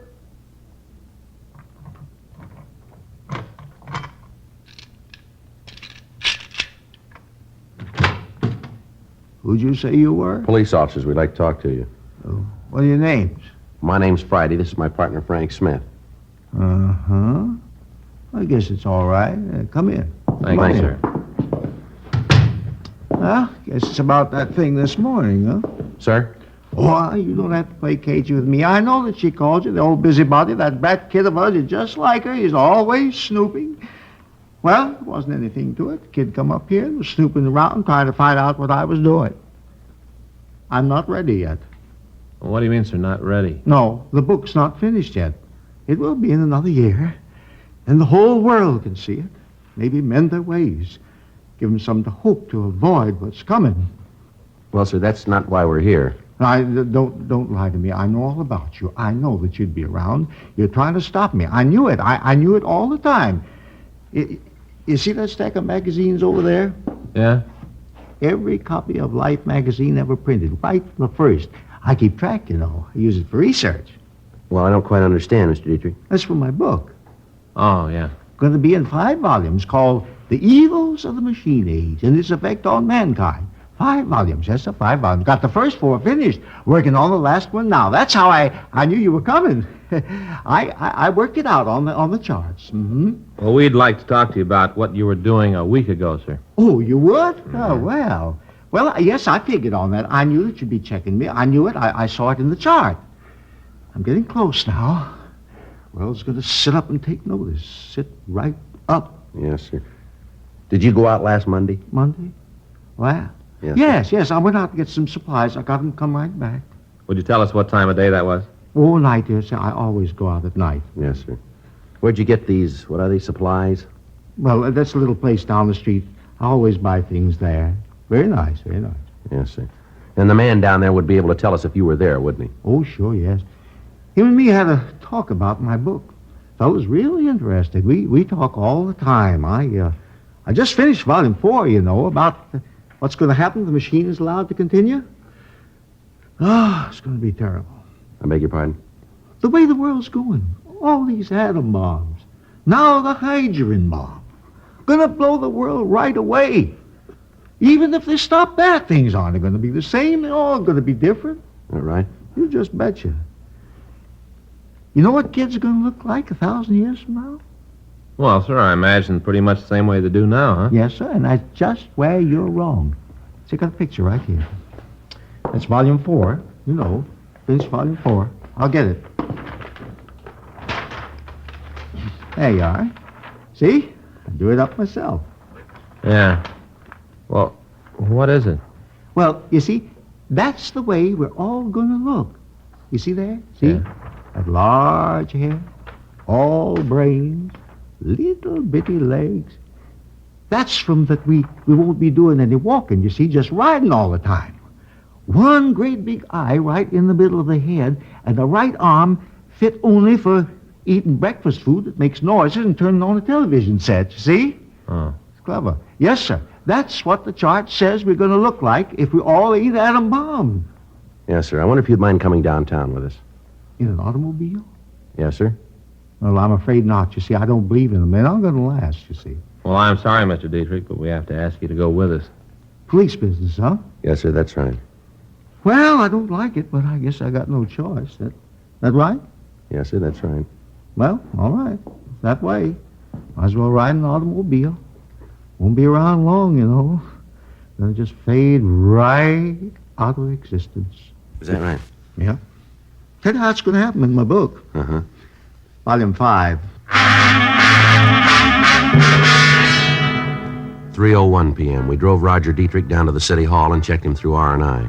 We found no record on him. We got in touch with the holdup victim, Henry Alden, and asked him to come down to the city hall to see if he could identify the suspect.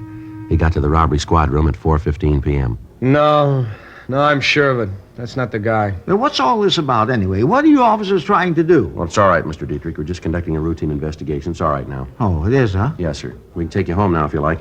In that police car? Yes, sir. Oh, how about this fella? He going too? No, sir.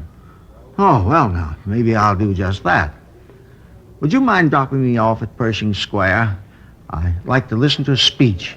A friend of mine's making it this afternoon. Brilliant, man. Oh, my. He's already written 12 books. All on odds. Sir? ODDS, odds. Like, what are the chances of a comet falling on your house? Or what are the chances of a certain horse winning the Kentucky Derby? All things like that, you know. Brilliant man. Yes, sir. He's dead broke. Is that right? Yep. Spends all his money on research. I get it. Robbery Friday. Yeah, Barnes. Uh-huh. Yeah. When'd you pick him up? Yeah. All right. No, we'll be right over.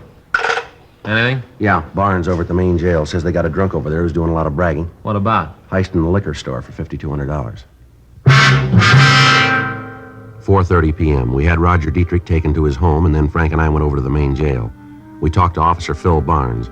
He told us that an Arnold Jefferson had been picked up and booked for LAMC 4127A on the previous day.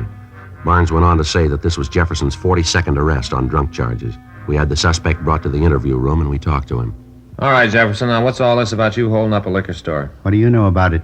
You matched the description of the man who committed the robbery. The clothes there that you're wearing are like the ones the victim described. Now, how about it? You figure you can prove it without me telling you? Yeah, if Alden identifies you, we can. Alden? He's the man who was robbed. He's outside now. We want him to take a look at you. That won't be necessary. You got the right man.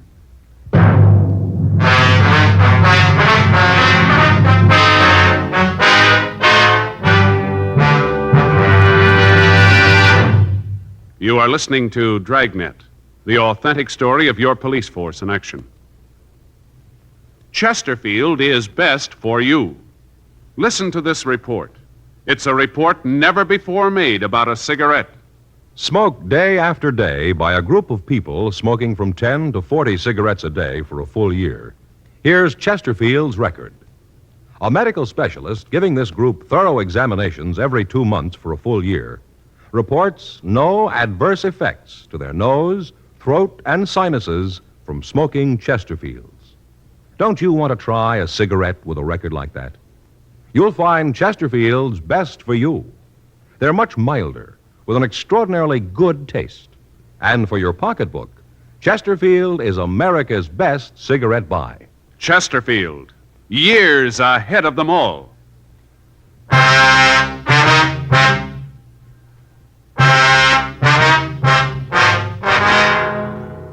We had the victim, Henry Alden, look at the suspect, Arnold Jefferson. He identified him positively as the man who had held up the liquor store. We took Jefferson back to the city hall and checked him through R&I. He had no felony record. 7:30 p.m. We took him to the interrogation room. I knew you'd get me. Knew it all the time. Is that right? Sure. I knew it even before I held up the store. You know, I didn't really want to do it. You know, I really meant it when I told him I was sorry about doing it. Really meant it. Mm-hmm. Guess maybe you find that kind of hard to believe. Well, suppose you tell us about it, huh? Yeah. I guess the best way would be to start from the beginning, huh? Yeah.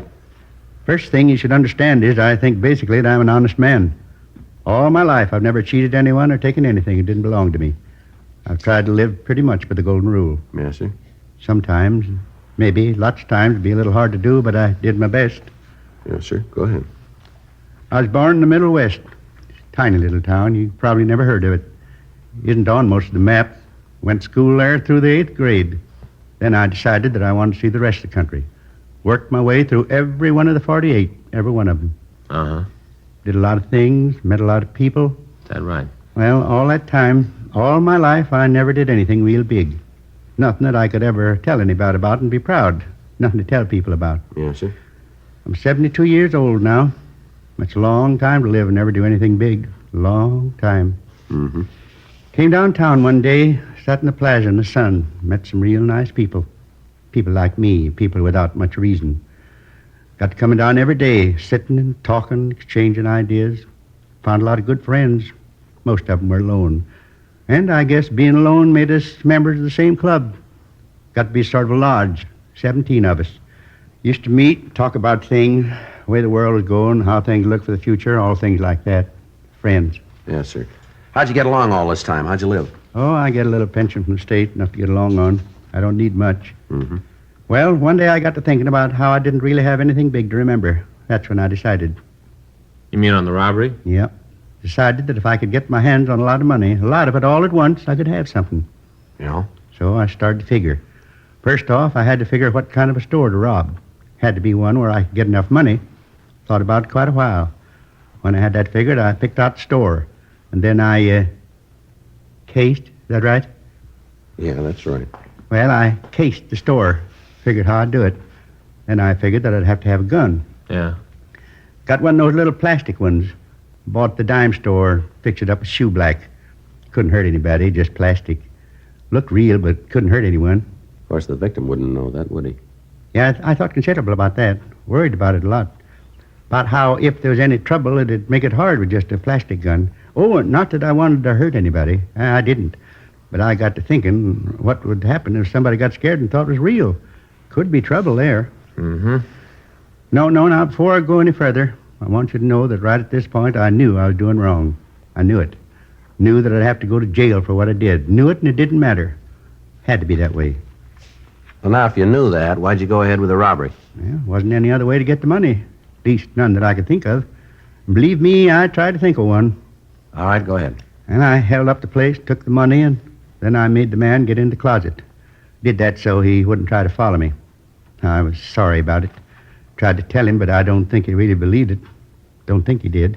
What'd you do then? I took a bus out to the airport.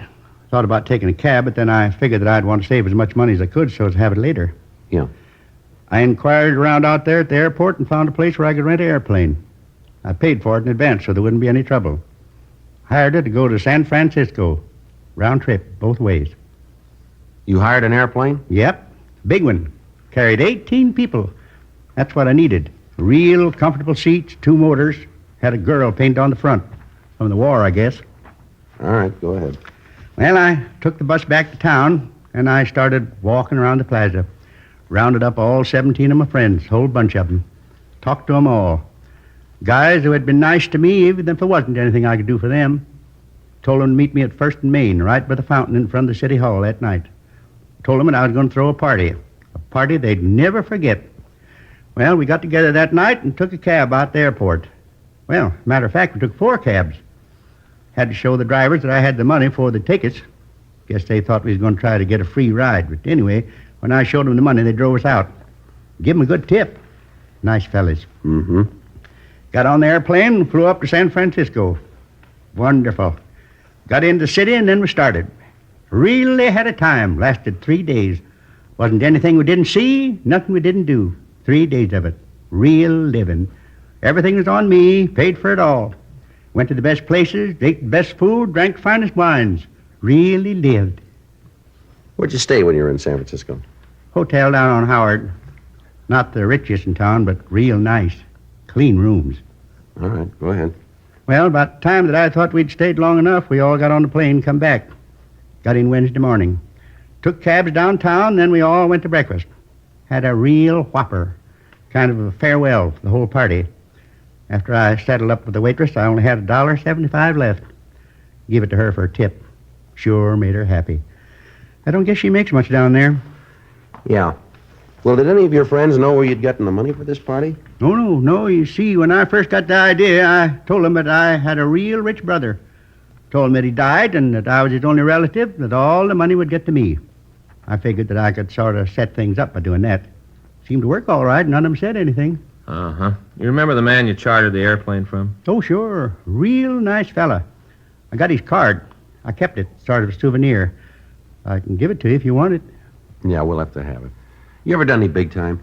Me? Oh, no. Just a drunk arrest. Lots of them. Yeah. Big thing about this is that I wish there was some way to keep the boys from finding out so they wouldn't have to know. Of course, I know that I'm not going to see them again, but just the same, what are they going to think? How are they going to take this when they hear about it? I don't know. I sure was wrong, real wrong. How long will they put me in jail for, you guys know? Well, it depends. Depends on what? What the court says. Oh. Still have to go to prison, though, huh? Yeah, I'm afraid so. Mm-hmm. Well, I haven't got much left. Guess no matter what they say, it's going to be life for me. Well, sir, we're not the ones to decide that. Yes, I know. You guys been real nice.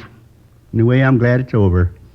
Like I said before, I knew you'd get me. I knew it all the time, right from the beginning. Tried to figure out how it'd be when you did get me. What I'd say, how I'd act. Wasn't as hard as I thought it was going to be. Not hard at all. One thing, though. Yeah, what's that? I kind of wish I hadn't done it. I really do. I keep thinking of my friends, how they're going to take it. Yeah. You want to go? You're going to take me back now, huh? Yeah, I'm afraid we have to. Going to put me back in the tank? No, not this time. Upstairs? Yeah, upstairs. That means I'll have a cell all to myself. Be nice. I'd like to be alone. All right. You all set, Jefferson? Yeah. This way. 72 years, nothing to show for it. Nothing. Only one thing I can really say I did with my life. What's that, Jefferson? Wasted 72 years.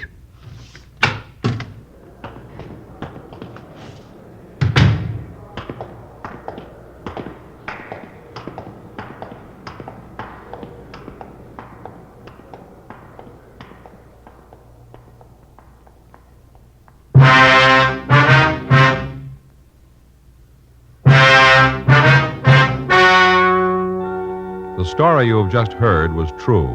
The names were changed to protect the innocent.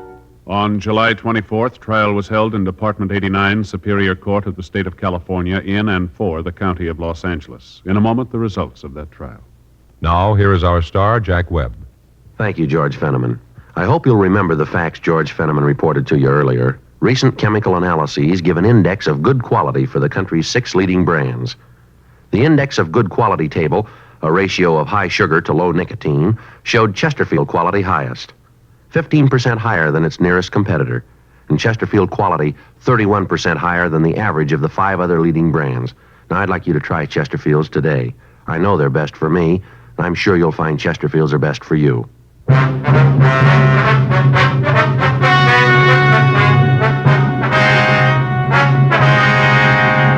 Arnold Peter Jefferson was tried and found guilty of 1 count of robbery in the 2nd degree. He was sentenced to the state penitentiary for the term as prescribed by law. Robbery in the 2nd degree is punishable by imprisonment for a period of not less than 1 year. Ladies and gentlemen, we wish to thank the editors of Real Magazine for their article High Tension on TV in the April issue, now on sale.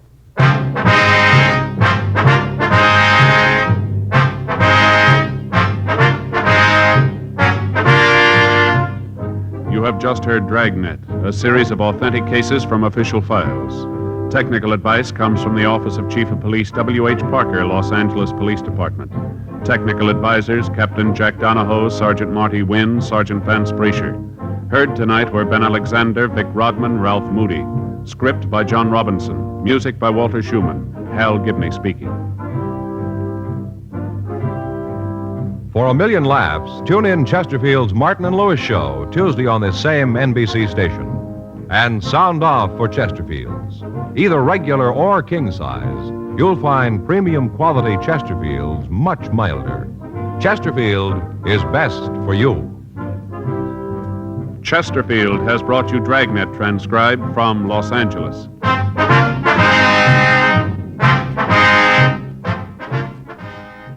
Tonight, it's Adventure with Barry Craig on NBC.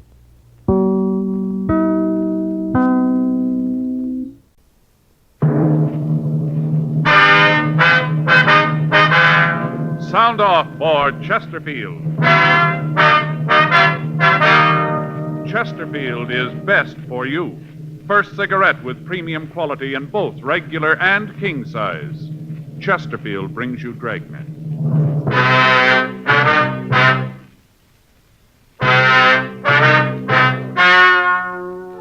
Ladies and gentlemen, the story you're about to hear is true. The names have been changed to protect the innocent.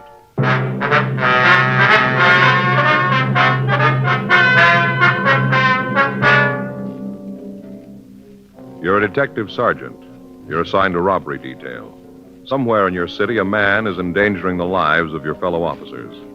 His weapon, a 10-cent piece. Your job, get him.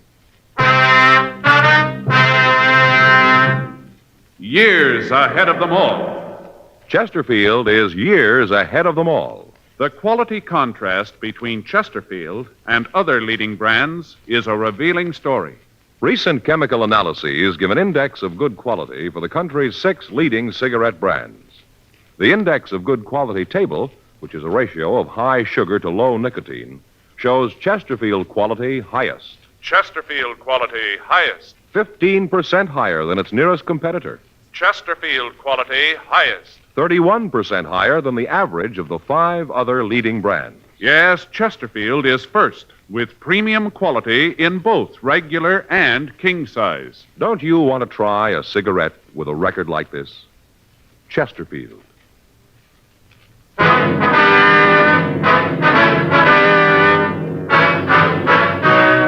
Dragnet, the documented drama of an actual crime. For the next 30 minutes, in cooperation with the Los Angeles Police Department, you will travel step by step on the side of the law through an actual case transcribed from official police files.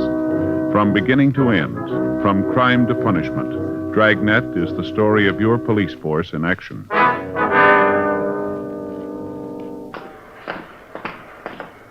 was Wednesday, May 6th. It was warm in Los Angeles. We were working the day watch out of robbery detail. My partner's Frank Smith. The boss is Captain Didion. My name's Friday.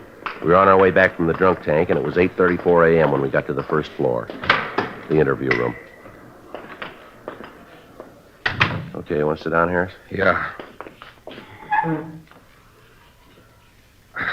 What a head. Either one, you got an aspirin? No, sorry. How about a cigarette? Yeah, here you go.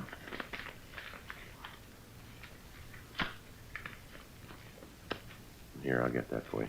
Yeah, thanks. Thanks. Boy, what a head. Feels like gonna fall off and roll around on the floor. Yeah. Last time I got this tank was in the South Pacific. Natives brewed up some stuff. Tasted like torpedo juice. Took me 3 days to get over that. Hey, what am I in here for? You don't remember? No, not good. A lot of fog. Seems like the last thing I remember is a lot of sirens, fire engines, cops, a lot of noise. After that, there's a big nothing. What'd I do?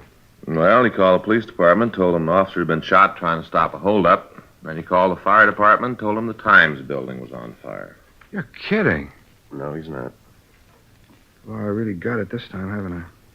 Yes, sir, you got yourself a problem. Why'd you do it? Gee, I'm trying to think. Seems like the girl I was with made some remark about L.A. being a dull town. I told her she just didn't know the place. I think that's when I started calling. Hey, this in the morning papers? I don't think so. Why? I really got trouble if it is. You arrest the girl? No. Thanks for small favors. What? Either you married? Yeah, he is. Oh, he'll know what I mean. I don't think my wife would be crazy about who I was out with last night. No? Yeah. Wife thinks I was at a sales meeting. Hope she doesn't find out. Hey, where was I when you picked me up? Well, according to the arrest report, you were in a phone booth trying to have the National Guard called out. I gotta join something. This is the worst one I've ever pulled. Where do you live, Harris? Apartment over on 9th. Didn't they get that last night? No. All you tell the arresting officers was your name. I didn't give anybody any trouble, did I? I mean, I didn't start a fight, nothing like that, huh? No. You didn't cause any trouble until they got you down here. Down here? I didn't hit anybody, did I? Well, you tried, but you didn't make it. You guys are detectives, aren't you? That's right. How come they send you fellas down here? I caused that much trouble? How long you been in town, Harris? Since I got out of the service. Make it about 6 years. You said you were a salesman. Who do you work for? Coddington and Michaels. How long you been with them? Since I got out, went to work for them right after I was discharged. Ever been arrested before? No. Oh, a couple of traffic tickets, nothing serious. Hey, what's all this about anyway? Well, you guys act you're trying to prove something more than just a drunk rap. What's the pitch? Well, there's been some fella around town who's been making calls like you made last night. He's been making a lot of them. They all been phony, but we got to send out equipment. Oh, you figure maybe it was me, huh? Looks like it might have been. We have to check it out. No, I guess I made the ones last night. You say I did, but that's it. Hey, you mind if I take another cigarette? Yeah, here. Help yourself. Thanks. Here's a match. Thanks. Thanks. No, I'm sorry. You guys got the wrong fella. No. You can check me. You'll find out you got the wrong man. Uh-huh. How come this is so important? You must get a lot of phony calls. How come this is so big? A lot of reasons make it that way. Yeah? Don't see it myself. Lots of times I see fire engines go out in false alarms. Doesn't look like it does any harm. Do you remember how many units were with you last night? No. Must have been a lot of them.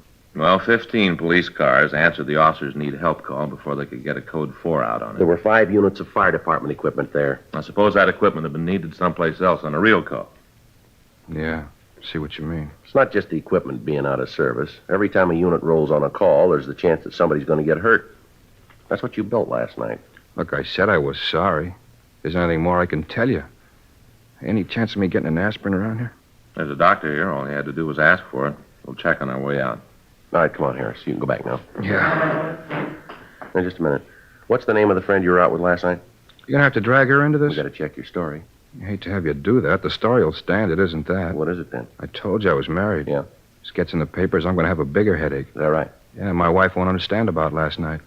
Well, that's too bad, Harris. She just won't understand, that's all. Well, how's that? Well, she's president of the Neighborhood Temperance Club.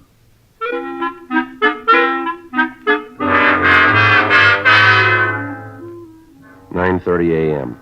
James Harris was returned to his cell to be held to answer charges of violation of Section 4127A Municipal Code. Frank and I called the woman he'd said he was with the night before. She verified the story that he'd given us. Further investigation of Harris proved that he couldn't possibly have been the suspect we were looking for. We drove back to the office to talk with Captain Didion. For the past 3 weeks, both the police and fire departments had been getting a number of false calls, apparently from the same person. The officers on the complaint board told us that they had gotten so that they almost recognized the voice of the caller. They told us that it sounded like a male voice, and the caller could be middle-aged. The person had no noticeable accent or speech peculiarities. They'd tried to hold the suspect on the phone when they were certain that it was the same caller, but they'd been unable to do so. Most of the calls the suspect put through were of the emergency type. As a result, we had to send men and equipment to the reported scene, even though we might think that the call was a false one. The calls averaged 6 a week during the period that the suspect had been operating. In cooperation with the members of the fire department, Frank and I were assigned to try to apprehend the person making the calls. The operation was simple. The individual would call the board, give an address that we couldn't check out, and then describe what had happened. The address given was usually a corner, so that it was impossible for us to make verifying phone calls. In each instance, as soon as the suspect would report the disturbance, he would hang up. The operation was simple and untraceable. 11:17 a.m. We finished talking with Captain Didion and left his office. Right, Skipper. Check you later. Boy, he's in a great mood this morning, Well, do you blame him? The way this thing's going, we're no nearer to breaking it. Yeah. Joe, it figures the guy who's doing this is going to be around to watch all the excitement. That's got to be the reason he's making the call, so he can get his kicks. Well, it figures he's got to be in the crowd someplace. So? Well, let's try to get a hold of the newspaper pictures. Try to check them. Find one person who's at the scene. Might work. Well, it's someplace to start, isn't it? It's a hot shot. I get it.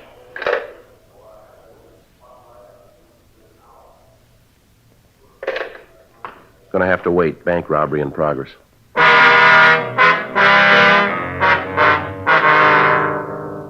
11:26 a.m. We took the call car and started for the bank. Before we arrived, Control 1 put out a code 4 on the call. No further assistance needed. It was another false alarm. We completed our investigation, and on the way back to the office, we answered an ambulance follow-up call 2 blocks from the bank. A squad car had been on the way to answer the robbery call at the bank. It had been traveling north on Spring Street. An ambulance had been making an emergency trip to Georgia Street Receiving Hospital. It had been traveling west on 7th Street. Both had been rolling code 3. Neither one of them heard the siren of the other unit. Neither of them knew of the other's presence. Both had hit the intersection at the same time. The police car, in an attempt to avoid the ambulance, had swerved. It had caromed off the side of the larger vehicle and then plowed through traffic and hit a traffic signal pole head-on. The car had hit the pole at the seam of the left front fender and the body. The police unit had been split wide open. The officer on the passenger side of the car had been thrown against the windshield. The other one had been thrown into the steering wheel and then out of the car onto the curb 10 feet from the wrecked unit. The ambulance, after being hit, had spun across the intersection on 2 wheels, hit the curbing, and tipped over. Only the fact that it had hit a streetlight pole had stopped it from going on through the pedestrian traffic on the sidewalk. It had come to rest laying on its side at the southeast corner of the intersection. The driver of the ambulance had been thrown clear of the truck. The patient in the rear and the attendant with him had been thrown about in the interior of the unit, and when we got there, they were lying in a mass of wreckage. The intersection was covered with gasoline and oil. A traffic officer was attempting to do what he could for the survivors. Let us through here. Police officers, please All let right, us through. sir, if you'll just step back there. I'm sorry. Keep back, please. Friday and Smith, central robbery. Oh, I'm sorry. Jake's in traffic. They alive? I don't know. Both unconscious. Pretty bad. I didn't want to move them. How about an ambulance? I put the call in right away. Did you call in about this oil on the streets here? No, I didn't yet. Well, you better get a call in, don't you think?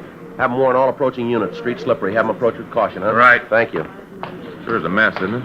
Doesn't look like they got much of a chance, does it? How about that ambulance? A couple of officers there now. Guess they're looking after him. Let's check the driver. How about it, Joe? Well, that ambulance better get here quick. Yeah? He isn't going to last long.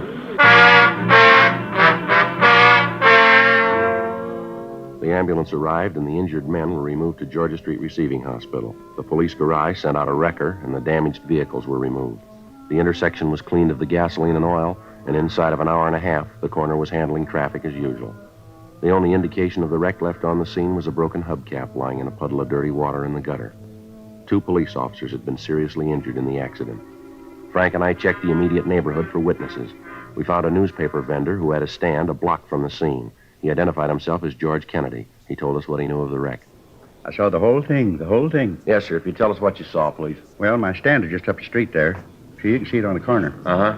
Well, I was checking stock. A lot of new magazines came in this morning. I was going through them. You know, marking them up, going through them. Yes, sir. I was just standing there fixing up the new magazines when all of a sudden I hear these sirens. Sounded like they're coming from all directions. I see. Then I saw that their ambulance coming down 7th Street. I stopped what I was doing to see where the ambulance was going, then I heard the crash. Terrible. Did you see the accident, Kennedy? Well, not at first, no. I saw it right after I heard the brakes. I didn't really see it at first, just after I heard the brakes. And then I looked up and saw what was happening. I started to run down there. Mm-hmm. Saw the cars all smashed up. Right after that, I saw you guys come up, and then the other ambulance. And that's about all. Nothing more I can tell you, I guess. Anything I can do to help? Anything at all? No, sir. How about the officers in the car? Are they all right? I heard one of them was dead. Any truth in that?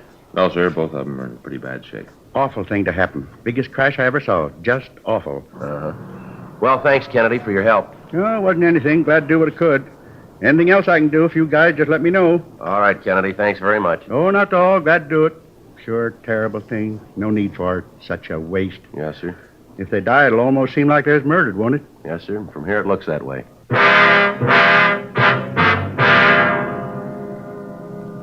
Frank and I drove back to the office. We checked with the doctor at the P&F ward at Georgia Street Receiving Hospital. The doctor told us that the injured officers were still in critical condition and as yet had not regained consciousness. We checked with the complaint board, and the officer who'd answered the call about the supposed bank robbery told us that he thought that the caller was the same suspect we were looking for. With Captain Didion and Captain Hagenbaugh in communications, we worked out a plan to attempt to apprehend the caller. The next time he put in a call, the officer answering the complaint would attempt to keep him on the line with questions regarding the complaint until we could get to the vicinity and start a search for him. We would be notified by a hotshot call immediately. 2 days passed without the caller making a move.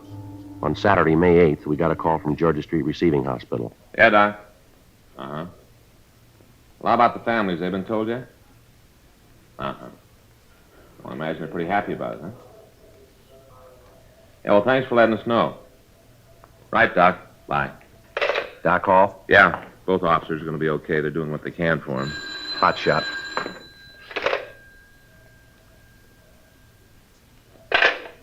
Well, maybe we can do something for him. Suspect's on the phone now.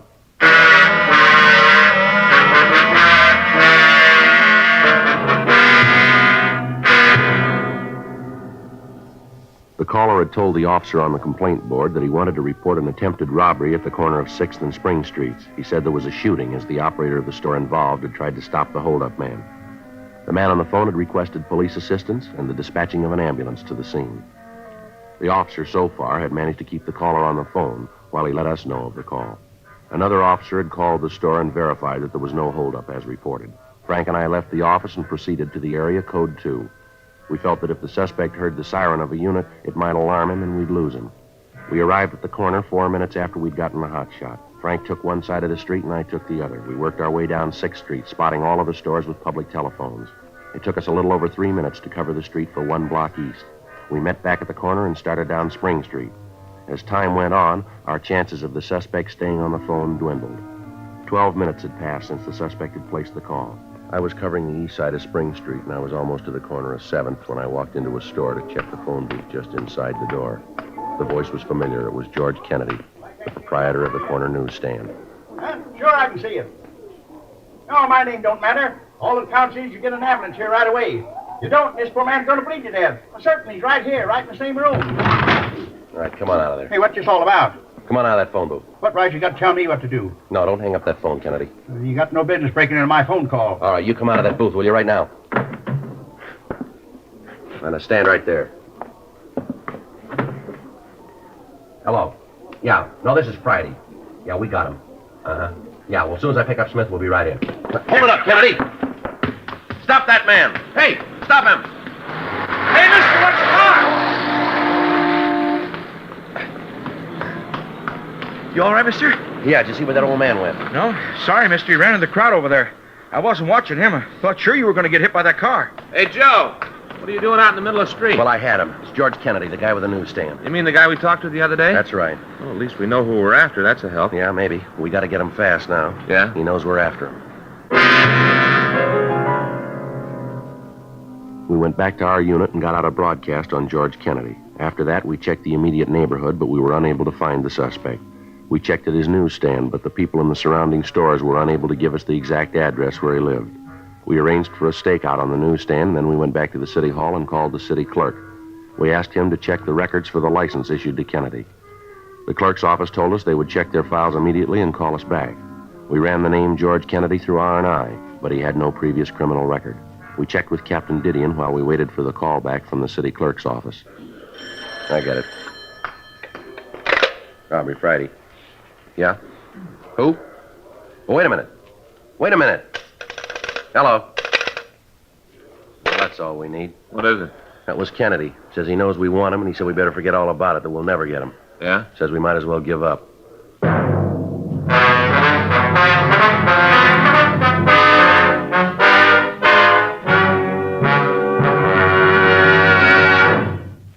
You are listening to Dragnet, the authentic story of your police force in action.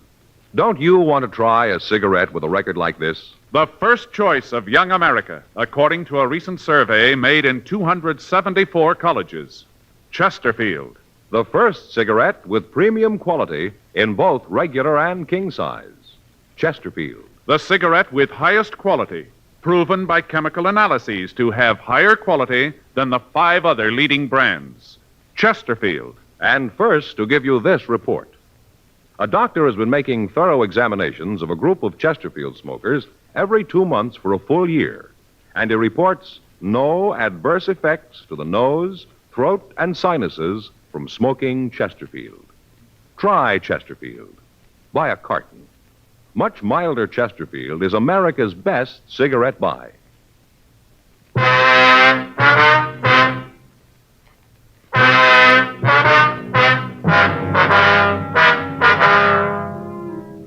A local broadcast was gotten out on Kennedy. The city clerk called back and gave us the home address listed on his application for a vendor's license. We checked out the address, a rooming house on 9th Street, and the landlady told us that Kennedy was not at home, that she hadn't seen him all day. She was able to give us the address of his sister, and after Frank and I arranged for a stakeout on the rooming house, we drove over to see the sister. She lived in a small frame house in the Hollywood area. I suppose I knew that it had to happen. I guess there wasn't any way to avoid it. Ma'am? About George. He's sick. I guess you know that. Yes, ma'am. Have you ever spent any time in an institution of any sort, would you know? No. There were times when I thought about it. We used to talk, try to figure out what was the best thing. Somehow we just couldn't bring ourselves to do it, to commit him. You say we, ma'am. Who do you mean? Oh, me and Harold. Harold's my brother. He's the baby of the family. And what the doctor said, I guess, in a way, Harold's the cause of the whole thing. Way back, I mean. Ma'am? Well, I can't deny it. We talked to doctors about George, you know, psychologists. Yes, ma'am. He said that George had a compulsion complex. Came from when he was a little boy. That he resented the attention that the folks showed Harold. It's unfortunate. Harold was sickly when he was little, and he needed more attention. Guess George didn't understand. Mm-hmm. You any idea where he might be now, ma'am? No? You tried the place over on 9th? That's where he lives. Yes, Miss Carroll. We checked the place. Landlady said she hadn't seen your brother all day. Oh. Well, if he's not there, I don't know where he could be. No. I wouldn't have the slightest idea. Could you tell us if your brother had any close friends in the city, anyone he might go to? None at all. I'm sorry I can't be of more help. Well, do you have a recent picture of your brother, ma'am? Well, yes, I think I can find one for you. Why do you want it? We needed to find him, Miss Carroll. Oh. Well, I have one that was taken this year at George's birthday party. I took it with one of those cameras that develop right away, you know. Yes, ma'am. What if you'd be kind enough to get it for us? Surely, I think it's in the desk. I'll get it for you. Thank you. Oh, excuse me a minute. Surely. Hello? Oh, yes. What? Uh-huh, they're here now. I don't know what to think. Yes. Yes, I know, but it's too late for that now. The important thing is to find him before he does something more. Yeah. Well, I'll call you back. I don't want to keep the officers waiting. All right, bye. That was Harold. He heard about George. Mm-hmm. It's possible your brother might go over to his place. No, that's the last place he'd go. What if you could give us his address, please? Well, sure, I can give it to you. I know that George wouldn't go there, though. Why are you so sure, ma'am? I told you about the birthday party. Well, George and Harold were there, just a family sort of thing. At least it started out that way. The way it finished was awful. George and Harold got into a big fight. They were always arguing. What if you get that picture for us now, Miss Carroll? Oh, yes, right away. It's here someplace. Harold just said that we should have put George in an institution a long time ago. We should have had him helped. I guess he's right. I guess it's all my fault. Why do you say that, ma'am? Well, it was me that didn't want George committed. I was the one who fought against it. I was so sure that everything would work out all right. Oh, here it is. Yes, ma'am. That's George. He got a paper hat on. He come out of one of those little snapper things. George liked things like that, kid things. I guess he never grew up. Yes, ma'am. Always lived in a dream world. Made it up himself. Thought that everybody was persecuting him, that people were after him. It's so silly it wasn't true. I'm afraid it is, ma'am. What? We're after him.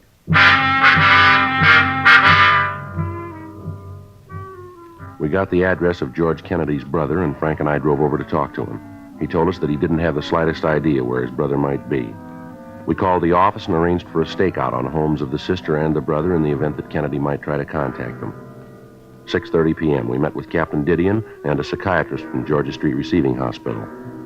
Psychiatrist said that after hearing our report on Kennedy's actions, that he might have a strong compulsion complex. And as a result of events that morning, he could have a violent resentment of any type of authority. 2 days passed. We got more leads and we ran them down. They went no place. Tuesday, May 11th, 12:51 a.m.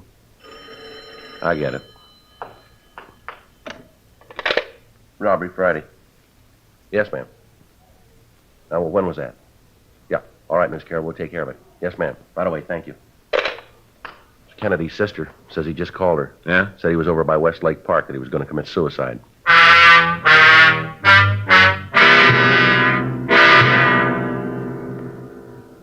(1:02 a.m.) We called the complaint board and told them what had happened. They contacted all available units and asked them to proceed to Westlake Park, Code 2.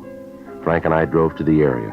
By the time we got there, several units had responded to the call. As yet, none of them had seen Kennedy. From the bridge on Wilshire, 2 men had been watching the lake, and up to the time we got there, they'd seen no activity on the surface of the water. 1:30 a.m., Frank and I started to go through the park. A heavy fog had risen from the lake, and visibility was dropping fast.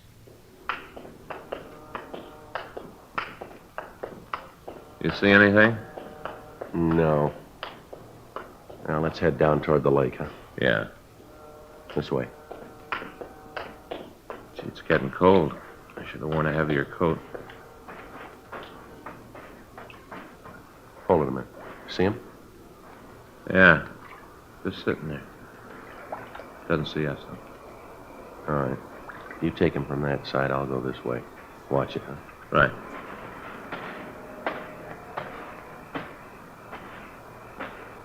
Who's there? Who is it? I know you're there. Who is it? I got a gun. Now you come any closer and I'm going to shoot. I can see you, you know. I can see you. You get away from here. You get away right now or I'm going to shoot. All right, I warned you. Put that gun down, Kennedy. Yeah, I knew you were there. I knew it. You thought you could sneak up on me and get me and I wouldn't know it, huh? That's what you thought, ain't it? Huh? Ain't it? Nobody's trying to sneak up on you, Kennedy. Nobody's trying to hurt you. Yeah, that's what you say, but I know different. I know. Who are you? Come on, I know anyway, so you might as well tell me. Who are you? You know who I am, George. Joe Friday.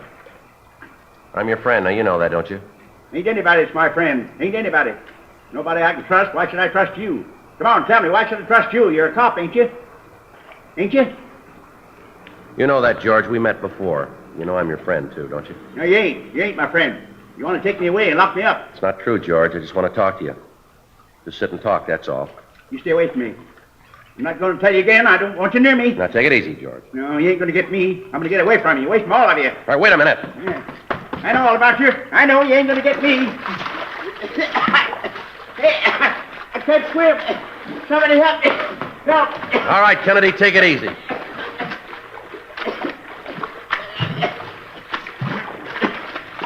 All right, come on now. You're all right. You're all right. Come on. Come on, get up here. Now, you're all right now. Ain't anybody that understand. Ain't anybody. You okay, Joe? Yeah. I'll shake him. He's clean. I couldn't even get a gun. Couldn't even get a gun. Never could do anything right. Just nothing ever went right.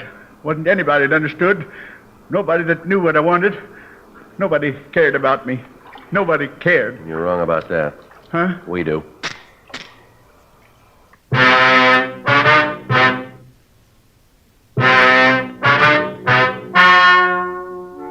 The the story you've just heard was true.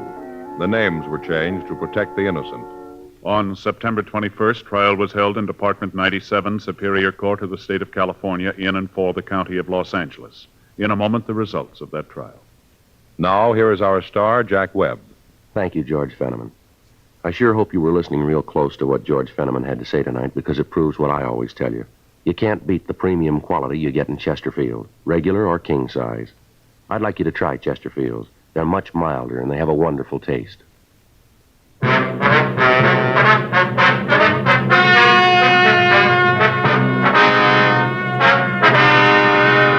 The case of George Hoyt Kennedy was referred to the city attorney. Due to the mental condition of the suspect, the case was then referred to the psychopathic detail at Georgia Street Receiving Hospital. After due process in Superior Court, the suspect was committed to a mental institution for treatment. Ladies and gentlemen, we wish to thank the editors and readers of TV Radio Mirror magazine for their awards to Dragnet, their 6th annual award issue, now on sale at your newsstand.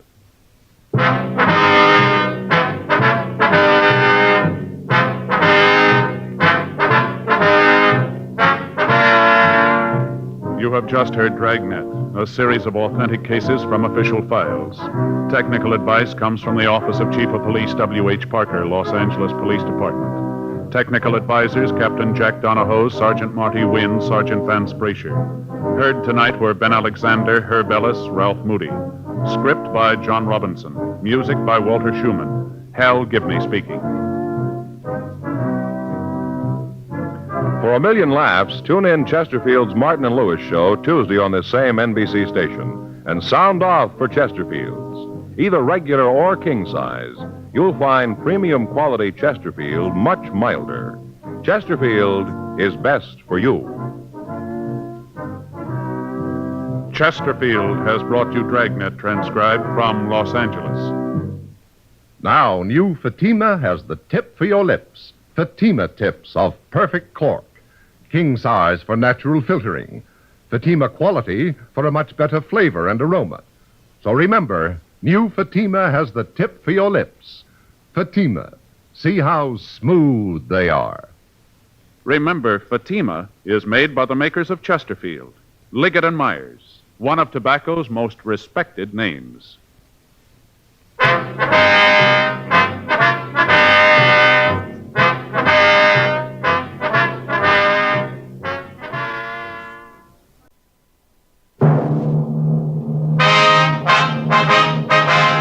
Sound off for Chesterfield. Chesterfield is best for you. First cigarette with premium quality in both regular and king size. Chesterfield brings you Dragnet.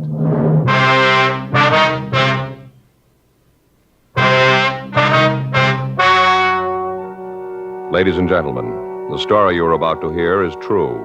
The names have been changed to protect the innocent.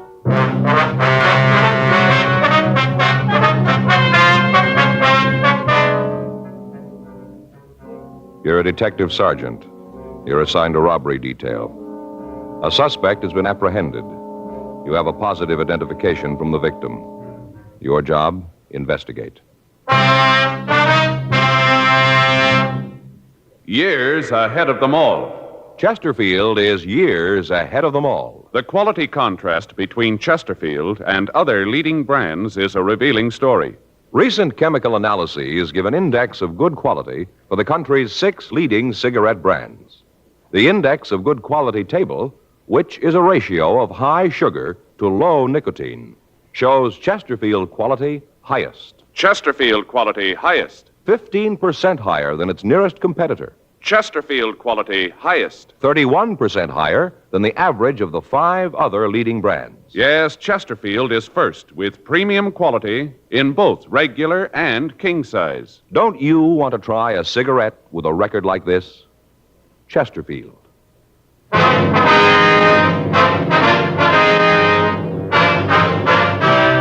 Dragnet, the documented drama of an actual crime. For the next 30 minutes, in cooperation with the Los Angeles Police Department, you will travel step by step on the side of the law through an actual case transcribed from official police files. From beginning to end, from crime to punishment, Dragnet is the story of your police force in action. It was Wednesday, June 3rd. It was hot in Los Angeles. We were working the day watch out of robbery detail. My partner's Frank Smith. The boss is Captain Didion. My name's Friday. I was on my way into the office, and it was 7:46 a.m. when I got to room 27A. Robbery. Joe? Yeah? You're early. Yeah. I got to run over to Georgia Street Receiving Hospital. What's the matter? I don't know, Frank. I started to get headaches last night. I couldn't sleep. Ringing in my ears. I don't know what it is. Now, hold on. Stay right there. What? Got up my locker. I'll get it for you. What are you talking about? The headaches get worse when you move. What? When you move around, it gets worse, right? Yeah? Feels like your head's going to blow up? Yeah. Huh. Glad you came to me. I know just what it is. Got stuff right up here. Someplace. Yeah, here it is.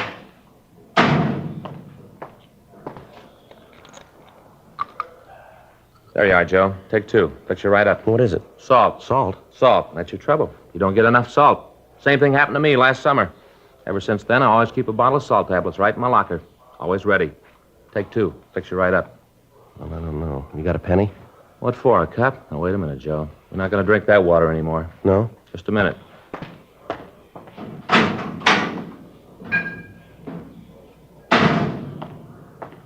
Bought a whole case of this for us. There you are, boy. Drink it right out of the bottle. What is it? Poland water, Joe. 100% pure. Right from the springs. Real water. Yeah? Yep. Read right there on the bottle, see? Not carbonated. Full of minerals and good things. Yeah, well, Frank, maybe I ought to wait and see the doctor, huh? Joe, believe me, I know what's wrong. It's happened to me. Same thing. Salt, that's what you need. No. Well, there you are. Poland water and the pills fix you right up. There they are. Go ahead. Oh, look, I appreciate all this, really I do, but I think I ought to see the doctor, huh? Joe, don't you trust me? Well, yeah. Take the pills. Salt.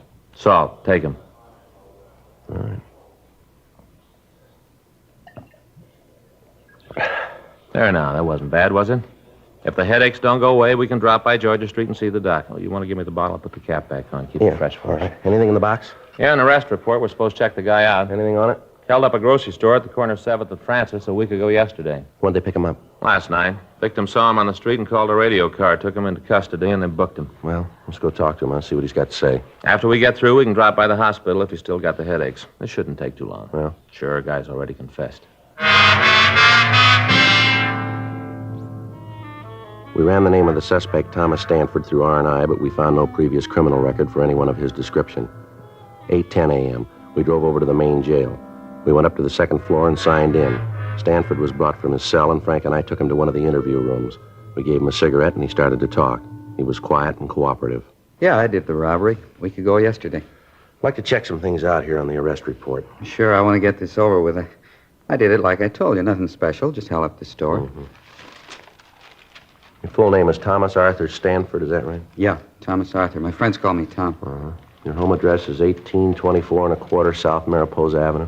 Yeah, I live with my father, 1824 South Mariposa Avenue, LA 7. What's your father's name? Arthur, same as my middle name. I was named after him. You employed? Not regular. What do you mean?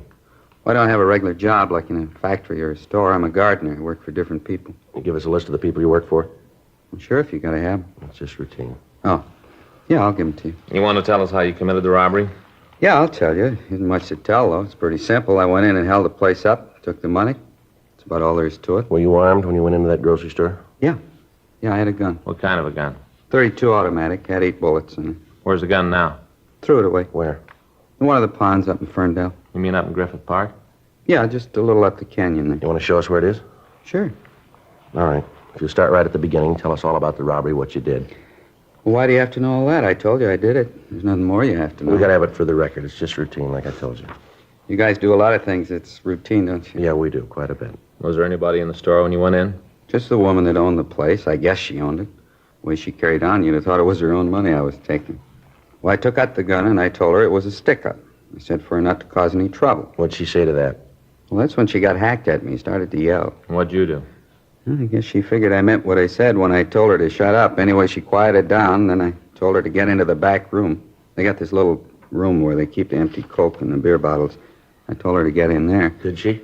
Yeah, she went into the room, and I locked the door from the outside. And I went to the cash register and punched the no-sale button and took the money. After that, I left the store. You didn't have the money on you when they picked you up last night. Where is it? It's gone. I spent it. You spent it all? Yeah, every last nickel. I had myself a ball. You remember where you spent it? All around, different places. I bought myself some clothes, spent some of it in clubs. Just went.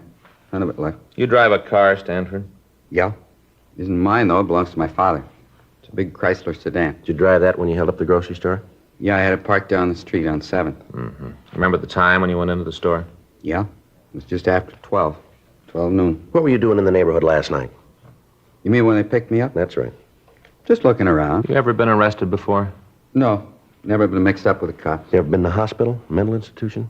What do you ask a question like that for? Routine. Oh.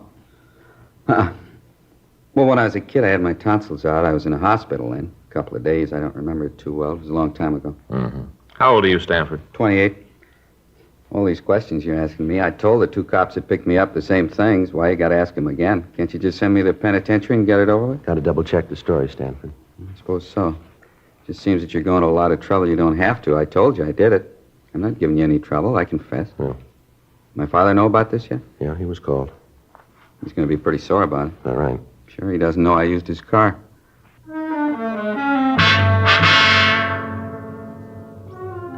"9:15 a.m. We checked the suspect out of the main jail and took him over to the store that had been robbed. While Frank waited in the car, I went in and talked to the victim, a Mrs. Alice Kenwood.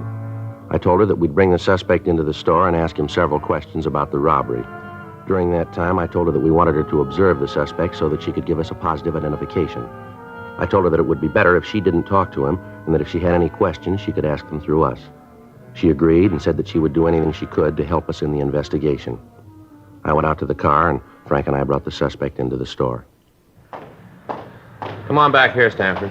What are you bringing me here for? What are you trying to prove? I'd like to have you explain a few things for us. Well, I told you all I could. I told you I committed the robbery. Isn't that enough? Just a couple of things we'd like to have you clear up for us. Well, what things? I told you how I did it. Well, she'll tell you. That's the woman I held up. She'll tell you it was me. She should know. She's the one who turned me in. How about it, Miss Kenwood? He's the one, all right. I'd know him any place. There, isn't that enough? What more do you want? I'd like to have you show us just how you came into the store, what you did while you were in here. You mean the whole thing? Yeah, from the time he came in through the door. All right. Take these handcuffs off, and I'll show you. You can show us with them on. It's got to be that way. It's going to make it tougher. Go ahead. Yeah. Well, I came in the door. I came in, and she was standing behind that counter. You mean Miss Kenwood? Yeah, her. She was standing behind the counter. I walked over to her, and I showed her the gun. Told her it was a stick-up. Told her I wanted the money. That's right. He pointed the gun at me. I thought he was going to shoot. All right, go ahead, Stanford. Well, she started to yell, told me to get out of the store. Certainly I yelled at him. You think I want anybody coming in here and waving a gun around? Oh, if my husband was here, he'd show you good. See what I mean? I never saw a woman that could yell so much. Go ahead, Stanford. What'd you do then? Well, I told her if she didn't keep quiet, I'd have to shoot her, and then I told her to get in the room Now, and back. just hold on a minute. He's not only a thief, but he's a liar, too. Ma'am? That's not what he did at all. What do you mean, Mrs. Kenwood? He didn't tell me to get into the back room. There ain't any back room. How about that, Stanford? You're going to listen to her? I'm the one that robbed the place. She didn't. I guess I know what I did. All right, let's take a look back here. Come on. What's behind this curtain here, Miss Kenwood? Just a little space where I keep my empty bottles. Goes right out onto the alley. There, see, that's where I put her. That's where I told her to stay. Mm-hmm. And you said you locked the door. There's no door there. I got confused. It doesn't make any difference. I told her to get back there and stay there until I was out of the store. That's a lie. You did no such thing. You told me to get down on the floor and cover my face. Then you went over to the cash register and you took the money. I didn't move. Didn't want to give you any trouble the way you were waving that gun around. It's a wonder you didn't try to kill me. The way you're yakking it up, I should have done it. All right, that's enough. Frank? Yeah. You want to take Stanford out to the car? I'll be right with you. Yeah, okay. Come on, Stanford, let's go. You know what you got to go through all this for. I told you I did it. I never saw anything like it before. You can't even confess around here. Nobody believes you. Miss Kenwood? Yes, officer. Are you sure that's the man that held you up here? I said it before. I'm positive. There isn't any doubt in my mind. Uh-huh. Now, you heard what he said, how he said he robbed you. Is that the way it happened? Well, everything was the same except where he said that he put me in back there. That wasn't true. He made me lie down on the floor right there. Told me to stay still for 5 minutes, not to move. Said that if I caused any trouble, he'd come back and shoot me. Mm-hmm. I think he's crazy. Anybody who'd wave a gun around like that. It's terrible. I wish my husband was here. He'd show that snip. He's in the army, you know, my husband. Yes, ma'am. Awful thing. Him overseas getting shot at and young punks like that roaming around the streets with guns, threatening people. It's a terrible thing. Now, this is pretty important, ma'am. I want to ask you once more. You're sure that's the man who held you up? How many times do I have to say it? I told you that it is. He admits it himself. What more do you need? Well, I don't know, ma'am. There's just something here that isn't right about the whole thing. Doesn't make any difference. He's the man. There's no mistake about that. Oh, you just let me know when you want me in court. I'll be there. I want to see him get what's coming to him, every bit of it. Yes, ma'am. So do we, if he's the right man.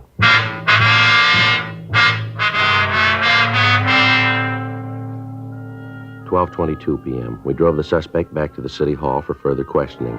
Frank took him to the interrogation room, and I checked into the squad room. Pardon me? Yes, sir? Sergeant Friday? Yes, sir. Something I can do for you? I'm Arthur Stanford, Tom's father. Oh, yes, sir. I understand my son is here. Is that right? Yes, sir. He's here.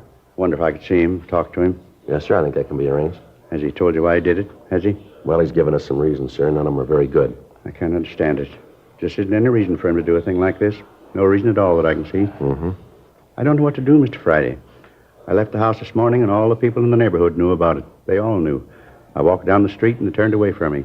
I could see them watch me through the windows of their houses. I could tell what they were thinking. My son's a thief. Common thief. And in my heart, I know it's true. I don't know what to do about it, Mr. Friday. Can you tell me? No, sir. I'm afraid I can't. Well, maybe he can. May I see him? Yes, sir. He's across the hall. This way. Right over here, sir. I wonder if I could have a cigarette? Yes, sir. Here you are. Here's a match.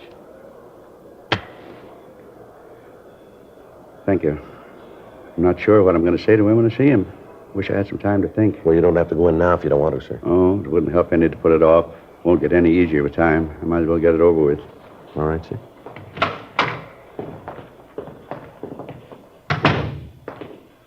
Hi, Pop. Why'd you do it, son? Well, I did it because I wanted to. I wanted the money. I didn't know any other reason you robbed somebody. I wanted the money, so I did it. You could have come to me. I'd have tried to get the money for you. You know I'd have tried. Where'd you get it? Where'd you get that kind of money? All your life you've been grubbing for pennies. I don't want small money. I want to be rich. I will be, too. All right, take it easy, Stanford. It's all right, Mr. Friday. I understand. All my life you've been saying you understand. I'm getting sick of it. As long as I can remember, you've been telling me to get out and do something on my own. Well, I finally did it. Now you aren't happy with it. You expect me to throw my head up in the air because you're a thief? Oh, knock it off. I'm tired of you giving me lectures all the time. Yakety yak. Never stop. That's enough of that, don't you think, Stanford? Well, you keep out of this, cop. This is a family matter. It doesn't concern you. This is between my father and me. Well, tell me why. That's all I want. Why? Tell me so I can face the neighbors, so I can tell them you had a reason. Tell them your son's a bum. Well, they know that already, but that's not a reason to steal. It's good enough for me. They're not going to listen to you anyway. They already made up their minds about me. They did that a long time ago. Come on, Stanford. Let's go back to jail. Sure. Anything else here to do? He never understood. He never did. Let's go. One thing I'd like to ask first. What's that? You're going to jail for a long time. I have to live while you're gone. It's your worry. Well, it always has been. I want to know what you did with the gardening tools. I'll have to have them to get along. I don't know. I left them someplace. You remember where?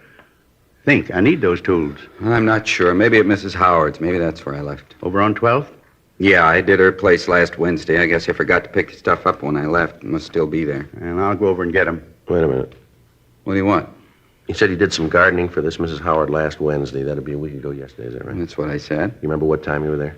Most of the day. I got there about 10 in the morning, left about 4 in the afternoon. I was in a hurry to get away. That's why I forgot the tools, I guess. You leave the place at all during the day? Not till I finished. What are you trying to prove with all these questions? It's about the robbery, Stanford. Yeah? If you were at this Howard woman's house, how could you held up the grocery store? Don't make no difference how I did it. I don't have to explain it to you. No, you're wrong about that, Stanford. Is that right? Too many things here don't add up. The way you confessed, the difference in your story about the robbery. Now, this thing about you being at the Howard house. I don't know why you're lying about this, Stanford. Yeah? But we're going to find out.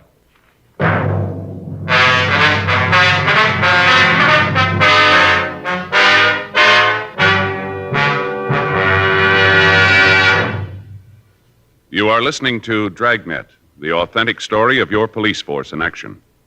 Chesterfield is best for you. Listen to Chesterfield's record. For a full year and 2 months, a doctor has been making regular examinations of a group of Chesterfield smokers, and he reports no adverse effects to the nose, throat, and sinuses from smoking Chesterfields. Don't you want to try a cigarette with a record like this? Chesterfield. First with premium quality in both regular and king size. Chesterfield. First choice with Young America. And that's from a survey of 274 colleges and universities. Try Chesterfields today. Remember, Chesterfield is America's best cigarette buy.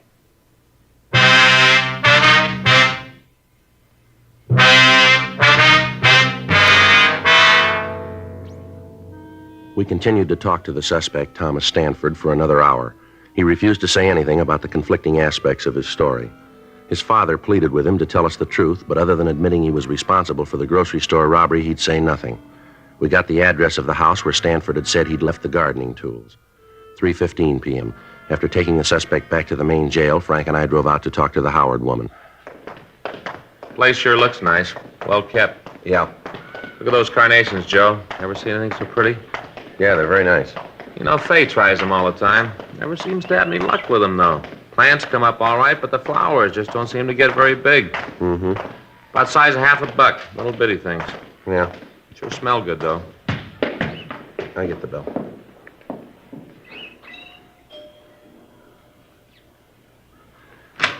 Yes? Ms. Howard? That's right. There's something you want? Police officers, ma'am. We'd like to talk to you. Policeman? What do you want to see me for? Well, it's about a man who did some work for you, Thomas Stanford. Oh, yes, come in, won't you? Thank you very much. My name's Friday, Mrs. Howard. This is my partner, Frank Smith. Well, how do you do? How do you do, ma'am? Just sit down there. I'm having a late lunch. Can I get you anything? No, thank you. No, thank you, ma'am. Sure you wouldn't have a glass of iced tea or something like that? No, thanks, Miss Howard. How about this man, Stanford? Oh, yes, Tom. He's a good gardener. Does a beautiful job on the place. You should take a walk around the grounds. He keeps it just beautifully. Yes, ma'am. Could you tell us when he was here last? Oh, well, I'd have to think about that. Let's see. Well, I think it was a week ago yesterday. Yes, that's right, last Wednesday. He comes once a week. He should have been here yesterday. Called his house when he didn't show up. No answer. Probably forgot. He's very forgetful, you know. Is that right? Oh, yes. But take the last time he was here. He walked off and forgot all of his tools. Lawnmower, clippers, everything. Had to take it back to the garage. Just left it on the lawn right out in front of the place. Mm-hmm. You ever had any trouble with him? What do you mean by trouble? Well, any arguments, disagreements? Well, on a couple of occasions, we've had words about what flowers to put in. He's wanted to plant one thing, I've wanted something else. They've never been serious, though. Yes, ma'am. I suppose I shouldn't say this. What's that, Miss Howard? Well, frankly, I've never thought that Tom was real bright. He seemed sort of backwards. How do you mean, backward? Well, when it came to thinking out something for himself, he just couldn't handle it. If you told him to do a thing a certain way, he'd do it, never vary from the way you told him. Mm-hmm. But ask him to figure something out, and he was dead. Seemed like the motor was turning over all right, but he just couldn't get the clutch out. Gears just wouldn't work. Yes, ma'am. That's why I say I don't think he's very bright. He just can't seem to think for himself. No initiative.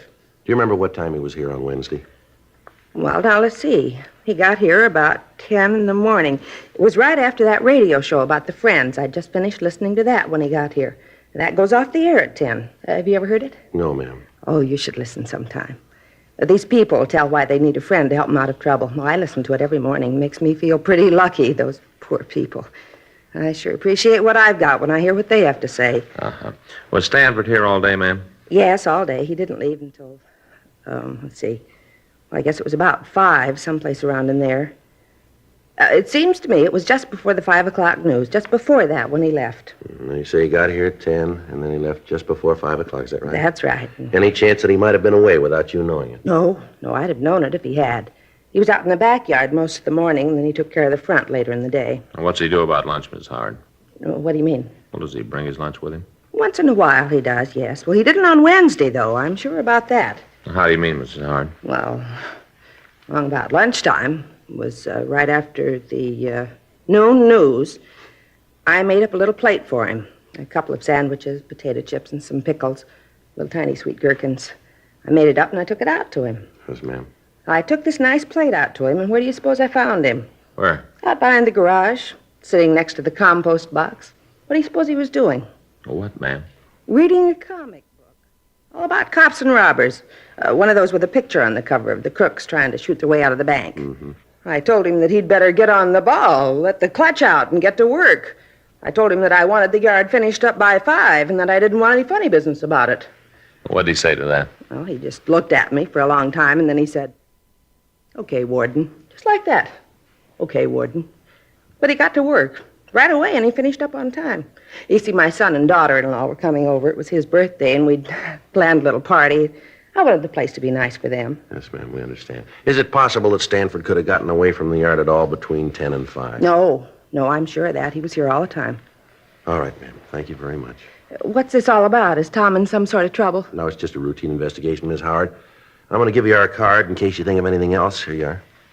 Oh, thank you. Michigan 5211, is that right? Yes, ma'am. Ask for robbery division. That's extension 2511. It's right on the card. Oh, yes.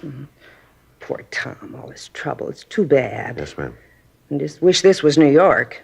Beg your pardon? Well, if this was New York, everything would be all right. How's that? That program about the friends? Yes, ma'am. Tom could sure use one.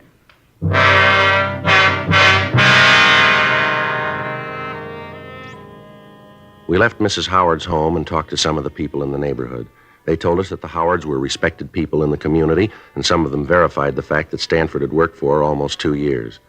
The man who lived directly across the street from the Howard house said that he'd talked with Stanford on the afternoon of the robbery. He said that he'd asked the suspect about the seeds that he used to raise the carnations that were planted along the front of the house. He went on to say that he'd been working in the front yard of his own house all afternoon and that he'd seen the suspect throughout that time.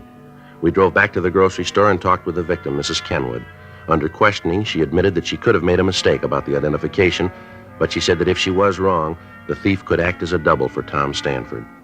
10:30 p.m., we drove back to the main jail and picked up the suspect. We took him back to the city hall and talked to him in the interrogation room. He was sullen and refused to answer our questions. Stanford? Yeah? I'd like to have you tell us the truth this time. I told you it isn't my fault. If you don't believe me, it isn't my fault. Now, look, Stanford, we talked with this Mrs. Howard. She told us that you were working for her all day a week ago Wednesday. So what's that prove? Well, you admit it's true then, huh? Sure, it's true. I was working for Then her. how could you have gotten to the grocery store and held it up? Stanford? I did it. I haven't got anything more to say. I did the robbery. Smith, you get tonight's papers? Yeah, I picked them up earlier. Anything in them about me? I didn't see anything. There must have been something. Some story about me with my name. Well, if there was, I didn't see it. Well, maybe it didn't look good. Maybe. There's got to be something, a picture or something. No. Well, let me look. Where'd you leave the papers, Frank? Squad room. Would you get them and let me look? Sure.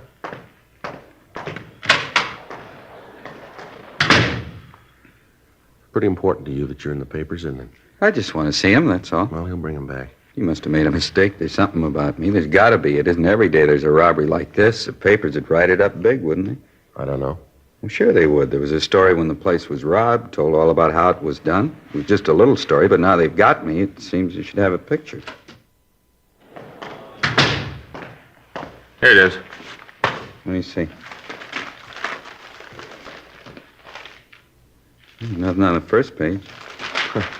Robbery happened a week ago. It's old news. Yeah, but you just caught me last night.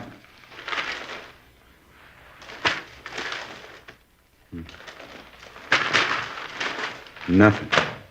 Not one lousy word, nothing at all. That makes a difference, doesn't it? Sure it does, sure. If there isn't anything in the papers, how are people going to know I did it? How are they going to know? They won't. But they gotta. Don't you see that?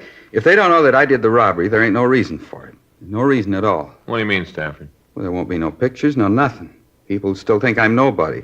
No one's going to know that I did do something. No one will know. Well, the way it looks to us, you didn't do it. There should be a story about it, about how I confessed. Maybe not a picture, but at least a story, something. You didn't do it, did you? Stanford? Come on. You didn't hold up that store, did you? No. No, I didn't. I thought I could get away with it. I thought that if I confessed, you'd put me in jail and people would look at me different.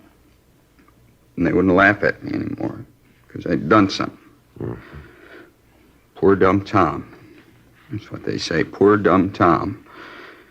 Just once I wanted to show him that I could do something. You ready to go? Back to the jail? That's right. You think we could stop on the way over? I'd like to pick up something. Yeah, what's that? Other papers. Might be something in them.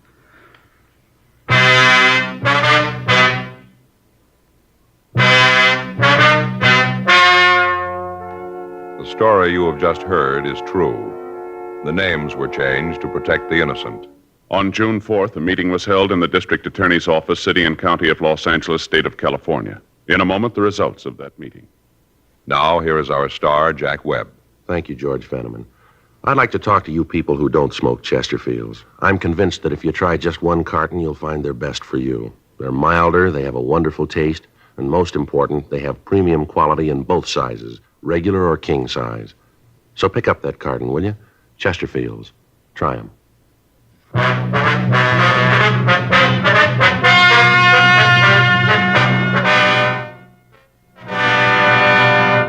A 5.10 report was filed on Thomas Arthur Stanford, and he was released from custody.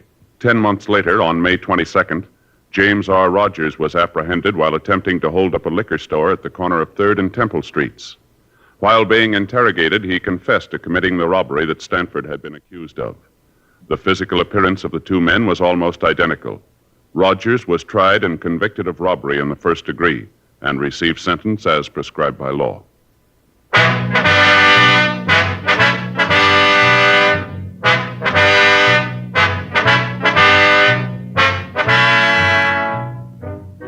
You have just heard Dragnet, a series of authentic cases from official files. Technical advice comes from the Office of Chief of Police W.H. Parker, Los Angeles Police Department. Technical advisors, Captain Jack Donahoe, Sergeant Marty Wynn, Sergeant Vance Brasher. Heard tonight were Ben Alexander, Virginia Gregg, Vic Perrin. Script by John Robinson. Music by Walter Schumann. Hal Gibney speaking. For a million laughs, tune in Chesterfield's Martin and Lewis show Tuesday on this same NBC station. And sound off for Chesterfields. Either regular or king size, you'll find premium quality Chesterfields much milder. Chesterfield is best for you.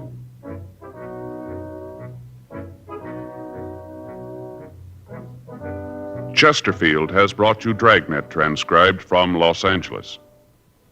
Now, new Fatima has the tip for your lips. Fatima tips of perfect cork. King size for natural filtering. Fatima quality for a much better flavor and aroma. So remember, new Fatima has the tip for your lips. Fatima. See how smooth they are. Remember, Fatima is made by the makers of Chesterfield. Tonight it's Adventure with Barry Craig on NBC.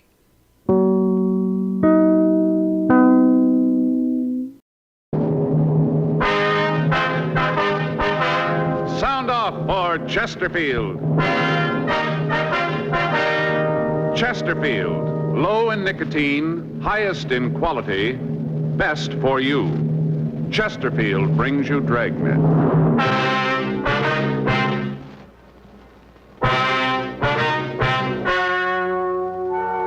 Ladies and gentlemen, the story you are about to hear is true. The names have been changed to protect the innocent.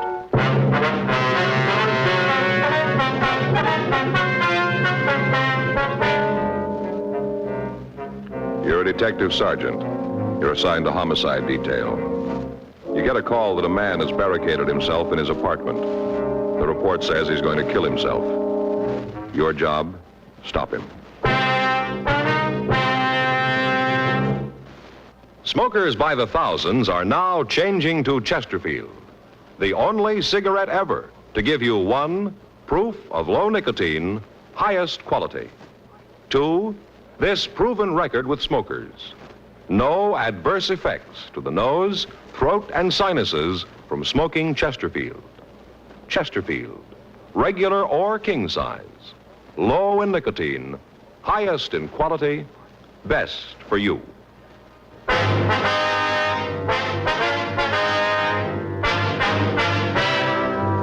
Dragnet, the documented drama of an actual crime. For the next 30 minutes, in cooperation with the Los Angeles Police Department, you will travel step by step on the side of the law through an actual case transcribed from official police files. From beginning to end, from crime to punishment, Dragnet is the story of your police force in action.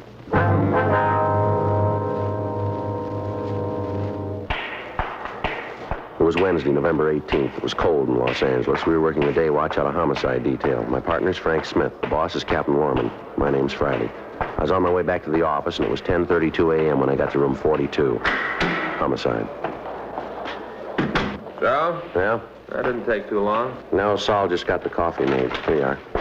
Thanks. Boy, it sure is hot. Mm-hmm. Anything come in? No, it's been pretty quiet. I got it. Homicide, Friday. Yes, ma'am. Mm-hmm. Yes, ma'am. When was that? Mm-hmm. No, ma'am. No, if you'll wait just... Yes, I understand, but... Yes, ma'am. If you'll wait just a moment, I'll transfer you to robbery. Yes, ma'am. Well, I'll explain it to you over there. Right. Would you hold on, please? Would you give this call to 2511, please? Yes, that's right. Sure dismal weather. Yeah. Feels like it's going to rain, doesn't it? Paper says it might hit tonight. Yeah. Well, I hope it clears up before Sunday. What do you got figured out this time? Well, Joe, I don't understand why you say it that way. You don't, huh? No. Well, what do you got figured? Take a look at this. I got just the ticket right here. The ticket, huh? Yes, sir. Look at that. The answer to every homeowner's prayer. Take a look. Yeah. Gonna be a beauty, isn't it? No, if you say so. Now, look here, Joe. Look what it says. Easy, simple, install in a few hours. Just the ticket. Do you need one of these? Have you seen our backyard lately? No, not for a couple of weeks. Looked all right the last time I did see it. Well, you ought to see it now. It's pretty bad. It is, huh? Awful. I just stand there and look at Perry's yard and want to throw rocks at mine. Perry's the fireman, isn't he? No, Joe. That's Neil you're thinking of. He lives on the other side. Perry's the insurance salesman. Yeah, that's right. Yeah. He's the one who tries all the sales talks out on you, is that Yeah, tells me all about him. That's pretty good, too. Joe, would you believe it? Up to now, I've bought $246,000 worth of insurance. What? Yeah, me, just a policeman. Of course, that's all on paper, just on paper. Yeah. What's wrong with your yard? Too dry. Too dry. Yeah. Hot weather this summer, you know. Little plants that Faye put out drop like flies, Joe. They died. Like flies. But this is the answer, this right here. See? Home sprinkler system. Install it yourself. What's that? Look at it. Well, what is it? It's a home sprinkler system, Joe. Read what it says here. Resists corrosion, rust, and rot. It's the answer. It is. Right. I'm going to put one of these little gems in my backyard. Just turn on the faucet. Everything's all watered. Don't have to stand there with a hose. Just turn it on and it's watered. You're going to put this in yourself, are you? Well, I could, Joe. Like it says here in the paper, shouldn't be any trouble at all. Who's going to do it? Well, I thought I'd get all the stuff together and then just start on it Sunday. You know, about 10:30 in the morning. Old Perry and Neil work out in their yards that time. They do, huh? Yeah. They'll see this little gem and they're going to hop over the fence, see what it's all about. And then what happens? I got him, Joe. I got him. You have? Sure, Joe. They see me laying out the sprinkler system right off. They're going to want to help. Well, if you want them to give you a hand, why don't you just ask them? Well, you just can't do it that way, Joe. It wouldn't be right. It wouldn't, huh? No. You got to be subtle. Remember the kid that whitewashed the fence? Who? You know, Huck Finn or whatever his name was. Whitewashed the fence. You still reading those books? No, but I remember that he was pretty subtle. Mm-hmm.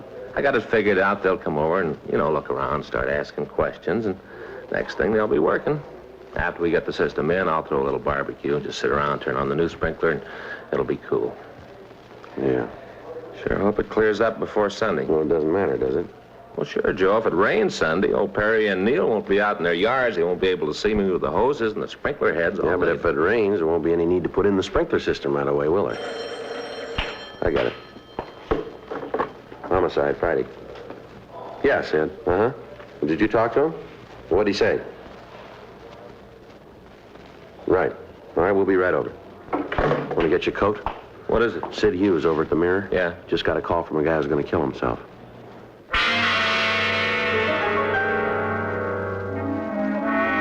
"10:37 a.m. Frank and I notified the complaint board what had happened, and then we left the office. As we drove out of the City Hall garage, it started to rain. We turned up First Street and then over to Spring. Sid Hughes, the reporter who'd called me, was waiting in front of the Mirror building.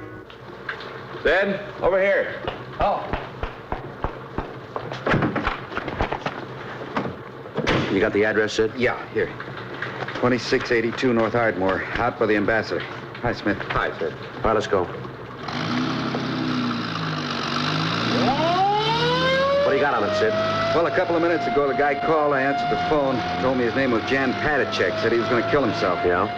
I talked to him for a couple of seconds. It was easy to see he wasn't just another crank. He meant what he said. How'd he happen to call you? I don't know. He said something about the paper treating him right. Said he wanted to thank us. You know what he's talking about? No, I got Casey Shawhan working on it now. He's our city editor. Yeah, I know. He's checking the morgue file to see if he can come up with anything. You ever heard of him, Frank? No, name does nothing to me. How come you figure he's on the level, Sid? Well, the way he talked, I can't put my finger on it. Just something in the way he sounded. You knew he meant what he said. What'd you tell him? Well, I tried to bluff it through. Told him that there wasn't anything so important he ought to kill himself over it. Yeah? I asked him to let me talk to him. Asked him to wait until I could see him. What'd he say to that? Told me it wouldn't do any good. Nothing could make him change his mind. Said I'd be wasting my time. Yeah? Told him I had a lot of it. Wouldn't do any harm to let me see him. He went along with that, did he? Yeah. Said he'd wait 15 minutes. Told me to come alone, not to figure on trying anything. Yeah. Frank, you better kill the siren when we get near the place. Right. What time you got? 10:42. Can we go any faster? What's that? I told you I believe the guy. Yeah? He said to get there before 11:05.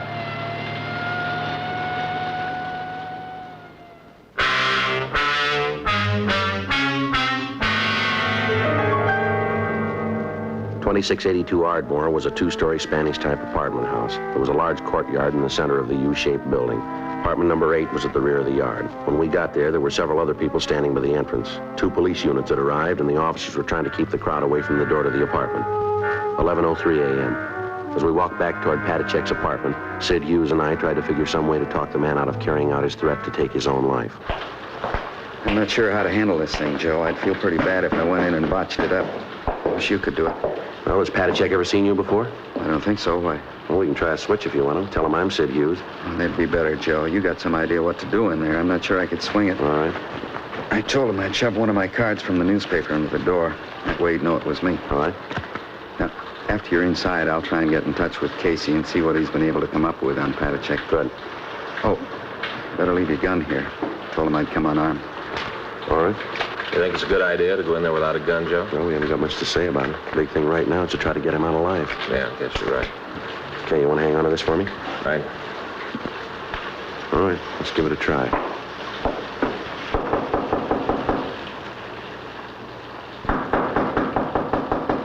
Who is it? It's Sid Hughes, Patachek. I told you I'd be out here. You want to let me in? What about the card? All right, here it is. Under the door. How about it? Patachek? Well, he took the card. Yeah. I don't know. I hope this thing works out. You're going to try to get in touch with your office, aren't you, Sid, and see what you can get on him? Might help. Come on, Patachek, let me in. The police are there. I'm not going to let them in. They aren't going to bother you. Tell them to go away. Tell them to get off the porch. All right, Frank, you better get the other officers to clear the place out. Right. All right, the police are gone now. You want to let me in? Will you bring my mail in for me? What's that? My mail, it's in the box, right on the side of the porch. In the box. All right, I'll get it.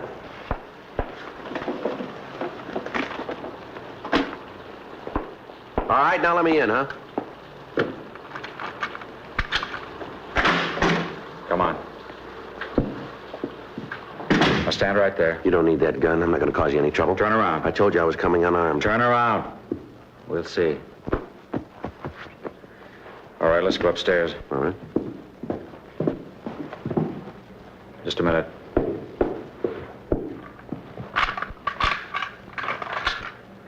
Okay, let's go. Why don't you put the gun down? You're going to need that. I feel better with it. Mind if I take off my raincoat? No, go ahead. Make yourself comfortable.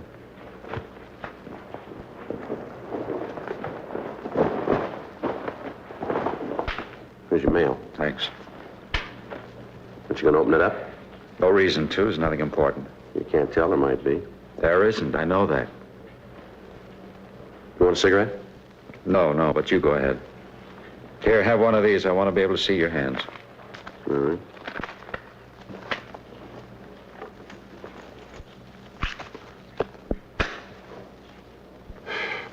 So what's this all about?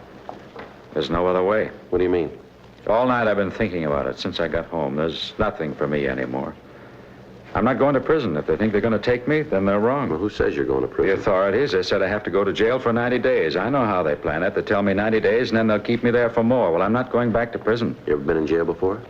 Yes, 5 years. What for? For nothing. 5 years because I didn't agree with what they were doing. I'm not going back. I'm not going. I'll kill myself All first. right, take it easy.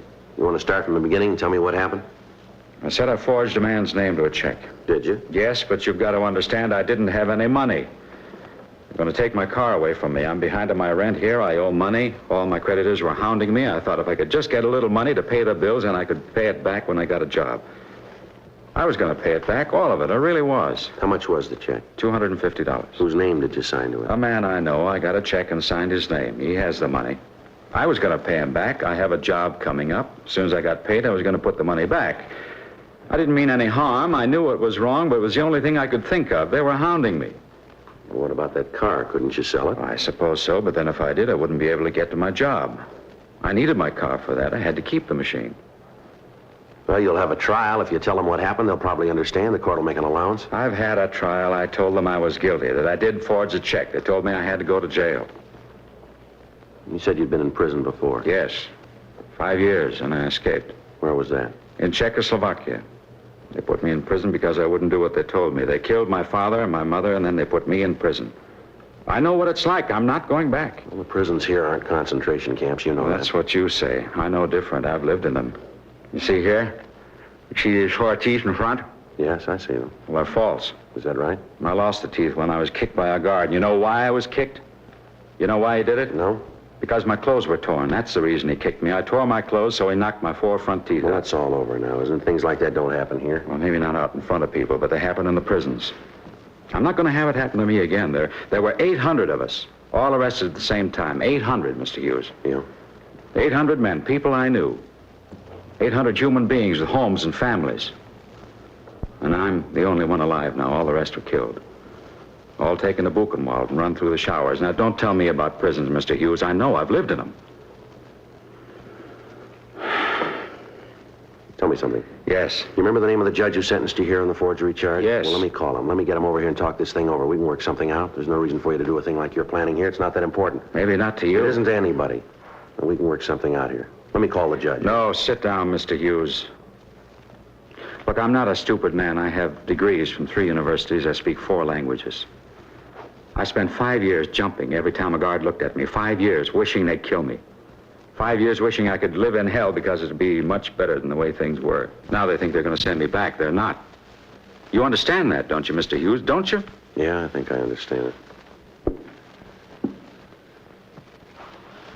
Look, you said yourself that you thought about it all night. Now, isn't it possible that you're making this thing more important than it really is? No. I came in here to help you. I want you to help yourself. Get your hands off me, Mr. Hughes. Now get over there. Look, I don't know how to tell you, Patachek. I don't know how to make you believe me, but none of us want to hurt you. We want you to be happy here. That's one of the reasons you came to this country, isn't it?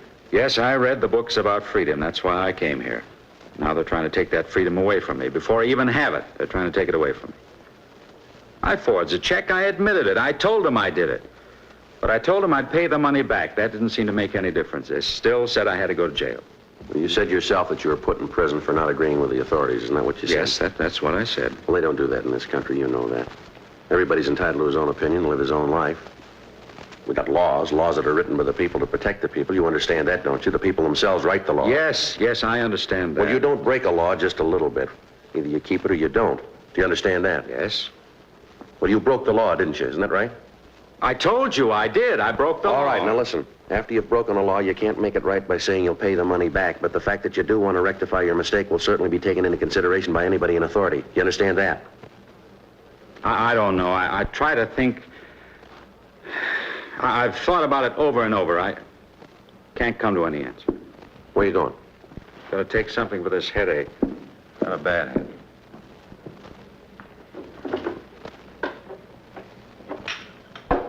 What's this here? What?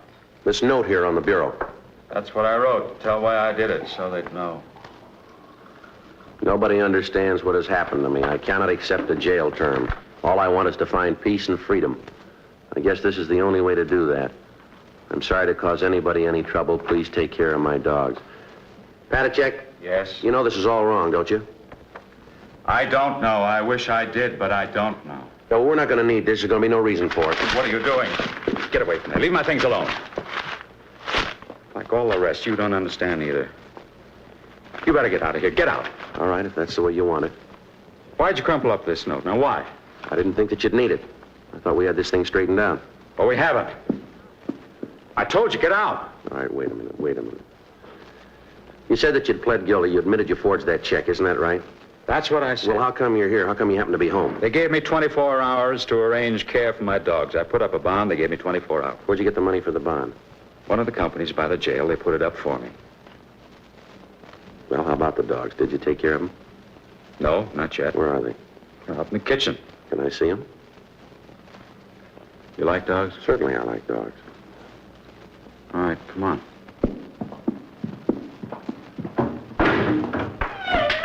There they are.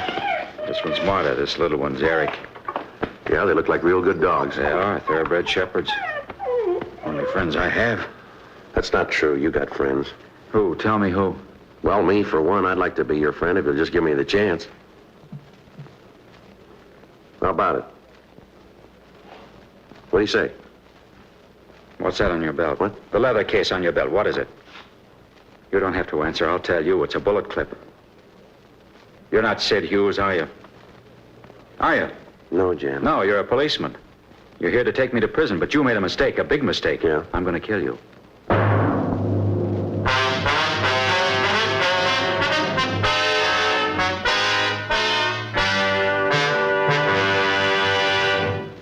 You are listening to Dragnet, the authentic story of your police force in action. At cigarette dealers, in vending machines, at supermarkets and stores coast to coast. Chesterfields, please. Smokers by the thousands. Yes, smokers by the thousands are now changing to Chesterfield. The only cigarette ever to give you one, proof of low nicotine, highest quality. Chemical analyses of the country's 6 leading brands confirm that. 2, the only cigarette ever to give you this proven record with smokers. Again and again, over a full year and 1/2, a group of Chesterfield smokers have been given thorough medical examinations. The doctor's reports are a matter of record. No adverse effects to the nose, throat, and sinuses from smoking Chesterfield. A responsible independent research laboratory supervises this continuing program. Chesterfield, the only cigarette ever with a record like this. Chesterfield, best for you.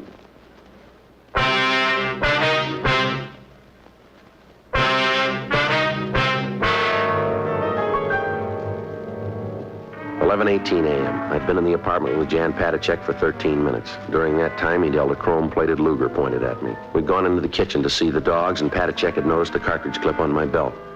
When I'd given my gun and holster to Frank, I'd forgotten to take the clip off. Patacek had noticed it when I kneeled down to pet the dogs. He'd looked at it for a minute, and then he motioned me to go into the living room. He followed, keeping the gun pointed at me. When we got into the center of the room, he told me to sit down, and he walked over to the other side of the room and sat on a chair. There's some cigarettes on the table next to you. Please give me one. Yeah, sure. Here. Just throw it over here. All right, here you are. Thanks. Take one yourself if you like.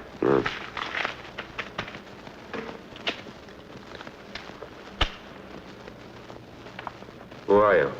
My name's Friday. You're a policeman, aren't you? That's right. You know, killing isn't new to me. I've done it before. All right? Yeah. See this gun? Yeah. I killed the man who owned it. He was the one at the prison camp, the one who kicked me. After I escaped, I went back. Now I have the gun. Now I don't have to listen to other people who tell me what to do or when or how to do it. You'll listen to me because you know if you don't, I'll kill you. You know that, don't you? Maybe. I've seen a lot of killing. I know what it is. I won't hesitate to kill you. What about the people you know here? What about? How are they going to feel after you've done away with yourself? It won't matter to them. You sound pretty sure about that. I'm as sure as I can be. You mean that in the 2 years that you've been over here in this country, you haven't made any friends that are going to care about you? Not at all. What about the people in that picture? What? Right here. This photograph here. Christmas party, all the signatures. Won't they care? No. How about this one here? Says to Jan with deepest regards. Signed Mary Jane. Is this her? Yes, that's her. Looks like a nice girl to me. She is. Well, she'll care, won't she? I don't think so. Why? Because all of them, they felt sorry for me all the time. They tried to make it easier because they felt sorry for me. They thought I didn't know, but I did. All the time, I knew. Well, some of the things that they wrote on the pictures doesn't make it look like that. Some of them are pretty nice. They didn't mean them. You really believe that? I don't have any other choice. How long's it been since you did believe in anything? Long time. How long? I guess since my mother died. When was that? At the beginning of the war. Right after the conference. They came one night. They took her and my father. Took them both. I never saw them again. I heard what happened. Guess that's the time I stopped believing in anything. How'd you happen to come over to this country? After I escaped, I went to England for 5 years. I worked with the Czech forces there. Then, when the war was over, I got permission to come here. I think you said before that you came over here because you wanted the freedom. Isn't that right? Yes. You found it, didn't you? I guess so. Anyone ever try to tell you where you could go? No. What church to go to? No. You can say what you think, can't you? Yes. Yeah. Well, why do you want to do this thing? I try to tell you, I know about prisons. I know what goes on behind the doors. I lived there. I lived and died in them. You ever been in one? Yes. As a prisoner? No, not as a prisoner. Well, that's just it. Maybe they got you fooled, too.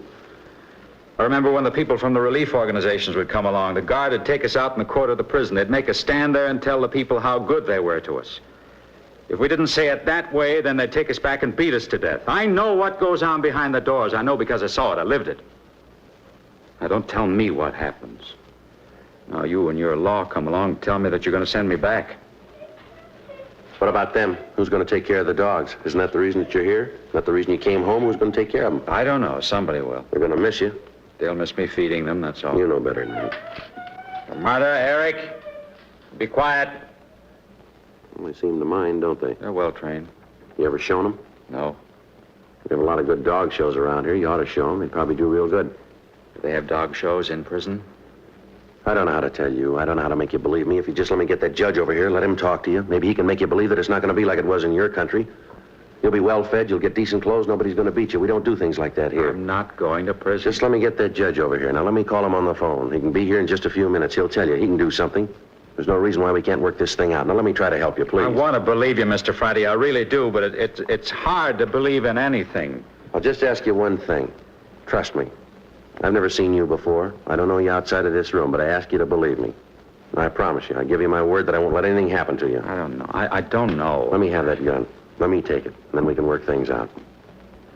Really think we can do it? I think we can. John? John, let me in. I want to see you. They're here now to take me.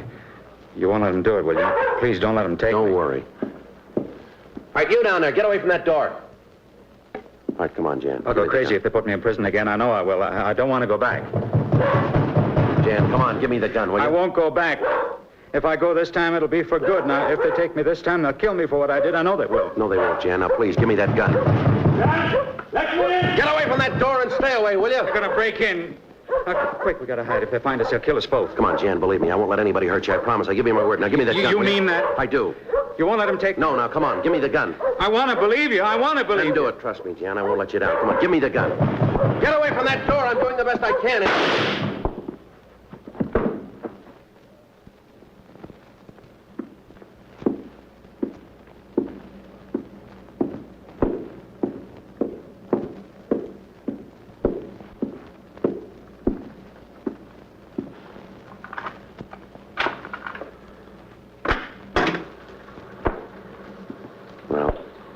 Who is he?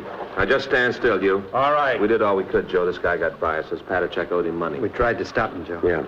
You the man who was with him? That's right. Well, you had no business up there. That's what you get for trying to impede justice. That's just You want what to tell me get. something? What were you doing pounding on that door? Patachek owed me money. I heard he was going to jail. I wanted to get it before he left. I had a right to be here. If you'd kept your nose out of this, I'd have gotten it straightened out. Sure you would have. Patachek's dead. I know that. I heard the shot. I'm out $200 he owed me. Think I'll ever get it back? I hope you're happy. You just took $200 away from me, didn't you? Come on, Frank. Sit. Yeah. Let's go.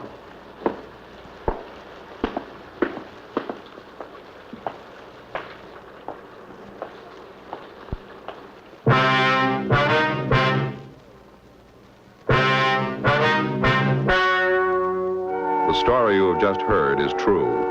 The names were changed to protect the innocent.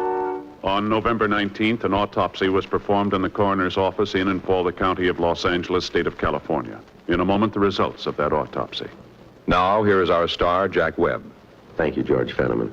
Friends, we've been getting letters from people all over the country telling us that they've switched to Chesterfield. And just as I've been telling you, thousands of smokers are changing to Chesterfield because only Chesterfield gives proof of low nicotine, highest quality. That's why I recommend you try them today. Regular or king size, you'll find Chesterfield best for you.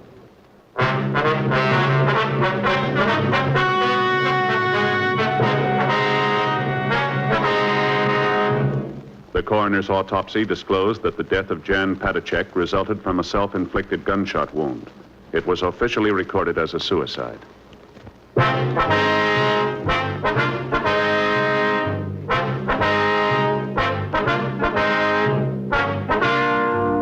You have just heard Dragnet, a series of authentic cases from official files. Technical advice comes from the Office of Chief of Police W.H. Parker, Los Angeles Police Department. Technical advisors, Captain Jack Donahoe, Sergeant Marty Wynn, Sergeant Vance Brasher. Heard tonight were Ben Alexander, Whit Connor, Vic Perrin, Jack Crucian. Script by John Robinson. Music by Walter Schumann. Hal Gibney speaking. Watch an entirely new Dragnet case history each week on your local NBC television station. Please check your newspaper for the day and time. Chesterfield has brought you Dragnet, transcribed from Los Angeles.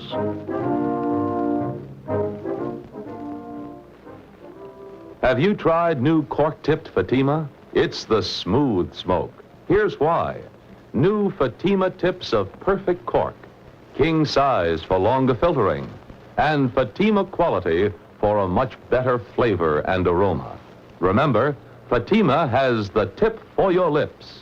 Try new Fatima. See how smooth it is. Fatima is made by the makers of Chesterfield, Liggett & Myers, one of tobacco's most respected names.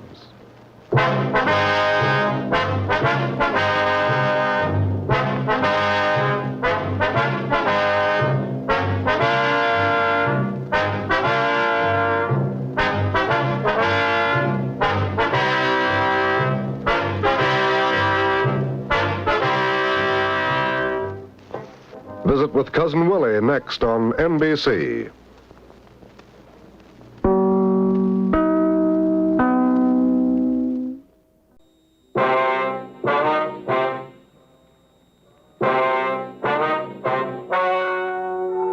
Ladies and gentlemen, the story you are about to hear is true. The names have been changed to protect the innocent. Dragnet is brought to you by Chesterfield, made by Liggett & Myers. First major tobacco company to give you a complete line of quality cigarettes.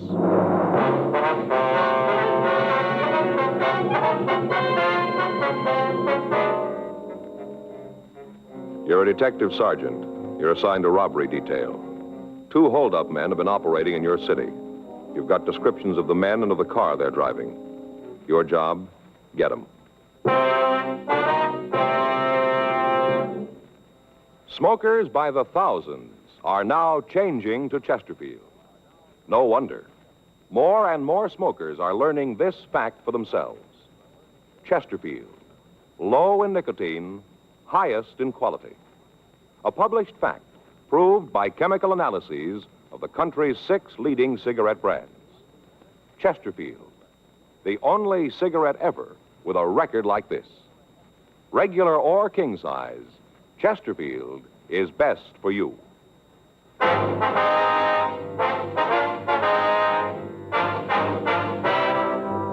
Dragnet, the documented drama of an actual crime. For the next 30 minutes, in cooperation with the Los Angeles Police Department, you will travel step by step on the side of the law through an actual case transcribed from official police files. From beginning to end, from crime to punishment, Dragnet is the story of your police force in action.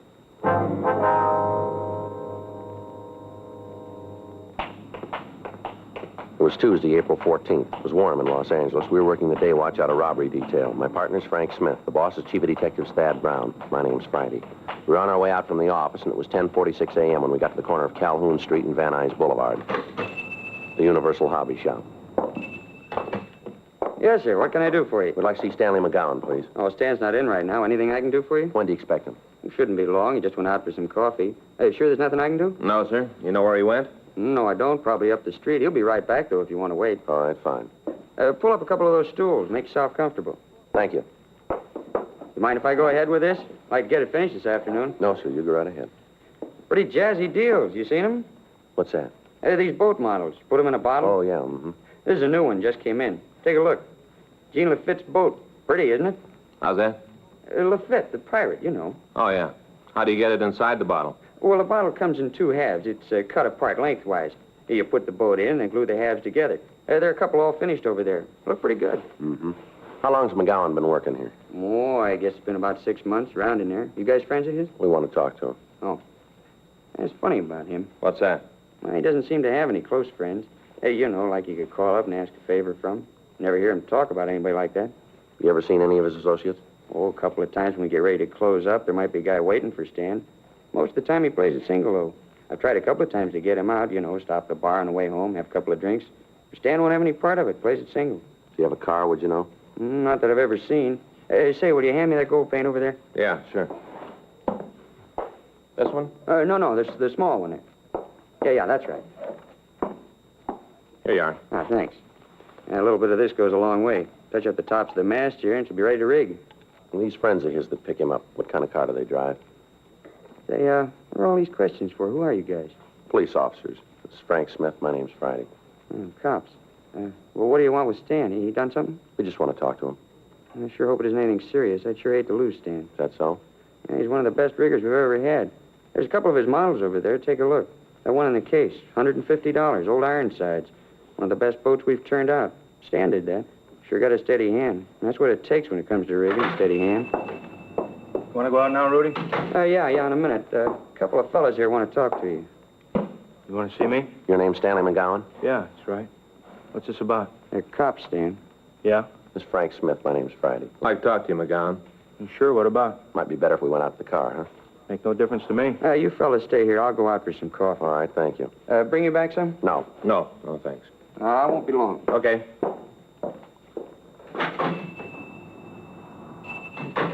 What are you going to talk to me about? You seen Jim Boland lately? No, I haven't. When'd you see him last? A couple months ago. Why? Where'd you see him? He come in here, wanted to know if I could help him out, give him a job, place to sleep. Did you? No, I told him he could bunk at my place for a couple of days till he got squared away. Nothing I could do about a job. Why'd he come to you? I don't know. I met him at Q. Didn't have much to do with him. Hey, why'd you guys come to me? What makes you think I might be running with him? We didn't say you were. Same thing. You figure I know where he is? Well, the record says you knew him. We're just checking it out. I got nothing to do with him. I'm reporting every month. You check with my parole officer. He'll tell you. I've been carrying a bucket since the day I got out of the joint. I'm going to keep on carrying it. We got no beefs with you, McGowan. We just want to get in touch with Boland. I'm sorry. There's nothing I can do to help you out. Anything comes up, I'll give you a call. You mention any of his friends in town when you saw him?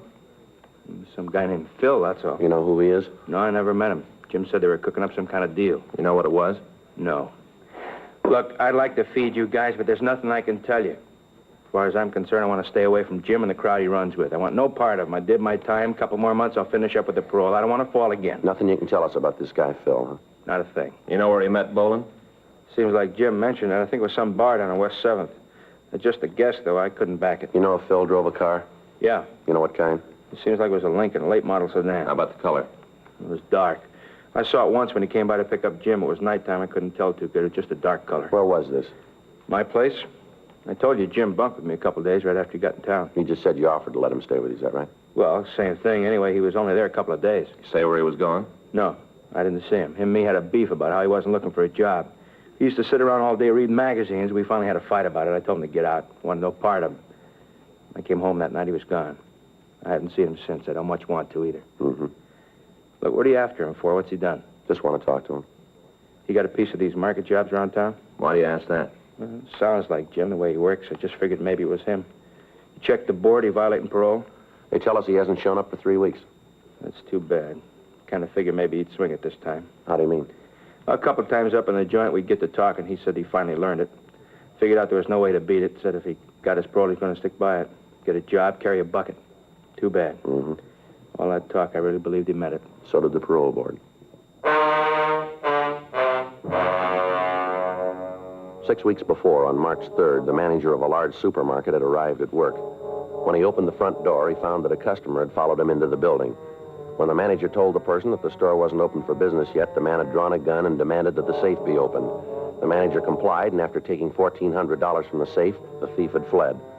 The manager was able to give us a good description of the holdup man and an accurate description of his car. He was unable to give us the license number, and he could tell us little about the man who remained in the car. Immediate broadcasts were gotten out on the thieves, but they'd apparently made good their escape.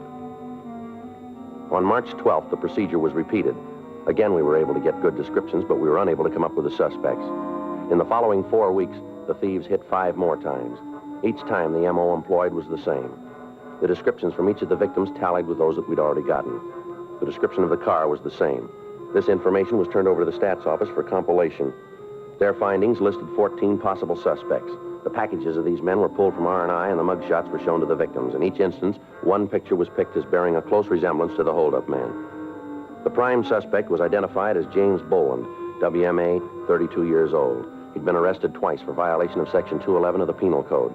He'd been convicted once and had been sentenced to San Quentin for a period of from 5 years to life.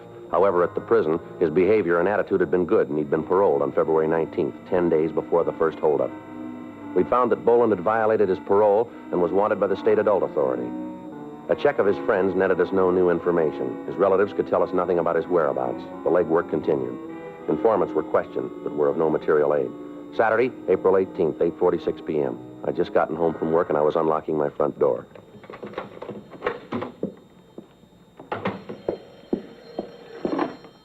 Hello? Oh, yeah, Dave. Yeah, well, I just got it. When was that? Yeah, I guess so. Yeah. I'll have to call my partner. Right. Yeah, where? Yeah, I know where that is. Well, let's see. It's 8:47 now. It'll take us about, 15, 20 minutes. Right. Okay, we'll see you there. Yeah, sure. Bye.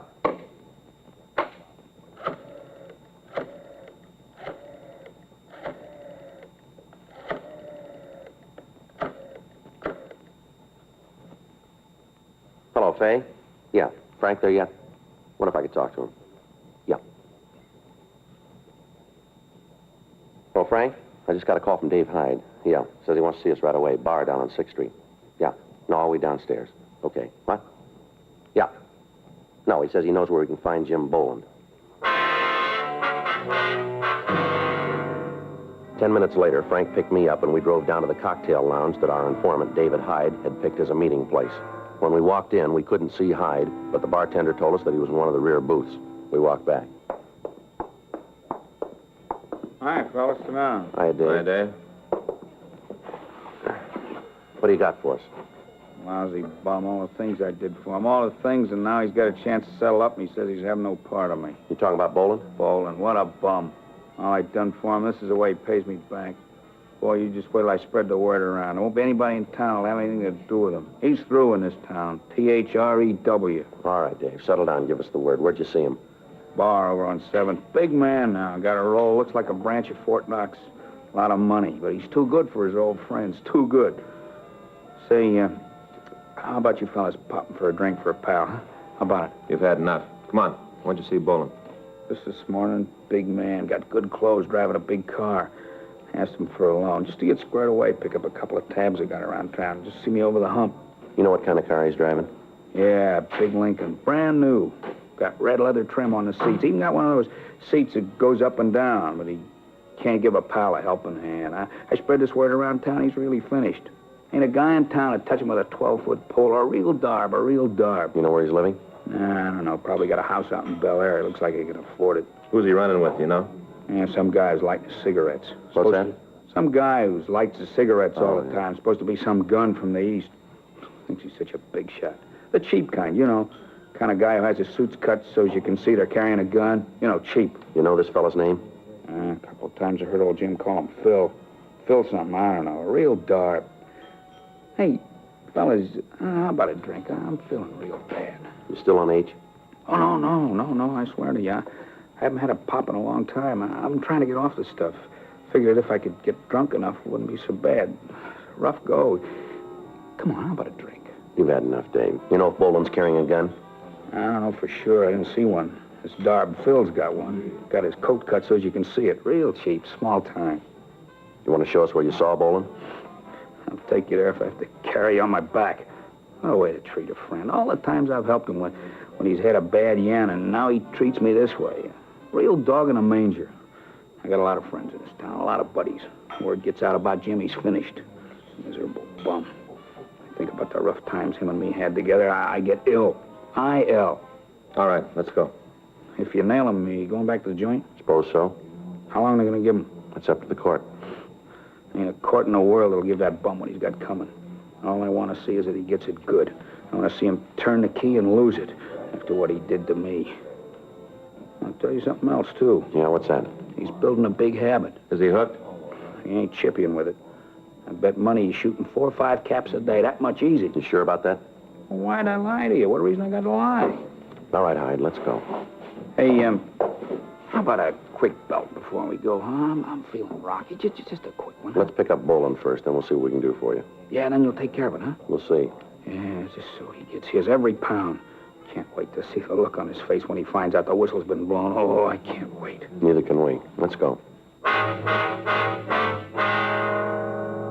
9:13 p.m. Hyde, Frank, and I drove over to West 7th Street. Our informant pointed out the bar where he'd seen the suspect, Boland. He told us that when he'd seen him last, Boland said that he'd be in the bar that night. We called the office and told them where we were, and then we went into the place. Boland wasn't there, but the bartender said that he was expected. The three of us sat down in a booth at the rear of the place, and we ordered black coffee for our informant. We waited. 9:30 p.m. 10:30. There he is, coming in now. When you saw him this morning, did he say this guy Phil was going to be here? No, not to me. How about it, Joe? You better get out of here, Dave. Use the side door, will you? Yeah. We'll check with you later. All right, let's go. Boland? What? You Jim Boland?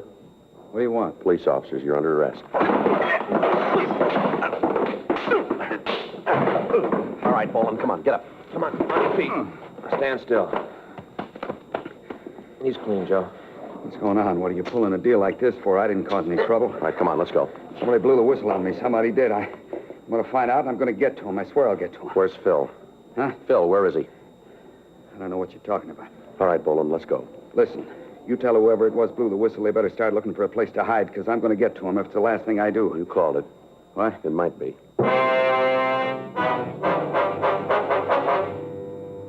10:14 p.m. We returned the suspect to the city hall and questioned him. He refused to admit any complicity in the holdups. He refused to tell us who Phil was. We talked to him for 5.5 hours, and we got nothing. At 3:30 a.m., he was taken over to the main jail and booked in on suspicion of robbery. We checked out the room that he told us he was living in, but we were unable to come up with anything that would tie him in with the holdups. 3 days passed. On Tuesday, April 21st at 8:30 p.m., a special show-up was arranged. Out of the 7 victims who were present, 5 said that the suspect looked very much like the man who had held them up, but none of them would give us a positive identification. Jim Boland was returned to the felony cell block, and we talked to the victims. All of them commented on the fact that the suspect we had in custody was the same height, the same weight, and had the same general coloring and appearance as the person who'd robbed them. However, none of them would swear positively that he was the person. At 10:15 p.m., Frank and I went up to the felony section and had Boland brought from his cell to the interview room. His previous sullen attitude had changed considerably. How'd I make out? You get any identification? 5 of them say you look like the man. Well, they're wrong. They gotta be. I didn't have nothing to do with those holdups. If they say I'm the guy, then they're making a bad mistake. They seem pretty sure about what they say. They can't be. Look, they saw me behind the screen. You bring them up here. Let me talk to them face to face. I'll talk to them. I got nothing to hide. Just let me talk to them. You know we can't do that. I always thought it was up to you to prove a guy was innocent as well as trying to make him for a job. That's right, it is. Then why don't you give me a break? I got no part in these heists. You look good for him. Probably a lot of other guys who do, too, but that don't mean they are. Come on, what do I have to do to make you believe? Why don't you come off of this, Boland? We got you going in. Why not play it smart and cop out? How can I cop out when I got no part in it? I'll lay it out for you. The M.O. used in the jobs matches yours. Big deal. A lot of guys work the way I used to. Physical description we got matches you. So I haven't got 2 heads. A lot of guys look like me. The beef in the bar. If you didn't have anything to worry about, why'd you start the fight? How'd I know who you guys were? Maybe you was out to pull a heist. Oh, that's a nice try, Boland, but it won't work. You knew we were officers. Now, why don't you save us a lot of time and tell us the truth here? You guys wouldn't know it if he'll bit you. There's one way to find out. Yeah? Try it. You got a cigarette? Here. You want one? Yeah.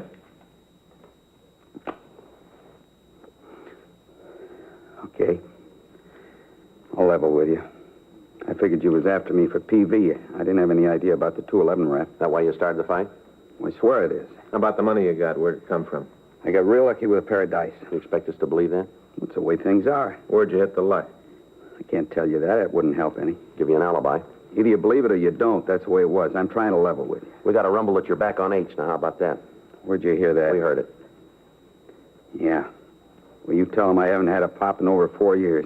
Not since I went up to the joint. How about this Lincoln you're driving? Don't belong to me. Who owns it? Phil?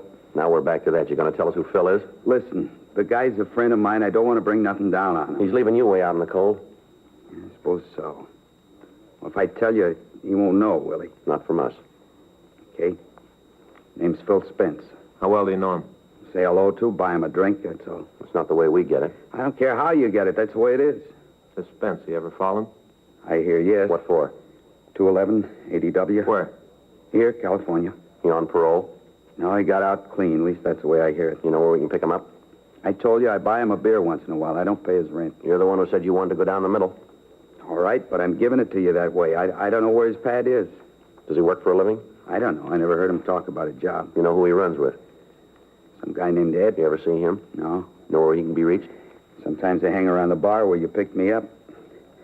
How about it, fellas? You're going to buy this story? Yeah, we'll check it out. I swear it. I got no part in it.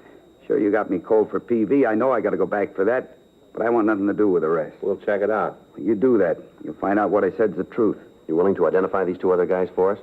How do you mean? Check over some mugs? Sure. Just as long as you believe me. We'll see. You won't regret it. A lot of things I can tell you if you get me out of this. A lot of information I can give you. Let's go. You're going to give me a break, huh? We'll check it. Say, either one of you guys got some extra butts? I'm out. Yeah. Here, take these. Thanks. Anything else you need? Not unless you can fix it for me to shave. We'll talk to the jailer about it. Beard's starting to itch. I'd like to get it off. We'll see what we can do. You going to start checking my story now? That's right. You go to work on it. You'll find out. Yeah, sure. I'll pay you back. Just believe me, I'll pay you back.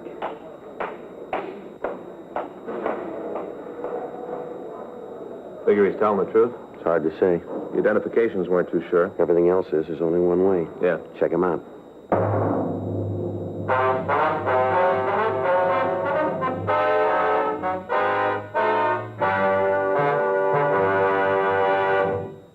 You are listening to Dragnet, the authentic story of your police force in action. At cigarette dealers, in vending machines, at supermarkets and stores coast to coast. Chesterfield, please. Smokers by the thousands. Yes, smokers by the thousands are now changing to Chesterfield. The only cigarette ever to give you... 1, proof of low nicotine, highest quality. Chemical analyses of the country's 6 leading brands confirm that. 2, the only cigarette ever to give you this proven record with smokers. Again and again, over a full year and 1/2, a group of Chesterfield smokers have been given thorough medical examinations. The doctor's reports are a matter of record. No adverse effects to the nose, throat, and sinuses from smoking Chesterfield. A responsible independent research laboratory supervises this continuing program. Chesterfield, the only cigarette ever with a record like this. Chesterfield, best for you.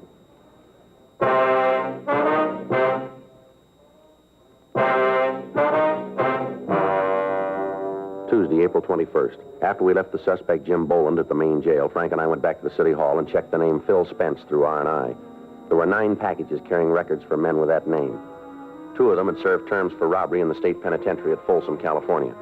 We got off communications to George Brereton up at Sacramento and to Washington, requesting information on known criminals having that name. 12:30 a.m. We went back to the jail and had Boland brought from his cell. We showed him the mug shots from the packages we had, but he failed to give us an identification. We talked to him about Phil Spence. He gave us all of the information he could about the missing suspect's habits. At this point, we were still not sure that Boland wasn't implicated in the holdups, but we had to check out what facts we had. The one point which seemed to verify Boland's story was that the victims were unable to give a positive identification of him. 1:30 a.m., we went back to the office and checked out for the night. The following morning, Wednesday, April 22nd, we started to recheck Boland's story of his movements during the times of the holdups. Upon re-questioning some of the witnesses, we found that they weren't as sure as they had been of the facts. That afternoon, we got a kickback from Sacramento. It contained 3 more possibles. CII said that they were sending us mugshots of the men by airmail special delivery. Bowen gave us a list of places Spence was known to frequent. We came up with the name of a girl that the suspect was known to see from time to time. We got the address and we went out to talk to her.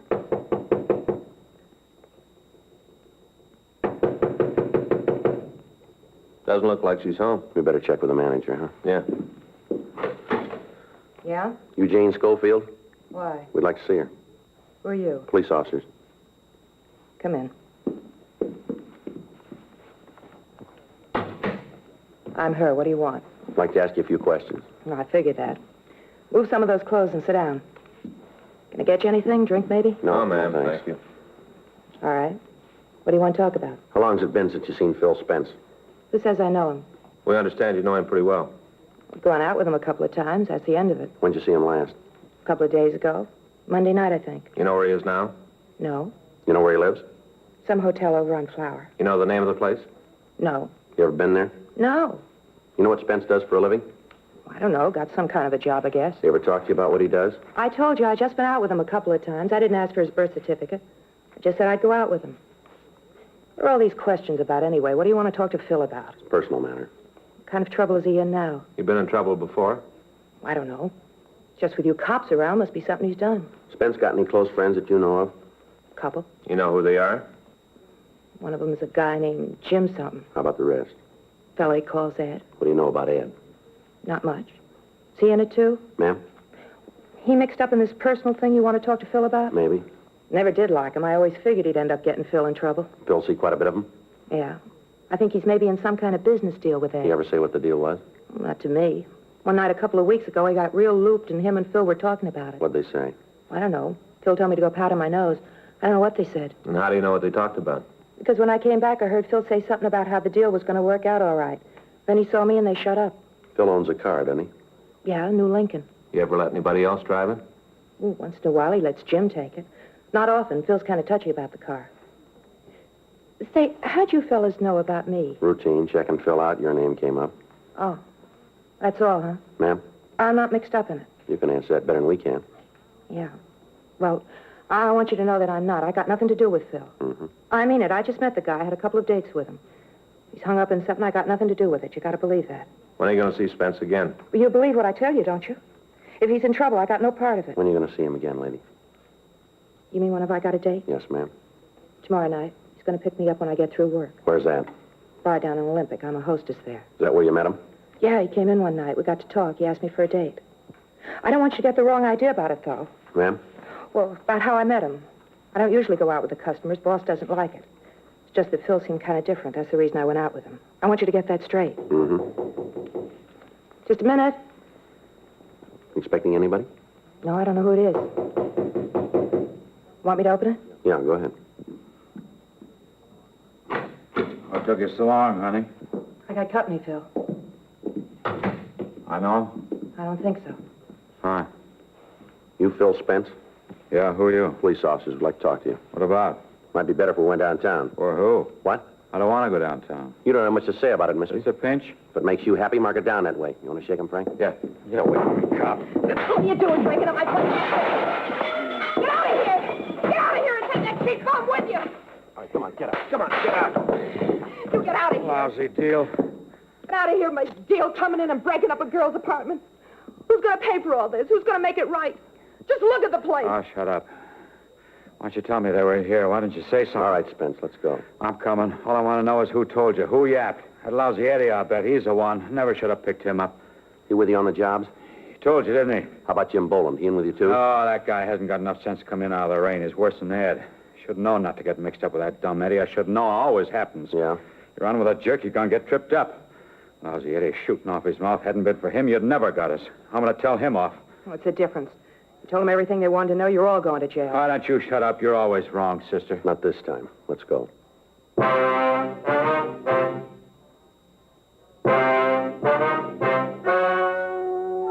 The story you have just heard is true. The names were changed to protect the innocent. On August 13th, trial was held in Department 92 of Superior Court of the State of California in and for the County of Los Angeles. In a moment, the results of that trial. Now, here is our star, Jack Webb. Thank you, George Fenneman. Well, this is brief, but I think very much to the point. Chesterfield is the only cigarette that gives you proof of low nicotine, highest quality. That's what I want in my cigarette, and that's what you should look for in yours. Chesterfield, regular or king size, best for you. Try 'em.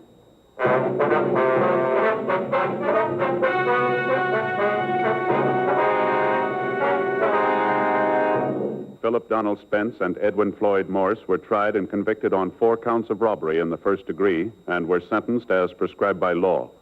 Robbery in the first degree is punishable by imprisonment in the state penitentiary for a period of not less than 5 years. Jim Nathan Boland was released to the State Adult Authority for action on violation of his parole. He was returned to San Quentin for the balance of his original term.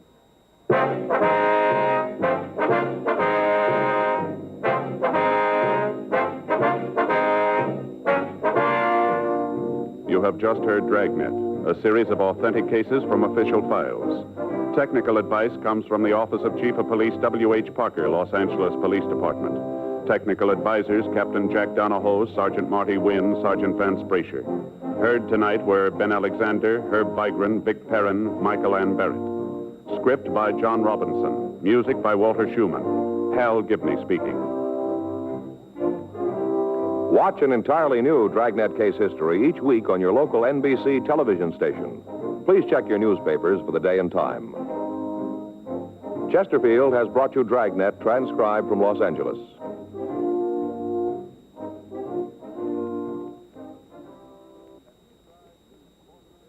Have you tried new cork tip Fatima? It's the smooth smoke with Fatima tips of perfect cork, king size for longer filtering, and Fatima quality for a much better flavor and aroma. Fatima is made and guaranteed by Liggett & Myers Tobacco Company.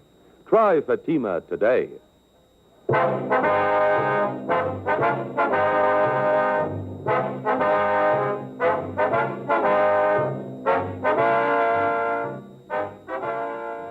Hear Frank Sinatra as Rocky Fortune tonight on the NBC Radio Network.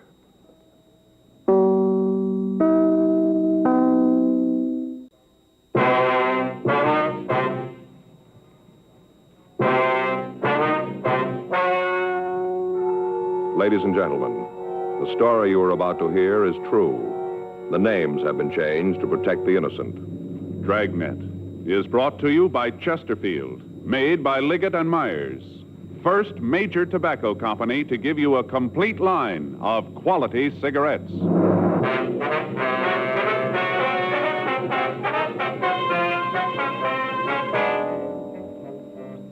You're a detective sergeant. You're assigned to auto detail. An organized gang of thieves has been stripping cars in your city.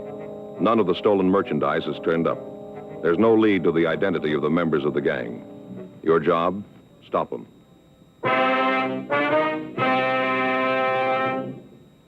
Smokers by the thousands are now changing to Chesterfield. No wonder. More and more smokers are learning this fact for themselves. Chesterfield, low in nicotine, highest in quality. A published fact proved by chemical analyses of the country's 6 leading cigarette brands. Chesterfield, the only cigarette ever with a record like this.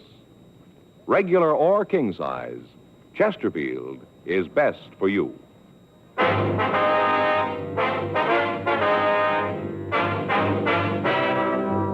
Dragnet, the documented drama of an actual crime.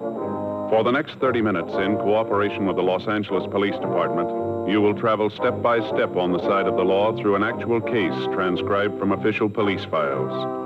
From beginning to end, from crime to punishment, Dragnet is the story of your police force in action.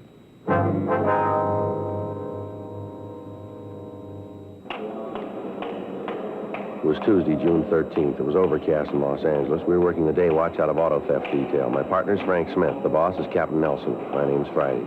I was on my way into the office, and it was 7:52 a.m. when I got to room 45. Auto theft.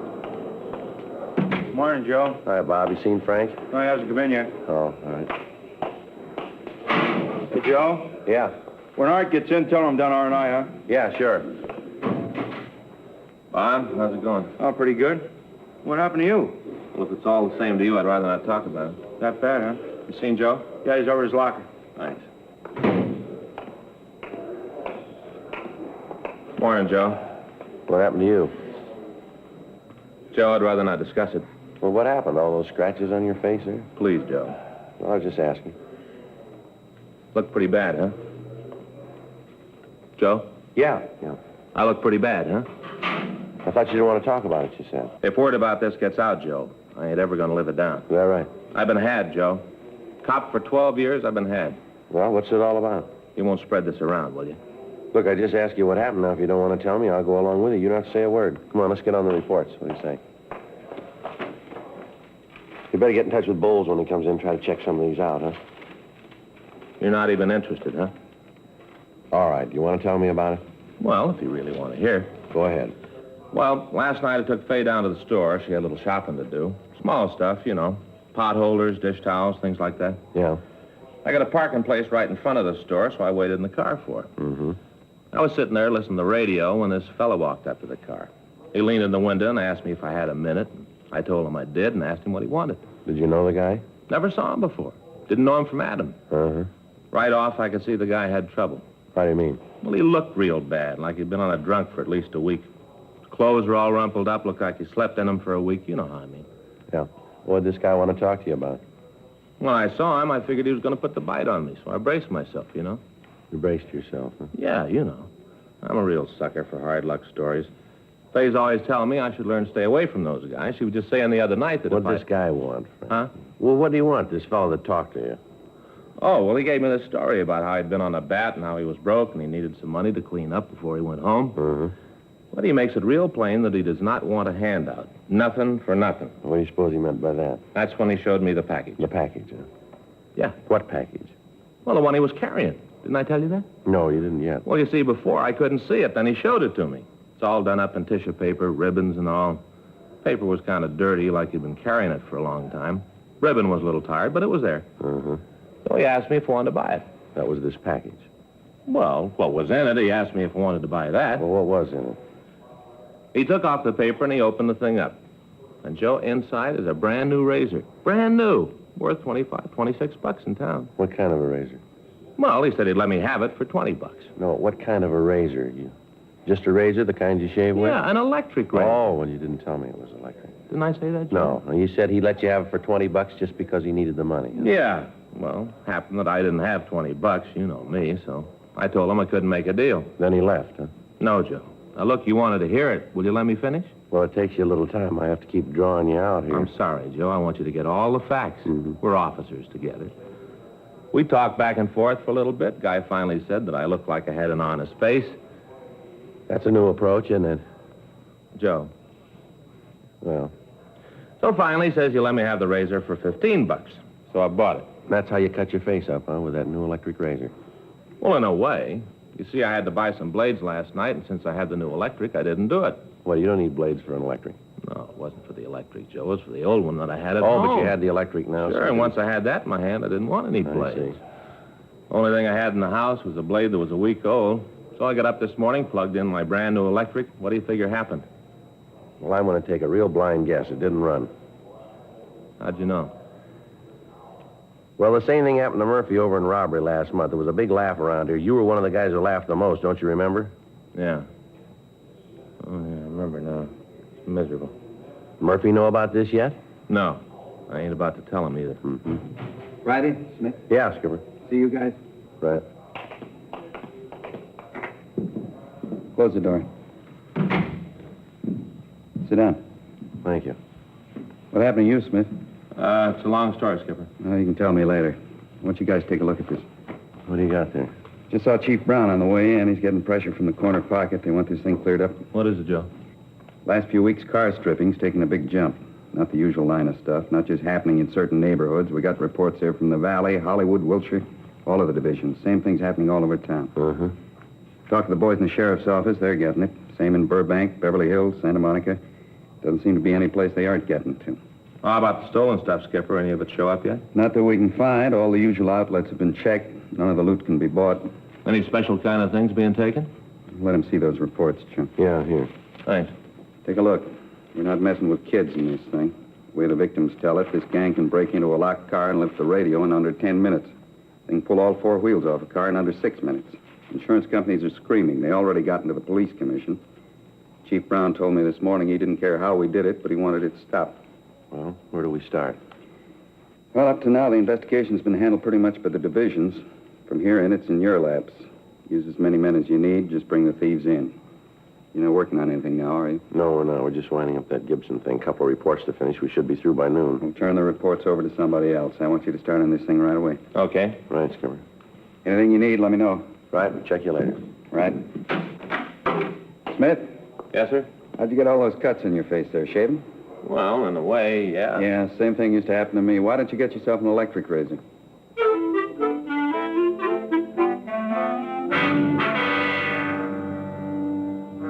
8:11 a.m. Frank and I asked one of the other men in the detail to take care of the reports on the case that we'd finished, and then we started through the statements we'd gotten from Captain Nelson. From them, we got a pretty good idea of how the car stripping ring was operating. There seemed to be a definite plan for the thefts. Most of the stolen articles were in the luxury class. Only radios were taken from Cadillacs and Lincolns. Heaters were stolen from Chryslers. Special hubcaps from foreign cars were listed among the stolen property. We had the stats office make a run on the MO that we could piece together, but their information led us nowhere. In none of the reports was there a possible description of the thief. The times the cars were stripped and the locations where the burglaries occurred made it apparent that it was a large-scale operation. For the next 2 days, we talked to the victims. We double-checked the time of the thefts and the movement of the victims immediately preceding the car stripping. We asked about people loitering in the vicinity of the parked cars. None of the drivers who'd been victimized could supply us with any more evidence than they'd given us in their statements. Friday, June 16th. We checked the list of recent parolees from state penitentiaries and work farms looking for ex-convicts who'd been involved in cases of car stripping. The list of names we came up with were checked out, but they led us nowhere. In the meantime, the pressure from the citizens groups in the city had gotten worse. At the end of the first week we'd been working on the case, the value of stolen articles reached about $500 a day. Additional officers were assigned to patrol the streets. Radio cars doubled the number of field interrogations they normally made, and although several arrests were made, the possibles picked up apparently had no part in the activities of the organized ring. On Saturday, June 24th, we got a call from an ex-convict. He asked us to come out to his garage and talk to him. Come on back here, fellas. We can talk while I finish up. All right. Hey, quite a place you got here, Al. Yeah, I've been pretty lucky. Got just about all I can handle now, and the way business is going, I'm going to have to take on some more help. How many men you got working for you now, Al? 2 full-time. Saturdays, I got a couple of kids who come in and help out with the wash jobs. Uh-huh. Now, we can talk right here. Pull up a couple of those chairs. All right. There's a rag there on that bench if you want to wipe them off. They get a little dirty standing around. That's okay, Al. What do you want to see us about? Well, first off, I want to tell you guys that I appreciate the way you treated me when I fell. I'll never forget it. Real nice. Don't worry about it, Al. I read in the papers where you're getting a lot of heat on the stripping going around. Yeah, that's right. I just wondered how you're doing on it. That's going pretty slow. Why, do you know anything? I got a couple of rumbles. You know, it's hard not to hear them. I heard that none of the stuff's been shoved, that right? We haven't seen any of it. Well, the way I get it, you aren't about to. Hey, hand me that socket wrench, will you? This one? Yeah, Here you go. Thanks. Fella came in here a couple days ago. I knew him from before. He said he wanted to do business. He asked me if I was interested in some good buys and used radios. I told him I might be if they were good. He said these were the best, all GMs. Then he gave me the price. When I heard that, I knew something was up. What was he asking? I told him he could deliver 6 Cadillac radios for $28.50 apiece. I asked him where he got them. What did he say to that? He told me it wasn't any of my business. Said where he got them didn't make the radios play any different. What makes you figure he might be in on the operation we're after? Well, I told him that if he could make deliveries at that price, I'd want a lot more than a half a dozen. Yeah? Well, he said he couldn't supply them. Said that he only could spring 6. I asked him if he was working alone. He told me no. I figured I ought to give you guys a call. Might be something for you. You said you know him, huh? Yeah, from before. Say, you guys like a cold beer? No, Al. No, thanks, sir. Well, you mind if I have one? It's kind of hot. No, go ahead. Thanks. Day gets a little hot. You really notice it. Are you sure you guys don't want a beer? No. No, thanks.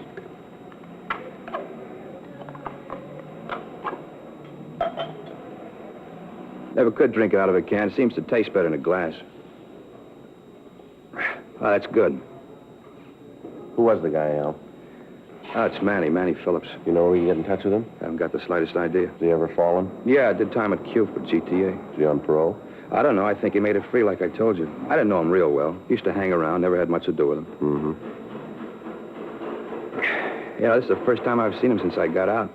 I've been steering clear of the old bunch. Makes it easier if you don't pal around with them. Business I got's going good. Got no trouble with anybody, and I want it to go on like this. Mm-hmm. Never could figure it. Guy falls out, and right away he's back with the same old bunch. How you going to stay clean like that? Well, you aren't. Somewhere along the line, you got to make a mistake. You're right back where you started. How long did it take you to learn it? I spent 4.5 years at the joint. Well, some of them fall harder than that, Al. Yeah? And they still don't learn.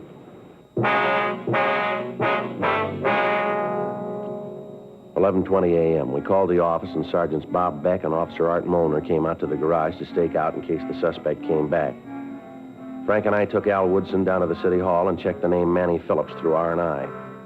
From the packages that were pulled, we were able to get an identification of the man who'd offered the radios for sale. We checked the information contained in the package. Phillips, whose real name was Manuel Richard Phillips, had an arrest record dating back 12 years. He'd spent 1 year at Fred C. Nellis School for Boys for car stripping when he was 14. From the time of his release, he'd been arrested on the average of once every 2 weeks. His age at the time of his latest release from San Quentin was given as 26. Out of that time, he'd spent a total of 8 years in state penal institutions. From his package, we obtained his last recorded address. We checked it out and found that he'd moved 3 months before. We checked his forwarding address. He'd moved. Finally, after talking to the managers of 9 more rooming houses and apartments, we came up with his present residence. The landlady told us that Phillips apparently didn't work for a living, but that he always had the money for his rent. She described him as quiet and said that he usually spent a good part of the daylight hours in his room. She was unable to tell us anything about his friends or any business associates that he might have. A stakeout was set up on the place immediately. Because of the apparent size of the operation, it was decided not to attempt to take the suspect into custody at this time. Instead, Captain Nelson agreed that we should keep Phillips under surveillance and try to learn more about the car stripping gang. For the next week, we followed Phillips. 24 hours a day, there were at least 2 officers tracing his movements. On 3 nights, he was watched while he stripped cars of expensive accessories. The area was put under a Code 5, so there would be no possibility of the suspect learning he was under observation. 11 days after the surveillance began, Phillips was observed to visit a large marine supply yard down in San Pedro. The next night, July 6th, he drove up to the place at 11:37 p.m. He parked his car in front of the gate and dropped the large bundle over the fence. Immediately afterwards, he returned to his room. The following morning at 8:06 a.m., we met with Sergeant Beck in Captain Nelson's office. What'd you find out about the ownership of the supply yard? The license was issued to a Harry Swenson. Well, how about him? We checked the name through the I Bureau. Nothing on him there. Beck, you and Molnar come up with anything? Not that you haven't got. We staked out on the yard every night since we found it. Hasn't been a night that passed that some car hasn't made a delivery of some kind.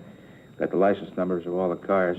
They've all been checked out. We know who they are and where to find them. We've had a tail on Swenson every minute. Must have eyes in the back of his head. As soon as one of our men falls in step, he knows that the way he's acted, there isn't a thing we can prove. What's the DA's office say about it? We had lunch with Alexander yesterday, Skipper. Laid out the evidence we had. Yeah? Told us if we tried to take Swenson to court with what we've got, they'd laugh us out of town. Well, where does that put you? Well, really not much further than we were. We know who's behind the ring. We know where they're operating from. The big thing now is to find the plant. Unless we can produce the stolen merchandise in Swenson's possession, we haven't got a case that'll stand up. There are no leaks about the plant? No, not that we can find. Everybody that's been near Swenson's place has been tailed. Twice a week there's a truck that leaves the yard. There's no way of telling what's in it, and the times we followed it, we've lost it. Well, how about a bug? Can you get one into Swenson's office? Well, I don't know how. There's no way of getting him out of there long enough to install one. The night watchman's always on the premises. We're not even sure he's not in on it, too. So where do you stand on it? Well, your guess is as good as ours. Alexander says that without finding the plant, we can't take him to court. Now, we've used every trick in the book to get him to lead us to it, and not one of them's worked. They haven't left a thing open. They're playing it real smart. How many men involved in the operation? Well, we're not sure, but as near as we can figure, 12. That's not counting Swenson or that night watchman. You've been in the business long enough to know it, then. What's that? When there's that many men working, there's got to be a leak someplace. Yeah. Find it.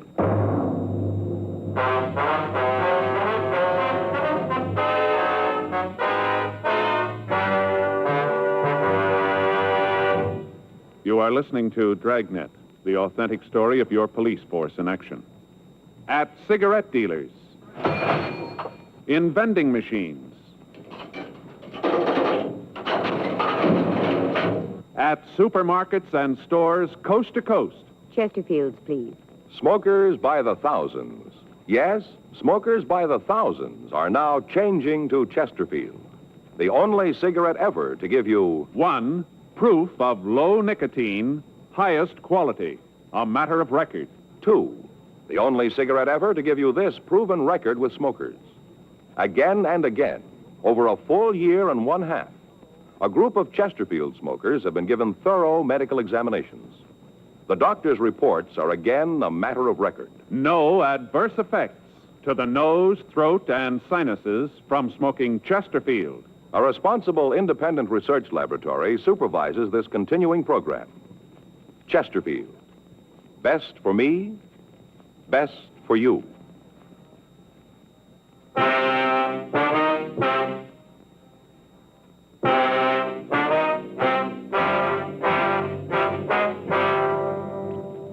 For the next week, a close surveillance was kept on Swenson's marine supply yard, but there were no breaks. Kickbacks from George Brereton up at CII in Sacramento and from Washington, D.C. didn't disclose any previous criminal record on the suspect. During that week, on Tuesday, July 11th, and on Thursday, July 13th, a large stake truck left the yard. The back of the truck was covered with a piece of canvas so that we were unable to see what was in it, but we were reasonably sure that it contained stolen merchandise. In scouting the neighborhood for a possible place to establish a more workable stakeout, we came across an empty office on the second floor of the building directly across the street from Swenson's place of business.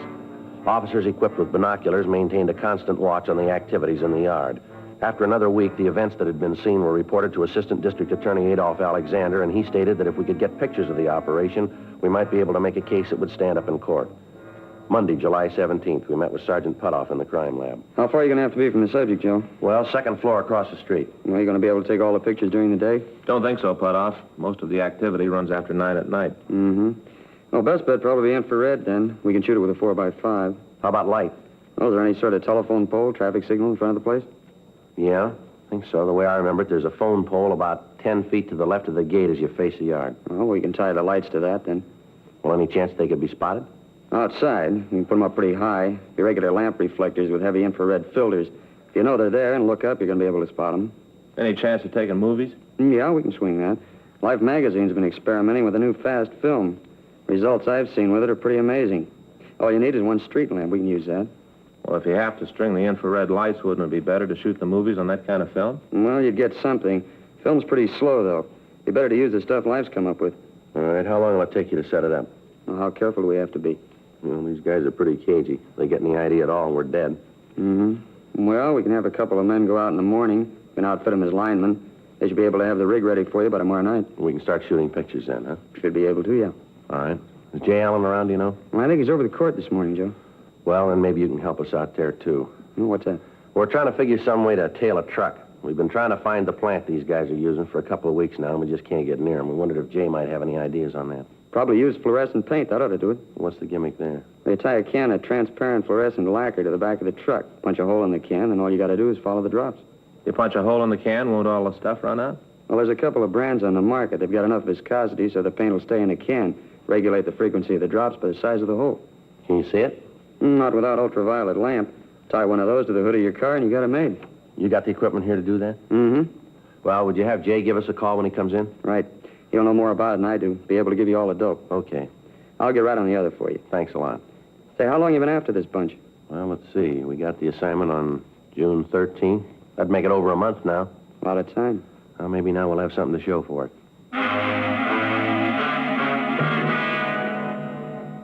The following morning, Tuesday, July 18th, 2 men from the crime lab installed 3 1,000-watt lamps in front of the marine supply yard.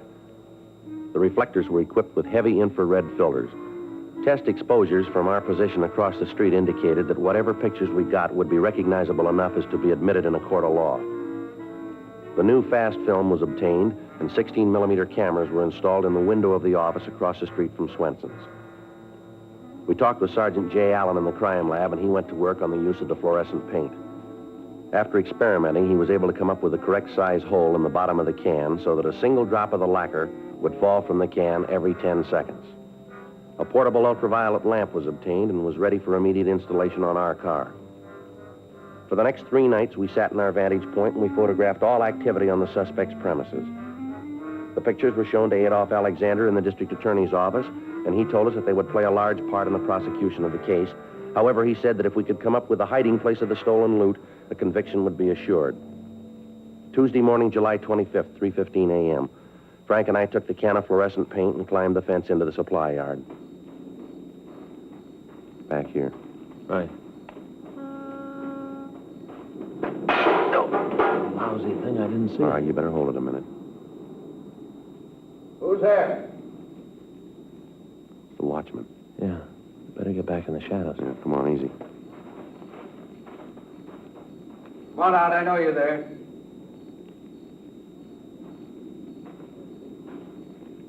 on now. Who is it?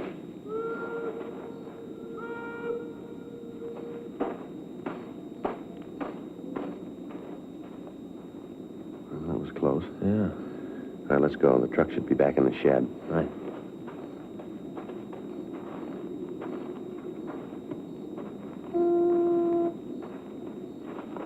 All right, here we are. There's a can. You want to hang it? I'll keep an eye out. All right. Can't get this thing on here. Who thought up this handle? This didn't work at all. Wait a minute. You bend it down? Yeah. Give me your handkerchief. Wait a minute. There's a sharp edge on this wire. Okay, here it is. All right, wait a minute. We still clear there? Yeah. How about that watchman? He went back. Right there we are. How about the stopper in the can? I got it in place. The first bump should knock it out. I hope so. It's got to work. All right, now let's try to get out of here. See if you can kick something else, will you, on the way? Tuesday night at 11:35 p.m., the stake truck pulled out of Swenson's Marine Supply Yard. Sergeant Bob Beck, Frank, and I were parked in an alley just down the street. We let the truck get a good 20-minute start on us, and then the ultraviolet lamp was attached to the hood of our car. Frank started the motor, and we pulled out into the street. Spot anything yet? No. Maybe the lacquer dried up around the cork, held it in place. That's a happy thought. Well, here's the corner. Which way? Well, wait a minute. Let's take a chance straight ahead, huh? All right. Well, there's nothing up this way. You better double back. Okay. Let's try it to the left this time.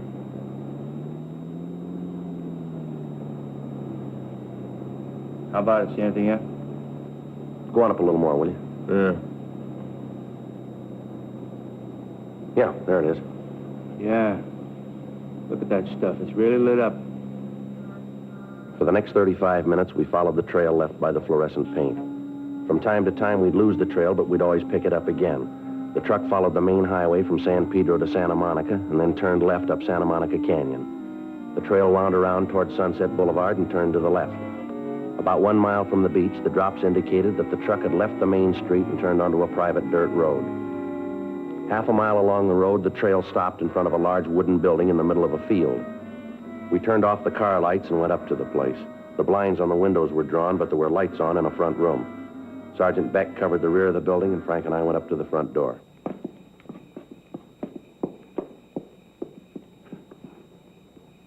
All right. Yeah.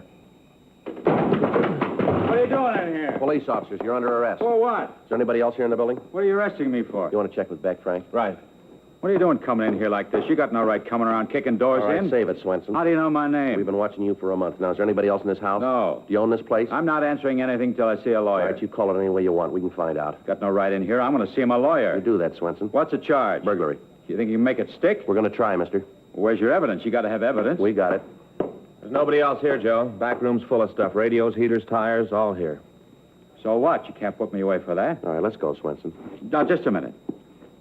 Will you listen to me a minute? All right. Now, you got this all wrong. You're making a big mistake here. I intend to pay for every bit of that stuff back there. I'm going to pay for it. Yeah, that's right. You will.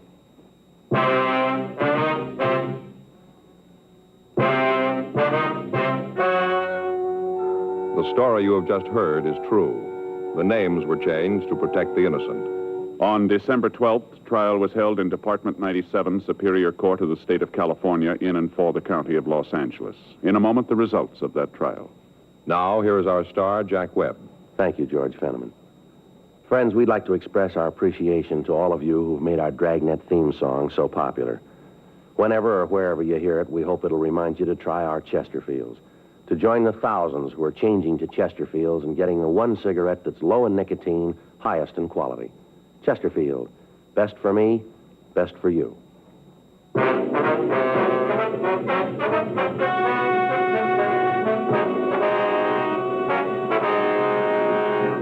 All other members of the gang were taken into custody and were brought to trial. Harry Ralph Swenson, along with his accomplices, was tried and convicted of 14 counts of burglary in the second degree and received sentence as prescribed by law. Burglary in the second degree is punishable by imprisonment in the state penitentiary for a period of not less than 1, nor more than 15 years. If you had only one book, the Bible, do you know that you would have within its covers the finest examples of literature, both in prose and poetry? You'd have stories which have never been equaled: adventure, love, history, and prophecy. So read your Bible every day during National Bible Week.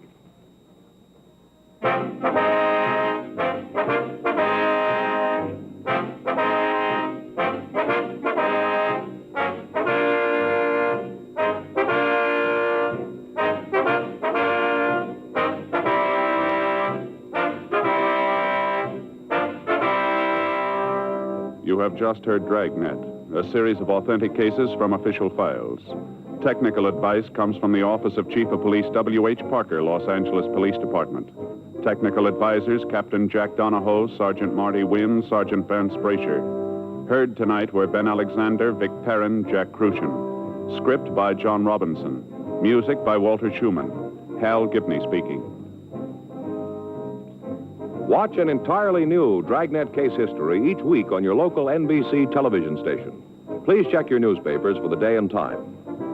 Chesterfield has brought you Dragnet, transcribed from Los Angeles.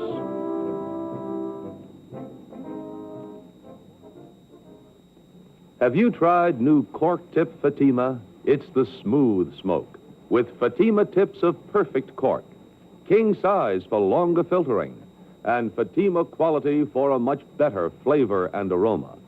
Fatima is made and guaranteed by Liggett & Myers Tobacco Company. Try Fatima today.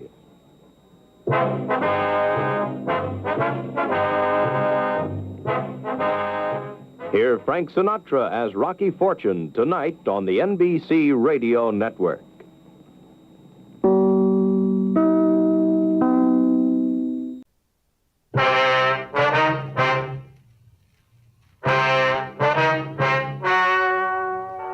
Ladies and gentlemen, the story you are about to hear is true.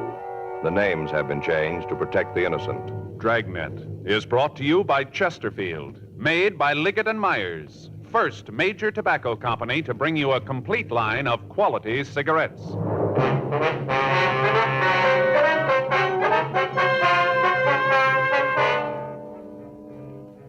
You're a detective sergeant. You're assigned to hit-and-run felony detail. A young woman has been run down and seriously injured. The driver of the car has fled from the scene.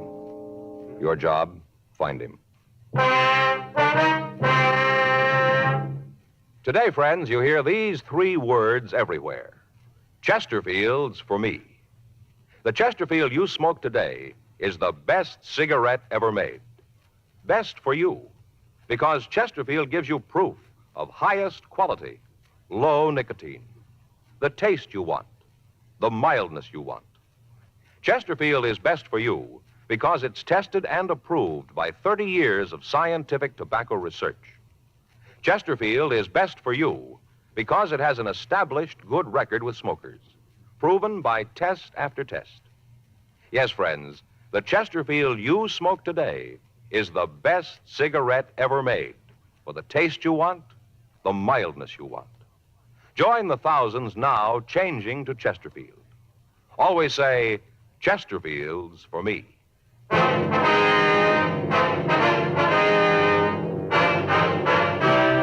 Dragnet, the documented drama of an actual crime. For the next 30 minutes, in cooperation with the Los Angeles Police Department, you will travel step by step on the side of the law through an actual case transcribed from official police files. From beginning to end, from crime to punishment, Dragnet is the story of your police force in action. It was Tuesday, April 7th. It was cold in Los Angeles. We were working the day watch out of traffic bureau, hit-and-run felony detail. My partner's Frank Smith. The boss is Captain Calfee. My name's Friday. We were on our way out from the office, and it was 8:40 a.m. when we got to 1784 Byram Street. Front door. Better try it again, huh? Yeah. Wait a minute. Sounds like somebody coming. Yeah? Something you want? Miss Hunter? That's right. What do you want? Police officers, we'd like to talk to you. Oh, about the thing last night, huh? Yes, ma'am, that's right. Well, come on in. I can't stand around for long. I'm going to be late for work as it is. Come on. Thank you. This is my partner, Frank Smith. My name's Friday. How do you do? Hi. Sit down there. I got to get ready to leave. There's some coffee there in the carafe if you want some. No, thank you. No, ma'am, thank you. Would you mind pouring me a cup? You'll find everything right there on the table. 2 sugars. All right. What do you want to know about last night? I told the officers who were there all I know. Yes, ma'am, we know. We read their report. We'd like to go over it with you if it's all right. Seems like a waste of time to me. Spend a little more of it trying to catch the kid that hit the girl. It'd be better all the way around. Yes, ma'am, there's your coffee. Oh, thank you. Ooh, still warm. Either one of you got a cigarette? Yes, ma'am, here you are. Here's a light. Thanks. What do you want to go over? Well, according to what you said to the officers last night, you saw the accident. Is that right? I saw it, yeah. I don't think it was an accident. If you ask me, I think the kid deliberately hit the girl, deliberately. Why did you say that? Well, just the way it looked, that's all. Kind of feeling. Way came barreling around the corner. He must have seen her. She was right under the light, didn't even make an attempt to stop, none at all. Mm-hmm. I saw her, the girl, step off the curb. Right under the light. He had to see her, had to. Anyway, she stepped off the curb and started to cross the street. Harry and me saw her. She started to cross, and then all of a sudden, this kid in the hot rod was coming right at her. Was there anything she could do? Yes, ma'am. She kind of looked up at the car and then, well, like she was going to run. But she didn't have time. The car hit her and knocked her down. Did you get a good look at the car? You mean the one that hit her? Yes, ma'am. You bet I did. Passed right under the light. Got a real good look at it. Mm-hmm. I wonder if you'd describe it for us. I told the cops all about it last night. Seems like that'd be enough. Why do I have to go through it again? Well, there might be something you didn't think of last night, Miss Hunter, something you might have forgotten. Isn't likely, but if you gotta have it, I guess that's the way it's gotta be. Hope we can get it over with fast enough. I gotta get down to the corner so I won't miss my bus. Well, if it'd help, we can drive you to work. You can give us the information on the way. Well, that'll be fine. Wait a minute, I'll get my coat. Uh-huh. How'd it look when you came in? Ma'am? Did it look like it was gonna rain? No, it's pretty cold, though. Paper said it might rain today. Well, better take an umbrella. What kind of a car was it, Miss Hunter? A hot rod, you know the kind, real low, 2 exhaust pipes kind of beat up. Well, what kind of a car was it, the brand name? Oh, I guess it was a Ford. Looked like one. Mm-hmm. Hard to tell. It was kind of banged up, you know. I don't know why the police allow cars like that on the streets anyway. It couldn't be very safe. Can you tell us what year the car was? Well, I'm not real good at that, but I'd say maybe a 1940. Might have been 1941. It was a pre-war car, though, huh? Oh, You yeah, sure I'm of that? sure of that. Mm-hmm. Would like to get in, ma'am? Okay, thanks.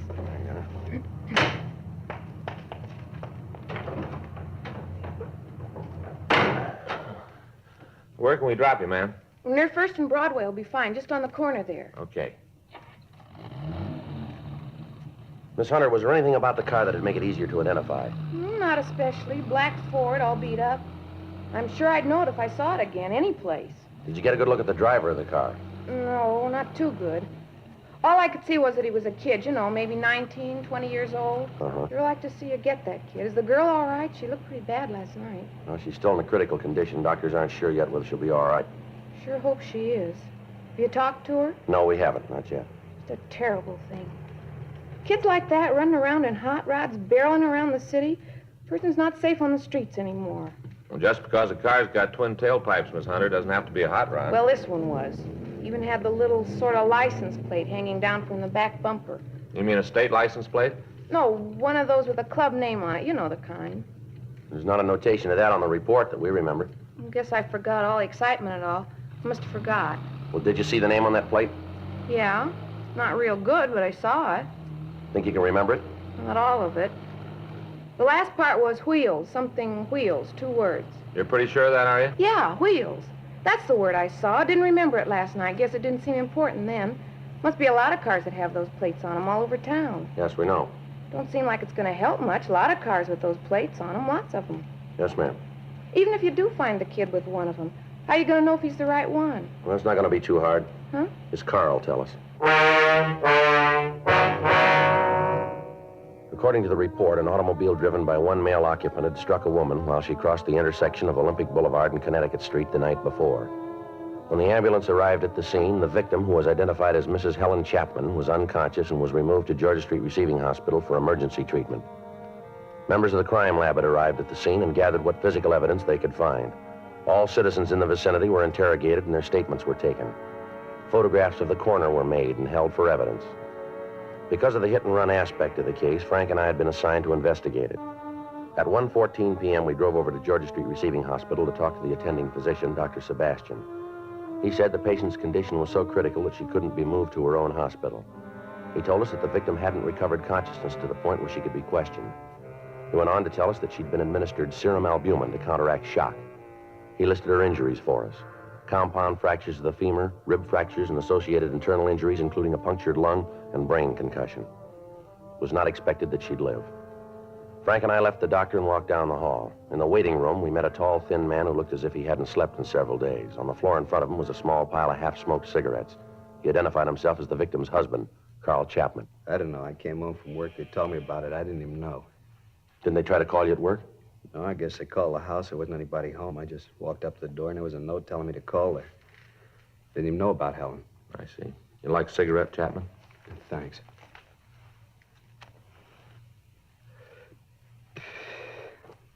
You talked to the doctor? Yes, sir. We just did. Is there anything new? Is she going to be all right? Well, I don't know yet. You can ask the doctor yourself. Why don't anybody tell me anything? All the time I ask how my wife is, they tell me to ask the doctor. Why won't they tell me? I don't know, sir. Can't even find out if she needs anything. He won't let me see her. Anybody who'll tell me what's really happening in there, it's been over 10 hours. Nobody will tell me what's going on. Well, best thing is try to sit down and take it easy, Mr. Chapman. Oh, that's great to say. Just sit down. Easy to say. It's not your wife who's in there. It isn't someone you love. Why are you here, anyway? Why aren't you out trying to get the rotten little punk that did it? Why don't you look for him? We'll get to him, sir. When? After Helen's dead? Is that going to be when you start looking? We're looking for him now. We came over in the hopes that we could talk to your wife. We thought she might be able to give us some information. What in God's name do you want from her? The name and address of the kid who ran her down? Does she have to get out of bed and go find him for you? It's your job, yours. All this talk about the police department being so good, but what are you doing? You're standing around here with your toe in the dirt waiting for my wife to come to enough to point the kid out. All right, sir. Now, take it easy. Take it easy, nothing. You listen to me, both of you. You listen. If she dies, if that kid killed her, I'll find him. I don't know how, but I will. I'm going to do the same thing to him with my hands that he did with his car. I'll find him, I swear I'll find him, and I'm going to kill him. With my hands, I'm going to kill him. Mr. Chapman? Yeah. Can I see you for a moment? Yeah. Would you excuse us for a minute, Sergeant? Sure, Doctor. We'll wait out in the hall. It's a rough one, isn't it? Yeah. Wonder what's going on in there. I don't know. Better call the skipper. Tell him about that plate on the car. Get a broadcast out on it. Check the phone book for the address of the National Hot Rod Association. Better talk with them, huh? They might have something for us on the club. Right. You better start, cop. You better find him fast because I'm looking too. You ought to go home and get some sleep, Mr. Chapman. You're all worn out. I'm not going to get any sleep until I catch that kid. Until I catch that kid. How is the girl? She's dead. Both of them are. Both of them? Yeah. She was going to have a baby in a couple of months.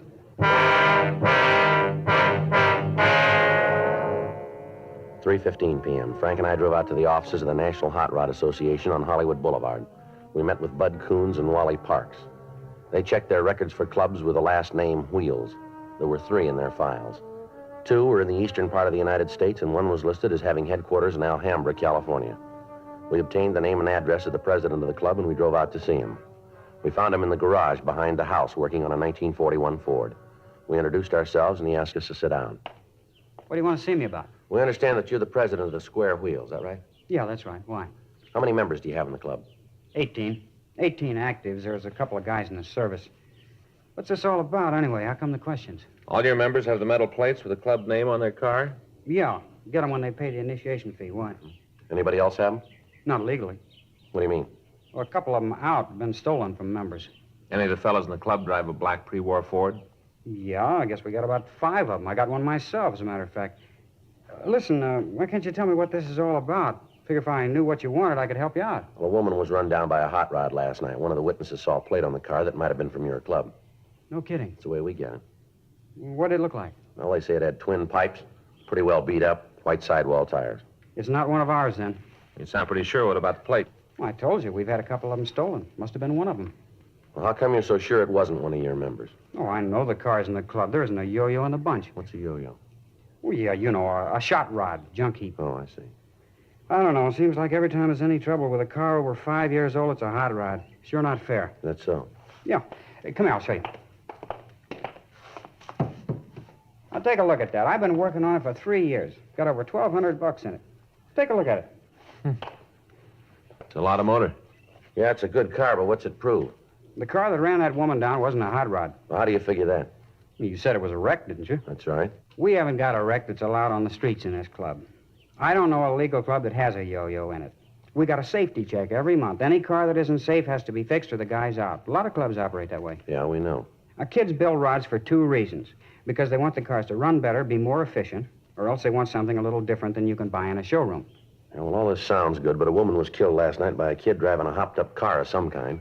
Maybe it had twin pipes, a loud muffler, but I'll give you odds from here to Bonneville that it wasn't a hot rod. I know how you guys feel. We're always getting it. Every kid behind the wheel in a second-hand car is a potential killer. The way the papers picture us, we just roam around looking for somebody to run over. That's not true.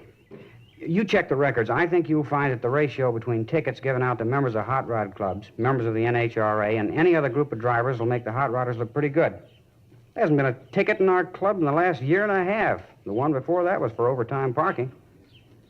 Oh, I'm sorry, fellas. That car last night wasn't one of our guys, and you can bet he wasn't a hot rodder either. You got any way of knowing who could have gotten the plaque? Well, not right off, but we'll find him. How? There's only so many streets in Los Angeles. We'll find him. Guys like that make things rough on the clean drivers in this town. We'll find him for you. Well, we'll appreciate any help you can give us on this, but it's police business. If you find him, give us a call right away. Don't worry, we will. How do I get in touch with you? I'll leave you one of our cards. Anytime. You call us. All right. I'll get on the phone and get the fellows rounded up. If you turn anything, call us right away. Don't try to take care of it yourselves. Only one thing we're interested in. Yeah, what's that? Proving to you it wasn't one of us. That's what's important. Showing you we're on your side. Well, that shouldn't be too hard. Huh? There's a lot of room. We got the names and addresses of the members of the Square Wheel Club, and we talked to them. We checked their cars, and each of them volunteered to assist us in attempting to locate the hit-and-run vehicle. 6:40 p.m., Frank and I got back to the office. During the afternoon, the broadcast on the car had gone over the state wire, and every police officer in the state of California was looking for the hit-and-run car. When we checked with communications, there'd been no replies to our broadcasts. 7:15 p.m., we put in a call to Georgia Street Receiving Hospital, and we talked again to Dr. Sebastian. He told us that the victim's husband, Carl Chapman, had been placed under the care of his family doctor and had been given sedatives to make him sleep. While I checked with Lieutenant Wolfram on the developments, Frank went over to the crime lab and talked with Lieutenant Lee Jones. 8:47 p.m. We met back in the squad room. Any word yet? No. Got a call from Al Gibbs. Hot Rod Club? Yeah. He says all the clubs in the area are looking for the car. They divided the city up in sections. Members are checking all the streets. No luck, though, huh? No, nothing. Well, they turned a couple of cars, but they don't check out. How'd you do? Pretty good. Got the report here. Uh-huh. Had a couple sandwiches sent in. Got you Swiss on rye. Good. It's in the bag there. Where's coffee? Right there, carton. Oh. The lab sure did a good job on this stuff. Here. Mm-hmm. Here's the scene. Victim was found 10 feet 4 inches from the northeast corner, 4 feet 8 inches from the north pedestrian crosswalk. And put it about here, wouldn't it? Yeah. They found particles of broken glass. Checked on them at the lighthouse. Lenses from a 1940 Ford. Here's a picture of them. Yeah. In the gutter of the southwest corner, they found this. There's a bumper guard. Yeah. I looked at it. It's new. Any brand name? Yeah, but it's not going to help much. Distributed all over the country. Well, how about skid marks? Any sign of them? No, not that they could find. Either the kid didn't have time to use them or else he didn't want to. They came up with this, though. Yeah, what's that? Well, some marks from a tire. Lee says he thinks they were made when the kid dug out to get away, spun the back wheels. Mm-hmm. Sure indicate that he didn't mean to stop at any time, huh? Well, that's the way Lee's got it figured. Well, it isn't much to go on, is it? Well, they've come easier. Yeah. Well, let's go out and check the neighborhood again. We might still be able to turn up a decent description. We start checking the garages in the morning. Try to turn a car with a broken headlight and a missing bumper guard. Okay. Better call communications, get out a supplemental on the tires. Huh? Yeah, I'll take care of it. I got it. Hit and run felony Friday. Yeah. Yeah, that's right. Mm-hmm. Anybody there? No. No, keep it under surveillance. We'll be right out. Yeah. Don't burn it. Right. Bye. What do you got? Well, it's beginning to go our way, maybe. Huh? They found the car.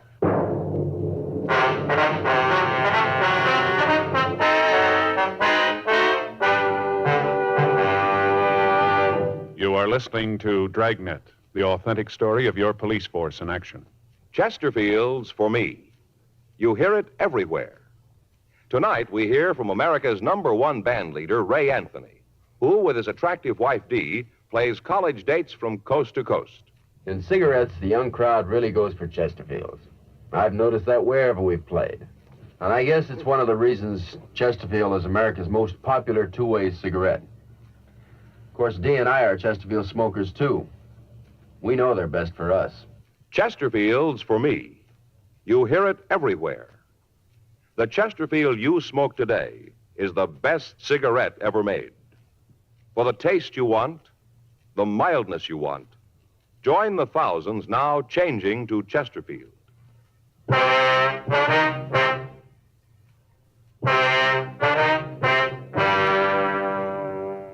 During a routine patrol of the streets in East Los Angeles, a radio unit had come across a car parked at the curb on Vancouver Avenue.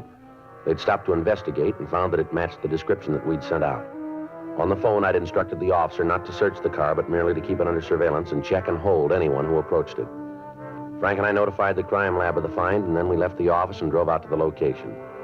We talked to the officers in the police car, and they told us that they hadn't seen anyone near the vehicle. We checked the registration and found that the registered owner was a Jack Moore. The white slip gave us an address in Hollywood. While the crime lab went over the car, we drove out to Moore's address to talk to him. He lived in a large house built in the mid-20s as a private residence. It had been converted into a boarding house. Frank covered the rear entrance. I rang the front doorbell.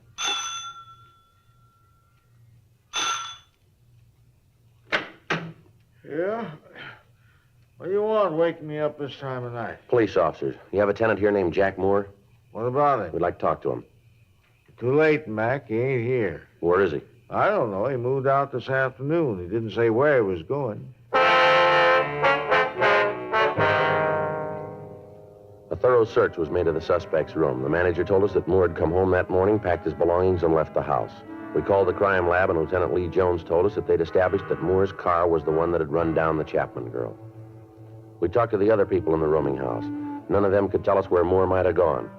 We put in a call to auto records, but the car was not listed as being stolen. Frank called his name into R&I, but we found that he had no felony record. From the occupants of the rooming house, we found that the suspect had no relatives in this state and no close friends that they could recall. Leighton Prince came out and went over the room, and in going over it, we found a wastebasket Moore had used to dispose of articles that he didn't want. In the basket, we found several match folders from a bar out on West 7th Street. We put in a call to the bar, but we found that it was closed. From the manager of the rooming house, we got a good description of the suspect, along with the information that he received no mail and that he was apparently unemployed. A stakeout was set up on the house, and at 3:36 a.m., Frank and I checked out of the office and went home for the night. The next day, Wednesday, April 8th, we contacted DMV and asked that they give us all information on the car. 9:15 a.m., we drove over to the bar on West 7th Street. Not open yet. Don't open till 10. Police officers, like some information. License is back there on the wall in plain sight. There's nothing going on here. You have a customer in here named Jack Moore? We just open the doors. We got no say about who comes in. As long as they don't cause trouble, we don't either. This guy's about 20 or 21, 5'8" to 5'10", 165 pounds, blonde. Name's Moore, Jack Moore. What's he done? We want to talk to him. About what? Police business. Have you seen him? Nothing that's going to get the bar in trouble? No, that's a simple question, mister. Have you seen him? Maybe, yeah. You tell me what it's all about, and I might be able to help you out. You're running out of time. Have you seen Jack Moore? Yeah. When? Last night. Here? Yeah, he was in, got liquored up. I tossed him out when we closed. Where's he now? You better ask him. I want to tell you once more. If you know where he is, you're going to save yourself a lot of time by cooperating with us. I run a clean place here. I don't want any trouble with the cops. My license is on the wall. I got no choice of the customers who come in here. I don't want to get mixed up in anything. We're not calling it that way. That's the way it is. This is a clean place. That's not what the book says. You've been tabbed a couple of times for serving minors. You run B-girls. You haven't served straight liquor in here for a couple of years. Now, if we have to get the information from you downtown, that's the way it's going to be. Get your coat. Oh, now, look, fellas, I was just trying to take care of myself. You did. Get your coat. Isn't there some way we can work this thing out? I don't want any trouble. Where's Jack Moore? I try to run a clean place. A couple of times I've been... We've been over all that before. Now, where is he? I got him up at my place. You there now? I guess so. He got pretty loaded last night. Told me he didn't have any place to pad down. I took him home. What's the address? 1862 and a half Woodworth Court, room 14. All right, let's go. Yeah. And don't try to call him. I got no phone in the room. If he's done anything, I had no part in it. Just trying to help a friend out, that's all. Just help a friend out. Yeah, sure. You tell him that. How he got me in trouble, all because I tried to help him out. You just tell him. Yeah, we will. And tell him not to come around here anymore. Tell him to keep out. Tell him that, will you, for me? Tell him not to come back. Don't you worry about it. He won't be back. We called the office, and another team of detectives came out to the bar to keep the bartender under surveillance in the event that he might try to contact the suspect. It took 5.5 minutes to drive to the Woodward Street address. It was a large building located at the end of a blind street. Room 14 was on the 3rd floor in the front of the building. Frank and I approached the room and we listened. There was no sound from inside. You want to try the door? Yeah. It's unlocked. Yeah. There he is on the bed. Yeah. Looks like the right guy. Now let's wake him up. Come on. Come on, Moore. Wake up. Come on. Let me alone, Charlie. Come on, get up, Moore. Get up. Boy, on let your me feet. alone. I told you, Charlie, let me... Who are you guys? What are you doing Police here? officers, you're under arrest. Now, wait a minute. Let me go. Come on, stand still. All right. All right, I quit. You want to shake him, Frank? Yeah. Yeah, he's clean. Where you taking me? I ain't done nothing. You got no reason to push me around like this. All right, let's go. Where? Where you gonna take me? Downtown. For what? Manslaughter. I didn't do it. I didn't. You got the wrong guy. You got the wrong one. I didn't do it. All right, come on, let's move. But you got the wrong one. I didn't do it. I didn't know what you wanted. That's why I run. I didn't know what you Well, wanted. you do now, so let's go.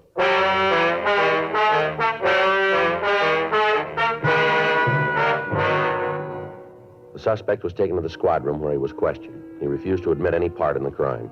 He was confronted with the physical evidence and with the ownership of the hit-run vehicle. The witness to the crime came to the office and said that Jack Moore was the man that she'd seen at the wheel of the car when Helen Chapman had been run down. Throughout the interrogation, the suspect refused to say anything. At 1:47 p.m., the door to the squad room opened and Carl Chapman came in. Where is he? I know he's here. I want to see him. All right, take it easy, I Chapman. heard you caught him. I want to see him. I want to tell him. Is that the kid? Are you the one? You the one who killed Helen? Well, answer me. All right, take it easy, Chapman. Is he the one? The evidence points that way, yeah. Please. I want you to do something for me. What's that? Go away. Out of here, please. We can't do that, Chapman. He's in custody. Please leave me alone with him. Come on, Chapman. You better wait outside. Now, just a minute. Listen to me, kid. When they put you in that cell, you get down on your knees and thank God that they found you before I did. You understand? You thank him, and every day you live, you thank him. You do that because I would have killed you. Take it easy, Chapman. My wife's dead because of him. You hear that? You killed her. They got laws to save people like you, but none for her. None for her and the baby. They didn't have any laws. None for them. All right, Chapman. Come on, take it easy. Frank? Come on, sir. Yeah.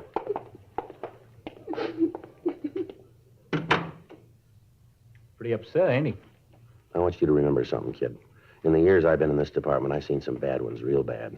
Teenage kids that didn't know any better scraped up off the pavement and sent home to their parents. Drunks who were too loaded to know what went on. There's been a lot of them go through here, but you finished way ahead of the field, boy. You talk good. I bet you're on a lecture team around here. I'm getting fed up with you kids roaming the streets in death traps. Now, I don't care about you. You want to wrap yourself around a post, you go ahead. We'll try and stop you, but don't you take somebody else with you. Every year, the number gets bigger, more people killed. It isn't the honest drivers that do it. It's people like you who don't care for anybody else. Now, we've tried about everything in the books to make you understand. Doesn't look like any of them did any good, does it? I'm a bad one, ain't I? You killed a human being, boy. A woman who didn't even know you. She never saw you until it was too late. You threw a 10.5 of metal at a 120-pound woman, and then you ran away and left her in the gutter to die. You've wrecked a family. You tore it right down the middle and rolled over it. You've ruined the lives of all the people around that woman. You gave a group of decent kids a bad time because you stole their name. Now, you get on your feet, young fella, and you keep that smart mouth of yours closed. Do you understand? Can I ask you something? What's that? Hit and run.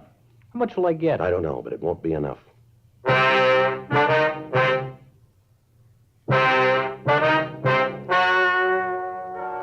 The story you have just heard is true. The names were changed to protect the innocent. On October 14th, trial was held in Department 97, Superior Court of the State of California, in and for the County of Los Angeles. In a moment, the results of that trial. Now, here is our star, Jack Webb. Thank you, George Fenneman. Thousands of smokers all across the country are now changing to Chesterfield. We'd like you to give them a try, too. I know you'll like them because the Chesterfield you smoke today is the best cigarette ever made. For the taste you want and the mildness you want, smoke America's most popular two-way cigarette. Regular or king size, Chesterfield.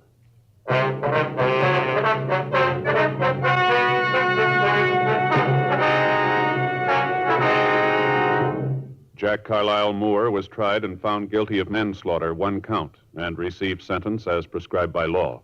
Manslaughter is punishable by imprisonment in the state penitentiary for a period not to exceed 10 years.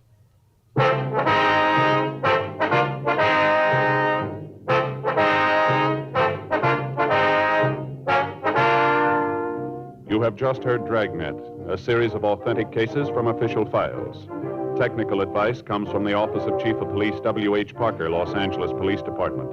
Technical advisors, Captain Jack Donahoe, Sergeant Marty Wynn, Sergeant Vance Brasher. Heard tonight were Ben Alexander, Joyce McCluskey, Harry Bartell, Vic Perrin. Script by John Robinson. Music by Walter Schumann. Hal Gibney speaking. Watch an entirely different Dragnet case history each week on your local NBC television station. Please check your newspapers for the day and time. Chesterfield has brought you Dragnet, transcribed from Los Angeles. Filter tip smokers, this is it. L&M Filters. The only filter tip cigarette with plenty of good taste. The right length for effective filtration and just the right filter. Only the L&M filter contains the miracle product, alpha cellulose. You get much more flavor, much less nicotine. This is it. As Bennett Cerf puts it, L&M filters are just what the doctor ordered. Buy L&M filters, America's highest quality and best filter tip cigarettes.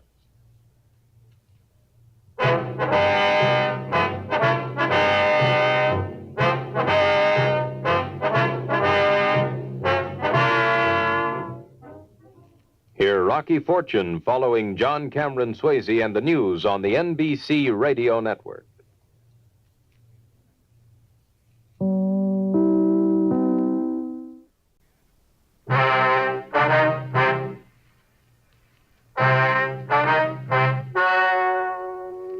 Ladies and gentlemen, the story you are about to hear is true. The names have been changed to protect the innocent. Dragnet is brought to you by Chesterfield, made by Liggett and Myers. First major tobacco company to bring you a complete line of quality cigarettes.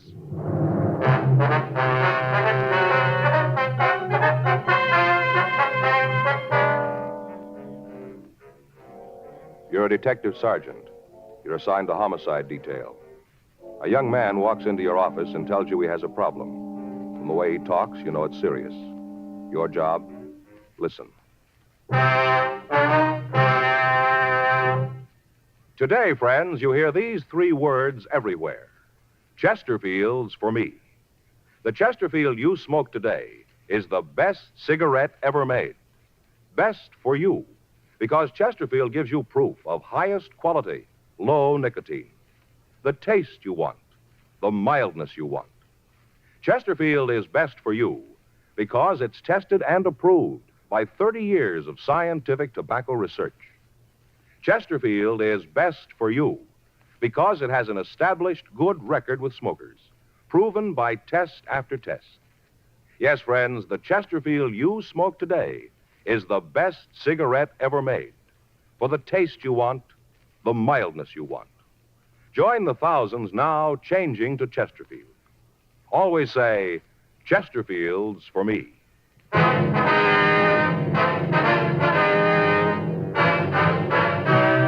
Dragnet, the documented drama of an actual crime. For the next 30 minutes, in cooperation with the Los Angeles Police Department, you will travel step by step on the side of the law through an actual case transcribed from official police files. From beginning to end, from crime to punishment, Dragnet is the story of your police force in action. It was Wednesday, September 8th. It was cold in Los Angeles. We were working the day watch out of homicide detail. My partner's Frank Smith. The boss is Captain Warman. My name's Friday. I was on my way back to the office from R&I, and it was 10:14 a.m. when I got to room 42. Homicide. Pardon me, sir. Yes, sir. Are you a policeman? Yes, sir, that's right. What can I do for you? I want to talk to somebody. I'm not sure who, though. Well, if you tell me what it's all about, I might be able to help you. Well, I got to be sure it's the right person. You can understand that, can't you? Yes, sir. My name's Paul Marcus. All right, Mr. Marcus, what is it you want to talk about? You work in there in the homicide department? That's right. You know all about murders, then, huh? You want to come into the office and talk? No, I don't want to go in there. Is there someplace else we can go? I'd like to talk to you alone. This is kind of a personal thing. All right, sir. Come on down the hall, the interrogation room. Nobody else there? No. Well, that's good, because like I told you, this is a personal matter. I need your advice. All right, sir, this way. This is the first time I've ever been in the police department. I feel kind of funny just walking in and talking personal things to a stranger. Yes, sir, I can understand. Go ahead. Mm-hmm. Want to sit down right there? Thank you. All right, you want to tell me about it? You mind closing the door? All right. All right, now what's your problem, Mr. Marcus? I told you it was personal. Yes, I know. I want to be sure I handled it right. I could get in a lot of trouble if I didn't. Mm-hmm. Been trying to figure out what to do about it for a week now and couldn't find the right answer. That's why I came here. You guys should know. All right, now if you'll just tell me what's bothering you, we might be able to do something for you. Uh-huh. A whole week and no answer. I sure hope you've got it for me. I'm sorry, Mr. Marcus, but if you don't tell me what this is all about, there's nothing we can do. Well, it's nothing big, just a personal problem. I just want to know how to handle it. All right, go ahead. I killed a woman.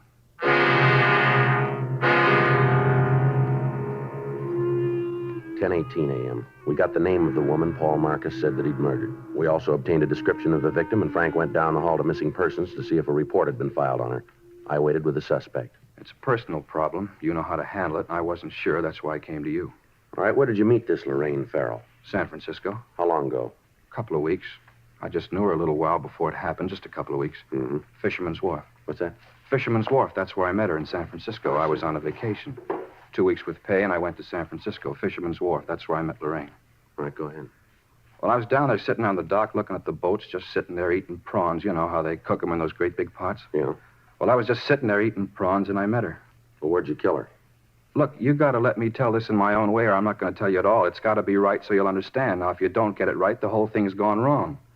You see, it's a real personal thing. All right, sir, go ahead. Well, I was just sitting there eating prawns, eating them, and throwing the little tail pieces down in the water. You know how you do. Mm-hmm. Watching them kind of float around, and kind of all of a sudden, she was right there sitting just alongside of me. You ever see her before? I never laid eyes on her till then. All right, go ahead. Well, we both sat there for a minute, and then we started to talk. Just little things like nice weather and how long you've been in San Francisco, things like that. You know how you do. How old did you say the Farrell woman was? 19. Turned 19 the 5th of August. All right. She was born there, you know, in San Francisco. She told me about it when we were talking, how she was born there and grew up there. Yeah. Told me all about the school she went to, how she used to play on Strawberry Island and Stowe Lake. You ever been there? Yes, sir. It's kind of a beautiful place, you know. They got those rowboats, and you paddle around the lake, and right in the middle is this island, Strawberry Island. There's all those swans that swim around. You can feed them. Real beautiful, Strawberry Island. Tell me something, Marcus. You ever been in the hospital? Huh? You ever had any mental care? Been under the supervision of a psychiatrist, maybe? You think I'm crazy, don't you?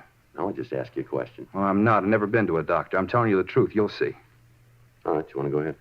I guess you get a lot of crackpots in here telling you all kinds of phony stories, huh? The doors are wide open all night. I guess you get a lot of them. But I'm not a crackpot. I'm telling you the truth. I did kill her. But it's important you know why I did it. I got to tell you the right way. If I don't, none of it's going to be any good. When'd you kill her? September 1st. That's the day we left. September 1st. That'd be a week ago today, huh? Yeah, September 1st. Joe? Yeah. See you in a minute. All right. Just a minute, Marcus. Mm-hmm.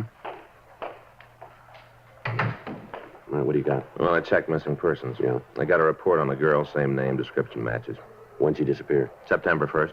Well, that fits in with what he told us. Yeah, but there's something that doesn't. What's that? She's 16 years old.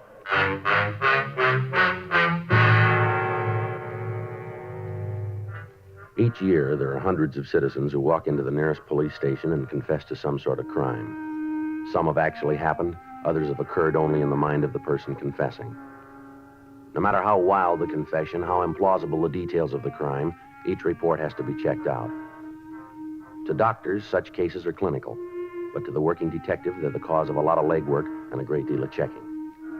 They cost the taxpayer untold man-hours in investigating time and many times result in nothing. Because of his attitude and his reluctance to give us the complete story all at once, it appeared that Paul Marcus might be one of these people. The fact that he named a girl who was missing meant little, since it was possible for him to have read the story in a newspaper. The only way we had of being sure was to continue the interrogation. 10:34 a.m. She told me she wanted to get away from home. That's what she told me, how it was rough for her there, and she wanted to get away. Mm-hmm. That's when you said you'd bring her down here, is that right? Oh, no, I didn't even suggest it. The whole thing was her idea. She brought it up? Yes. You see, after that first day on Fisherman's Wharf, I saw her several times. Almost every day, we'd meet someplace and talk. Where would you meet her? Well, sometimes in one of the hotel bars. Once we met out at the Steinhardt Aquarium. We met on the rotunda there. You know where they have the big pool and all the alligators swimming around? You know where? Uh-huh. Well, we met there once, and we walked over to the place where they have the band concerts right across the way where the band plays, only they weren't there that day. Wasn't anybody there, just Lorraine and me. We sat on the benches and talked. That's when she said she wanted to go with me. To Los Angeles, huh? Yeah. That's where I was going, and she wanted me to take her. She came right out and asked you. Sure. Told me how it was hard for her at home, and she wanted to get away. She told me she had friends here. Said she could stay with them until she got things straightened out. You know, get a job and a place of her own. Mm-hmm. Well, she was going to do that, get a place of her own and a job, and then she'd be all right. You ever meet her parents? No, I never went to the house. She told me where it was, though, someplace out by the Twin Peaks Tunnel. I didn't know where exactly. She didn't want me to go out there. Said it would only cause her more trouble. That's why I'd meet her in town. You ever meet any of her friends up in San Francisco? Yeah, just once we were in a drugstore on Market Street having a sandwich. We were just sitting there, and she was telling me how it was bad for her at home, and a girl came in. Looked like she was a schoolgirl. You know how I mean, young? Mm-hmm. Well, she came in and talked to Lorraine, then they went over to the phone booths and talked. You didn't actually meet the girl? No. Lorraine said if I did, the girl might say something to Lorraine's parents, and that would cause trouble. You know this girl's name? I think it was Grace. I'm not sure, but I think it was Grace. When'd you leave San Francisco? Wednesday morning, September 1st. I wanted to get back in time to get some rest before I had to go to work. You know, my vacation was up, and I had to go back to work. Where'd you pick up the girl? Wasn't a pickup.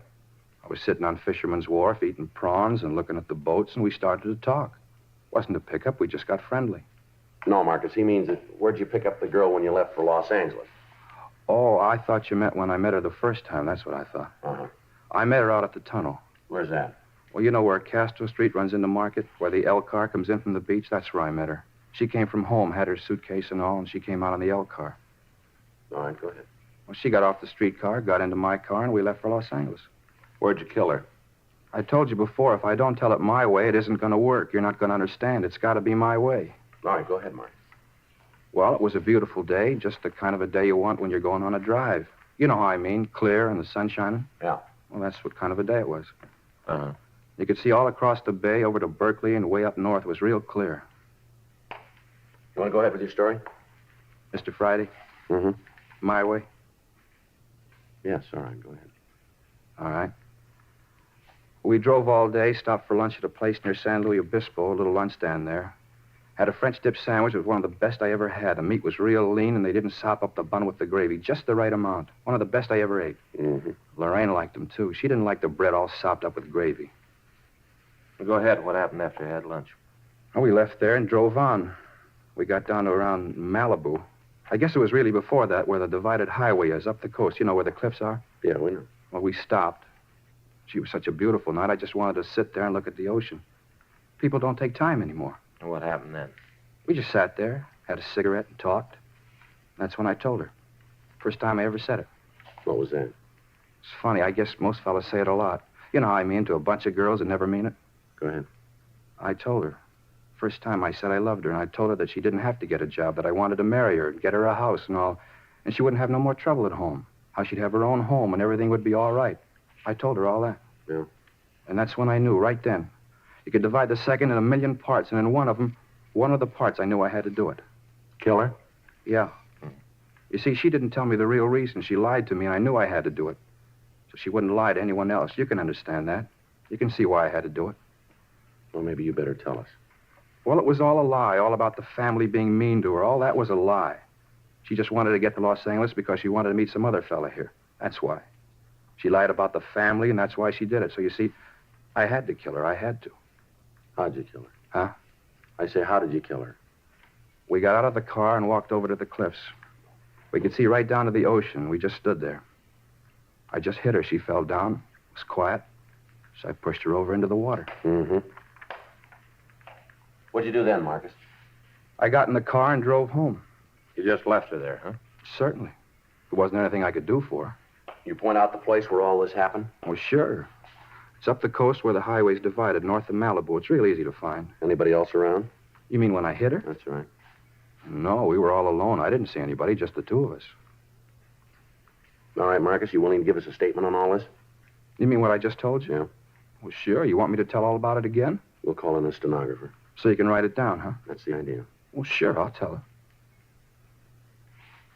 Tell me something, Marcus. When'd you get out of the hospital? I told you before I was never in one. You guys sure make it tough, don't you? What's that? I came in here because I wanted to tell you about Lorraine. I wanted you to know so you wouldn't think it was my fault, that's all. So you wouldn't think it was my fault, and now you don't believe me. You think I'm just another crackpot trying to sell a phony story. You guys sure make it tough. We gotta be sure. Well, I'm telling you the truth. I want you to believe me. Yeah. I want you to believe me. Yeah, we're beginning to.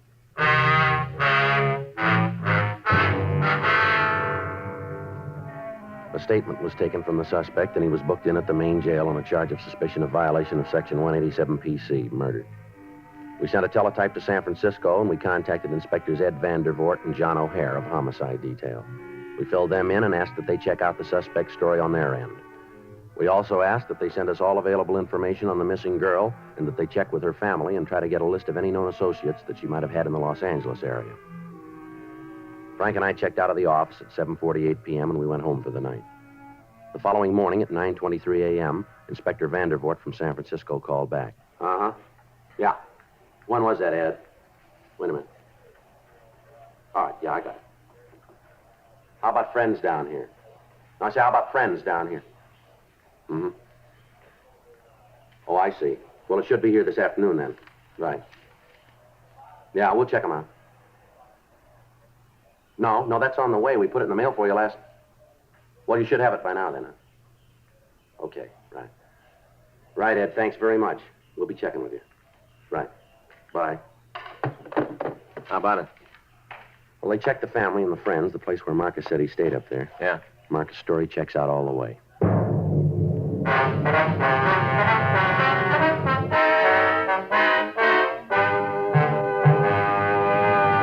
You are listening to Dragnet, the authentic story of your police force in action. One of the biggest comedy hits of the year. That's how the movie critics are describing Bob Hope's latest Paramount picture, Casanova's Big Night. Like so many other millions of smokers, Bob and Audrey Dalton, who appears with him in the picture, say Chesterfields for me. First, Audrey Dalton. I changed to Chesterfield king size because I think it's better than any other king size cigarette. Bob Hope says, 5 years. That's how long I've been smoking Chesterfields. And they have what it takes to satisfy me. What's more, I've seen how they make Chesterfields down in their Durham factory. And I wouldn't smoke any other cigarette. Try Chesterfields yourself. You'll find they're best for you, too. yes, either way, regular or king size, smoke America's most popular two-way cigarette. Join the thousands now changing to Chesterfield.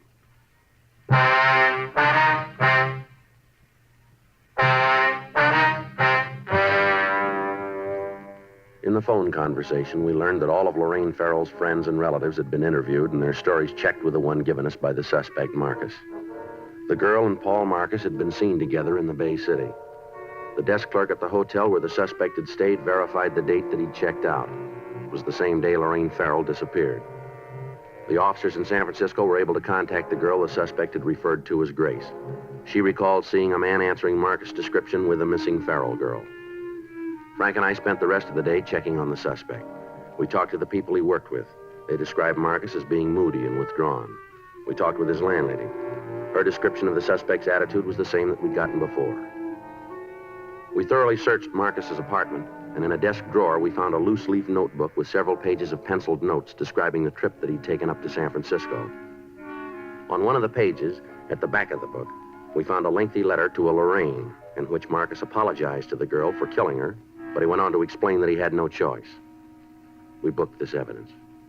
The following morning, Friday, September 10th, Frank and I drove down to the beach and we talked to the people in the vicinity where the suspect said the murder had occurred.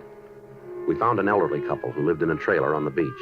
They recalled having seen two people answering the description of the suspect and the missing girl on the night that the murder occurred. We drove back to the main jail and we signed out Marcus. We took him down to the car and we drove him out to the beach. We turned up the highway and told him to let us know when we came to the place where he'd killed the Farrell girl. Sure you know where the place is, Marcus? Yeah, I remember. It's just up the road a little bit. Just keep right on going. You'll find it. Mm-hmm. You'll see it now. There's kind of a parking place and a couple of trees. Eucalyptus, I think. There's two of them on the side of the parking place. You can't miss them. It's right ahead there on the left. There, you see? Yeah. Wanna pull in, Frank? Okay. Just look at all those cars. Everybody's in such a hurry they never see anything, just like they had blinders on. You sure this is the place? I told you, didn't I? No reason to say a thing like that if it wasn't true. Just pull right in there. That's it, right over there. Well, right here is where I parked when it happened. Maybe over there a little bit more, but... Oh, right about here. And the two of you just sat here for a few minutes, is that it? Yeah. We just sat here and had a cigarette, then we got out of the car and walked over to the edge of the cliff. All right, come on. Show us. Sure. Just so you'll believe me, I'll show you. Now, we stood right over there. Right there, and I told her I was in love with her and wanted to marry her. Now, you stay here. Just point out where you were. You think I might try to jump off, don't you? That's what you think, isn't it? You just show us, huh? Wouldn't do that. There's no reason to. I don't know why you wouldn't agree that I had to do it. I didn't have any other way to do it. Where were you when you hit her? Right there, near that clump of grass. We stood there and looked down at the ocean, and she told me about this other guy. That's when I hit her. She fell down right about there. Uh-huh. And where'd you push her off the cliff? There, right where I hit her. She was just lying there. I guess she hit her head on something, and she was real quiet. I just rolled her over the edge. It was right there. There, you see where the rocks are kind of worn? Go and take a look. Yeah. No, you wait here. Gee, if I'd have known it was going to be this hard to get it straightened out, I don't think I'd have started the thing. When am I going to get out of jail? That isn't up to us. Well, then I want to talk to the people who it's up to. I got to tell them about Lorraine, how she lied to me and why I had to kill her. As soon as they hear the story, they'll understand. They got to realize that there wasn't any other way. How's it look? Well, I found this caught in a branch just over the edge. Yeah. It's a girl's handkerchief. Read the name on it. Yeah. Lorraine.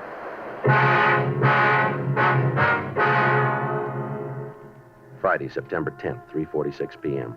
We contacted the crime lab and asked them to come out and go over the scene. Officers stood by so that any physical evidence would not be disturbed until Lieutenant Lee Jones and his men had an opportunity to go over it. Frank and I, along with the suspect, drove back to town where we made arrangements with the city lifeguard service to search for the body. The following morning, a boat equipped with diving gear left Santa Monica Harbor and took a course north. Experienced deep-sea divers searched the crevices in the rocks beneath the cliffs. All of the sea bordering the vicinity was gone over. There was no trace of a body. The shoreline on either side of the murder spot was checked. Still no trace of the missing girl. In the meantime, 2 additional teams of men were assigned to check out the friends of Lorraine Farrell. They carried pictures of Paul Marcus and attempted to dig out any information on the suspect and the missing girl. 6:42 p.m., Sunday. We called the main jail and asked that the suspect be brought to the city hall for additional questioning. I had a reason to do what I did, a good reason. Now, you let me talk to the responsible people around here, and I'll have them tell you. I'm getting a little tired of being shoved around. You just bring in the boss and let me talk to him. What day did you say that you left San Francisco? September 1st. I thought it was the 2nd. The 1st. You said you left in the afternoon, is that right? In the morning, and you remember it. I don't know what all these questions are for. I told you I killed Lorraine. I walked in here and told you there's no reason for all this McGilla. Just no reason. Where'd you hide the body? I didn't hide it. Well, and where is it? I told you I put her in the ocean. We haven't been able to find her. Well, then you're not looking good. I told you the truth all along the line. I've told you the sure truth. You didn't make a mistake about where all this happened? Not a chance in the world. Right there by the parking place where the 2 trees are. Well, maybe you just thought you left her there. I know it. Had you been drinking when you killed her? No. We stopped and had a couple of beers on the way. Just a couple, not enough to get drunk. But you did have something to drink. Well, sure, but not enough to get drunk on. How many beers you have? 2, maybe 3. All right, which was it? 2 or 3? Well, what difference does it make? Were you drunk? No. How about the girl? Was she drunk? No. You sure about that? Yes, I'm sure. What are you trying to do? What difference does it make? Maybe we did have more than a couple, but what difference does it make? We're just trying to get things straight. We want to be sure we got the right story. Well, you have. All right. How about a cigarette, huh? Yeah, thanks. Frank? Yeah, thanks. Here, I got a match. Hey, wait a minute. Don't light his, too. That's bad. What do you mean? 3 on a match. It's bad. It is, huh? Well, sure, you never do that. Here. Thanks. You got right home after you killed the Farrell girl, huh? Yeah. I drove right down the highway and went home. Traffic was kind of heavy. I thought about it, all those people all hurrying around, not taking any time. Anybody see you when you came home? What do you mean? Well, anybody see you park the car, go into your apartment? Well, no, there wasn't anybody around. Now, you said when you met the girl up in San Francisco that she had a suitcase with her, is that right? Yeah, she did. Artificial leather with real leather binding. And where is it now? Huh? What'd you do with her suitcase? Well, I don't know. I don't remember it. We couldn't find it in your room. Well, you didn't have no right to go through my room. No right at all. We didn't find a suitcase. Where is it? Well, I don't know. Did you put it with the body? Well, I might have. Where? I don't know. I don't remember. I hit her. She lied to me, and I hit her. Then I pushed her into the ocean. That's all I know. And that's all I'm going to tell you. Joe, see you a minute. Yeah, sure. What do you got, Al? We found the girl. Where? She's sitting in the squad room.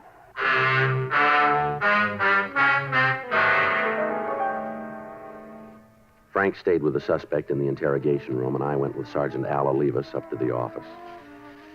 Sitting at one of the tables was a small girl with jet black hair. As we came into the room, she was putting on lipstick. She glanced over at us, and then she went back to what she was doing. There wasn't any doubt about it. The girl in the squad room was Lorraine Farrell. She dyed her hair, and she had on a lot of makeup, but it was the missing girl. Joe, this is Miss Farrell, Joe Friday. How do you do? Hi. Where'd you find her, Al? Friend out in Eagle Rock. Says she's been there for a week. Thanks, Al. Right. You seen the papers lately, Miss Farrell? Yeah, I read the funnies. You ought to read the front page. You've been on them. All right? Mm-hmm. We've got a lot of policemen out looking for you. They probably needed the exercise anyway. There's a man down the hall who thinks that he killed you. That creep, Paul? Yeah, Paul Marcus, that's his name. Real creep. I was glad to get away from him. Oh, gosh, he tried to give me about our home. What a baloney. He's a real creep. You ought to keep an eye on him. He's going to wig one of these days. Is that so? Yeah. He drove me down here, and when I told him I didn't want to have anything to do with him, he got real sore, started yelling. Creep. Where'd all this happen, miss? Oh, out by Malibu. Road out there. He stopped the car and gave me all the stuff about wanting to marry me. I was in love with me. Big deal. Said I was the first girl I ever said that to. Big deal. What happened then? I told him I didn't want no part of him. Told him to get lost. Thanked him for the ride and told him to get lost. He flipped. Bad, he flipped. I took off, got a ride, came into the town. I got this girlfriend in Eagle Rock. I've been out there. You ought to watch that guy, though. Mm-hmm. How old did you tell him that you were? I don't know. Forget. I think 19, something like that. Forget. Mm-hmm. He confessed to killing me, huh? That's right. Flipped. He's a wig. Let's take a walk, huh? Where? Come on. Sure. I got nothing to lose. Can you guys drive me back to Eagle Rock tonight? I got a date. I got to be back pretty quick. You're not going to go back to Eagle Rock. Who says so? We're going to have to hold you. For what? I haven't done anything. Well, you're a minor. We've got a missing report filed on you. Your folks are pretty worried. They're always worrying about something. If there ain't nothing for them to worry about, then they worry about that. Well, it doesn't make any difference. We're going to have to hold you.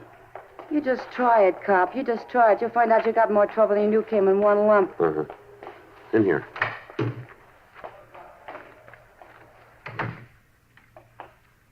This is Lorraine Farrell, Officer Smith. Hello. Lorraine. Hi, creep. I didn't mean to do it. You know that. I didn't really mean to do it, but there wasn't any other way. What's plan? You know what he's talking about? He thinks he killed you. Wait. I didn't think I'd ever see you again. I didn't think I would. But I want you to know one thing, Lorraine. What's that? I forgive you for lying. I told you it happened. Yeah, come on. Where to? We'll take you to the office and call a policewoman.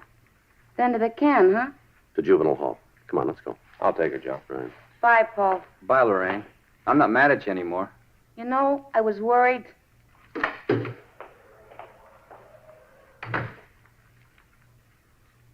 Sergeant? Yeah. I want you to know how I appreciate it.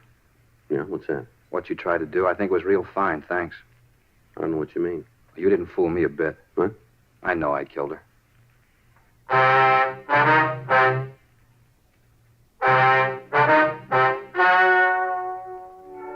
The story you've just heard is true. The names were changed to protect the innocent. On October 4th, the hearing was held in Department 98, Superior Court, State of California, in and for the County of Los Angeles. In a moment, the results of that hearing. Now, here is our star, Jack Webb. Thank you. Earlier, George Fenneman told you exactly why the Chesterfield you smoke today is the best cigarette ever made. And best for you. Now, the rest is up to you.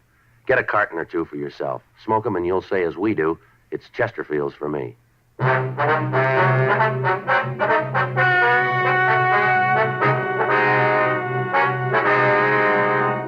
Paul Nelson Marcus was held to answer a charge of violation of Section 701 WIC, contributing to the delinquency of a minor.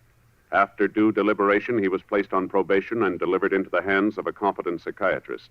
Lorraine Jean Farrell was returned to the custody of her parents.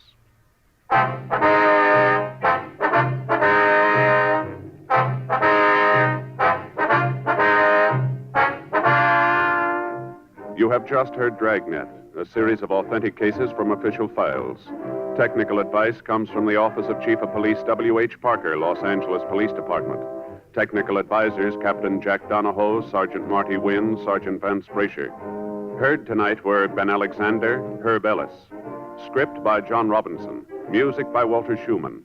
Hal Gibney speaking.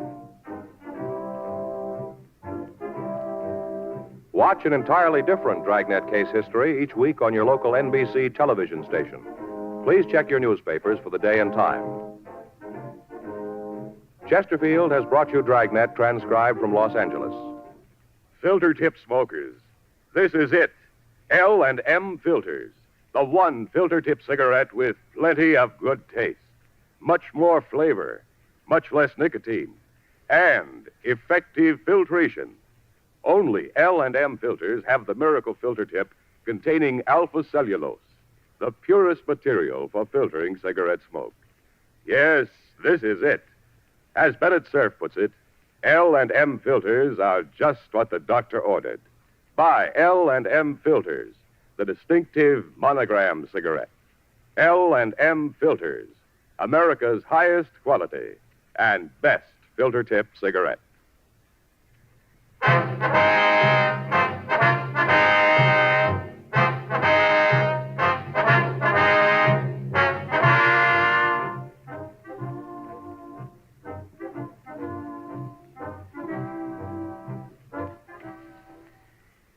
Hear Frank Sinatra as Rocky Fortune following John Cameron Swayze and the news on the NBC Radio Network.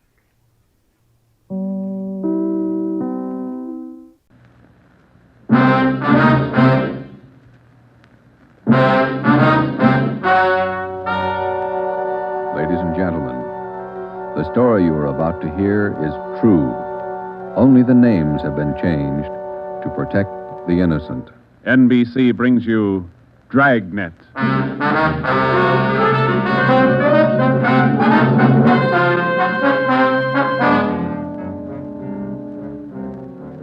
You're a detective sergeant. You're assigned to homicide.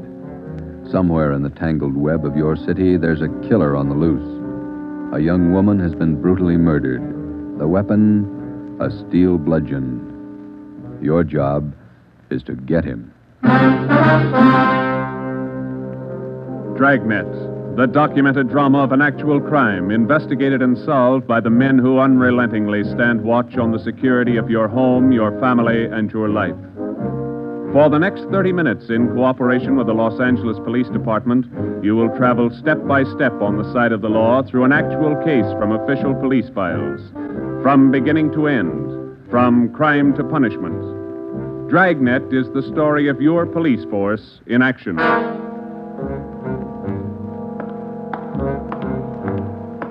It was Thursday, March 19th. It was foggy in Los Angeles.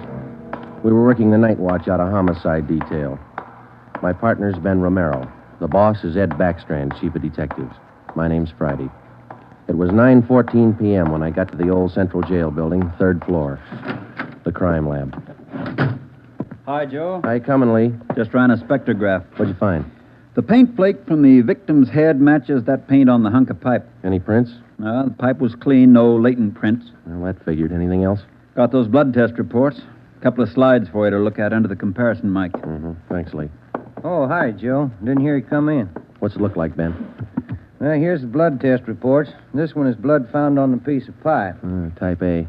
This one's blood from the victim. Type A. They match. That's right, boys. Doesn't mean too much, though. Did you look at these slides under the microscope? No, not yet. Well, this is your clincher. Wait till I get the light. Okay, take a look. Mm-hmm. Got a make? Yeah, go ahead. Well, this slide here on the right, that's a slice of hair from the victim's head. On the other slide is hair found on the steel pipe. Yeah? She had wavy hair. Both specimens are flat. Same hair, Joe. You got anything on that piece of pipe, Lee? Nothing. Just ordinary steel pipe, 14 inches long. What else you got? The plaster impressions of those footprints we found by the body. Here they are. Crepe soles? Tennis shoes, new ones, size 9, good impression. Ground was soft. Man about 150 pounds, according to the length of stride, roughly about 5 feet 10 inches tall. Yeah, new shoes, all right. You can still read the manufacturer's label. That's right. Made by the Sport King Company. Well, that's something to follow up. Yeah, sure. You could start with the tennis courts. Only about 1,000 or so in L.A. Maybe you'd rather track down the brand. These particular tennis shoes are the biggest sellers in the country. Yeah. Where'd you like to start, Minneapolis or Pullman, Washington? What about that glove? Yeah, you might look for a missing glove. Yeah. They go well with the shoes, just about as common. White cotton work gloves with a blue top. Here's the right glove. You find the left one. Blood on the glove? Type A. Well, that's good evidence, Jones, but where's the lead? Now, look, I don't ask you to pay my parking tickets. You want to see blow-ups? Okay. Right over here. Oh, yeah. This is the vacant lot where they found the body. Yeah, that's right. Here's a close-up of her showing the location of the murder weapon, the glove, and the footprints relative to the position of the body. Looks as bad as yesterday. Sure did work her over, didn't he? The rest of these are morgue shots. Interested? No, I checked them this morning. Once is enough, Lee. Yeah, that winds it, boys. You want to go over the stuff in her purse again? You find anything more? No, nothing you haven't seen already. The usual. Makeup, comb, barrette. That's a hair clip. Mm-hmm. Few cheap stones in it. Loose change, a quarter, nickel, few pennies. Her ID card. Yeah. Helen Corday, 33 Naomi Place, age 21. 21. That's not very old, is it, Lee? Not to die. No.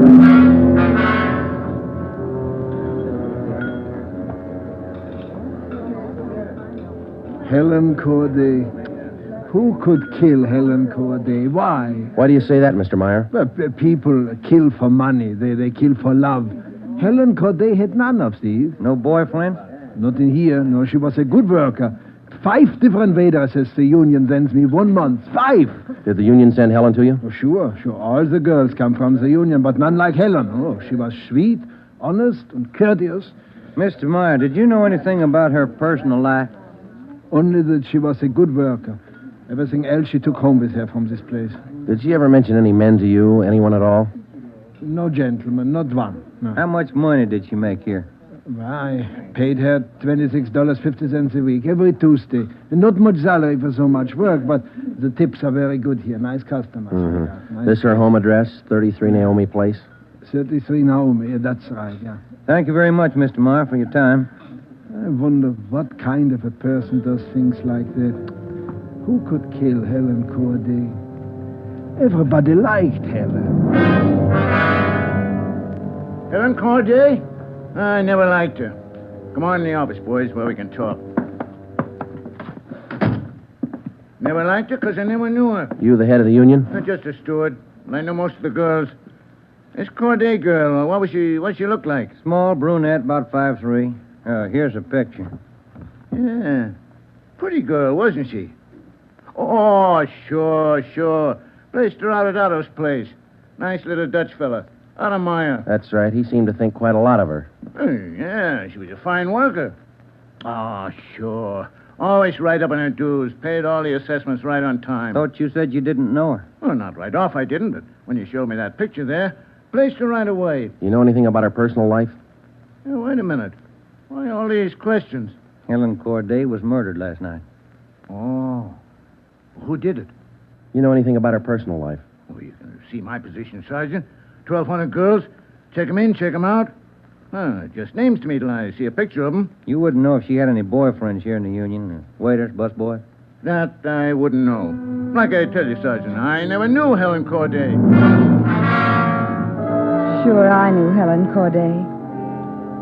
Gus plays a nice piano, huh, Sergeant? Yeah. I read about it in the paper this morning. How long you been selling pianos here at this place? About as long as I knew Helen. 3 years. How'd you find me? Helen's landlady, we talked to her yesterday. She told us you worked here at this piano store. Oh. It's funny, isn't it? What's funny? See Gus over there? That fellow demonstrating the piano? A few weeks ago, I made a deal with him to give Helen piano lessons. I figured it would help her with her singing lessons. Wanted to be a singer, you know. Did Helen know that fellow, Gus? No, she never met him. Who gave her the singing lessons, Miss Olson? She took from Ostrander. Paul Ostrander out on Melrose. A lot of movie people used to take from him. What do you know about her personal life? How do you mean? Does she have any boyfriends? Well, yes. You don't seem sure, Miss Olson. Well, it's just that I don't know. I never asked Helen.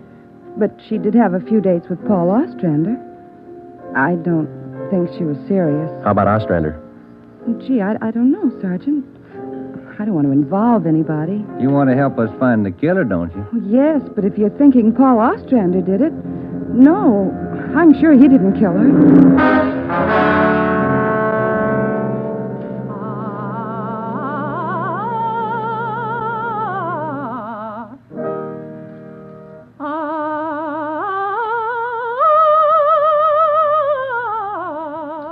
That's all for today, Victoria. No, gentlemen, I did not kill Helen Corday. You gave her singing lessons, Mr. Ostrander. You knew her pretty well? Yes, I gave her voice coaching for about a year and a half. Helen showed a little promise. Not a great voice, a bad vibrato. You knew her pretty well. Why do you say that? Mr. Ostrander, didn't you used to take her out once in a while? No. No, I didn't know Helen socially at all. We know you had dates with her. That's not true. Only times I saw her was when she came here to the studio for lessons. You better tell the truth, Mr. Ostrander. We can prove that you've been out with her. Afraid of the publicity? Is that it? Certainly that's it. I have a successful business here. I've spent years building it. Anything like this would ruin me. Then you have been out with her. Only a few times. Nothing serious. I had nothing to do with her murder. Now, that's the truth. Don't you know that withholding information about a thing like this can go kind of hard for you? Yes, I know that. What else could I do? Mr. Ostrander, somewhere in this city right now, there's a guy who beat a young girl to death.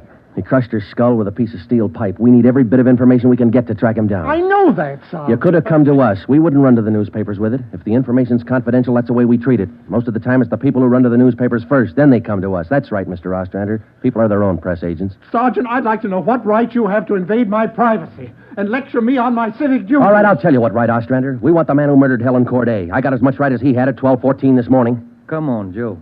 Yeah. Thanks, Mr. Ostrander. Sorry if I invaded your privacy.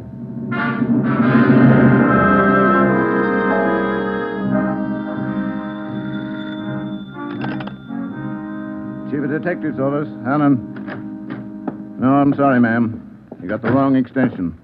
Try 2511. You're welcome. Hi, Friday, Romero. Chief's been looking for you. Thank you, Mike. Come on, Joe. Yeah. Hello, Joe. Ben, sit down. What'd you get? A notebook full of notes. A crime lab full of evidence. Nothing to tie them together. These some of the people you interviewed? Yeah, those and about a dozen more we didn't even take notes on. It's hard to figure, Skipper. Everybody seemed to like this girl.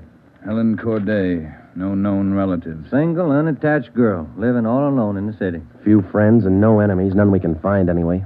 Are you satisfied that all the people you interviewed are in the clear? Well, if we're going to stick to the simple robbery motive, we are.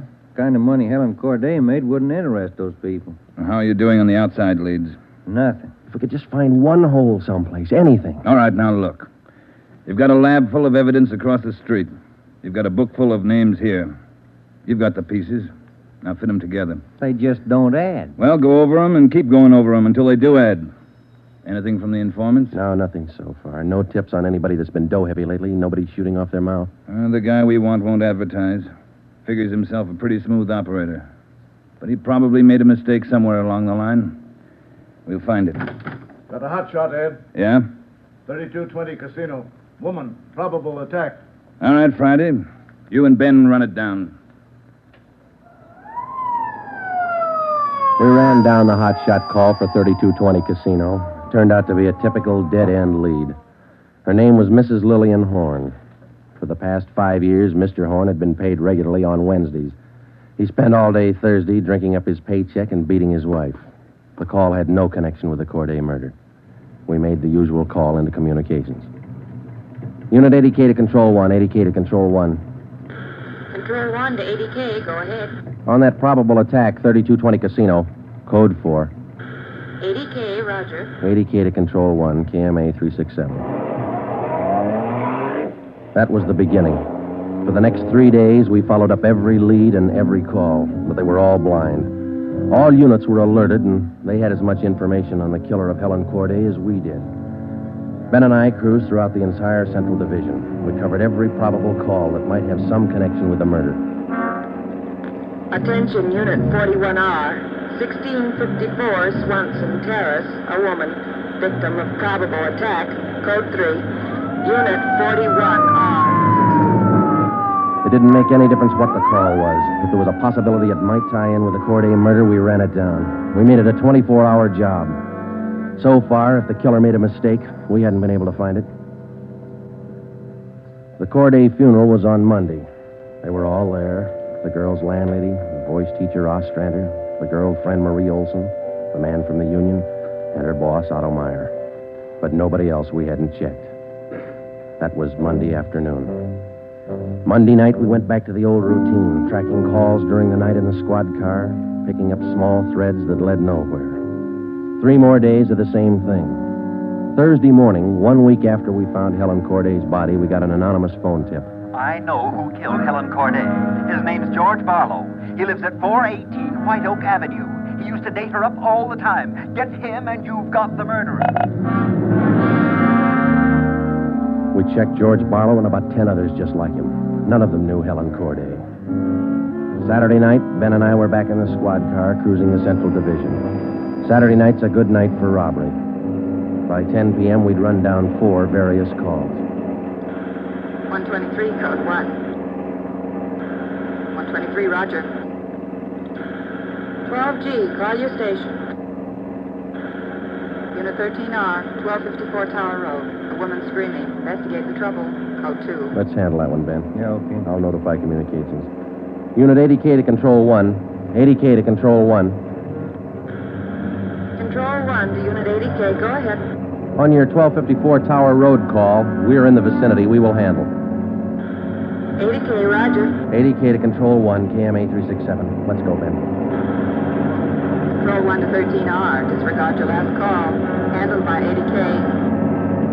Yeah, it should be right about here. Oh, here it is. 1254. That man, he tried to kill me. He's running down the street there. Where? He's getting to that corner, see?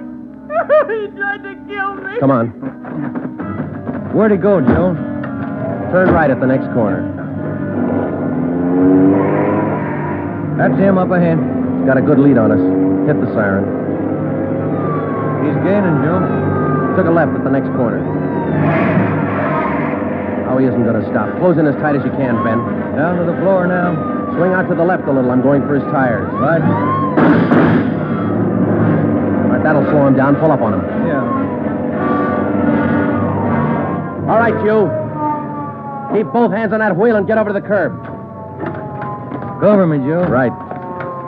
Out of that car, mister. Shake him down. Hey, take it easy, will you? I haven't got a gun. Put the cuffs on him. Hey. Well, you boys work fast. What am I do with the gas chamber? Just save that, mister. It's pretty rough treatment for speeding. All right, come on, you. Look, I got a right to know where you're taking me. What's the charge? We'll let the girl tell you.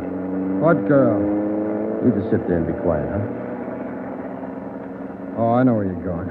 The place back on Tower Road. Well, I asked to use the phone. The girl slammed the door in my face. I don't know what you cops are trying to prove. I just wanted to use the phone, that's all. I even tried to scare her a little. I told her I'd hit her over the head if she didn't let me use the phone. It's a laugh, huh? All right, you, get out. Yeah, I suppose so. Get out. Hey. I got nothing to hide.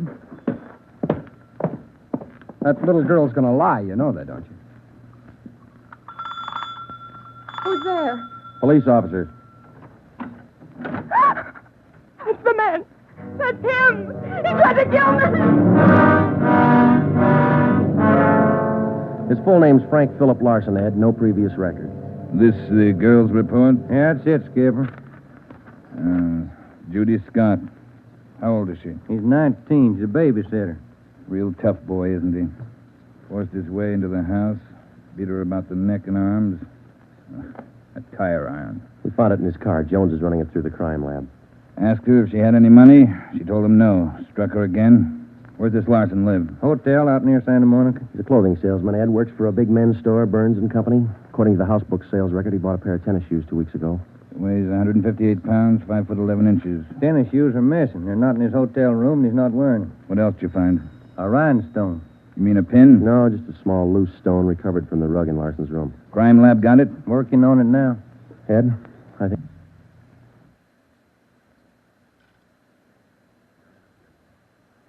We got the man who killed Helen Corday. A few scraps of circumstantial evidence and a hunch. That's not much to go on. Larson had gone after the little Scott girl with a tire iron. Wasn't much of a tie-in, but we had to be sure. All that day, we checked Frank Larson's alibi for the night of Helen Corday's murder. We interviewed the personnel manager at Burns & Company where he worked. We talked to all the clerks who knew him, the manager of the hotel where he lived. We found out everything we could about Frank Larson.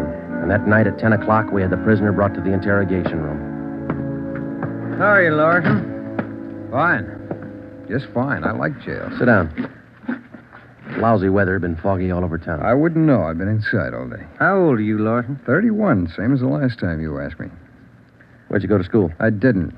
I was born smart. You sell clothes, don't you, Larson? We know you work for Burns & Company. Remember, you told us. What is all this? What are you guys trying to build? Just want to know if you like selling clothes. That's all. What do you coppers know about clothes? One blue serge a year is your speed. You know quite a bit about clothes, don't you? I've been selling them for 5 years. Can you tell me something I've been wondering about? What's that? Are your socks and tie always supposed to match? That's what the style books say. Bet you always know the right things to wear, don't you? You wouldn't wear black shoes with a brown suit, would you? Is that what you're keeping me here for? Style, isn't it? Oh, would you? Would you wear black shoes with a brown suit? Most people wouldn't. Bet you wouldn't wear brown shoes with a tuxedo either. I've been smoking too much. You got a glass of water? Oh, yeah, sure.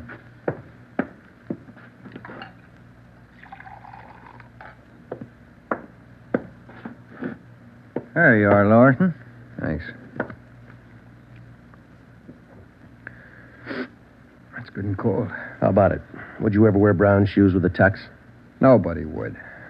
That's a navy blue flannel you got on there, isn't it? Yeah. It's a good-looking suit. Stop around sometime. Get you a good deal. Suit like that flannel there you're wearing. You'd never wear tennis shoes with an outfit like that, would you? What do you think? I think you did. I think you wore them the night you killed Helen Corday. Who? Maybe you didn't have the blue suit on, but you were wearing tennis shoes, Sport King, size 9.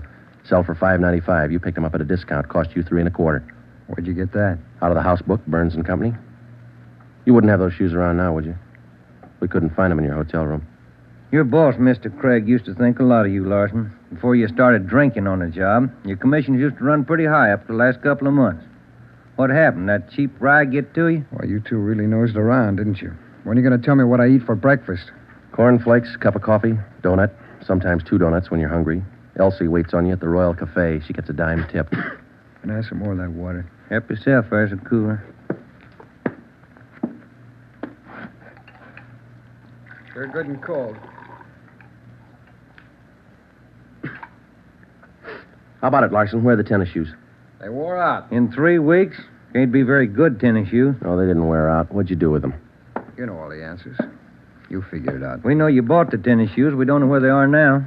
We know you had them, size 9. 3 feet from the body of Helen Corday, we found 2 size 9 footprints made by a pair of Sport King tennis shoes. We figured the man weighed about 150 pounds. You weigh 158. Figured he's about 5'10". You're 5'11". You come awful close to being the same build as the man who killed Helen Corday, don't you, Larson? And you wear the same size tennis shoes, same brand name. A lot of people wear 9s. It's the average size.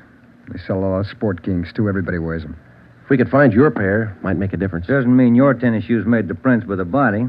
Doesn't prove it didn't, neither. What'd you do with them, Larson? I threw them away. That's too bad. Might make a difference. No, what difference could it make? I threw them away, that's all. Now, how about the mate to this glove? I never saw it before. Found this right-hand glove by the body of Helen Corday. Just an ordinary cotton work glove. Everybody wears them. If we could find the missing left glove, why, it might make a difference. Size medium. That's average, too, isn't it, Larson? I never sold work gloves. I wouldn't know. No, but you bought work gloves, haven't you? Not a pair of those. Mean like this, don't you? We only got one. What kind of work gloves did you buy? I didn't buy any. You just said you did. I never said I bought any work gloves. You bought tennis shoes, though, didn't you? I told you I bought the tennis shoes.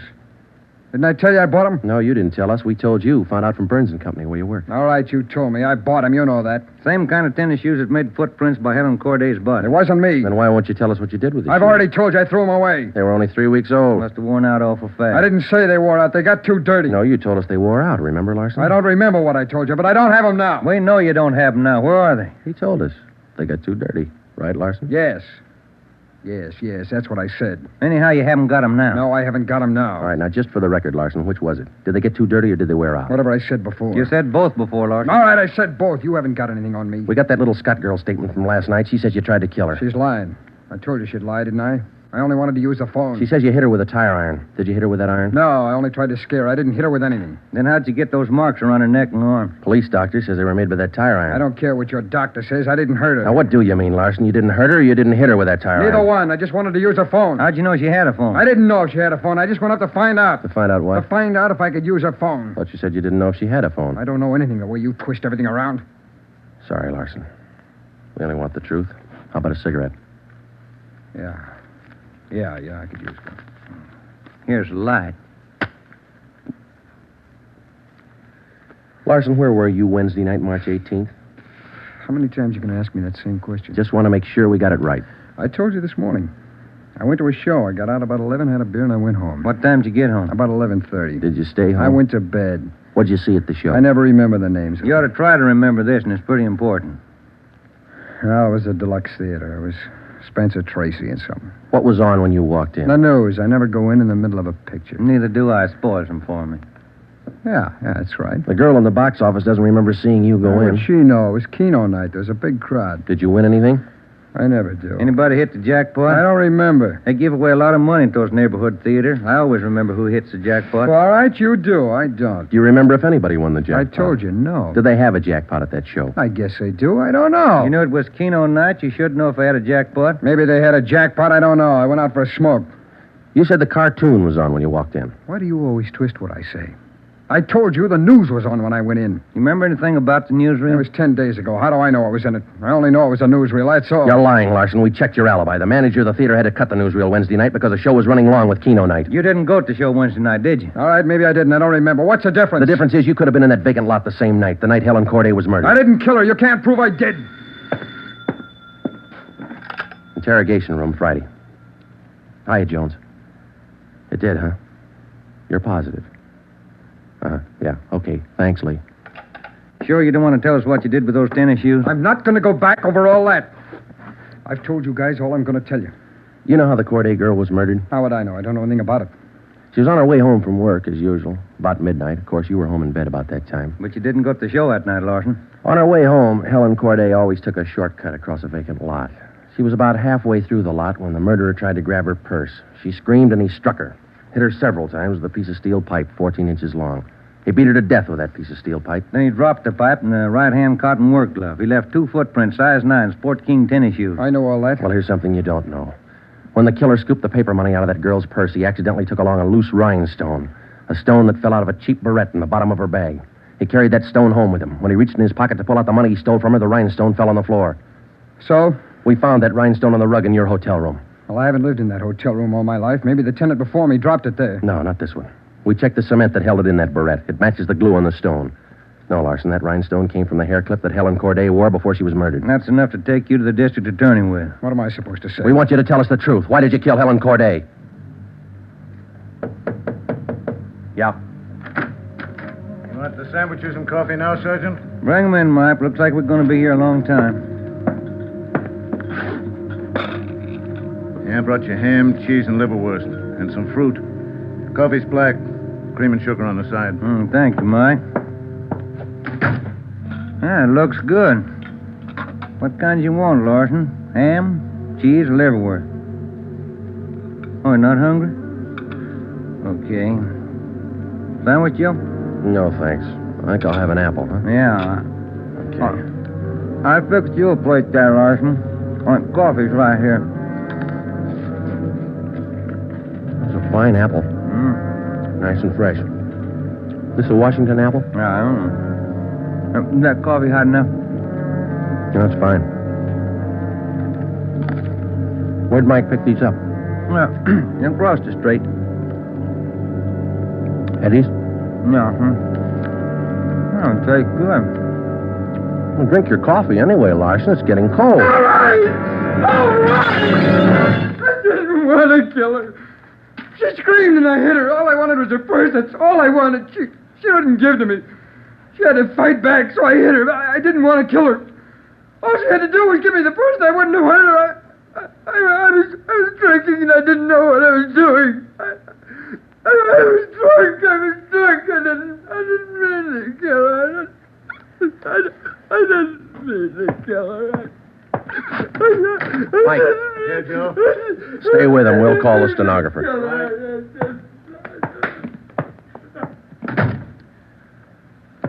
See you tomorrow, Joe. Good night. Yeah. Sour racket, huh?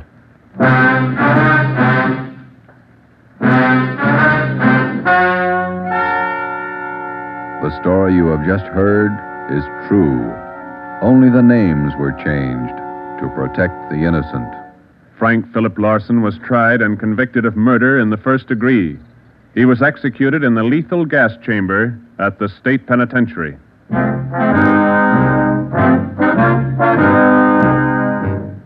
You have just heard the fifth in a new series of authentic cases from official files. Technical advice for Dragnet is furnished by the Los Angeles Police Department.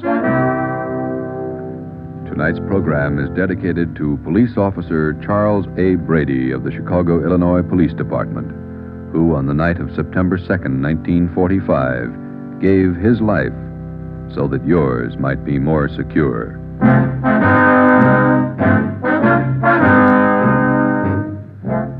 Dragnet came to you from Los Angeles. This is NBC, the national broadcasting company.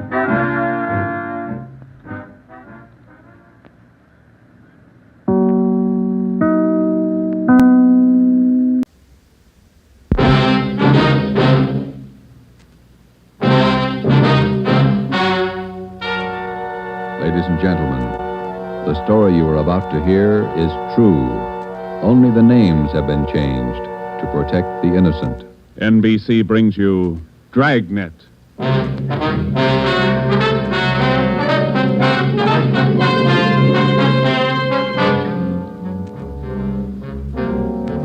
You're a detective sergeant. You've been off duty 2 hours. You receive an emergency call from the chief of detectives. An entire block in the heart of your city is threatened with complete destruction. Your job? Report at once.